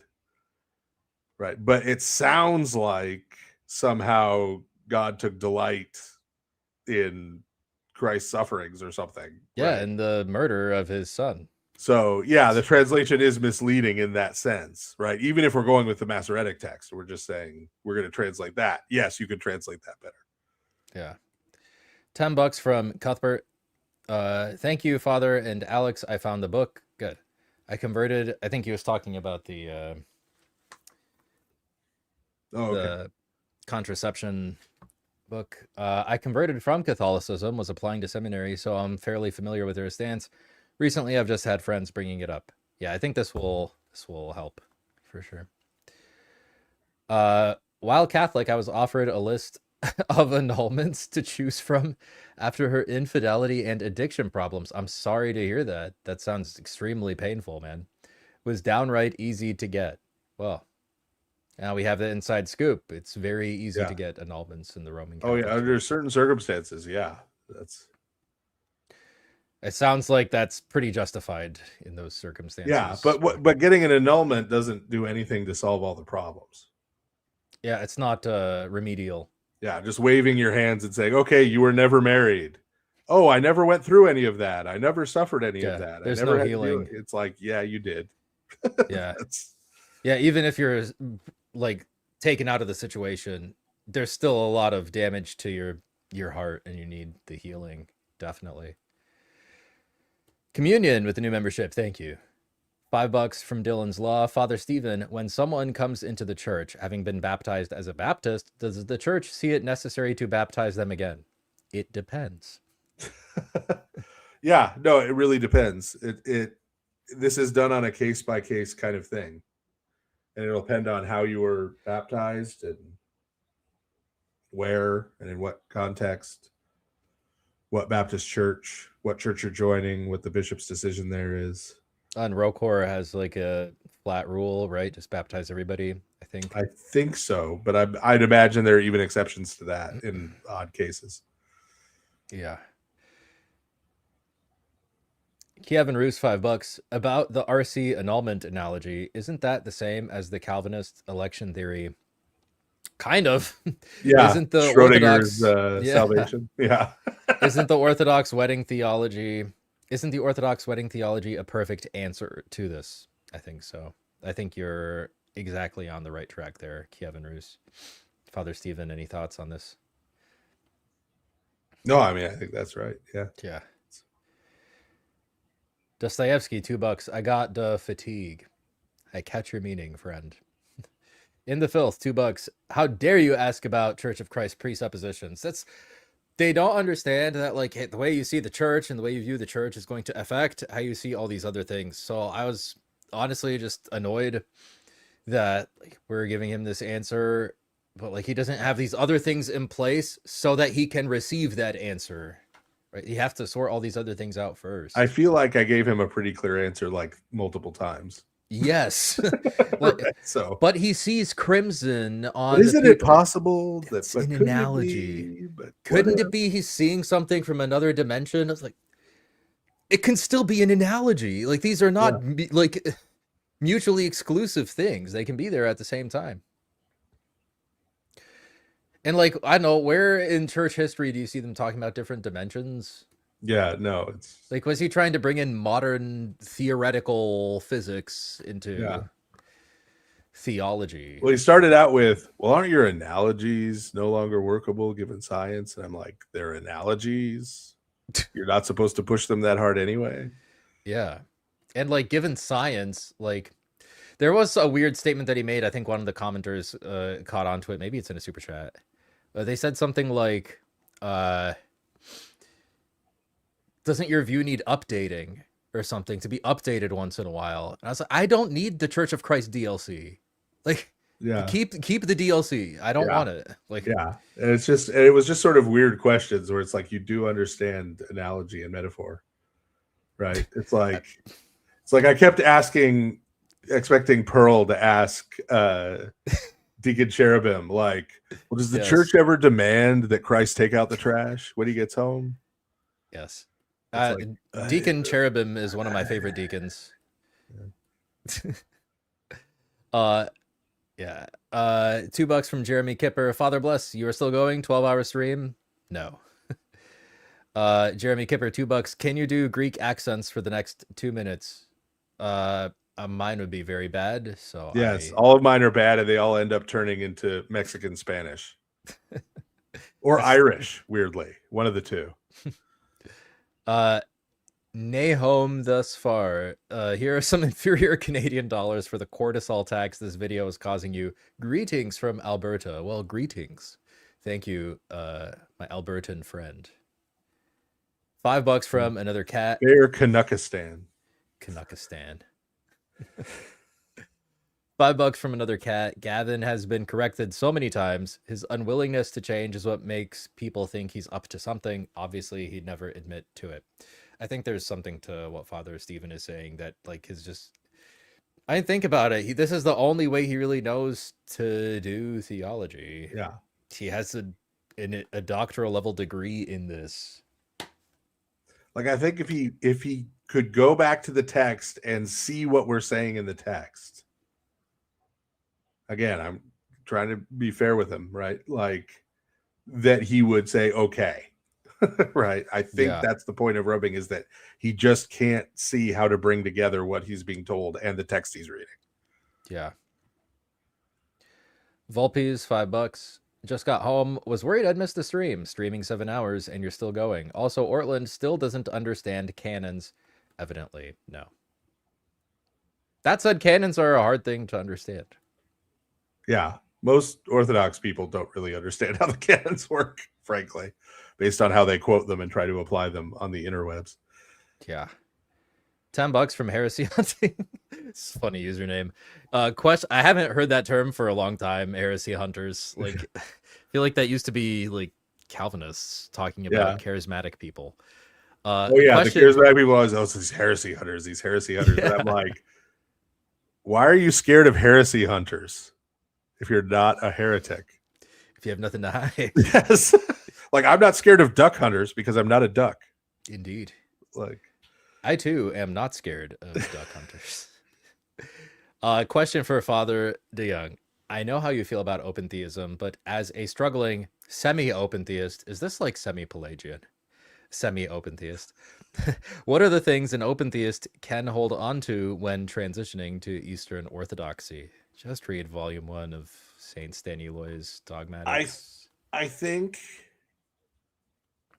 and this may sound mean, but I think you're approaching this all wrong.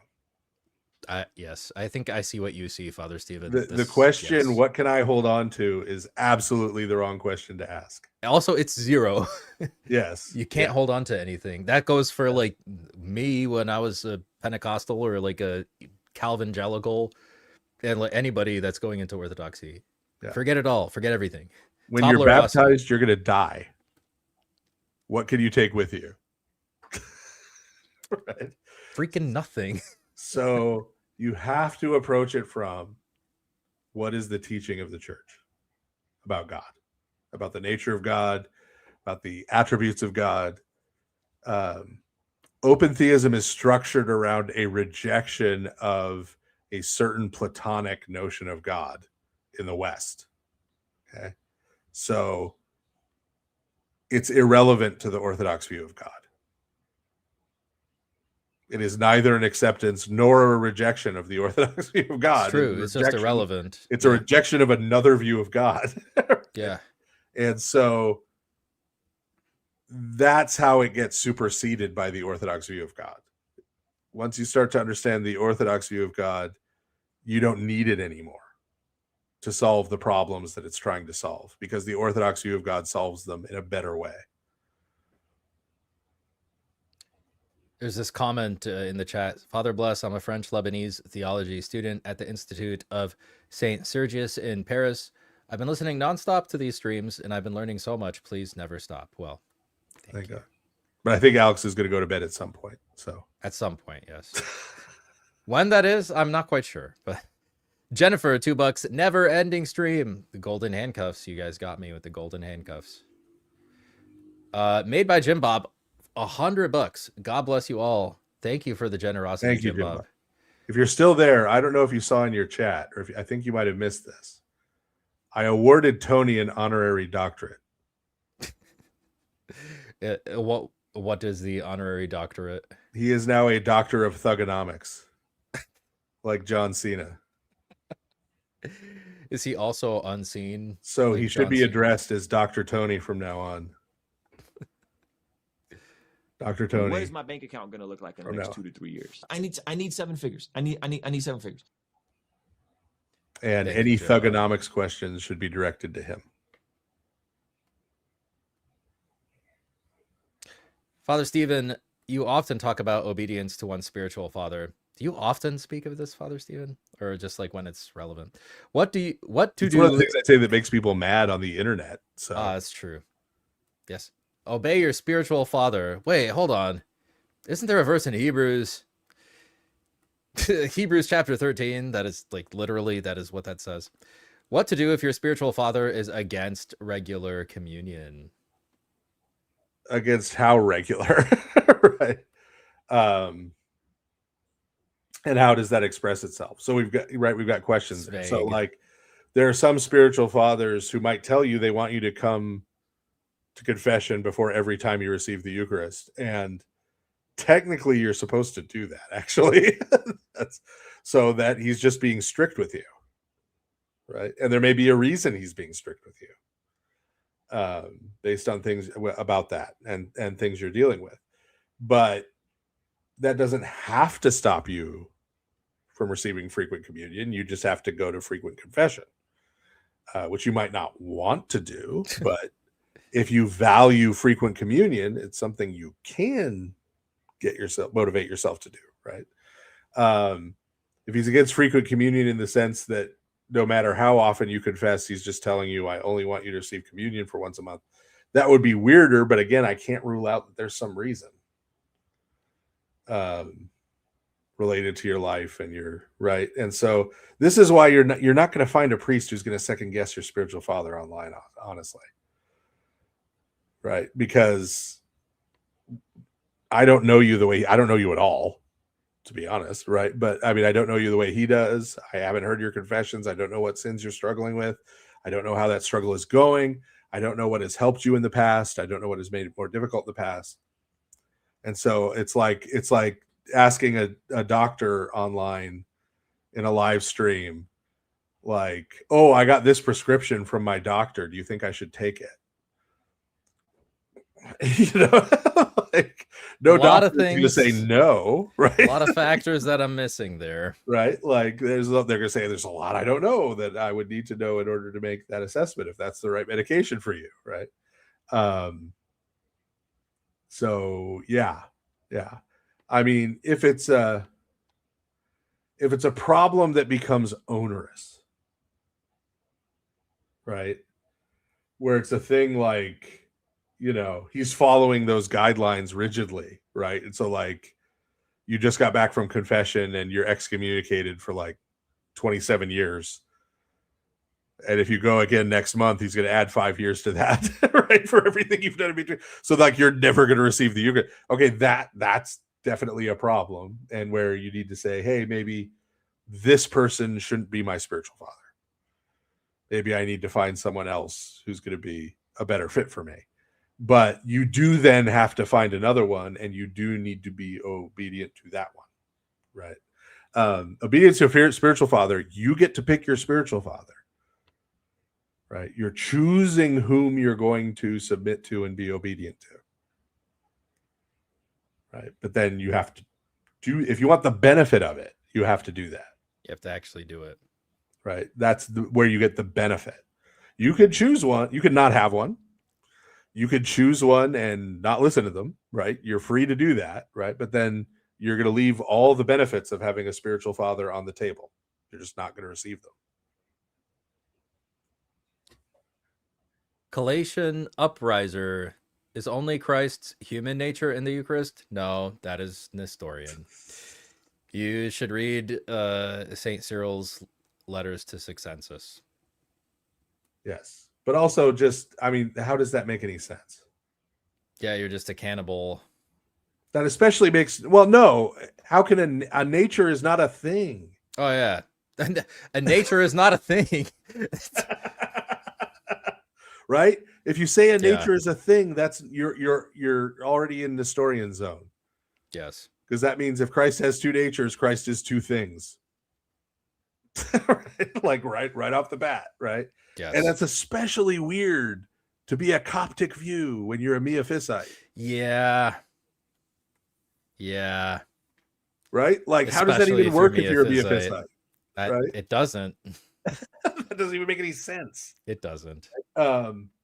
So yeah, it's I mean, trying to be, again, I'll try and be generous, right?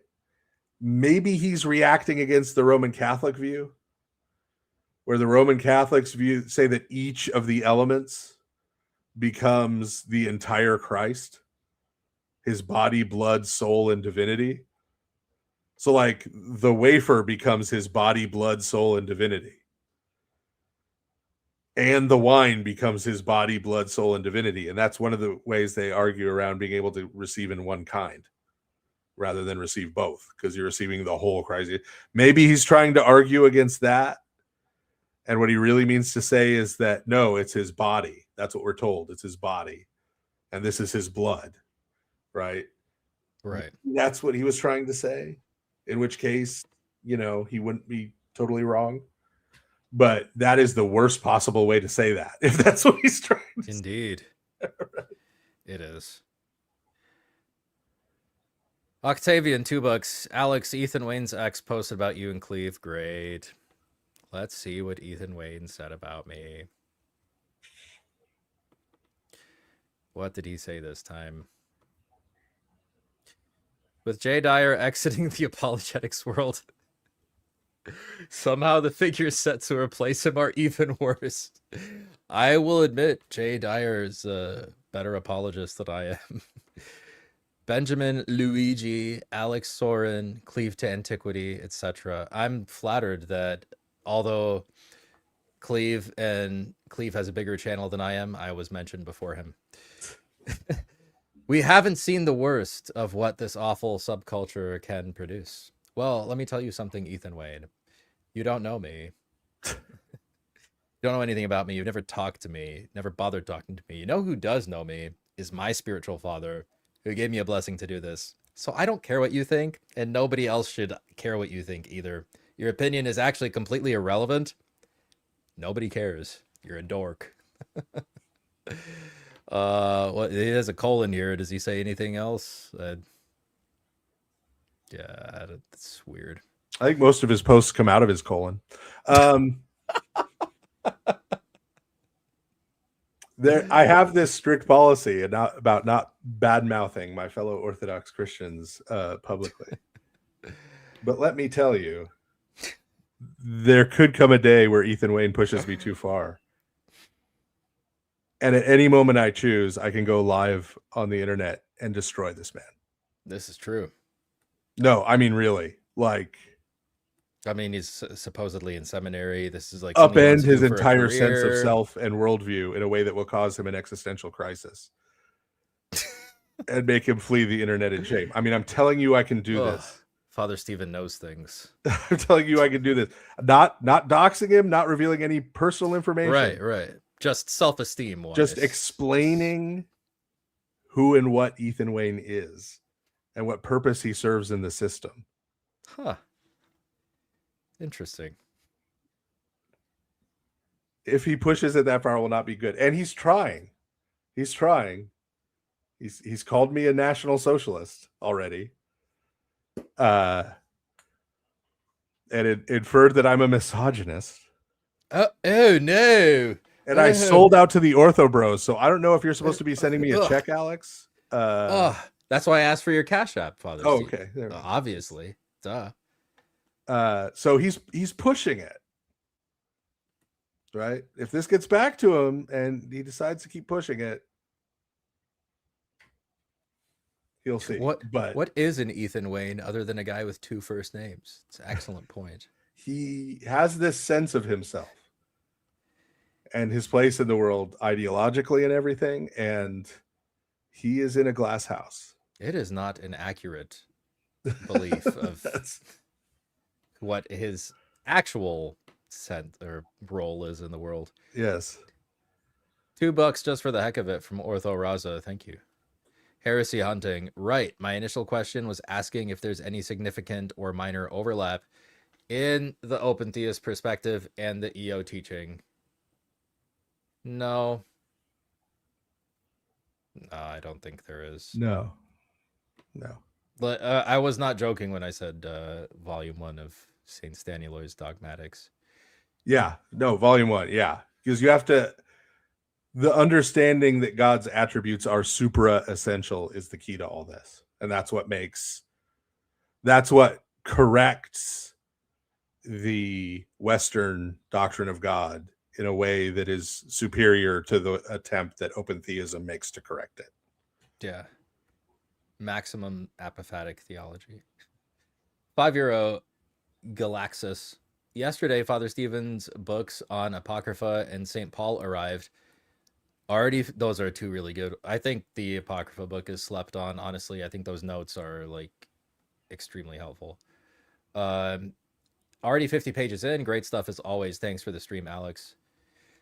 Yeah. St. Paul the Pharisee. You want to know a secret, Father Stephen? I got that book for free because this was before I posted any YouTube videos. I think it was like right when the book came out. Ancient Faith had a giveaway on Instagram, and it was like, share the story and tag 3 people and we'll send you a free copy. And you know who qualified for one? This guy. This guy got a free copy from Ancient Faith. There you go. So those giveaways are real, guys. I wasn't even. There are winners. It can happen to you. It can happen to you. That's right. $5 from Ortho Raza. Hello, both. Father, could you please recommend any amounts? Are you sure? Of literature which has to do with Saint Thaddeus the Apostle. That's from what I gather. Not a very extensive record. Struggling to find. So there's a set of books that was published by, what's the name of the press? They're kind of faux leather-bound books. The most famous one and the most common one you see in church libraries and stuff is the one of the Life of the Theotokos. And what it is it's just a compilation of all the traditions from patristic sources, the Synaxaria, and all the things, right, put together into one book of the Life of the Theotokos. And there's another book in that series that's the Lives of the 12 Apostles, that pulls all those traditions from the feast days and the Synaxaria and ancient sources, pulls them all together in one place. And that book is a good place to start because it has all those things pulled together, but it also has like the bibliography of where it got all those things. So you can then trace down, you could go back to all the places that it's pulling from and read more in each of them, right? Check all the citations. Yeah.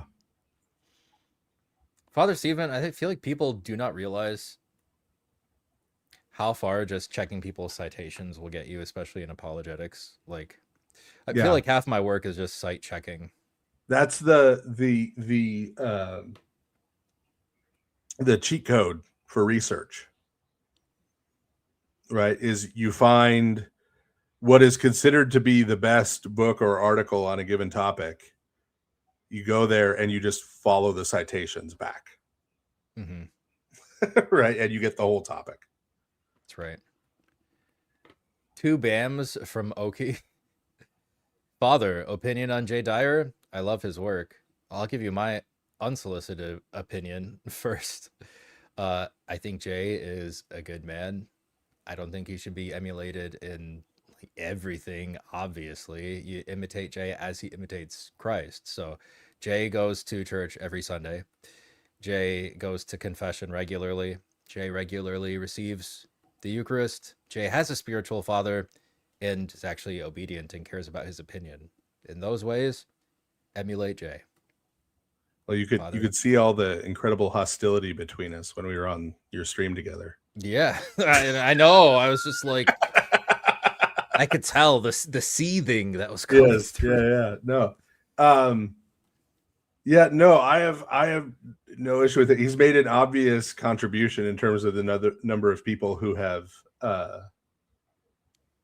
come into the Orthodox Church through his work, right? So even if you thought he was this horrible grifter or blah, blah, blah, whatever, right? Like St. Paul, when he's talking about people who are preaching Christ for bad motives, is like, he still rejoiced that Christ was being preached, right? So no matter what you think of Jay, right?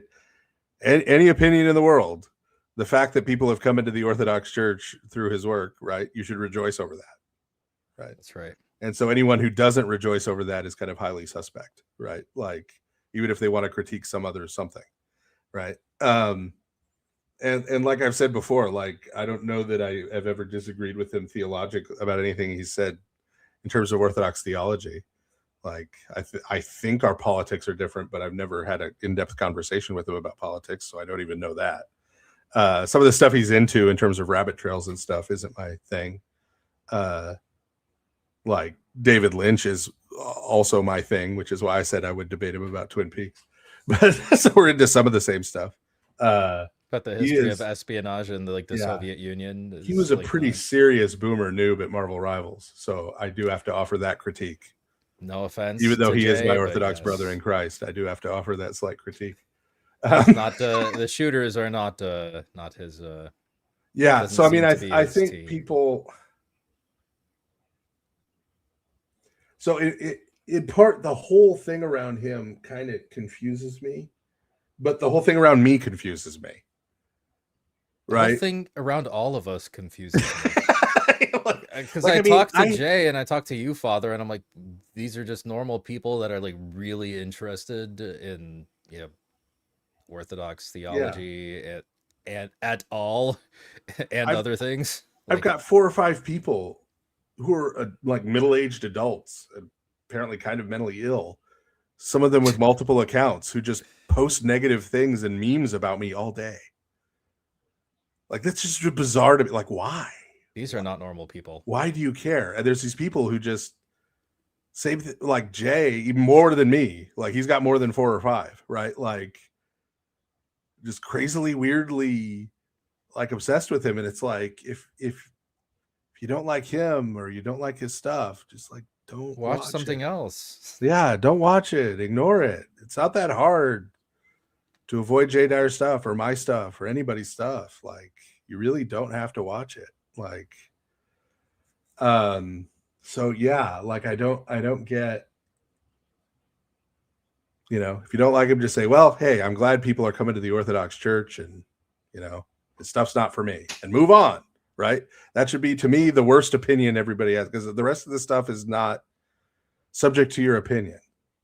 Picking out other people's sins, even if you're accurate, that's not your job, right? Like he has a spiritual father to deal with that stuff with, right? Like not our job. Yeah. I remember going into some like Twitter spaces by Protestants, and they were like, will you denounce Jay Dyer? And I was like, I'm not in a position to denounce anybody. Will you reject Jay Dyer and all his pomps? Will you spit on him? Yes, the pomps of Dyer. The pomps of Dyer. Like, weird how much he occupies people's thoughts. $5 from Heresy Hunting. Father DeYoung, I need you to keep writing until your hands officially give out. I would You realize stop I before then. do own a computer and I type, right? I also need you to visit Father Joseph Lucas's parish again in Miami Lakes. He needs I this. was just enjoying hospitality of the rolled tobacco and fermented variety with Father Joseph just this last week. At a Very conference. smart guy. Wicked smart. It was amazing. It was amazing because I was there with like him and Dr. David Bradshaw and like Dr. Edith Humphrey and like all So of like this the stuff. real Avengers. And what was the real Orthodox Avengers. But what was super funny, like the Fords and yeah, like on and on. Like Dr. Cyril Jenkins.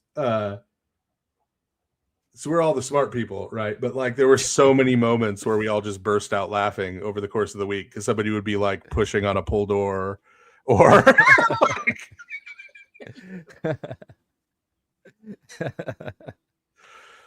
airdrop. What's airdrop? Yeah, so exactly. So there's smart, but there's also, you know. Volp is $5. Comments from Ethan Wade. I think the political divide in society is going to come to a head in the church. Progressives pushed first in the 2010s. It's just, I see it as spiritual warfare as usual. Not to telegraph anything, but there's not really a political divide. Yeah. He's not on the left.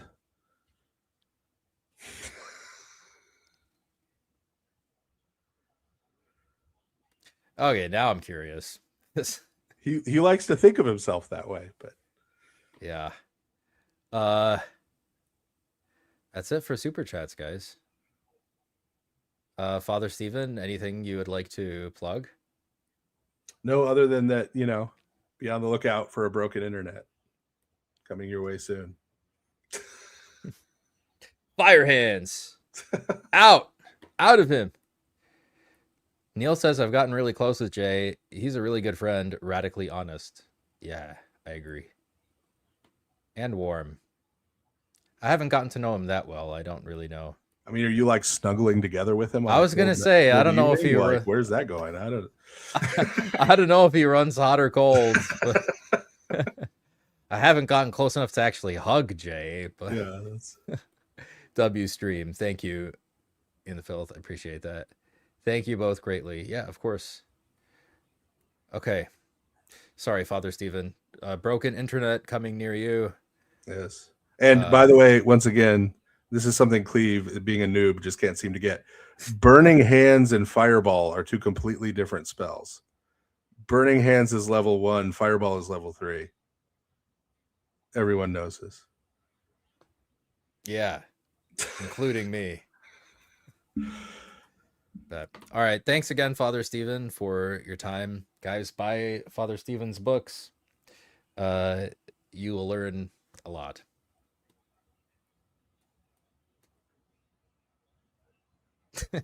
Love you guys. See you later. End stream. End stream.